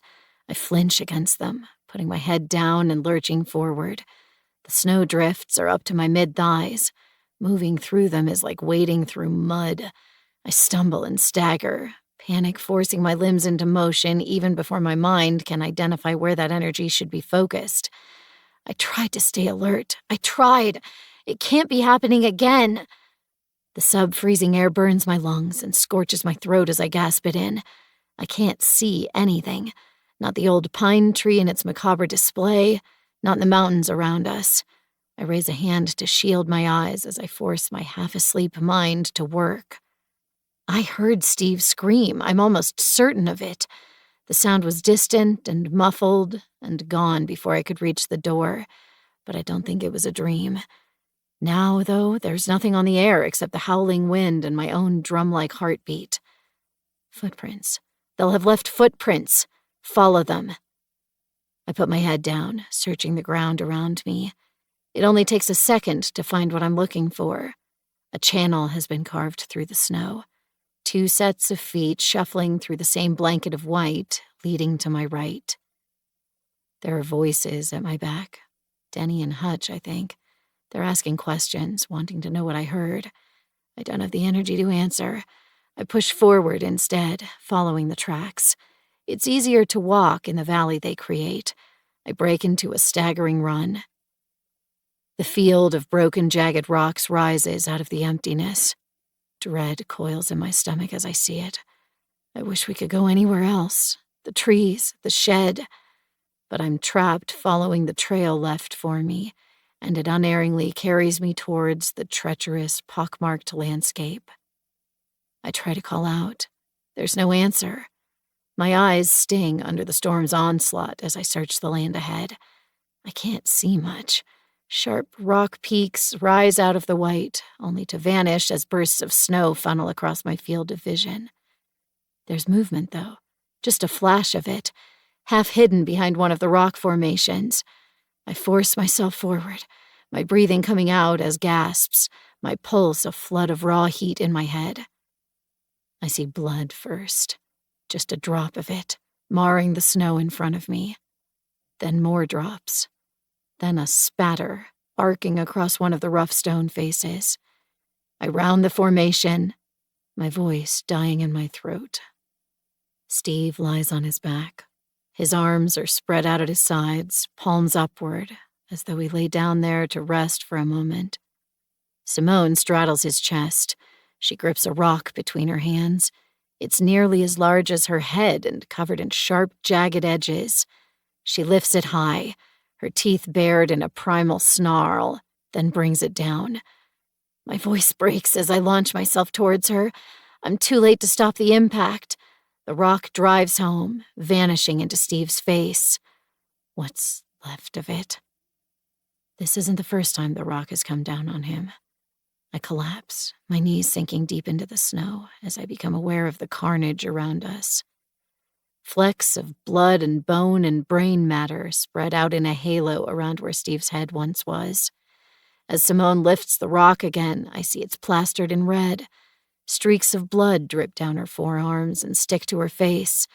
She's basking in it, unafraid to taste it as drops decorate her bared teeth.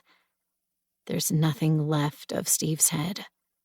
Nothing but a crumpled circle of paste and bone shards. A large figure barrels past me. Simone turns as she senses Denny coming, her face contorting from thrill to fury. She lifts the rock, turning it towards him, but he's faster. He hits her, knocking her off Steve. Both of them collapse into a heap of loose snow and sharp rocks. Hutch darts around my side, staggers as he sees what remains of Steve, then quickens his pace again as he rushes to help Denny. Simone yells something, but it's lost in the howling wind and the rushing in my ears. She and Denny wrestle, and although Denny has an advantage thanks to his size, Simone's wiry muscles and sharp reflexes make her more dangerous than I'd expected. The rock rolls away as she releases it. One of her bloodied hands swipes towards Denny's neck, but he twists just enough that her fingers dig into his jacket collar instead of his skin. She rears up, her mouth open in something that might be a scream or might be a gasp. She's trying to bite him, I realize. Teeth aimed at his ear, his nose, any vulnerable and sensitive scrap of skin. Denny shoves her back. He's breathless and red in the face. Hutch darts in and out at the side, looking for ways to grip Simone without making himself vulnerable. My legs don't want to work. I climb to them anyway and stagger around Steve, avoiding the carnage as much as I can. The struggle abruptly ends. Denny has an arm braced over Simone's chest, pinning her down. Hutch manages to press himself into her other shoulder, holding it still. All at once, as though a button has been pressed, Simone goes limp. Her head drops back, her eyes turning up towards the sky, the furious grin vanishing as her mouth goes slack. "Well," she says. The words come out between gasps. "I guess that's it." 59. Simone is the butcher. The thought doesn't feel real. Nothing does. Not the cold, the blood, the storm. I stand in the middle of it all, staring down at the woman who I just watched murder Steve, and I still can't believe it. She doesn't seem terrifying any longer, just sad, broken. Her hair has come out of its tight bind and sticks to the blood on her face. Her fingers, held outstretched by the pressure Hutch and Denny apply, twitch. They're caked with blood, not just from Steve, but from Alexis earlier. "I trusted you." I shouldn't have. I knew it was dangerous to have too much faith in anyone. But Simone, the leader, the woman who always had a plan, the woman who seemed to be fighting to keep as many of our number alive as possible. Her eyes slide towards me. I see her mouth, painted red with gore, twitch into a smile. "Give me something to tie her with," Denny grunts. There's a fury simmering under his surface, and I know he must be feeling the same shock that I am. I fumble with my jacket. It has a cinch around its waist, and I pull the cord out and offer it to Denny. He's not gentle as he wrenches Simone forward and pulls her hands behind her back. She neither flinches nor tries to resist. Hutch doesn't let her go until Denny binds her wrists together and checks the knots. Then he slumps back, one hand on his knee to brace himself, the other gently touching the bandage on his cheek. Simone applied it, I remember, days ago, after his fight with Grayson. "Why?" Hutch asks, staring towards Steve's body. When he turns back to Simone, his eyes are red. "Why'd you do it?" "Doesn't matter." She closes her eyes. I can't believe how calm she is. After the reckless fury I just witnessed, it's like every ounce of anger has left her. She's at ease, even happy. A voice comes from just behind my shoulder, and I flinch. It's Blake, huddled in her thick jacket, her face sunken. "What are we going to do with her?" There's a beat of silence. Then Denny says, "The shed. We'll lock her up there. She'll freeze, though." Hutch blinks rapidly as snow funnels over us. His voice shakes. "It might still take days for a rescue team to get here, let alone the police." "She won't freeze." Denny's face is as cold as ice as he stares down at Simone. "Not as long as she's wearing insulated clothes. There's no wind inside the shed. She'll be cold, but she won't die from it." To my surprise, Simone chuckles. "Sure, that's a good plan. Let's do that." A vein twitches in Denny's jaw. I wonder how many of his thoughts are lingering on Grayson right now, and how much willpower it takes to keep him from driving his fist into Simone's head. He turns to Hutch and I. "Search her." Denny holds Simone still, a hand on each of her shoulders, pressing her into the ground, as Hutch and I feel through her pockets. Hutch chokes on laughter as he pulls out Alexis's pocket knife, the one Simone refused to let her keep. "Yeah, okay," he says as he places it to one side. There's something solid under her jacket, over her stomach. I have to put myself uncomfortably close to Simone to unzip the outer layer. I can smell the blood, sweet and metallic. Can feel her hot breath gusting over the back of my neck. I try not to flinch away from touching her, but being so near to her leaves me clammy and repulsed. As I reach under her jacket, I feel like I'm stretching my hand into a nest of coiling venomous snakes. The zipper peels down, and a small book falls into the snow. The journal. The shock barely registers. I'm just grateful to have it back. I clutch the book to my chest, then tuck it and Alexis's knife into my own jacket. None of my companions object. A strange atmosphere has fallen over us. There's shock and horror and anger and betrayal. But there's also a sense of being cleansed, as though we've been queasy for days and we've finally thrown up the sickness from our stomachs. Denny, Hutch, Blake, and myself. The final 4 conscious surviving members of our deadly trip. The word friend has been forbidden until now, but I let myself voice it silently inside my own head. My friends. There's nothing else in Simone's other pockets or under her layers of jackets and thermal pants. We return her clothes to the way they were, zipping the coats up. Hutch is right. We don't know how many more days might be needed to get out of the mountains. And however long it takes, she'll have to survive until then. To be arrested, to be tried, to be convicted. It's still a long way from any kind of justice. I think of Kiernan's body, stiff and mutilated in the snow. Brian's head, the branch forced through his stretched jaw. At my back, Steve is rapidly cooling in the snow, his arms outstretched as though waiting for a hug. No court proceedings or life sentences can provide justice in any meaningful way, but it might bring answers, some kind of closure for the dead's family and friends. Something. There is so little else to be gained from this situation. We will have to accept the scraps we can take. Denny hauls Simone to her feet. She puts up no resistance or argument. I half expected her to try to plead her innocence, to try to convince us we've made a mistake, that she deserves to be trusted. But she doesn't. I suspect the killings were like a game to her. She established rules, roles. She played her part so perfectly that she was able to force us around the game board like pieces she controlled, taking our weapons away, subjecting us to searches, assigning us tasks. She appeared frustrated, powerless. She was far from it. But now she's lost her own game according to the rules she set. She knows it, and she accepts it.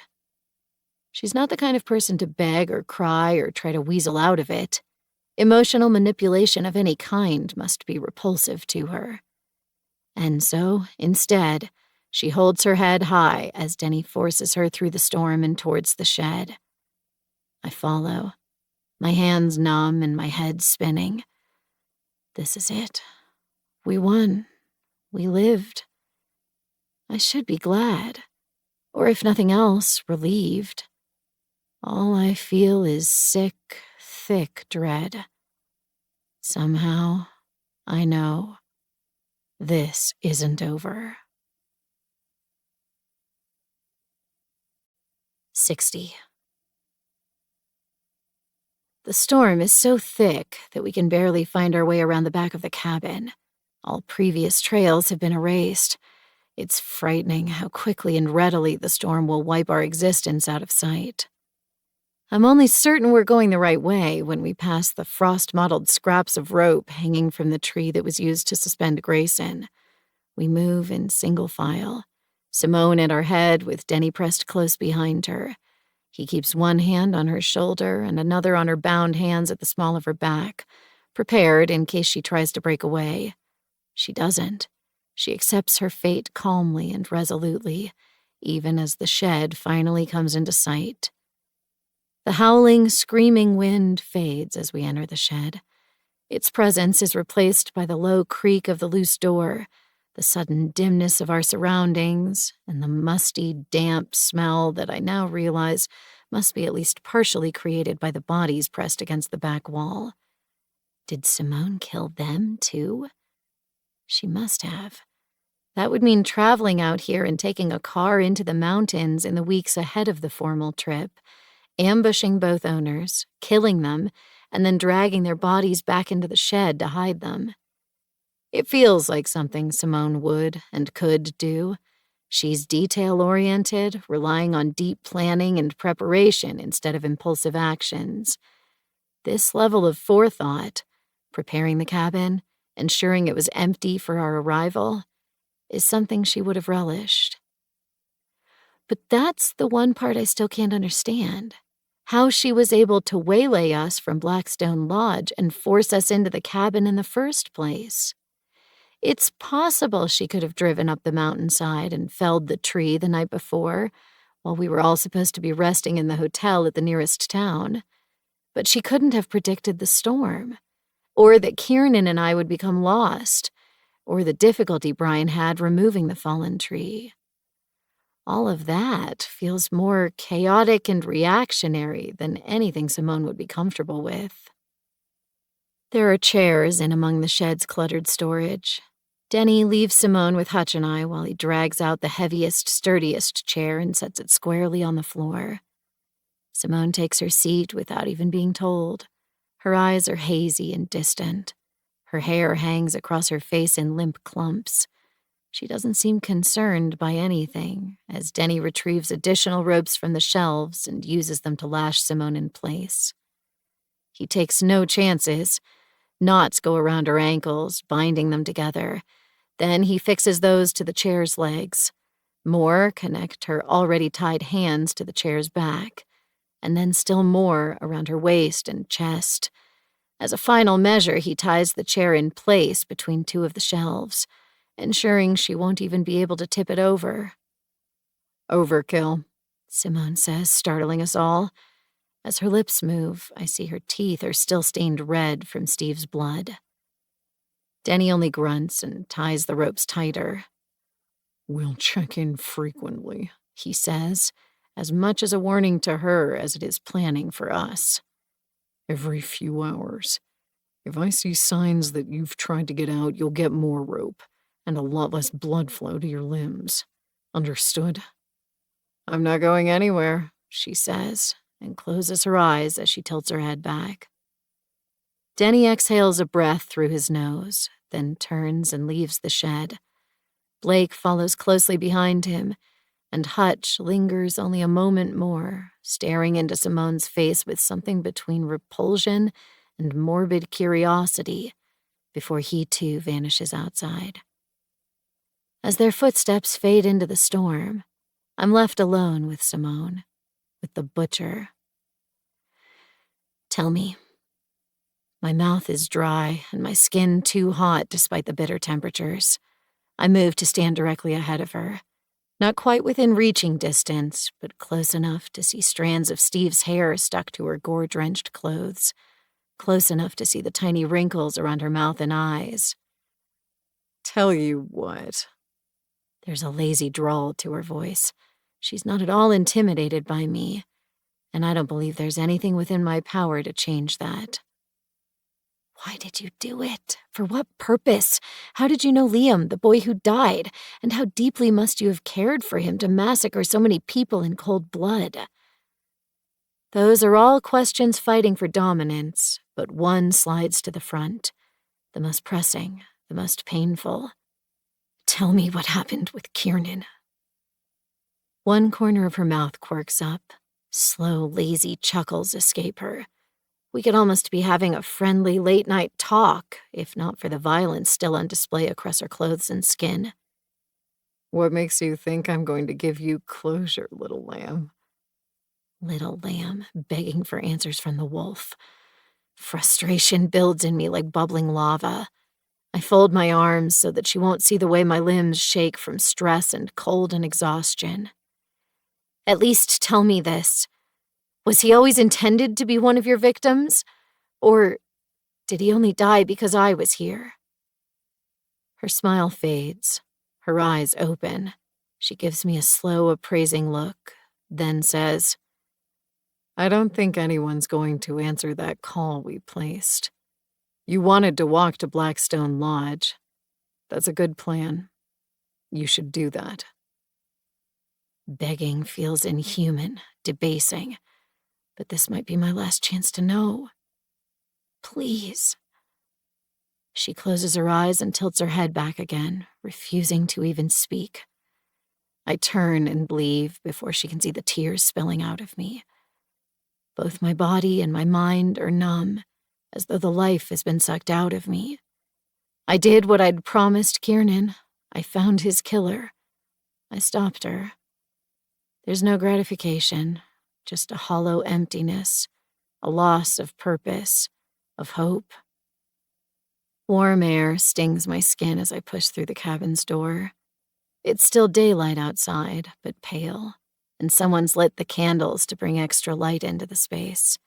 It sends shadows darting over the walls like quivering, frightened animals. There she is, Hutch calls as he sees me. He spreads his arms out, inviting me forward, his smile wide. the woman of the hour. My mind is still back in the darkness and cold of the shed with Simone. I blink, not fully understanding. Sorry. You heard Simone leave. None of us would have. Hutch puts a hand on my shoulder and guides me deeper into the cabin. It's strange how close and familiar we've become with one another since Simone was caught. It's been a long while since anyone's deliberately touched me. I was asleep, he continues. Left just to me, I wouldn't have noticed either of them had left. We probably wouldn't have known Steve was missing for hours. It's thanks to you that the deaths stop there. Denny doesn't speak, but he claps me gently on the shoulder and hands me a mug of warm water as he moves past. Blake has found a novel somewhere from the stack of books and sits on the couch as she reads it, but she still gives me a quick nod when Hutch sends her a meaningful glare. I mutter my thanks to Hutch, then slink back to my corner. There's something in the praise that makes me uneasy. Maybe it's that the attack happened in broad daylight. Before, every death came at night, or when we were separated or confused. The opportunities were picked carefully, judiciously. This time, it's almost as though Simone wasn't even trying to hide it. Stop. There's no need to be paranoid any longer. Simone might have felt pressured to act faster. She knew I'd read at least part of the journal. Maybe she thought I was close to piecing together her identity. It might have pushed her to take risks she never normally would have considered. I can tell myself that, but it doesn't change the sinking feeling in my stomach. Alexis lies on the table. Someone, Hutch, I presume, has added an extra blanket over her legs. She's fading. I can tell even before I hear the thin, rattling quality to her breathing. And that seems wrong somehow. As irrational as it is, it feels as though catching Simone should have fixed everything, saved us. But Alexis is still unresponsive. Kiernan is still dead. And we are all still trapped in this small box of a cabin. This doesn't feel like a victory. Simone's words echo in my head. You wanted to walk to Blackstone Lodge. That's a good plan. You should do that. Taking advice from our killer feels like a dangerous gamble. But there was no malice or trace of cunning in Simone's voice. She plays physical games, not mind games. And I'm not sure we have many alternate options. We should vote, I manage, whether to walk to Blackstone Lodge today, and if so, how many of us should go. 61. Our small group turns our eyes towards the window. There's nothing outside except white. I'm struck again by the idea that this is some kind of purgatory, that the real world has ceased to exist, that reality has narrowed itself down to this little cabin and the shed behind it and the torments they contain. But it's not. I was on the roof. I saw the sharp cut of a building barely visible between the mountain peaks around us. There's life out there, if we can just reach it. I'm not going anywhere, Blake says. Her lip curls. I can't walk with this back. I'd only slow you down. Denny makes a faint noise deep in his throat, then sighs. Storm's still ugly. Krista, how far away did you think the lodge was again? Maybe a couple of hours. I can't tear my eyes away from the window and the emptiness beyond. Maybe half a day. It wasn't easy to tell. If it's only 2 hours, we might be able to get there while there's daylight, Hutch says. Any longer and we'll be traveling in the dark. And we only have 2 phones, and one of them is dead. I slip my own mobile out of my pocket and tap the power button. I'm down to 10%. That's dangerously slim, but it will only get slimmer the longer we wait. I vote to wait until morning, Denny says. The call might have been enough. People could be trying to reach us, but just can't get through the weather. We should wait a little longer. Yeah, I'll second that vote, Hutch says. The storm might have cleared by morning, too. There's not much to be lost by waiting. If no one's found us by dawn, the 3 of us can aim for Blackstone Lodge. Blake can stay here with Alexis. I nod slowly. It feels like the safest plan. Simone will have to spend the night in the shed, but I feel very little pity for her. The walk to Blackstone will be on an empty stomach, but that can't be helped. Our best chance of success hinges on having daylight for as many hours as possible. And waiting out the night allows us to gain some desperately needed rest. We sink into our separate corners. Denny on his chair against the wall opposite me, Hutch next to the fire where he can feed some of the last remaining logs into the flames, Blake on the couch, and myself on the floor beside Alexis's table. Hutch tries for a few bouts of cheerful conversation, but none of us have the emotional energy left to keep up, and we soon drop into silence. I suppose I can tell you now. Blake's voice startles me out of my reveries. She leans back in the couch, the book neglected on her lap, her eyes distant as she stares at the room's opposite corner. I broke the phone. There's a second's pause. Then Hutch is incredulous. What? It was an accident. She lifts her shoulders into a half-hearted shrug. I stepped on it, and then I knew you'd all accuse me of trying to destroy evidence, so I kicked it under the chair. So sue me. Hutch looks like he doesn't know whether to yell or laugh. A grin finally wins out, and he rubs his knuckles into the corners of his eyes. Whatever. Guess it doesn't matter now, does it? She could be lying, a dark little voice in my head whispers. Maybe, instead of sitting on the couch when the lights went out like she'd said, Blake ran outside and was captured in the video's footage. I'm pretty sure it was also her hand that pressed into my face, smothering me. Neither of those things are evidence that she was trying to kill anyone. They could have both been accidental actions. But with our paranoia at catastrophic levels, even those 2 small events would have been enough to make her look guilty. I could very easily see Blake breaking the phone and covering her bitten hand with gloves to keep herself out of the spotlight. But then, like Hutch said, it doesn't really matter any longer. I pull Kiernan's scarf around my neck. The cabin's warm enough that I don't need the extra layer, but it's a small way to feel close to him. I close my eyes and breathe in, trying to catch a trace of his scent. It's been too long, and I've worn the scarf too much. It no longer smells like him, but like me instead. That's a painful realization. I know I should lie down and sleep, but the adrenaline still hasn't faded. I can't stop thinking about Simone. The rock raised high above her head, the bared teeth, the wild, intense focus on the pulp that had once been Steve's face. I frown. Why did she use a rock instead of the axe? Because she was desperate. Because it was daylight and there was a limited window to attack Steve, and because retrieving the axe would have wasted precious time. It's an explanation, but an imperfect one.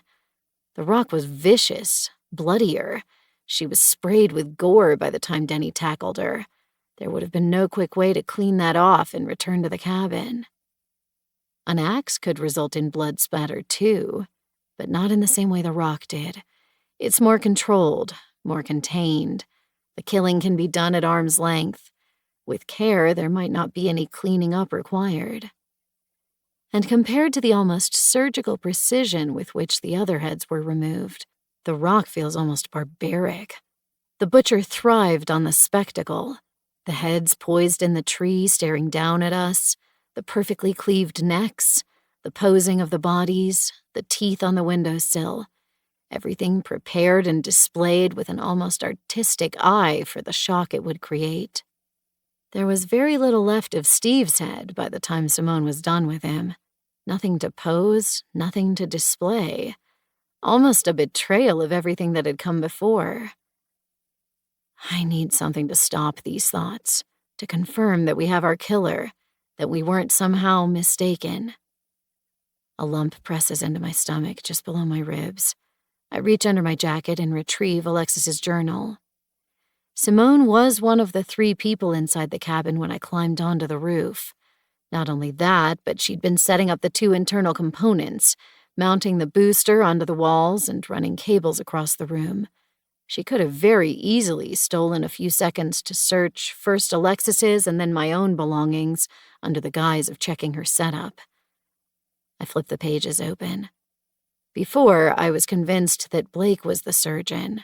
She'd offered to cut my fingers off, after all. But although I wouldn't call it surgery, Simone had been active in treating our wounds, patching Hutch's face, bandaging my frostbitten hand. That must have been what Alexis meant, surely. I turned the pages, searching for the horse's head that signifies Simone. It appears again and again, and I trace every entry, comparing it to the timestamps and my own memories.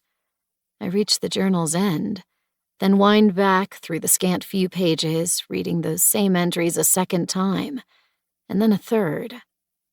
There's no smoking gun. No obvious point where Simone's guilt can be established, at least not one that I can see. There must be something. Alexis was close to certain in her suspicions. Whatever she noticed must be in the journal, and I'm missing it somehow. I turn back to the first page. This time, I don't skip just to Blake's or Simone's entries, but read them all in chronological order.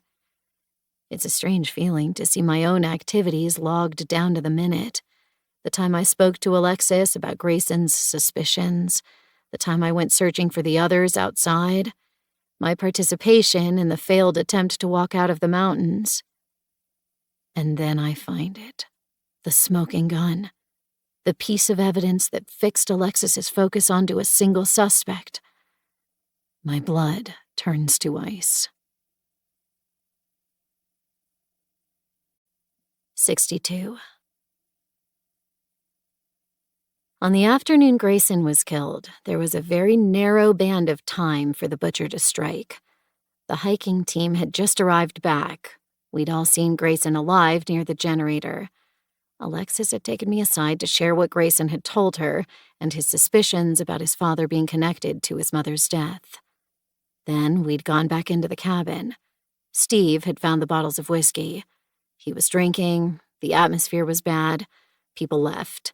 Blake spent some time smoking in the forest. Simone, Denny, and Hutch supposedly went to the shed, though I had the sense they split up once outside, desperate for some space and quiet. When they didn't return, I went looking for them, leaving Alexis at the cabin's door and Steve, drunk, inside. I find all of our departures noted in the journal, down to the minute, as well as the timestamps of when we arrived back and first heard the sound of Grayson's body knocking at the cabin's rear wall. For a long time after that, I considered both Steve and Alexis to be lower on the scale of potential threats. Steve had been inside the cabin, both when I left and when I returned. Alexis had been standing in the doorway. They'd essentially created alibis for one another during that precious window. At least, that was what I'd assumed. 2 minutes after the timestamp says I left to look for our missing companions, Alexis writes a new entry. There's an image of a fish, Steve's icon, followed by the note, "Left, not drunk?" My good fingers shake from how hard they're clutching the book. This all happened the afternoon after Miri's death. I remember Simone's comment about how performative Steve's grief had seemed while he was crying over his wife's body. And once she'd noted it, I couldn't stop seeing it. How he almost appeared to relish in the attention her death brought him. No two people grieve in exactly the same way, and a man can be attention-seeking after his wife's death even if he hasn't killed her. But that timestamp and the note alongside it is alarming.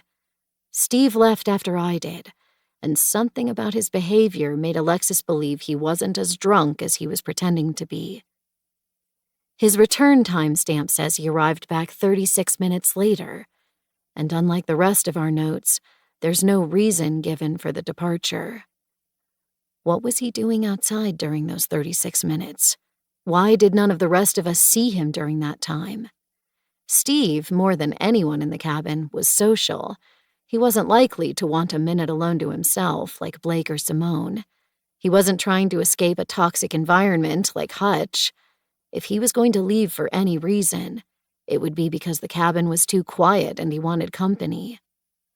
But he never found any of us, never called out or tried to follow us to the shed, or even mentioned that he'd gone looking for us once we returned. Slow down. There are other explanations. He might have wanted to relieve himself and gotten briefly lost, or he might have wanted to change his underclothes. We had our luggage lined up outside the cabin at that point, and none of us had changed in days. He could have taken the opportunity when there were fewer eyes around. It's a solid theory. But then I see those two words again and feel sick to my stomach. Not drunk? I flip through the rest of the journal as my blood rushes through my ears. This time, I focus on the fish icon. Again and again, it's unaccounted for during the times when one of our group was killed. During the first night when Brian was killed, Alexis notes that 3 people left the cabin. One of them was Steve, and he's the only one without a return time noted. It's likely she fell asleep, despite her best intentions to stay awake. The journal's entries don't resume until the following morning, after Brian's body is discovered. But even with that considered, my mind turns back to the word Alexis whispered into my ear later that night when she'd tried to share her suspicions with me. Surgeon. That doesn't coincide with Steve in any way. He was a truck driver. At no point did he try to bandage or tend to anyone. It was Blake who suggested amputating my fingers, not Steve. Alexis couldn't have possibly been talking about him when she gave me that clue. Unless... Oh, Alexis, no. I whisper under my breath as I realize the truth. She wasn't trying to warn me about a surgeon. She said sturgeon. On the bus, Steve had worn an embroidered vest. The decal on the back showed a fish leaping out of the water, a hook in its mouth, a distant fisherman standing on the shore. It wasn't just any carp or trout, though. The long body and ridges along its back belonged to a sturgeon, and that was the reason for the fish icon in the book. That was Alexis's code for him. Sturgeon. She couldn't have made her clue more difficult or convoluted if she'd tried. But then, she hadn't known she would be attacked that night either, and left vulnerable and voiceless on the table. She'd thought she'd have time to explain her theory to me, to work out a plan. She'd just never gotten a chance to get that far. What does this mean? I stare at my companions. They're all quiet, trying to sleep now that they're reassured that the killer is no longer in the cabin. Denny leans back in his chair, his head propped against the wall. Blake has folded herself over in the couch. Hutch lies on his back, a spare jacket across his chest, one arm behind his head as he stares at the ceiling. Were we wrong? Simone had the journal, and she read it. I noted that she lay with her back to the room facing the wall. It hadn't made sense at the time, but now I realized she was positioned that way so that she could read the book under the jacket she was using as a blanket without any of us noticing. She saw the entry about Steve. She came to the same conclusions I have. And when he left to go to the bathroom, She followed him. "I'm going for a walk," I manage, standing abruptly. Hutch, nearest the door, gives me a small smile and a nod. He's the only one to acknowledge me as I pull on my coat and step outside. 63. Ice stings my face. I'm breathing hard and fast, but it feels as though oxygen isn't entering my lungs. Steve was the butcher. How is that possible? Simone. I watched her beat his head in with a rock. Days of rage and frustration and terror compounding until she decided the only way to keep her surviving companions safe was to kill the man responsible. She didn't try to share any of this, though. She could have told us to read the journal, explained that Alexis, before her attack, had been trying to warn us about Steve. But no, that's not Simone. She doesn't beg. She doesn't make excuses. We chose to lock her in the shed until we could be rescued, and she accepted that fate. After all, she had killed a man. Simone has an unflinching set of morals. She probably agreed with our decision that she should be separated from the main group, even if her actions had been in pursuit of justice. She had blood on her hands, both metaphorically and literally. She could accept being locked up until the police could perform the necessary forensic tests to exonerate her from the rest of the killings.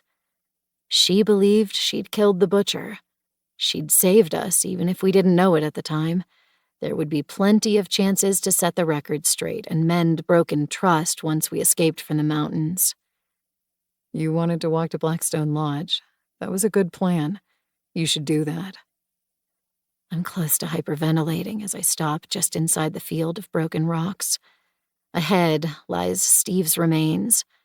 We were so focused on containing Simone that we barely spared any thought to his body. We simply left it out here, exposed in the field of white.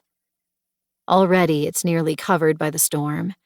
Patches of dark clothing and small spatters of gore show through the fresh layers of white.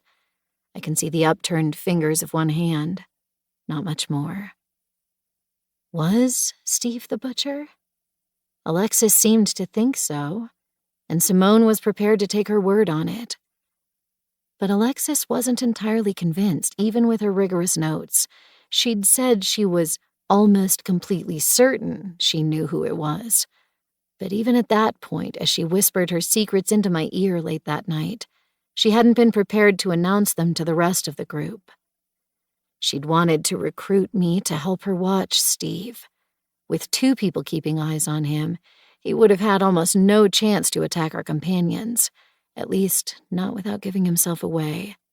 She'd likely hoped we could either gather enough evidence to convince the rest of the cabin or keep us all alive until we could get help. It had just been too little too late. What if she was wrong? I stare down at the bleached white fingers protruding from the fresh snow and feel my stomach turn. It's the same uneasiness that's dogged me through this trip. The fear that I'm miscalculating. The knowledge that any mistake, no matter how small, could cost all of us our lives. Alexis was probably right. She'd had more than a year to dwell on her sister's death and possible killer. She'd been on the lookout from the moment she met us outside the bus. If anyone was capable of identifying our killer, it was her. She was almost entirely convinced. Almost isn't good enough. I turn away from Steve's body and rush through the snow. There's one other person I can talk to about this, Simone. Her suspicions about Steve had already been raised after watching him cry over Miri, but she might have had more. A confession wrenched out of him a moment before she killed him, or other clues gathered over the previous days that create a watertight case against him. I can only pray that she had more than just the journal. The storm is easing in fragments, but still not as fast as I need it to. It's a struggle to move against the wind's force. I squint, fighting to keep my footing. The sun must be close to setting. The valley's eerie, white emptiness is growing less blinding, more heavy and grim. It makes it difficult to locate markers in my environment. I find myself at an outcropping of trees and have to backtrack as I search for the shed. Please, Simone. She has to know. She has to be able to help, if I can just convince her to talk. Ahead, I see a dark, blocky shape through the trees. I pushed the shed's door as far closed as possible before leaving Simone in there, but it must have come free in the wind. It swings, screeching on its hinges, banging every time it hits the shed's walls. I reach out my gloved hand as I near it, catching the door and halting its furious momentum. The sun's angle has dropped too far. I can't see inside any longer. Beyond the door, I can make out part of the floor covered in snow and a few of the nearest shelves. Beyond that is just a wall of darkness. Simone? My voice is thinner and reedier than I'd like. Simone must be able to hear me, but she doesn't answer. I step into the shed, letting the door creak closed behind me. Simone, I read the journal. Still no answer. I bring my mobile out of my pocket and tap the power button. 9% battery. I can't afford to fritter it away, but then the LED light doesn't use much, and I can't stand speaking to the darkness any longer. I press the button. The light flashes on, harsh and bright and cold. I've grown used to the yellow glow of the candles. The LED feels almost painful by comparison. The light forms a severe circle on the floor ahead of me. I raise it slowly. There's Simone's chair, lashings of ropes around her legs holding her in place. More connect the chair to the nearest shelves. I lift the light still higher. Her clothes are still coated in glistening blood. Higher still, past her shoulders, a strangled cry bubbles in my throat. I lose the last of my strength and drop to the floor. Simone's head has been carved off. 64. She sits pin straight in the chair, held there by ropes. The highest bindings, the ones that wrap around her shoulders, are just inches from the raw and red stump of her neck. It's a clean cut, I think, through the rushing terror that drowns out all other thoughts. A single blow. Her blood had drained out from her severed neck to spill over her clothes, the ropes, and the floor. The drips form a halo around where she sits, tiny pools that are already beginning to freeze solid. My good hand holds the phone ahead of myself, the light shaking as I try to focus it on the room. My other arm is pressed over my face, covering my mouth as I fight against the urge to be sick. I don't want to imagine what her last moments would have been like. The butcher must have entered through the same door I did and stood right where I now am. Simone would have known death was coming. She would have realized it the second she saw the axe. And the shed is so far from the cabin that we wouldn't have even heard her scream. My eyes sting. My heart is doing a strange thing where it thumps heavily, then misses its next beat. Simone's head is missing from the room. I know where it's going, though. The pine tree. One more for the collection. That thought sends jolts through me. I haven't been out of the cabin for long. I stood over Steve's resting place, but not for any more than 5 or 6 minutes. The blood on the ground is fresh, still liquid mostly. The butcher is close. I fumble with my phone, desperate, and turn the light off. I can't afford to advertise my position. Our killer is most likely searching for me. That makes the most sense. Wait until I leave the cabin, then strike while our small group of survivors is separated and at its most vulnerable. Alexis was wrong. Simone was wrong. I was wrong. It wasn't Steve after all. His greatest crime was being in the wrong places at the wrong times and having his absences noted in the journal. Nothing more. There's a sound outside the shed. Footsteps, growing nearer. My heart freezes entirely. They're looking for me. I scramble backwards, away from the open door. My back hits the tools in the shed's corner, the same corner where I found the axe. They clink under the impact. The storm disguises most sounds. I can only hope it's enough to mask me now. The sounds grow nearer, snow crunching under heavy boots. They're slow steps, measured. The butcher isn't in any kind of hurry tonight. They got us to drop our guard. Now they can pick us off at their leisure. The door whines, swinging on its rusted hinges. A final crunching footstep comes from the shed's open doorway, and the banging door abruptly falls still. They're there, no more than 4 paces away. I press my arm across my mouth, muffling my breathing, and shrink even further into myself. Stacked boxes and implements form a flimsy barrier between me and the door. My clothes are all neutral colors to blend into the clutter. Neither of those things will be enough to hide me if the killer decides to search the shed in earnest. For 3 painful heartbeats, neither of us move. Then there's a soft click. A light comes on, a beam starting at the door and shining a circle of light directly onto Simone's body. Until now, we thought the only light we had left was my phone. Of course we were wrong. The butcher would have brought resources that they hid around their killing field. The axe, the flashlight they now wield. The beam stays centered on Simone for too long.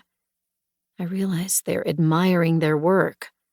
The pooling, slowly freezing blood around her, the way her body hasn't slumped even an inch.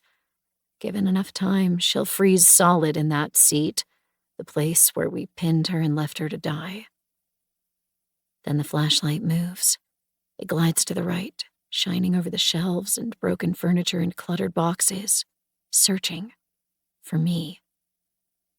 It pans to the far right, then turns back, shining across Simone's body again, before moving closer and closer to my own hiding spot. My heart is in my throat. I'm rigid, unable to move as the circle of light draws closer. My mind flashes across every conceivable weapon. The screwdrivers, too far away. Broken furniture, unwieldy. I'm surrounded by farming implements. They're my only real option. Large, clunky, unlikely to do any damage even if I'm able to land a blow. And the butcher has an axe. The light stops just feet away from me. I'm certain it must be enough to illuminate the edge of my shoes. My arm is pressed so tightly over my mouth that my teeth ache from the pressure. Then there's a click, and the light turns off. They didn't see me. Or maybe they did, and they're pretending they didn't. I don't dare move, not even an inch, not even to take the arm away from my mouth and unmuffle my breathing. They're still right there in the doorway, waiting, listening. Who is it? Denny, the man accused of killing his dissatisfied wife? Blake, who pinned me to the floor and pressed her hand across my mouth? Or Hutch, the man who tried to save a drowning boy from a swollen river but gave up halfway? Hutch has been nothing but warm and helpful to me. But then the butcher would know that the social game would be just as important for their plans as their impeccable preparation. It's easier to get close to people when they trust you, easier to sway their opinions and shift their minds. I've wanted to walk to Blackstone Lodge twice now. Both times it was Hutch who gently persuaded me to rest first. I press my eyes closed. I don't want to believe it's Hutch. I don't want to believe it's any of them. This was supposed to be over. We won. How are we still dying? The figure in the doorway steps back at last. I hear their footsteps, steady, heavy, as the snow crunches beneath their weight. The sound fades before I can track it far at all, and I finally let some of my rigid muscles fall loose. I'm alive. But the butcher is moving again, and I think I know where to. The survivors in the cabin. 65. My hand fixes around the wooden pole of a rake. It's not a good weapon. One blow from an axe would cleave it in half, leaving me defenseless.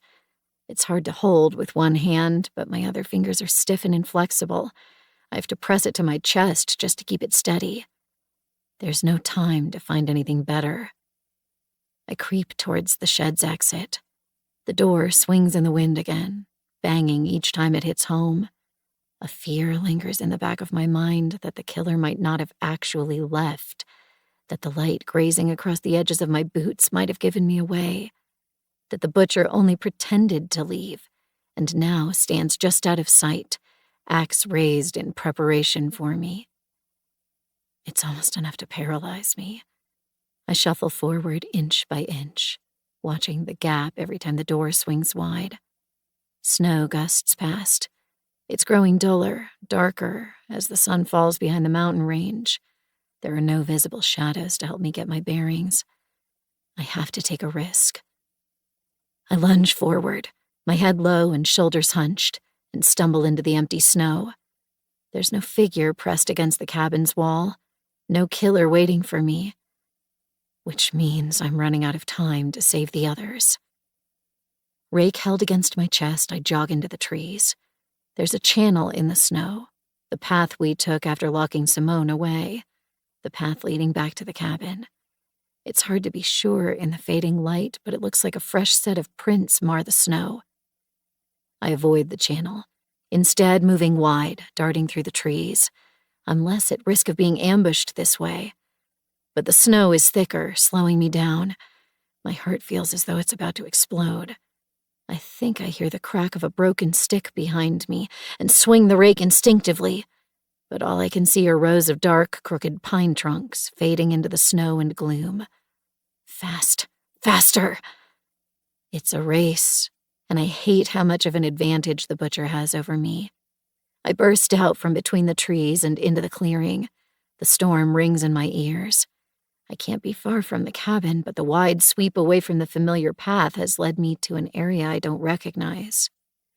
I'd see better if I could use my light, but that kind of visibility would only paint a target on me. I stay low as I move across the white field, towards the area I know the cabin must be in. I've strayed farther off course than I thought. I can't see any of the familiar landmarks, let alone the cabin's peaked roof. A strange sound rings out through the empty world.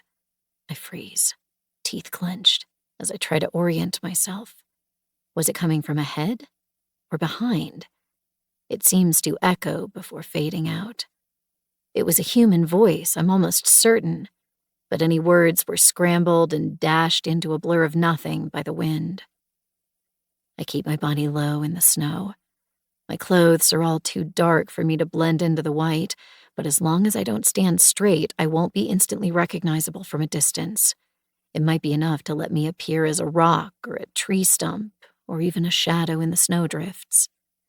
It's a fight to stay moving. The wind blows straight into my face, forcing me to squint and burning my skin. I want to slow down, pause for a second to breathe. Instead, I push myself faster. The butcher's tree comes into sight, which means I'm close to the cabin. It's impossible not to glance up at the tree's towering length as I pass it. A new head has been added, Simone's. Her branch sways as the storm buffets it.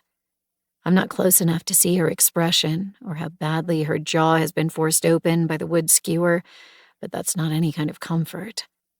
Worse is the sight ahead. The cabin's there, facing me head on. Its door is wide open. A single candle flickers inside, a dance of golden yellow light across exposed wood.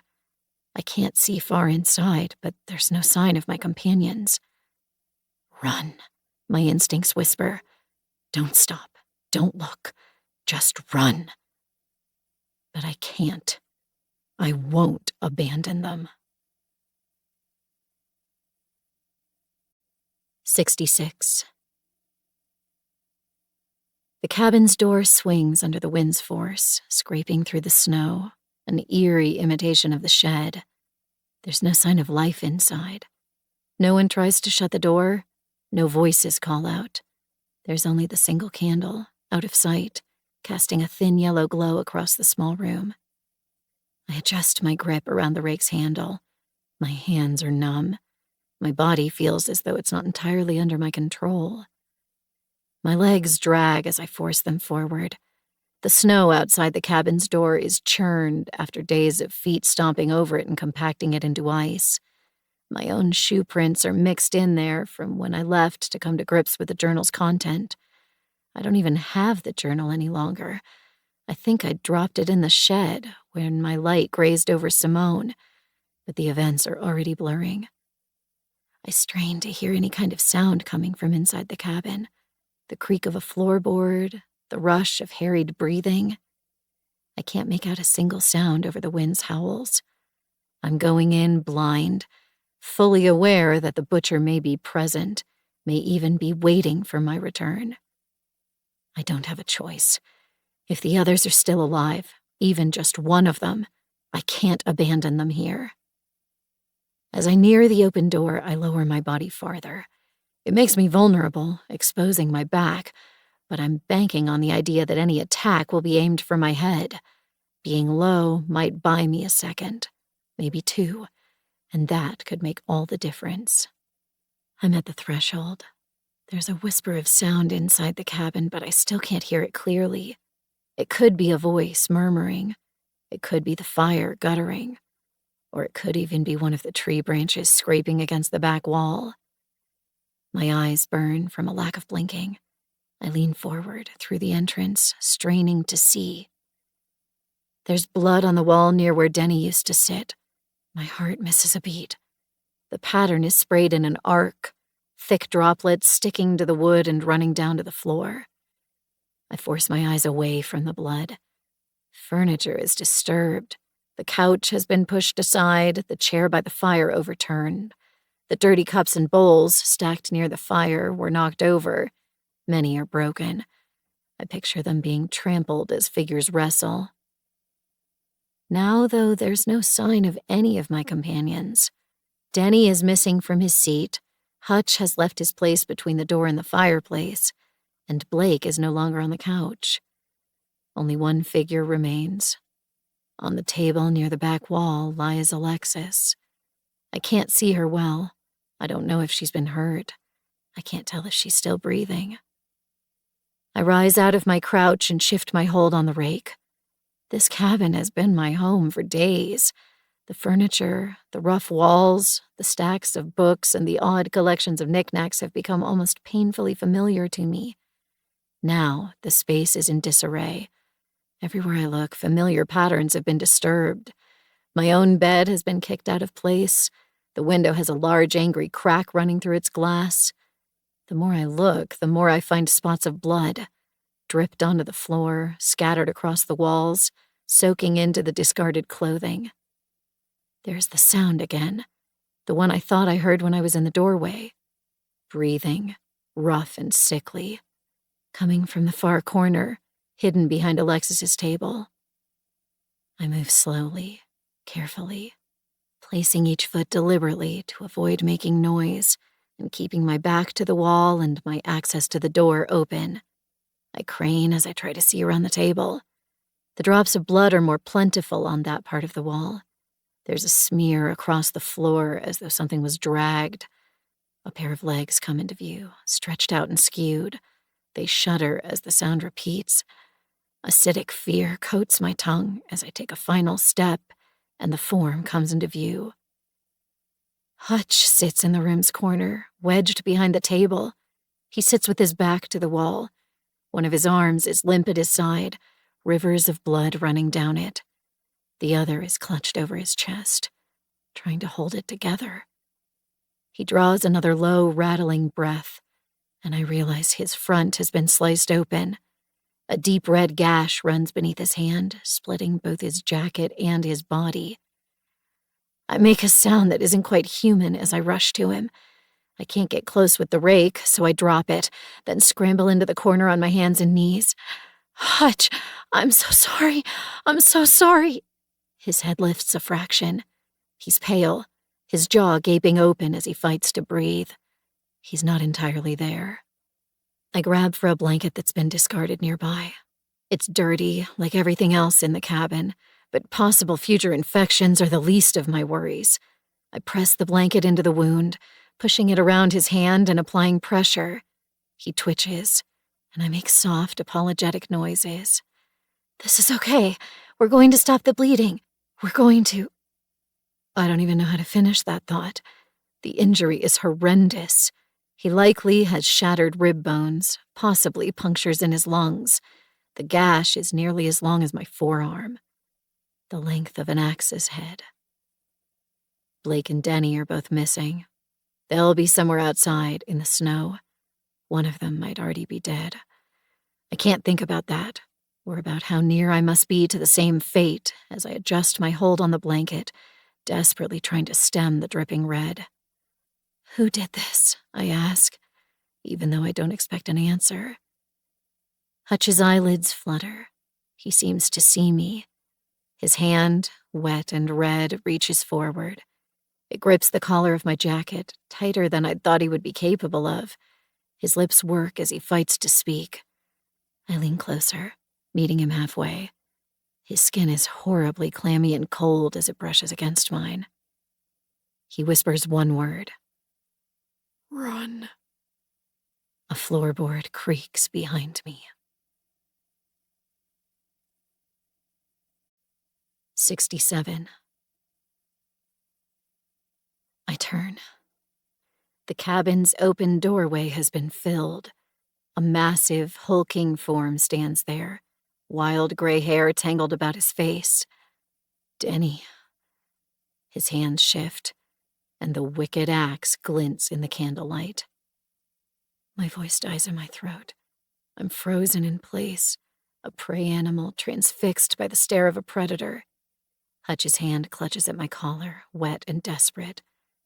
I can't leave him, but staying will have only one possible ending: death.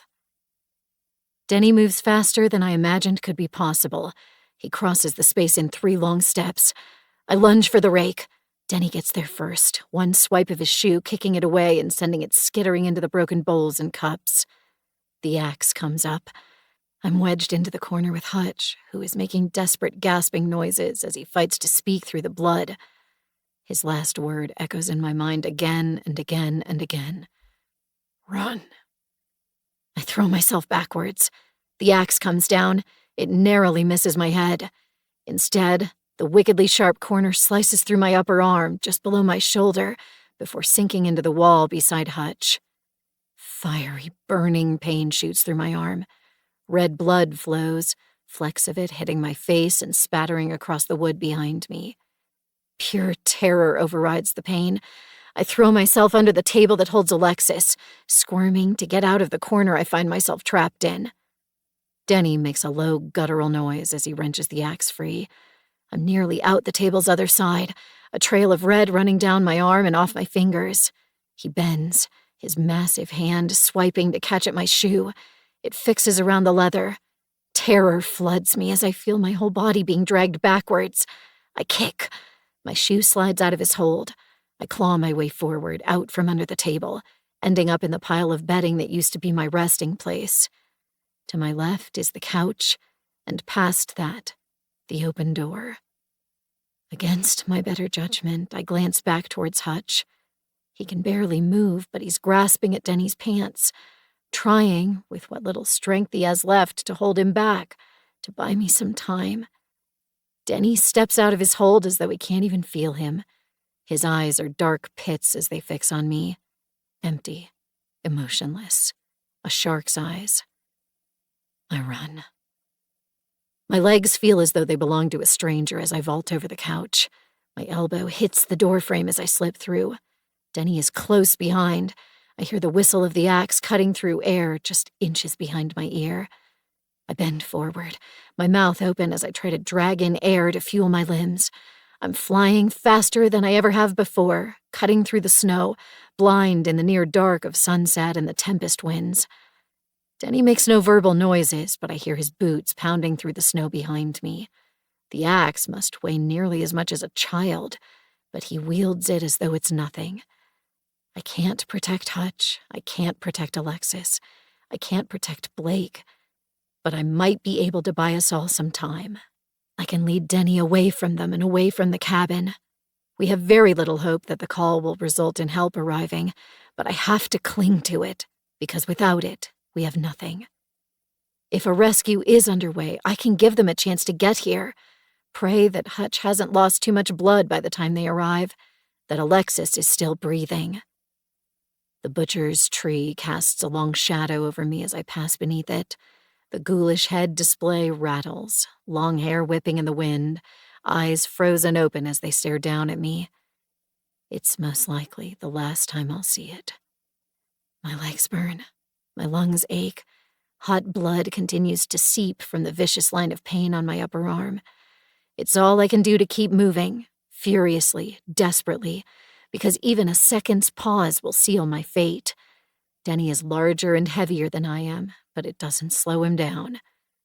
I realize, belatedly, that I'm running towards the field of jagged rocks where Steve's body was found. The ground is too unstable. I make to correct my course, to travel towards the trees instead. A thought flashes through my fear-emptied mind. You wanted to walk to Blackstone Lodge.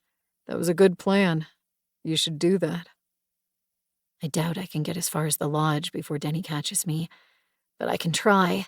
At the very least, it's a goal, and that's better than being trapped in aimless flight through the mountains. To travel towards the lodge, I'd need to go through the field of brittle, sharp rocks. And so I do. My ankle threatens to turn on the first patch of unstable ground. My mind screams at me, begging me to slow down, to test my steps. I can't. Not when I can hear Denny's heavy breathing so close behind that he could be leaning over my shoulder. I fix my eyes on the ground as I fly through the broken field. There's only barely enough time to watch the ground I travel over. No room to plan my path, no room to take precautions. I slip. My foot plunges into a gulf between two rocks. I wrench it free, ignoring the way my ankle stings as the rocks score off a strip of skin beneath my insulated pants. And I keep moving. The gap between myself and Denny is increasing, I realize. I've got nothing to lose. He can't afford mistakes. His balance isn't as solid as mine. He has to slow. I press my advantage, scrambling over boulders recklessly. I'm still wearing Hutch's gloves and Kiernan's scarf. I'll need them. The sun has almost entirely disappeared. The landscape is growing hazier, dimmer. Desperate, I pull my phone out of my pocket and turn on its flashlight. I catch a glimpse of the battery, 7%, then aim the light forward. The field of broken rocks ends. Ahead is a bank of trees, leading up into the mountains that surround the cabin's valley. My limbs shake, but I can't rest. I've managed to put some space between myself and Denny, but nowhere near as much as I need. I've bought seconds, not minutes. All it would take is a cliff wall blocking my path to end me. I fly through the snow towards the trees, aiming for the widest gap between them I can find. If I'm lucky, I might discover a hiking trail or natural passage through the mountain walls rising around me. I try not to think about what will happen if I'm not lucky. The butcher's tree would gain one more head, most likely. My phone's light acts like a beacon in the deepening twilight. I don't try to turn it off, though. Without it, I'd be blind, and there's no opportunity to hide from Denny when my trailing footprints would lead him right to me. The trees grow denser as I push through them. Clumps of snow rain from the branches, slapping over my shoulders and back. The wind's roar softens, between the trunks at least. It makes it easier to hear my pursuer. He's audible only by the steady thuds of his boots. My light glints across the dozens of frost-coated trunks around me. It's a maze, and one I'm rapidly becoming disoriented in. I can't see the mountain range, and without that, I don't know which direction to face to reach the lodge. No time to stop, no chance to get my bearings. I plunge forward, low branches slapping my face and outstretched arm as I tear through them. Cliff walls rise to my left. I adjust, moving away from them, only to realize more walls have appeared to my right. I'm being funneled into a natural wedge in the mountain's face, and it's already too late to back away. I'm wheezing as I let my steps slow. My mind spins, furiously searching for any escape, any chance I might have. Can I backtrack? No. Denny is already closing the gap I gained. Can I climb the trees? None of the lower branches could support my weight. Nowhere to hide. No chance of scrambling up the steep walls, even with adrenaline fueling me. My light lands on a strange shape ahead. It's dark and huddled in the snow, like a rock, except the surface shudders under the gusting wind. No, not a rock. That's fabric. A familiar jacket, Blake's. She lies in the snow unmoving, and I feel my heart sink. A branch snaps behind me. I'm out of time. I race towards Blake. 68. The angled cliff walls merge together, seeming to create a corner. Blake lays in that narrowing section, face down. Her arms are stretched ahead of her, the hands nearly together, like a swimmer midway through the butterfly stroke. The pose must be agony on her back, I think. But then the obvious sinks in. She's not in pain. Not now. Her head is gone. The arms stretch around the space where it should be, a place that's now just white snow and stray drops of blood. It's only when I notice how little blood is scattered around her that I realize why she's posed like that. Her body was dragged, possibly as retribution after she tried to flee from the cabin and from Denny. She'll have left a long, bloody brushstroke in her wake, one that is now nearly invisible under the snow and the failing light. I raise my phone. Its LED ghosts across the cliff walls ahead. And a gap. It was impossible to see from a distance, but the narrowing cliff walls don't perfectly meet. There's a passageway between them, a narrow pass, barely wide enough for a person to fit through. It's straight ahead of Blake's outstretched arms. Her body almost forms an arrow pointing towards it. And in the opening is a small, too familiar shape. Denny left Blake's head in the chasm's entrance. Embedded in the snow, face up, slack-jawed and wide-eyed, she stares at me. I'll be forced to step directly over her if I want to get through. Her short gray hair is limp as it tangles into the snow. Her vivid red lipstick is smeared around her mouth, showing that she struggled before she died. It blends in with the fresh blood streaking across her severed neck. Not quite the same shade, but very close. Denny's almost on top of me again, my advantage squandered. I'm out of options, out of time. I dash forward, leaping at the last second to jump over Blake's head. My shoulders brush the chasm's rough walls as I land. I have no idea how deep it goes, or whether I'm running into a dead end. All I can do is keep my phone outstretched as I fight to read the landscape ahead. The gap is filled with snow, but not as much as I feared it might be. I'm able to push through it with less effort than the open fields created. The chasm only stays narrow for a moment, then widens, giving me room to pelt forward at full speed. Denny is still in pursuit. I'm the only one left, I realize with a jolt. Simone is dead, Blake is dead. Hutch and Alexis are locked in place by their injuries, waiting to either be finished off or to succumb to the cold and blood loss. I'm the last of us. And he doesn't want to let me go, not when he's so close to the end.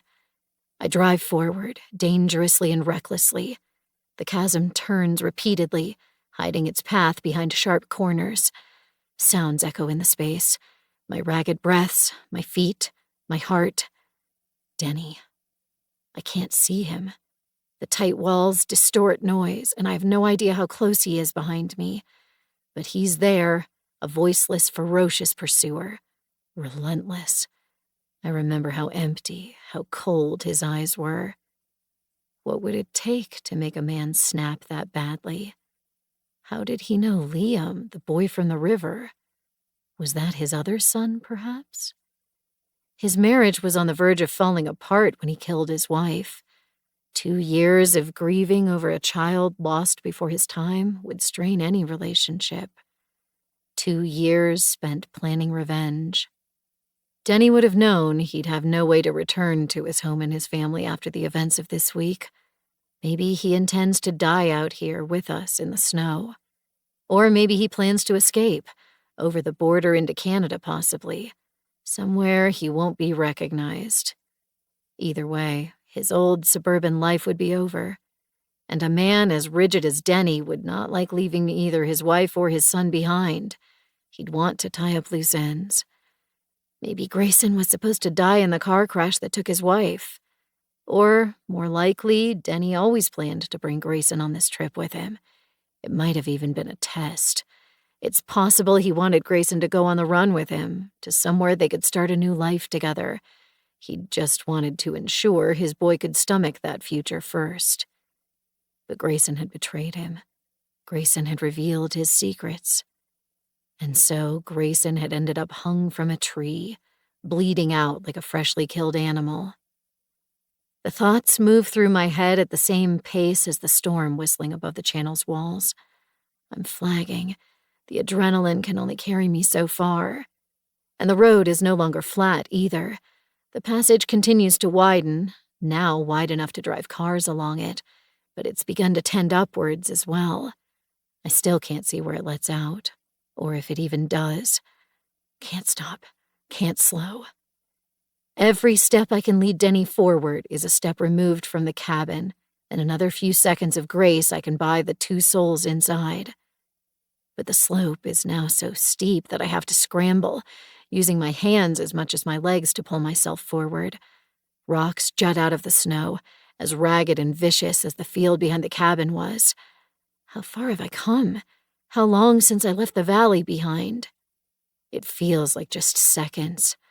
It also feels as though it's taken hours. My sense of time is distorted. So is my sense of direction. I've lost my context for where the distant roofline was. Unless I can find a landmark to orient myself. And that's growing very near to impossible now that deep night has set in and I only have my phone's light to guide me. Then I'll be in the same situation I was the first night of the storm, when I was separated from Kiernan. Lost, close to blind, stumbling through the snow with very little hope of rescue. The storm is growing louder again. That must mean I'm nearing the end of the crevasse. I risk a second to turn, throwing the light behind me. I can see my footprints in the snow, a tumbling, uneven mess looping down the slope. For a second, I both dread and hope that Denny has given up. I can't hear him, can't see him either. Then, right at the edge of my light, I catch a glint of metal, the axe swinging mercilessly as he paces in my wake. The sight gives me a fresh jolt of adrenaline. I take advantage of it, dragging myself up the final, steepest section of the climb, my lungs burning and my body trembling from exhaustion and stress. Denny's not using his flashlight to follow me. I guess he doesn't need to, since my own light both guides the way and marks my location. Though he probably has another reason for moving in the dark, I realize. It's easier for him to catch up if I can't see him coming. My numb, damaged hand hooks around rocks as I pull myself higher. I'm very near collapsing. Strength is dripping out of me like water through cupped hands, and there's nothing I can do to stop it. Not even the imminent threat of death can buy me any energy now. But then, suddenly, my outstretched hand lands in empty air. The climb is over. I'm out into a clear patch of land again, far above the valley where I started. Stringent winds buffet me. Flecks of snow and freezing air smart across my eyes, blinding me. But the outside world isn't completely impenetrable anymore. There's a gap in the storm. Scraps of thin, struggling moonlight break through. Ahead of me is a clear stretch of land. Images fade in as I fight to see through the dark and the ice and the mist. There's something flat and broad with a ring of dead plants surrounding its edges. A lake. To my right and left and into the far distance are patches of trees very similar to the ones surrounding the cabin. And ahead, it's barely visible, but moonlight skims over the edges of it, revealing sharp plains and a tall, multifaceted roofline. Even in the dark, even from such a distance, I recognize the outline from the brochure I clutched in my hand just days before. I've found Blackstone Alpine Lodge. Sounds echo. Rocks torn out of the ground tumble down the steep passageway behind me. I'm breathless, broken, so tired that I can barely move. But the lodge is close, and with it comes a new vital promise. Phones, Wi-Fi, connection to the outside world. The moon's just barely bright enough to show me the path forward. I turn my mobile off to save the last scraps of its power, then break into a sprint. 69. Blackstone Alpine Lodge was first built in the 80s. Back then, it really was only a small building. 4 bedrooms, housing up to 10 guests who were expected to bring their own food and bedding. Sometime over the following decades, the roads into the mountain were improved. Blackstone built a name for itself thanks to the picturesque landscape, nearby lake, and game hunting in the summer months. A developer saw potential. The lodge was expanded, refined. Luxury sheets were added to the bedrooms. A laundry room and industrial kitchen ensured spaces could be turned over and guests fed in the most efficient manner possible. There was equipment rental for those who wanted to hike, canoe, or fish. The massive, rustic-themed retreat saw its peak months during spring and summer. Although the mountains had more than enough snow for skiing and snowboarding during winter, the landscape was unfriendly to beginner sports people, and the weather was too unpredictable to put up permanent infrastructure. Come winter, the industrial kitchen was shut down and housekeeping staff dismissed, and the lodge was then only rented out to private tour groups, like ours. These factoids run through my mind as I fight my way towards the silhouette rising out of the landscape. I read them in the brochure I had on the bus ride into the mountains. That was the last time I remember feeling normal, safe. Kiernan was at my side, and he held my hand when he sensed I was growing anxious. The people around me were strangers, but not unkind. We had something to look forward to. 2 weeks at this breathtaking location, surrounded by nature, and with enough creature comforts to fill even the longest days. A library, game rooms, massive TVs with DVDs available to compensate for the poor reception. There's no hunting or fishing during winter. The lake freezes over, and the wildlife migrates lower down the mountains, where there's still food to be found. But there are endless hiking trails, if you can find them under the snow. I pass a sign pointing to one. It's advertising a lookout 2 miles away, I think, but it's hard to be sure under the spiked frost clinging to the wood surface. Instead, I focus forward. The building's made of stone, with large wooden support beams at the corners and around the roof to add to the wild atmosphere. Every step closer makes it appear drastically larger. I can't even count the number of windows reflecting cold light back at me. It's 3 floors tall and sprawling, none of the wings or extensions quite symmetrical. As the building's shadow falls over me, I pause to throw a glance behind myself. Denny stalks across the empty field. The moon is at his back, leaving his face obscured. His gray hair whips out behind him. He's no longer rushing, but is steady, methodical as he eats through the distance between us. I clamber up the slope leading to the main entrance. It's only when I reach towards the door that it occurs to me. The cabin is going to be locked. Brian would have had a set of keys with him. My only hope to get inside will be to break something. A window if I can find one low enough to the ground. Still, the entrance is right ahead of me.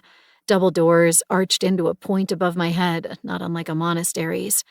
I reach for the handle. And I'm shocked when the latch clicks, allowing me entrance. The lodge is supposed to be closed over winter. Did I get that wrong? Is there someone here? There's no time to question it. I force my way inside, then slam the door closed in my wake. Any question of having company in the building vanishes.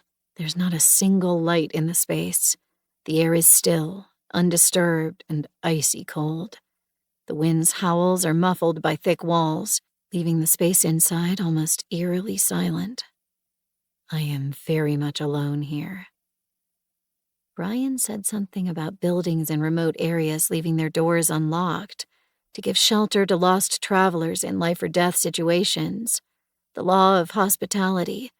It's why we thought the cabin was unoccupied when we first arrived. If I'd owned the lodge, I'd worry about thieves. But the sheer remoteness would dissuade anyone looking for an easy payout.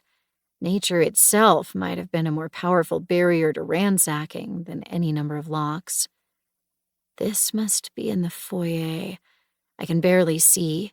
Patches of light come through the windows, but all it reveals is scraps of wooden floor and the corner of some kind of furniture. I take my phone out while pressing a hand into the stitch that's formed in my side. 4% battery. 0 bars of reception.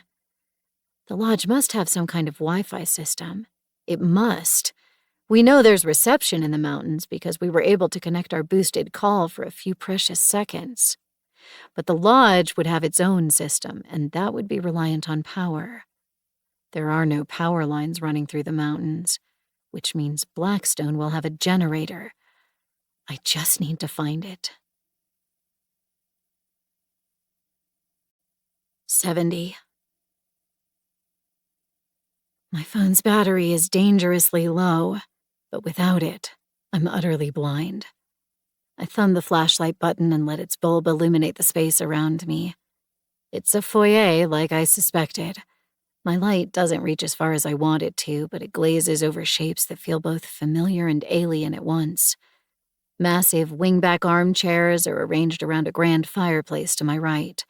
A reception desk is ahead and to the left, cleaned and organized in preparation for reopening in another few months.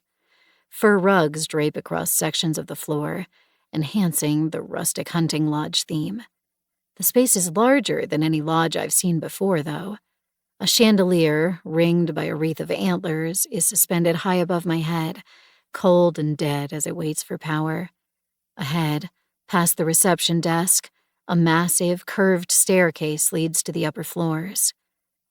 I turn my light towards the double doors at my back. They have a mechanism designed to hold them open for when guests arrive, metal pegs that fasten into holders on the walls. And, as I hoped, there's also a large metal bolt for keeping the doors closed. I lean my weight into the bolt, driving it home. It slams into place with a satisfying echo.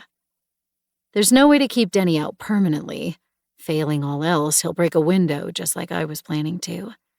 But it will get me an extra minute or two. Where would the generator be stored? My eyes turn towards the reception desk. I jog towards it, clenching my teeth at the way my strained muscles resist any kind of movement. There's barely anything on the desk's surface. Holders with pens, dead computer monitors and keyboards, trays for papers. Below that are drawers, though, with their keys left in the locks. I wrench them open, phone held above my head with one hand as I sort through. I get lucky on the second drawer. 3 pen-sized flashlights roll about in a tray, in among loose paper clips and rubber bands. I mutter thanks under my breath as I click the first flashlight's button and it turns on. Then I power off the phone, saving what's left of its battery. Sounds echo from outside the lodge. The main doors shudder viciously as Denny tries to open them. I freeze, tongue clamped between my teeth, staring at the wooden structure. There's a pause, and then a booming thud as something slams into the wood. If the doors aren't locked during winter, then when was the last time the bolt was used? How secure is it? How much can it keep out? My heart knocks against my chest. My eyes burn as I keep them fixed on the doors, watching, waiting. There's a second of silence, then the heavy booming sound repeats. The doors shake, their hinges rattling. Scraps of snow slide in through the gap beneath. The bolt holds. I wait to see if Denny will turn aside and leave to try another entrance. There are 2 windows on either side of the door. Narrow, thankfully, too thin for a person to fit through. But there's no sign of movement behind them. Then the heavy slamming noise comes a third time, deafening. Its echoes set my bones on edge. Something has come through the wood, a sliver of cold metal, less than an inch of it. I wouldn't have even been able to see it if my light hadn't shimmered over it. I'd thought he was trying to drive his shoulder into the doors or kick them down. I was wrong. He's using the axe. He's going to cut his way inside. And that might just work. The bolt itself is solid metal, but its bracket is made of wood. Denny only has to break through that. Tacky fear coats my tongue. I put my head back down as I focus on the desk drawers. A frantic kind of desperation runs through me. After everything, after all of this struggle, I cannot falter now. Bang! Shudders run through me. I fight against the impulse to look up. Drawers scrape as I drag them open. There's no time to be careful. I dump their contents on the floor, sorting through them, shoving loose papers aside as I hunt for the one thing I desperately need. Bang! I upend another drawer.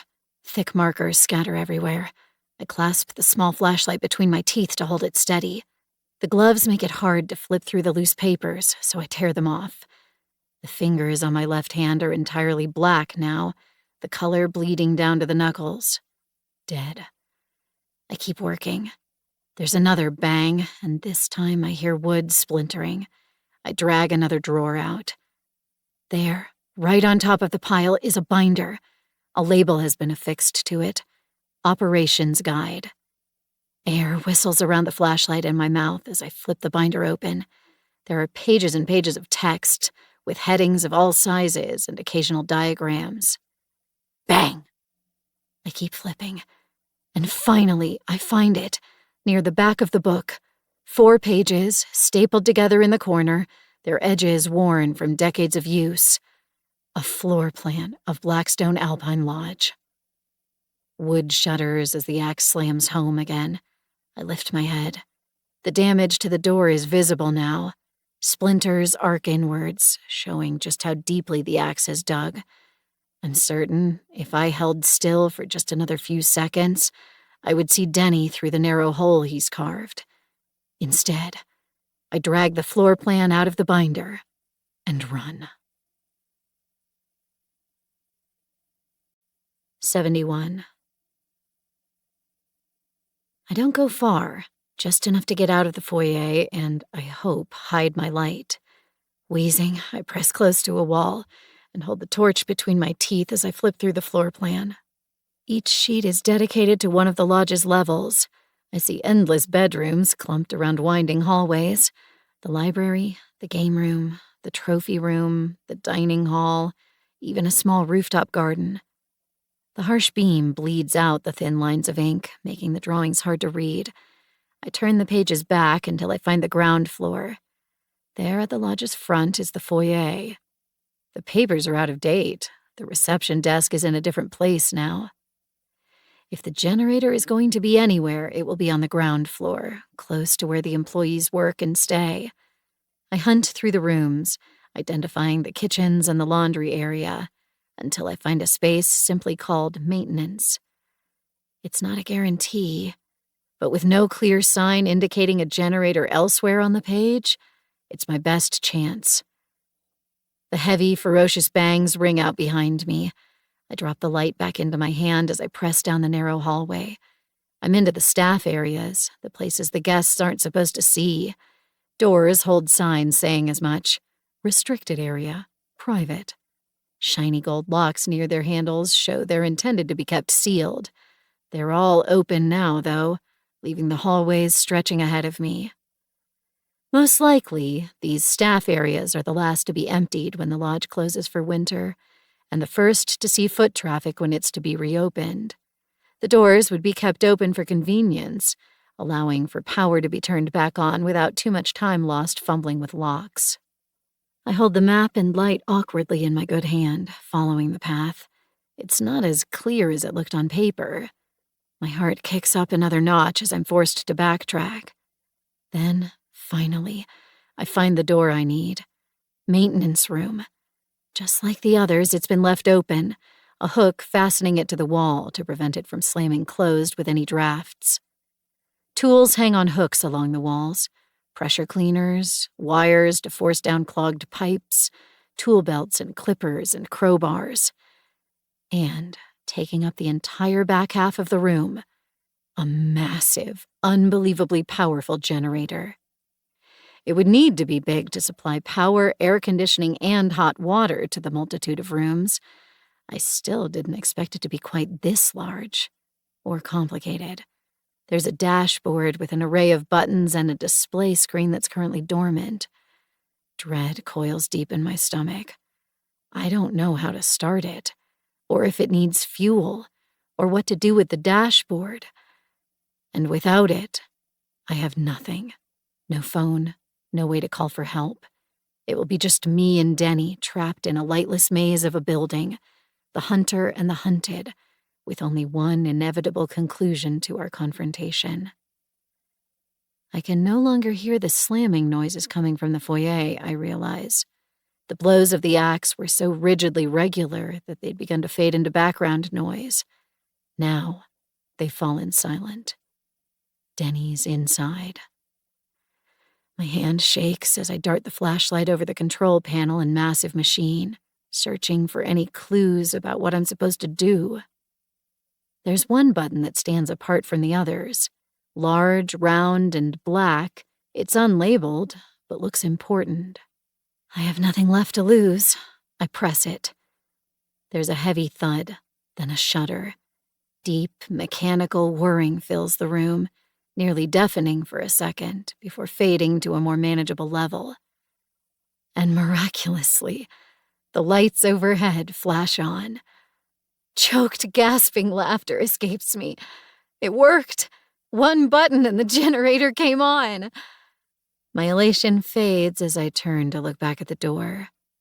Until now, I've been operating with only the pen-sized flashlight to guide my way.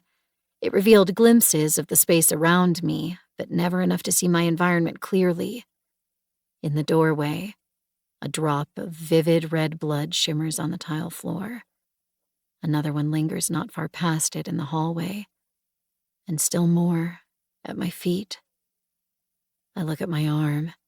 Through the cold and stress and fear, the gash became just another ache in my exhausted body.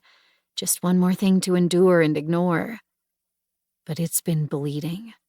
Not rapidly, but enough to create a trail of blood, leading Denny right to me. 72. My body turns numb. The generator rumbles at my back. Not loud, but loud enough to disguise any sounds outside the maintenance room. Rows of tools line the walls. Between the building plans and the flashlight, I'm already overburdened with my single working hand, but it would be pure stupidity to pass up a chance at defense while I have it. I reach for the harshest but lightest item I can see, the hammer. Images flash through my mind, sinking the metal into Denny's head again and again, creating a small hole each time, like puncturing through drywall. I feel sick and clammy as I fight the thoughts away. I'm not sure I could go through with it if the time came. But if it's a choice between that and dying, Denny could still be in the foyer, or he could be right outside the maintenance room's door. Without being able to hear him, I have no idea how close he might be. But I can't stay, not with a trail of blood droplets marking my path. I put my head down and bolt for it. My good arm stretches the hammer out as I dart through the open door, preparing to swing it at any shapes that linger outside. The hallway is empty. I turn away from the direction I came and run blindly, my lungs raw and gasping. I take the passages wildly, trying to be unpredictable. I don't stop moving until I find myself in the kitchen. The space is massive, designed to cater to the hundreds of tourists that flock to the lodge in the warmer season. The rest of the mansion clings to its rustic wood and stone decor, but here is nothing but shining stainless steel stovetops and meticulously clean prep stations. You could easily fit a dozen chefs around the center table. My arm continues to drip. Blood runs down the damp sleeve and off my wrist. I need to stop it. I turn, my feet light as I dart through the kitchen, craning as I search for a towel, a cloth, anything. The room's bare. They must have all been taken to the laundry before the lodge's closing. I pull Kiernan's scarf off over my head. It's been my talisman this whole trip, a memory of him, something precious, something that makes me feel less alone. And it's thick. I wrap it around the cut on my arm, gripping one end in my teeth as I tie it as tightly as I can withstand. It won't stop the bleeding, but it will keep it from dripping. For a while. There's a sound somewhere in the distance, the slam of a door being closed. Shivers trail down my spine. I start moving again, taking one of the kitchen's other exits.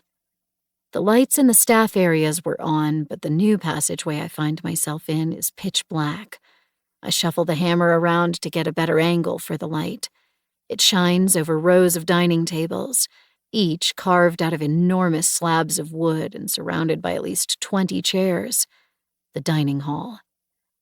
It's a fight to keep my breathing quiet as I smooth out the floor plan against the nearest wall.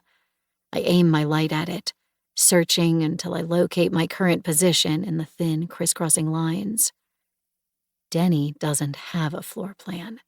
This is my advantage, slim as it is. I need somewhere to hide. Somewhere remote, somewhere private, somewhere I can place my call without Denny hearing and finding me. Metal rings on metal, and I bite the inside of my cheek. I can picture exactly what would cause that noise. The head of an axe scraping across stainless steel kitchen appliances. I shove the map inside my jacket and dart through the dining hall, keeping my body low. My flashlight glances across the lowest steps of a staircase, another access point for guests to get between levels. My first instinct is to shy away from it. Going to one of the upper floors essentially corners me, putting me farther away from any kind of exit. But maybe that's exactly what I need. Denny's not a fool. He'll be loath to leave the front door unguarded for long. The dining hall has tall, narrow windows set into one wall. They'd probably provide ample natural light during the day, but at night, and with the sky overcast, they barely let through a glimmer. I turn my flashlight off just as I reach the stairs' base. Keeping my footsteps as light as possible, I take the stairs, hunched forward and with my hand extended to feel the ground ahead. The stairs curve. I follow them until I'm certain I'll be out of sight of the dining room. Then I crouch down. It only takes seconds. Slow, heavy footsteps press into the aged wood below me. They pause. Then I hear the click of a flashlight. Shallow light flushes across the ceiling above. I can't see Denny, which is good because it means he can't see me. I keep perfectly still, perfectly silent, and hope that Kiernan's scarf around my arm has been enough to keep me from leaving a trail of blood. The light moves, and I know what's happening. Denny is searching under the tables. It only keeps him busy for a few seconds. Then there's a click, and the dining hall is plunged back into near-perfect darkness. My heart is in my throat. The stairs press into my hip and shoulder, painful, but I don't dare shift. Instead, I wait. Time seems to stretch on. It's agonizing. And then, at last, the footsteps begin to move again. Slow, ponderous, trailing away from me and through the dining hall's other entrance. I count to 60, then carefully raise myself off the stairs and continue to climb, keeping my movements as close to silent as I can. The only way I know I've reached the second floor is when my hand feels for the next step and finds only air. I still don't dare turn my light on. Instead, I stretch my hand out to my side until I find the wall, then use it as a guide as I move forward. The wall dips out, then in repeatedly as I pass doors. They must lead to bedrooms. I wait until I reach a corner and pass around it before turning my light on, and even then I hold it under a lapel of my jacket to mute its glow. Shining bronze room numbers glimmer through the shadows. I look for the handles and feel my heart sink as I see modern keycard readers, in spite of the old-fashioned theme of the rest of the building. I'd wanted to find somewhere quiet and secluded, somewhere that Denny was unlikely to have time to search, even if he continued roving the hallways. But the keycards are all downstairs near the reception desk, and I'm unlikely to get into any of the rooms up here without one. I keep moving until the hallway takes another turn, then carefully lower myself down, placing the hammer on the floor at my side. From where I sit, my back wedged in the corner, I can see down both passageways.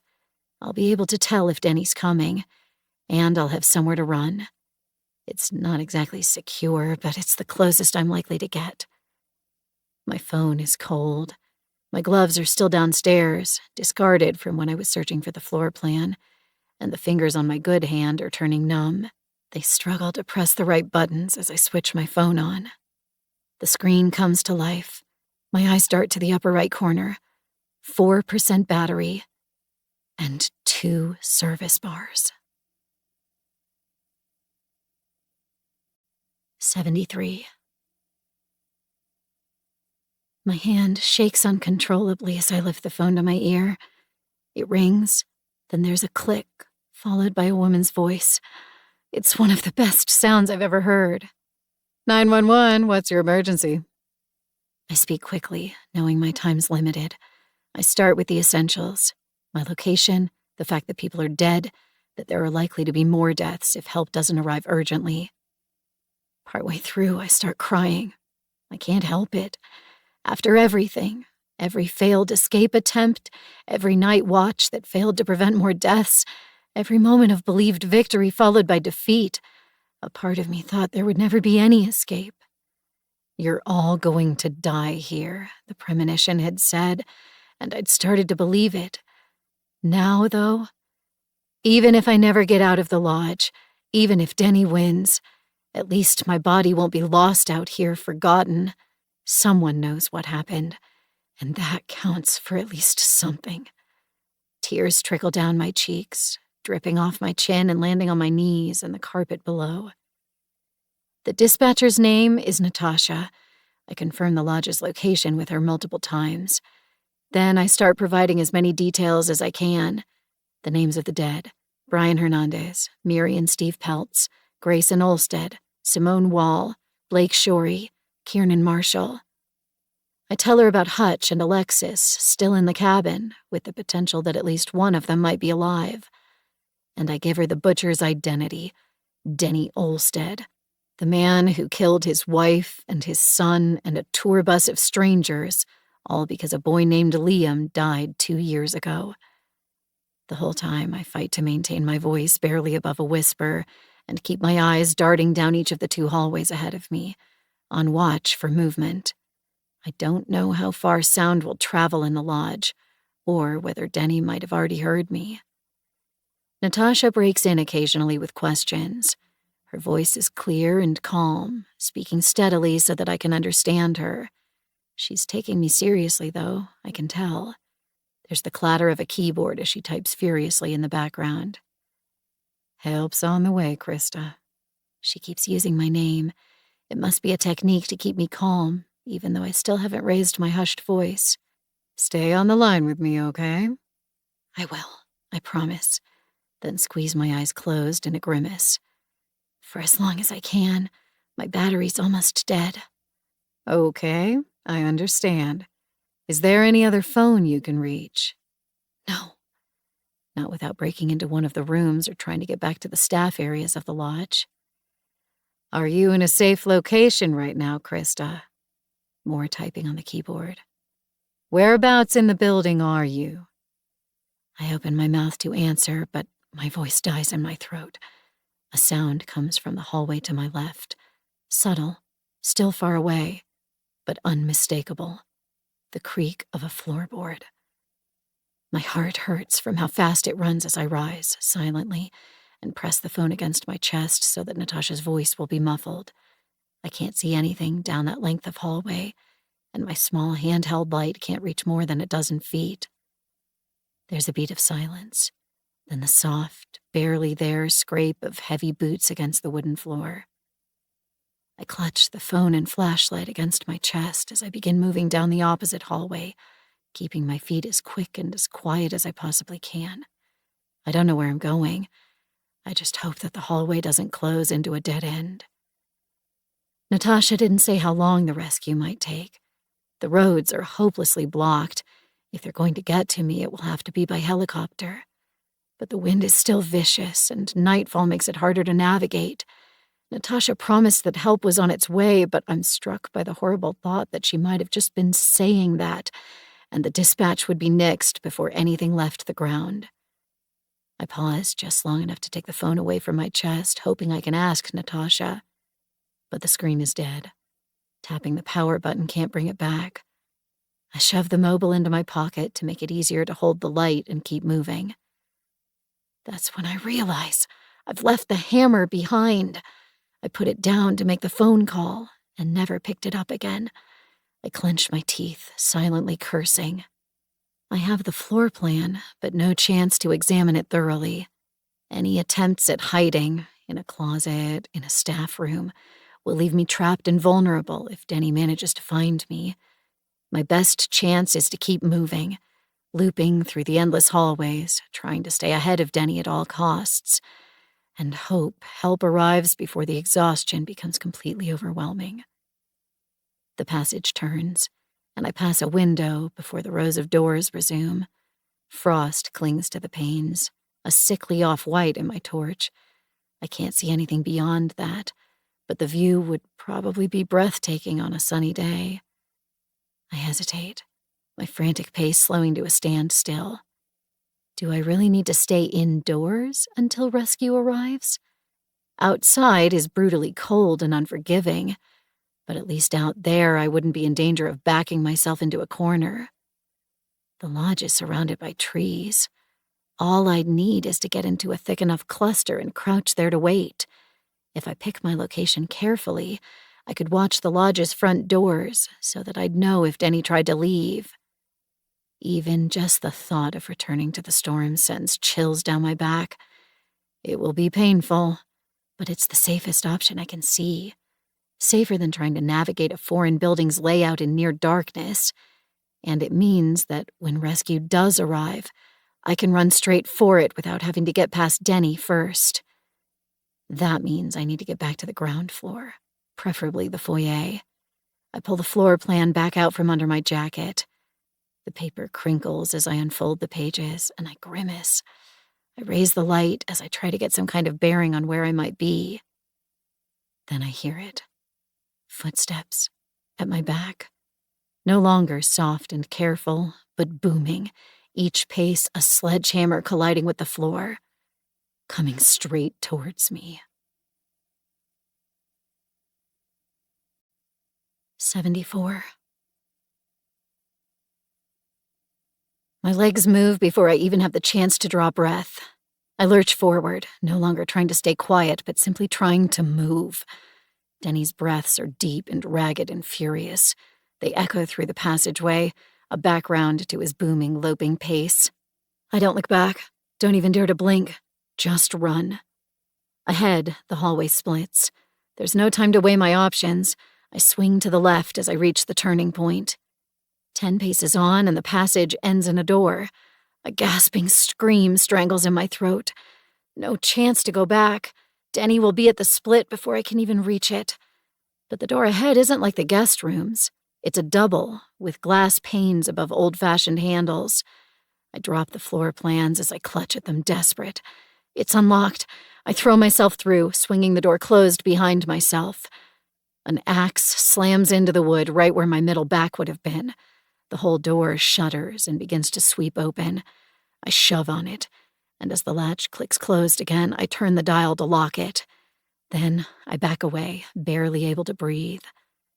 Denny's massive form shifts just beyond the opaque glass, a monstrous shadow staring in at me. I turn. I'm in the movie room. Couches are arranged in rows facing a large plasma TV, a bookcase full of DVDs below it.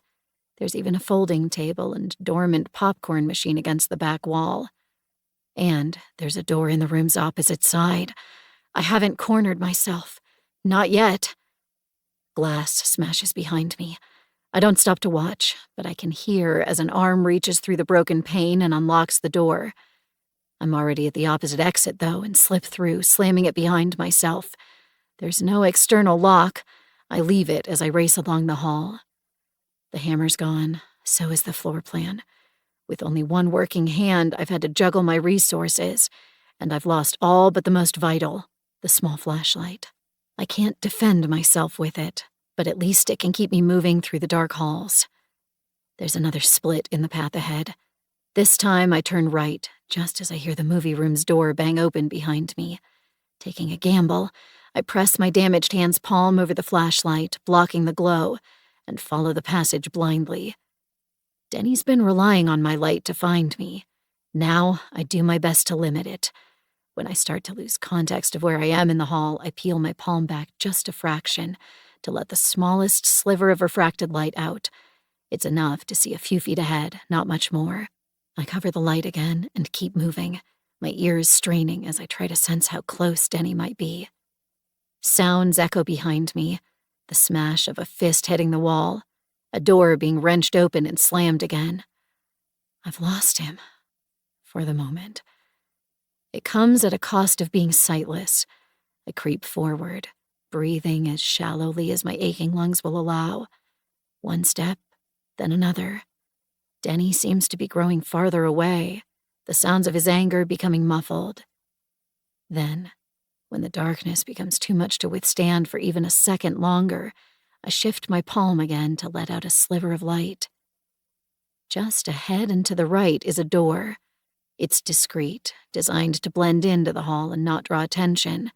The metal doesn't mesh with the lodge's rustic theme. There's a reason for that. A small red triangle is positioned at head height. Fire escape. I cover the light again and reach forward. The cold metal handle aches my numb fingers. It whines as I turn it, and I grimace, breath held, as I listen. I can no longer hear Denny.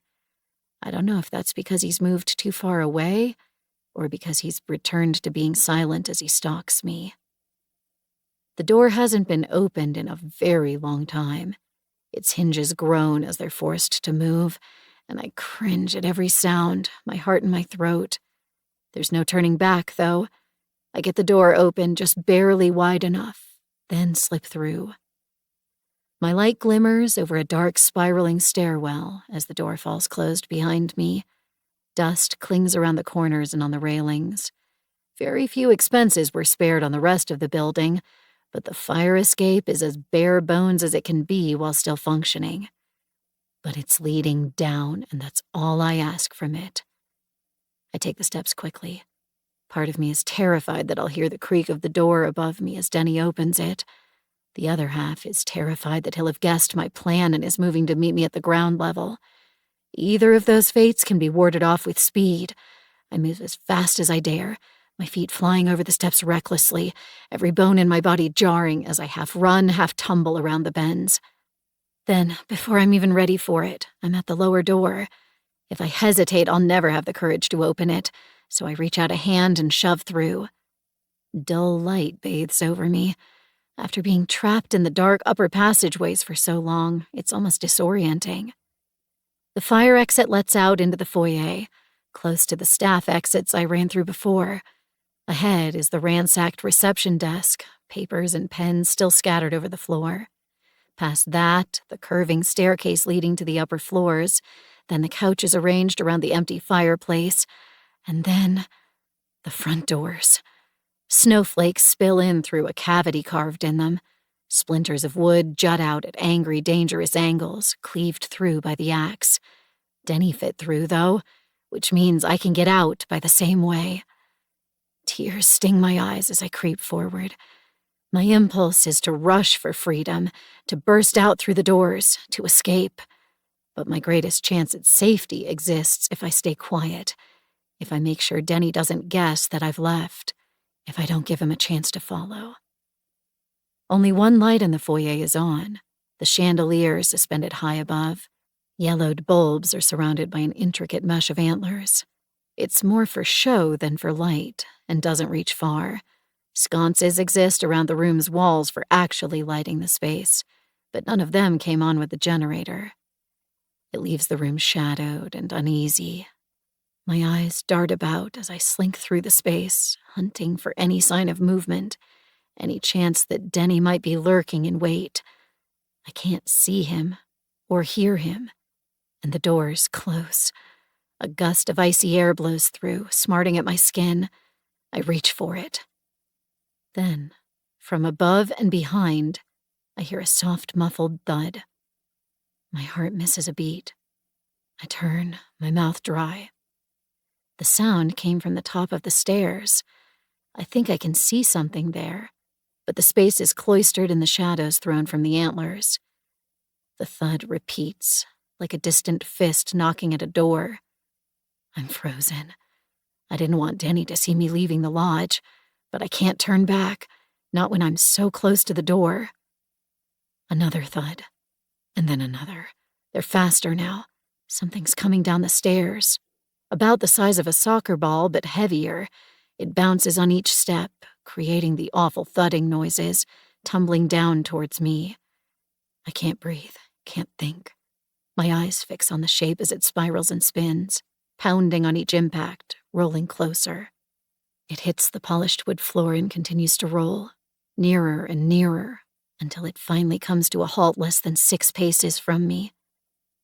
My mouth opens, but no sound comes out. I can only stare at the decapitated head. Denny's. 75.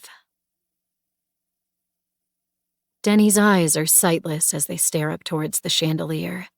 His skin's already turned bloodless, his lips pale and parted. The shaggy gray hair spreads around him, limp on the floor. He hasn't been dead for long. Fresh blood continues to ooze from the cleaved neck, trickling across the wood. There's another sound on the stairs. Footsteps. A figure slowly, calmly descends. Hiking boots step over the thin trail of blood Denny's head left. Each step brings the form out of the shadows, revealing another sliver. Long legs, pale hands, the torso covered in a rugged coat, and finally, the face. Kiernan smiles at me. This can't be real. He's exactly as I remember him. His hair, close to needing a trim, brown but infused with a hint of red. His eyes, a pale green that's very nearly gray, warm and sparkling as they meet mine. His face, thin but expressive. Weak legs carry me forward. I can't speak, can't think, but desperate, choked sounds escape me as I reach towards him. Kiernan's smile widens, showing his beautiful teeth. He reaches his arms out as we meet at the base of the stairs. I collide with him, and he's solid, he's warm, he's real. Kiernan lived. He found shelter. He's safe. I bury my face into his chest. I'm surrounded by his scent. I thought I'd never experience it again after the scarf lost its last traces. It's every prayer, spoken and unspoken, answered.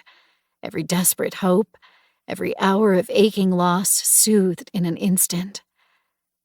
And yet, there's a twinge of discomfort in the back of my mind. I push it aside. Kiernan is here. Kiernan is alive. That's all that matters. I thought you were dead, I whisper. No, not yet, my dear Chrissy. He dips his head to rest his lips on the top of my head, the way he always used to, and my heart sings. I found your body. The words feel painful, but Kiernan's arms are still around me, still warm, still comforting. That wasn't mine, he chuckles. It was wearing my clothes, sure, but it wasn't me. Can you guess who it was? The twinge returns, sharper. I frown into his jacket. That was Brian Hernandez, he answers when I don't.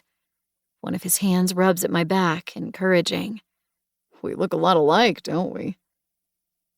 On the first night I woke in the cabin, when I saw Brian bent over the table examining the papers, I mistook him for Kiernan. They have the same lean body type, nearly the same height. The most obvious difference is their hair color. But the body we found on the side of the road didn't have any hair. It didn't have any head, because Brian's head was on the tree outside the cabin. His was the only one where we didn't find the body elsewhere. And I now understand why. The twinge is louder, unignorable, like a rubber band snapping over and over in my mind. No, stop! Kiernan is here. Kiernan is safe.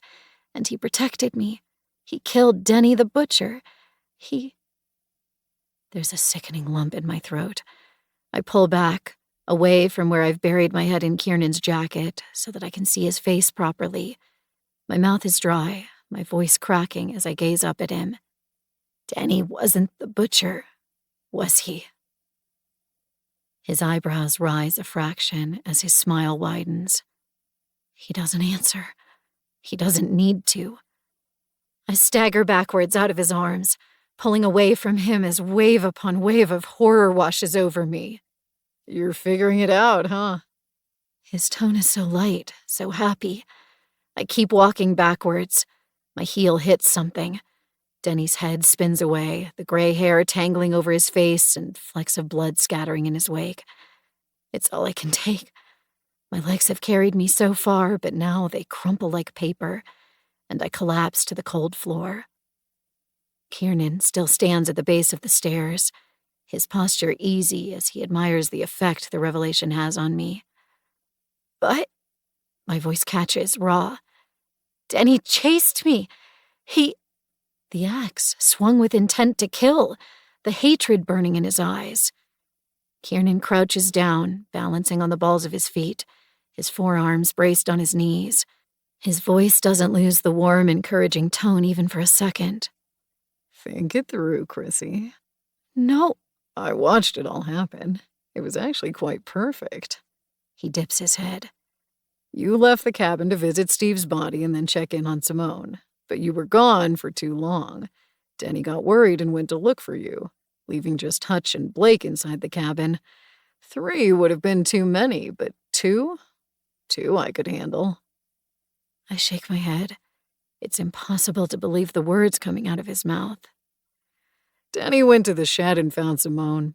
He rushed back to the cabin only to find you crouched over a bleeding, dying Hutch. What do you think that looked like to him? You and Denny were the final 2 survivors from the bus, and just like you assumed, he must be the killer. A lump in my throat chokes me. Denny thought you were the killer, Kiernan finishes. He thought you'd murdered his son. He was trying to stop you. Memories resurface. Hutch collapsed in the corner of the cabin, fighting to speak through the blood in his lungs, grasping at Denny's pants. I'd thought he was trying to slow the mountain of a man down, to buy me some time. I was wrong.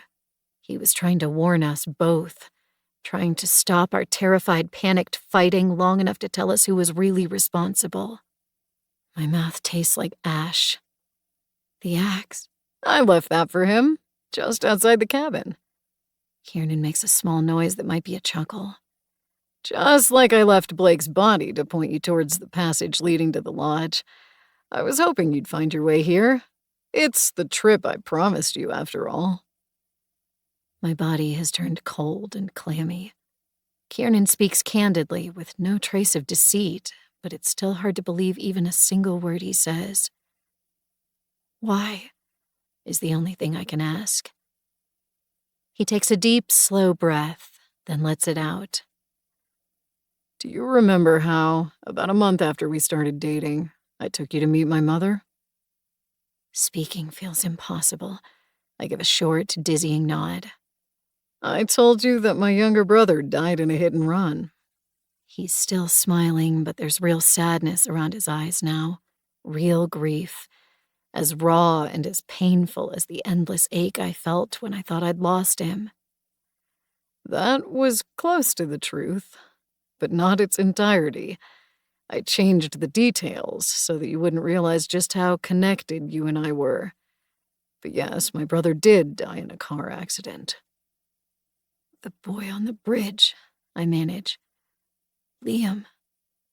Kiernan nods. His lips are pale.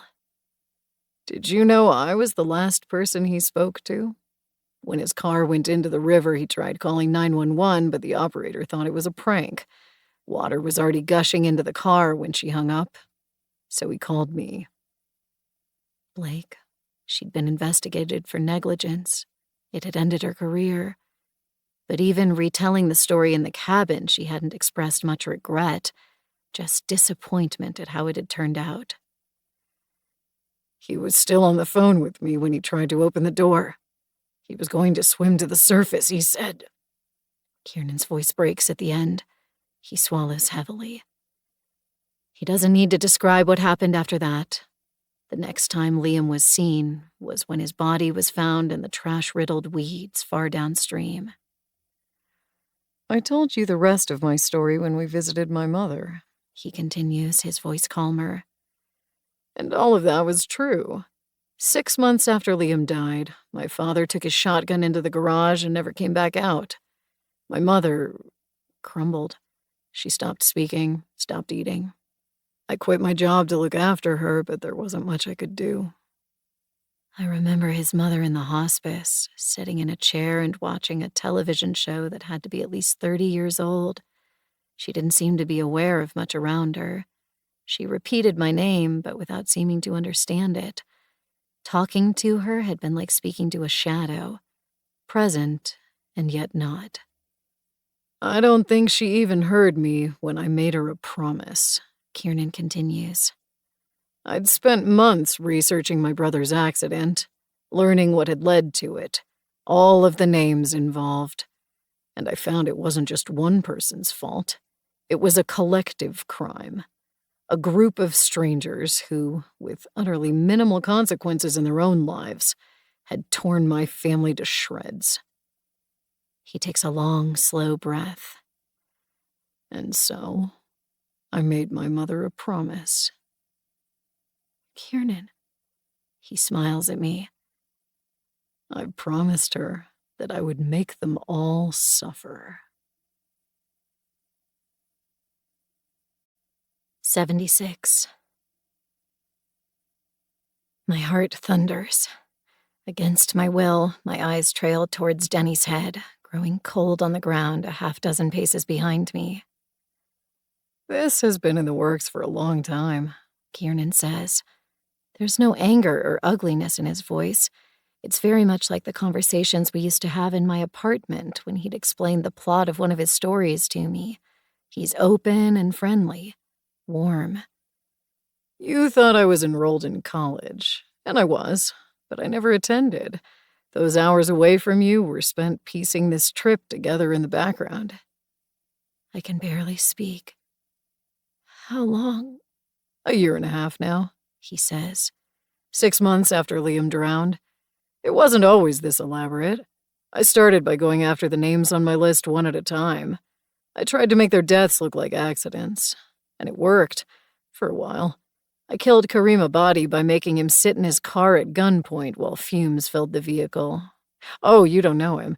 He was one of the emergency responders who pulled my brother's car from the river. Simone Wall was the other. She hopped from job to job a lot, but I think it was Karim's death that made her leave that one. My mouth works, but I can't bring any sounds out. I feel as though I'm suffocating. There were mistakes, though. I altered the brakes on Denny's car, but for the first time in months, he took a different vehicle to work. His wife died instead. That was frustrating. I would have left her and her son alive otherwise. Kiernan rocks on his heels. He's clasped his hands together. One thumb picks at loose skin around the other, a habit he has when he's lost in thought. And then came the most difficult setback. Janet Barras. The name catches in my mind, and it takes a second to place it. Alexis's sister. My voice is so thin, so reedy, that I don't think Kiernan can hear it, but he still nods. The Barras sisters, yes. Do you know how they were connected? Janet used to date my brother. He visited her the night he died. They had an argument. I never found out what about, but he was hurt enough to drive too fast, too recklessly, trying to get home. I remember that split-second glimpse of his face when our cars pulled up alongside one another. His pale skin, his red, blotchy eyes. When Alexis told me about her sister, she mentioned the end of a relationship 6 months before Janet's own death. how the police had used it as part of their suicide theory. Alexis also mentioned a neighbor's sighting of a man entering Janet's apartment hours before she died. Using a gun and threats of worse pain, I was able to force Janet to write a suicide note and take her own life, Kiernan continues. I thought it was clean enough to not attract attention, and it was, at first. But then her sister started a blog, and it began gaining traction. She refused to leave it alone. And I realized that if I continued to work through the names one at a time, eventually something would break. If not Alexis's blog, then DNA left at some scene or some attentive officer realizing my family's name comes up in relation to multiple deaths. I couldn't keep it up, certainly not long enough to complete the list. The wind beats at the lodge. The door behind me rattles as gusts of cold air race through the hole Denny carved. Kiernan and I are very likely the only living souls for more than 100 miles in any direction.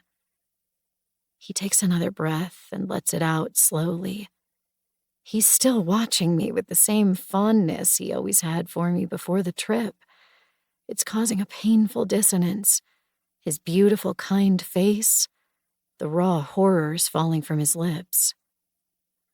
I decided my best chance was to take down as many of them as I could in one go. And so I began to plan this trip. My voice is still a whisper. How did you know the bus would get trapped at the cabin?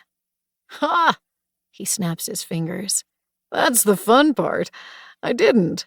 I picked this time of year because the storms tend to get bad, but everything else was accidental. The plan was always to have the rest of you reach the lodge.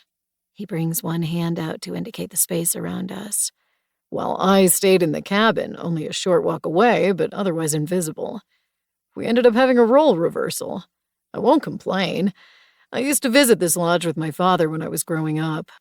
It was tiny back then, only really a shack. But the area has some powerful nostalgia for me. I've enjoyed staying here the last few days. I shake my head, unbelieving. Part of my preparations were to get rid of the cabin's owners. Remember last month when I left for the weekend for my cousin's wedding? That was actually to get my camp ready. Dispatch the Kennedys. That was their name, Grant and Lucy Kennedy.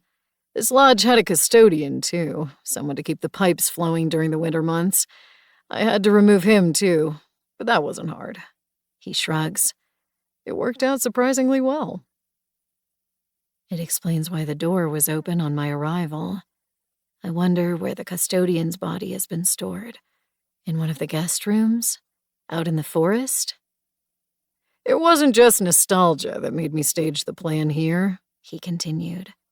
It was a convenient location for quite a few reasons. Far enough from civilization that there's no cell signal without a booster. No easy way to walk out once the bus's engine was broken. And you can't see the lodge from the cabin, or vice versa, but they're closer than you might think. That narrow channel you followed through the mountains cuts the trip down to an hour and a half.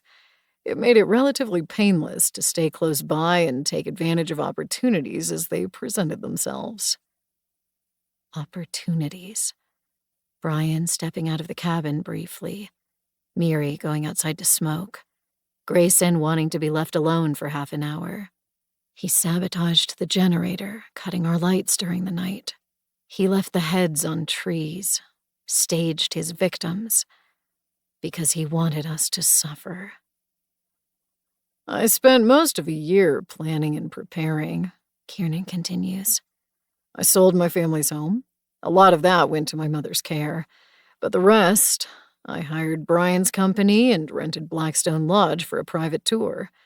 And then I passed tickets out to my list.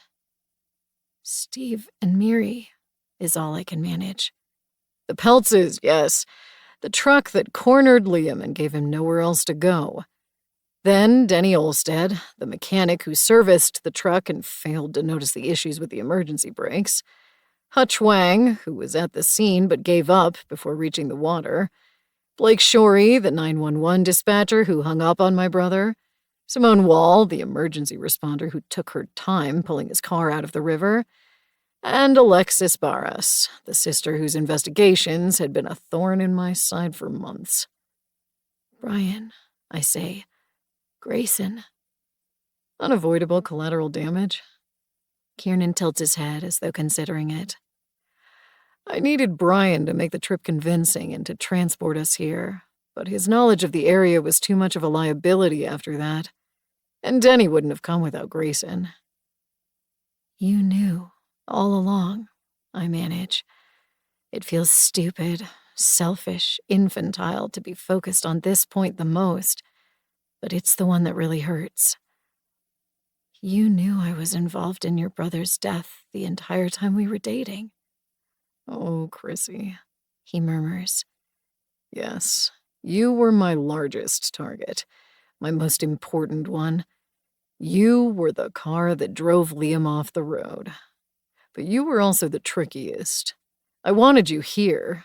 I needed you to hurt. But I knew you wouldn't take a spontaneous trip into the mountains even if you were gifted tickets. The only thing that would make you go was something personal. His mouth quirks up into a smile. An invitation from someone important in your life. A sound escapes me. It might be laughter. It might be a strangled moan. I'm not sure. I've followed you for a long time. I knew your routine. I knew your interests. That's how we met. At the library, remember? I asked you for help with some fictional coursework, then paid for coffee while you explained the answer to me. It was easy from there. I decided I could be the perfect partner for 6 months. And I was, wasn't I? I was everything you wanted. Everything you needed. You barely even hesitated when I asked you to visit the mountains where I grew up. I didn't. He's outlined every facet of me correctly. I never would have accepted a trip to Blackstone Alpine Lodge, except that Kiernan asked me. The ache in my stomach redoubles. This is worse than anything. Worse than being lost in the blizzard. Worse than thinking Kiernan was dead. I wanted you to really feel it, he continues, and leans forward slightly, shifting his weight. The same pain I felt while listening to my brother drown. I wanted to pass that on to you as wholly as I could. Did you find the teeth on the windowsill? Did you think they were mine? I don't even have the strength to lie. I nod. He seems pleased with that. Those were from the Kennedys. And you might not have found it, but I hid an engagement ring on the body you thought was mine. Memories resurface painfully clear, finding the body dressed in Kiernan's clothes, leaning over it, crying over it, feeling like my essence was being torn apart. The hands had been shredded. At the time, I had questioned whether that might be wild animals or self-defense wounds. I guess I have my answers now. It's because they weren't Kiernan's hands. The rest of Brian's body was disguised under thick winter clothing that was hard to remove, and the skin's tone was turned gray-white by death. But Kiernan had guessed that I might try to remove the gloves and discover that the hands didn't belong to the man I loved.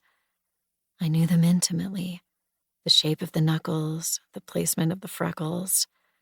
And so Kiernan had shredded the corpse's hands so that I wouldn't have that final clue. And I found the ring. My mind is heavy and aching, but I can still remember where I put it. I reach into my jacket's pocket. My fingers brush metal before fixing around velvet. Yes, that's it! Kiernan seems genuinely thrilled with me when he sees the box. Oh, I'm happy you got it. I really didn't think you would. Everything has been a lie. When the bus stopped to clear the fallen tree, Kiernan led me away from the group not to propose to me, but to fake his own death. In doing that, he became a phantom that could dart in at will, picking us off one by one, while our paranoia and infighting grew to deadly levels. My tongue darts out to wet, cracked lips. Simone killed Steve. She did. I was hoping something like that would happen. He rocks on his heels again. Ideally, she would have gone for Denny instead. He was difficult to bring down, even after catching him by surprise. Such a big man. Still, Simone definitely made this final stage easier. She tried so hard, fighting to keep us safe, to protect us from a threat she couldn't even see. A lot of my work happened in the background, out of sight, Kiernan continues. Brian was supposed to have an assistant, Uma. She was going to follow behind in a backup vehicle with your food and other supplies. I punctured one of her tires at the hotel the morning before we left. That bought me enough time to get Brian's phone and text her to say the trip was canceled. She's lucky she took that message at face value. The words are moving past me faster than I can get a hold of them. When did I get his phone? After killing him on the first night. He's so calm, so matter-of-fact about it. I lured him outside by waving a flashlight in the distance. He must have thought he was going to rescue me. He had both the mobile and the bus's keys in his pockets, which was lucky. I resented Brian for not wanting to search for Kiernan, for spending time examining the indemnity paperwork. But he was as much a victim as the rest of us, perhaps even more so. He was just trying to do his job. I'm making it sound simpler than it was. Kiernan chuckles and dips his head. Nothing was easy. There were other people on the list. Gabrielle Patel. She was the emergency dispatcher I called after my brother opened his car door and I lost his signal. Mike Andre. He saw the scene of the accident but decided to keep driving. Grant Muller, Liam's school counselor. They all got tickets but never claimed them. I suppose I was lucky to get the acceptance rate I did. People tend to be wary of free things, even if you try to tailor the offer to their personalities. Hutch was hired to scout out a wedding location. It would have been Kiernan on the phone, I realize, pretending to be a wealthy groom with an interest in the outdoors. Steve and Miri were told they won their tickets in a raffle. Simone got her ticket from a friend who canceled at the last moment. I wondered if Kiernan had a hand in that or if it was pure coincidence. And of course, Alexis received a personal card from her sister's killer.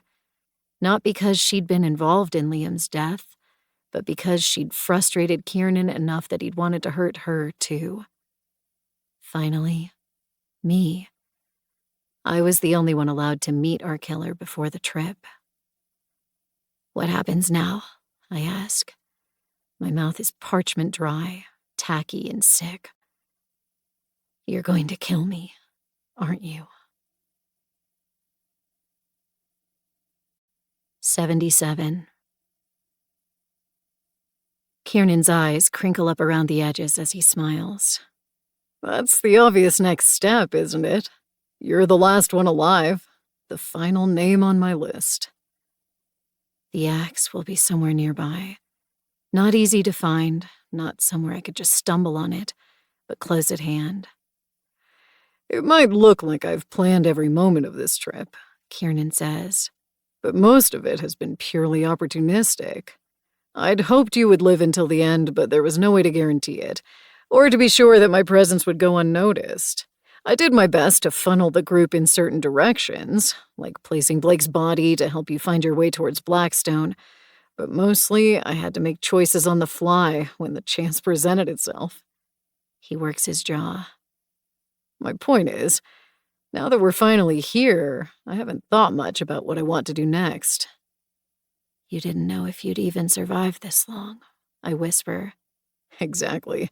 I had to get close to my victims to kill them, and ambushes are hard to stage. It was risky. Anyone could have fought back. And I was prepared for that. My mother's care is assured, and I have no other family.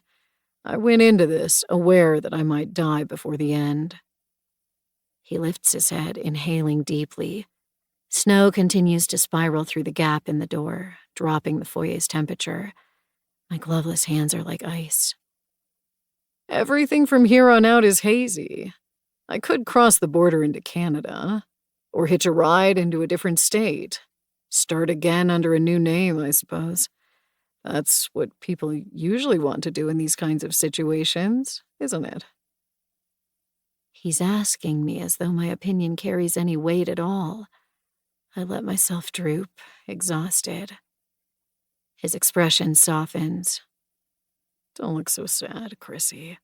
If it's any comfort, our relationship wasn't a complete lie.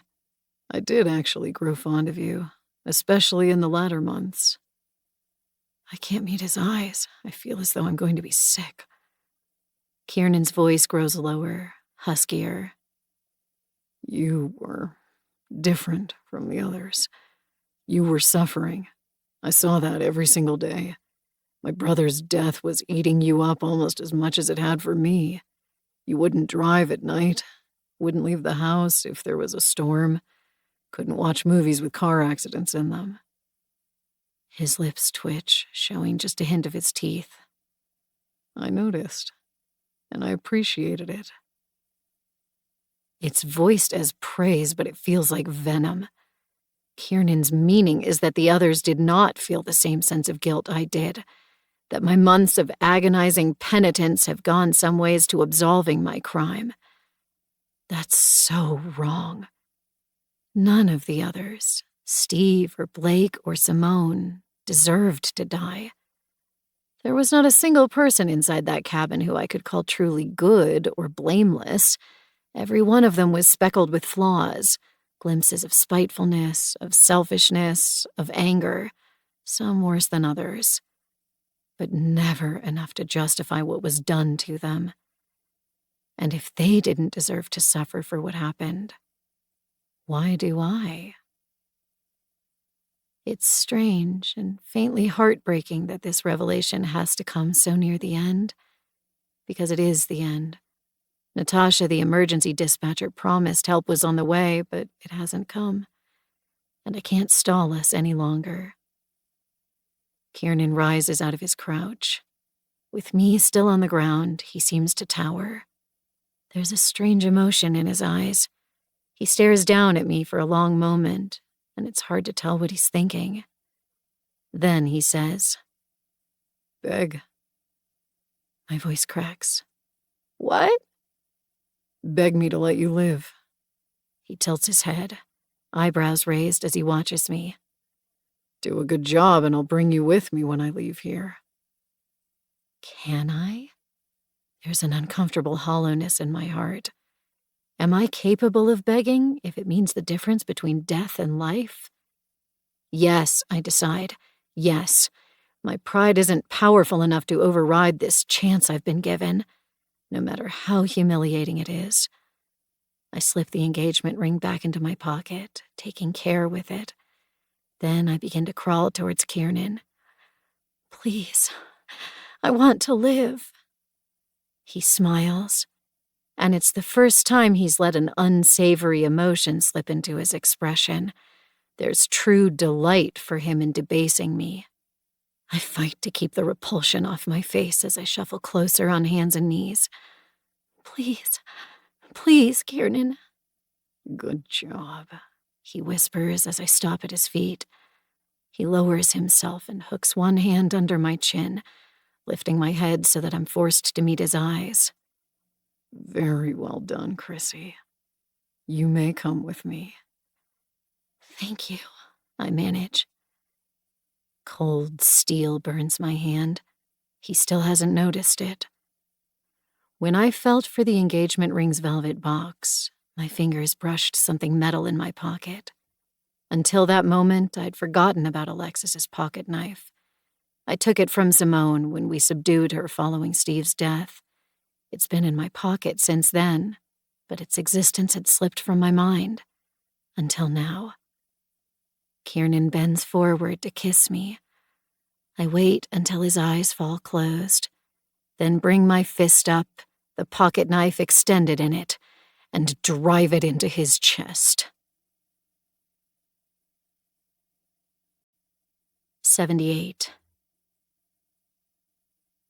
A gasp is forced out of Kiernan, short and strangled.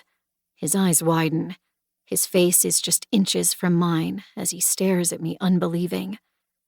I can feel the knife in him, felt the pressure and soft give of his flesh as I pushed it through, felt it scrape over his ribs. Alexis might be limp and lifeless in the cabin, but she's taken part in this moment. It's her knife I hold. Her knife that's now stained red with hot, seeping blood. Kiernan's hands fasten around mine. They're strong, crushing. His expression shifts from shock to anger. He pushes back, forcing my hand away, dragging the knife out of himself. I've never seen him angry before. I decided I could be the perfect partner for 6 months, he said. And it wasn't an exaggeration. He never raised his voice at me, never grew short or irritable. I'd thought he was simply incapable. I was wrong. Cold, calculating fury bleeds over his face, and I'm shocked by how natural it looks there. That was a mistake, he says. He shoves into me. He has not only a height advantage, but also strength. I fall, gasping as my back slams into the hard floor. Pain blooms. The knife's still in my hand, slick with blood, slippery, only a few inches long. Good for concealed carrying, but not large enough to cause irreparable damage with a single blow. Kiernan stands over me.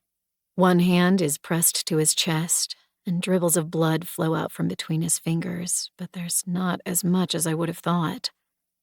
He lifts his boot and brings it down on my hand. I scream. The knife clatters out of my grip as Kiernan lifts his foot again, and he effortlessly kicks it aside.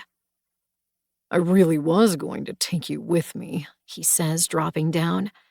One of his knees shoves into my stomach, and I retch, crumpling over from the pain. His hands slink in faster than I can prevent and fix around my throat. What a waste. Pressure tightens. I try to claw at his grip, but one hand hurts too much to feel what I'm doing, and the other is blackened and useless. He leans over me, filling my vision as he chokes my air away.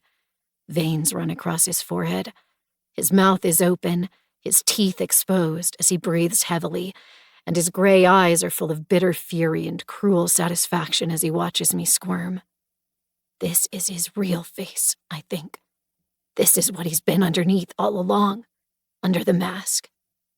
I can't breathe, can't escape from under his crushing weight. But I'm still not done. I lift my bad hand and drive the blackened fingers through his open lips and into his mouth. It's enough to shock him. He jerks back, but can't escape me without releasing his hold on my throat. He bites down on the fingers. I feel the pressure, but only through the way my skin stretches. The nerve endings are long gone. The flesh is necrotizing, dying while still attached to my hand. The fingers are black, lifeless, impervious to pain. I shove them deeper into his throat. He gags. His hands, hot and sweaty, let go of me. I kick and crawl, digging my way out from under him as Kiernan doubles over, spitting onto the floor. I must have scratched the sensitive skin inside his mouth. Blood is mixed into the saliva. Or maybe it's from the wound to his chest. Alexis's knife is no more than 5 feet away. It glitters under the chandelier's light, all sparkling red blood and silver steel. Pain radiates through every part of my body. I shove the sensations aside as I throw myself towards the blade. Behind me, Kiernan draws a heaving, retching breath. You're not done suffering, are you? His hand lands on my back, shoving me into the floor again. I'm so close to the blade. Instead of fighting with Kiernan, I throw my arm forward, reaching for it. His fingers dig into my shoulder through the layers of his scarf to where Denny sliced me open. I scream, and my fingers fasten around cold steel. I'm glad I saved you for last. Kiernan's voice is almost unrecognizable. It's raw and rough and filled with more malice than I thought a person could contain. I get to take my time with you. I get to look into your eyes as you die. His hand wrenches on me, rolling me over. He's right on top, looming over me.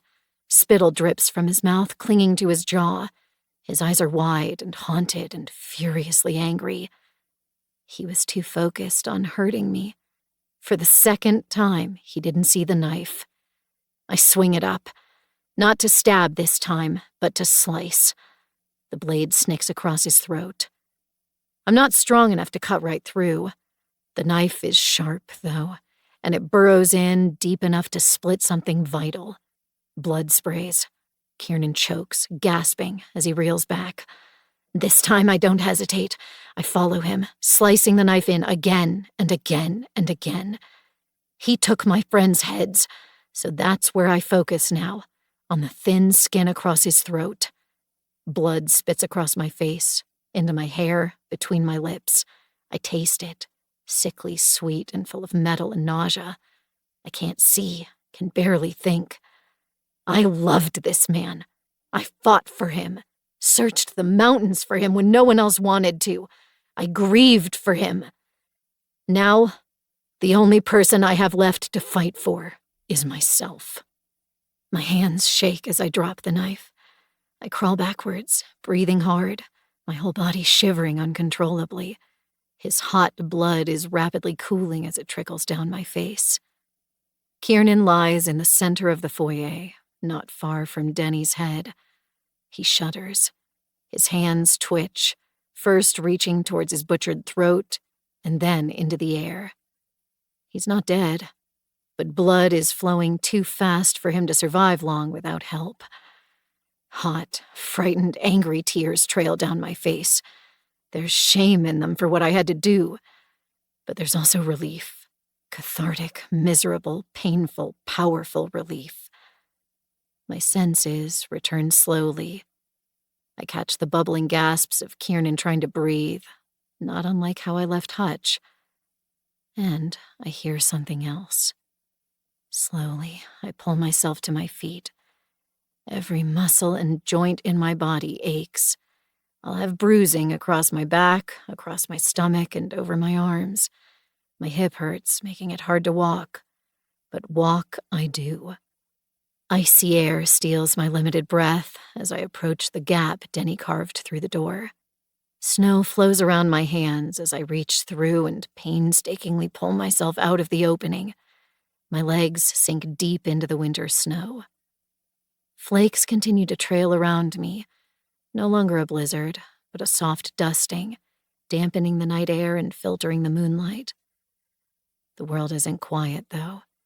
In the distance comes a slow, rhythmic thudding, like drums beating over the mountaintops. I lift my head just as the first helicopter rises over the trees. Natasha came through for me. A spotlight fixes on Blackstone Lodge's door, with me in the center. I shield my eyes and raise my other blackened and bitten hand to hail them. A whirlwind of snow spins in all directions as the helicopter descends towards me. Tears continue to fall, and I don't try to stop them. As tired and aching and scarred as I am, there's still work to be done. I don't know if Kiernan will survive. If he does, he'll face the courts. He'll answer for what he's done. There were 9 other people on this trip with us. Each of them has families, friends, people who deserve answers, who need some kind of justice. Kiernan can be the one to pay that fee for the remainder of his life. For my own sake, I don't want to ever see his face again. Though I suspect I'll never forget it, in the same way that I never forgot his brother's face from the night on the bridge. But that's not what's important right now as the blinding light grows nearer. Right now, I only care about 2 names: Hutch, Alexis. They might not still be alive. They might already be past the point of saving. But we can at least try.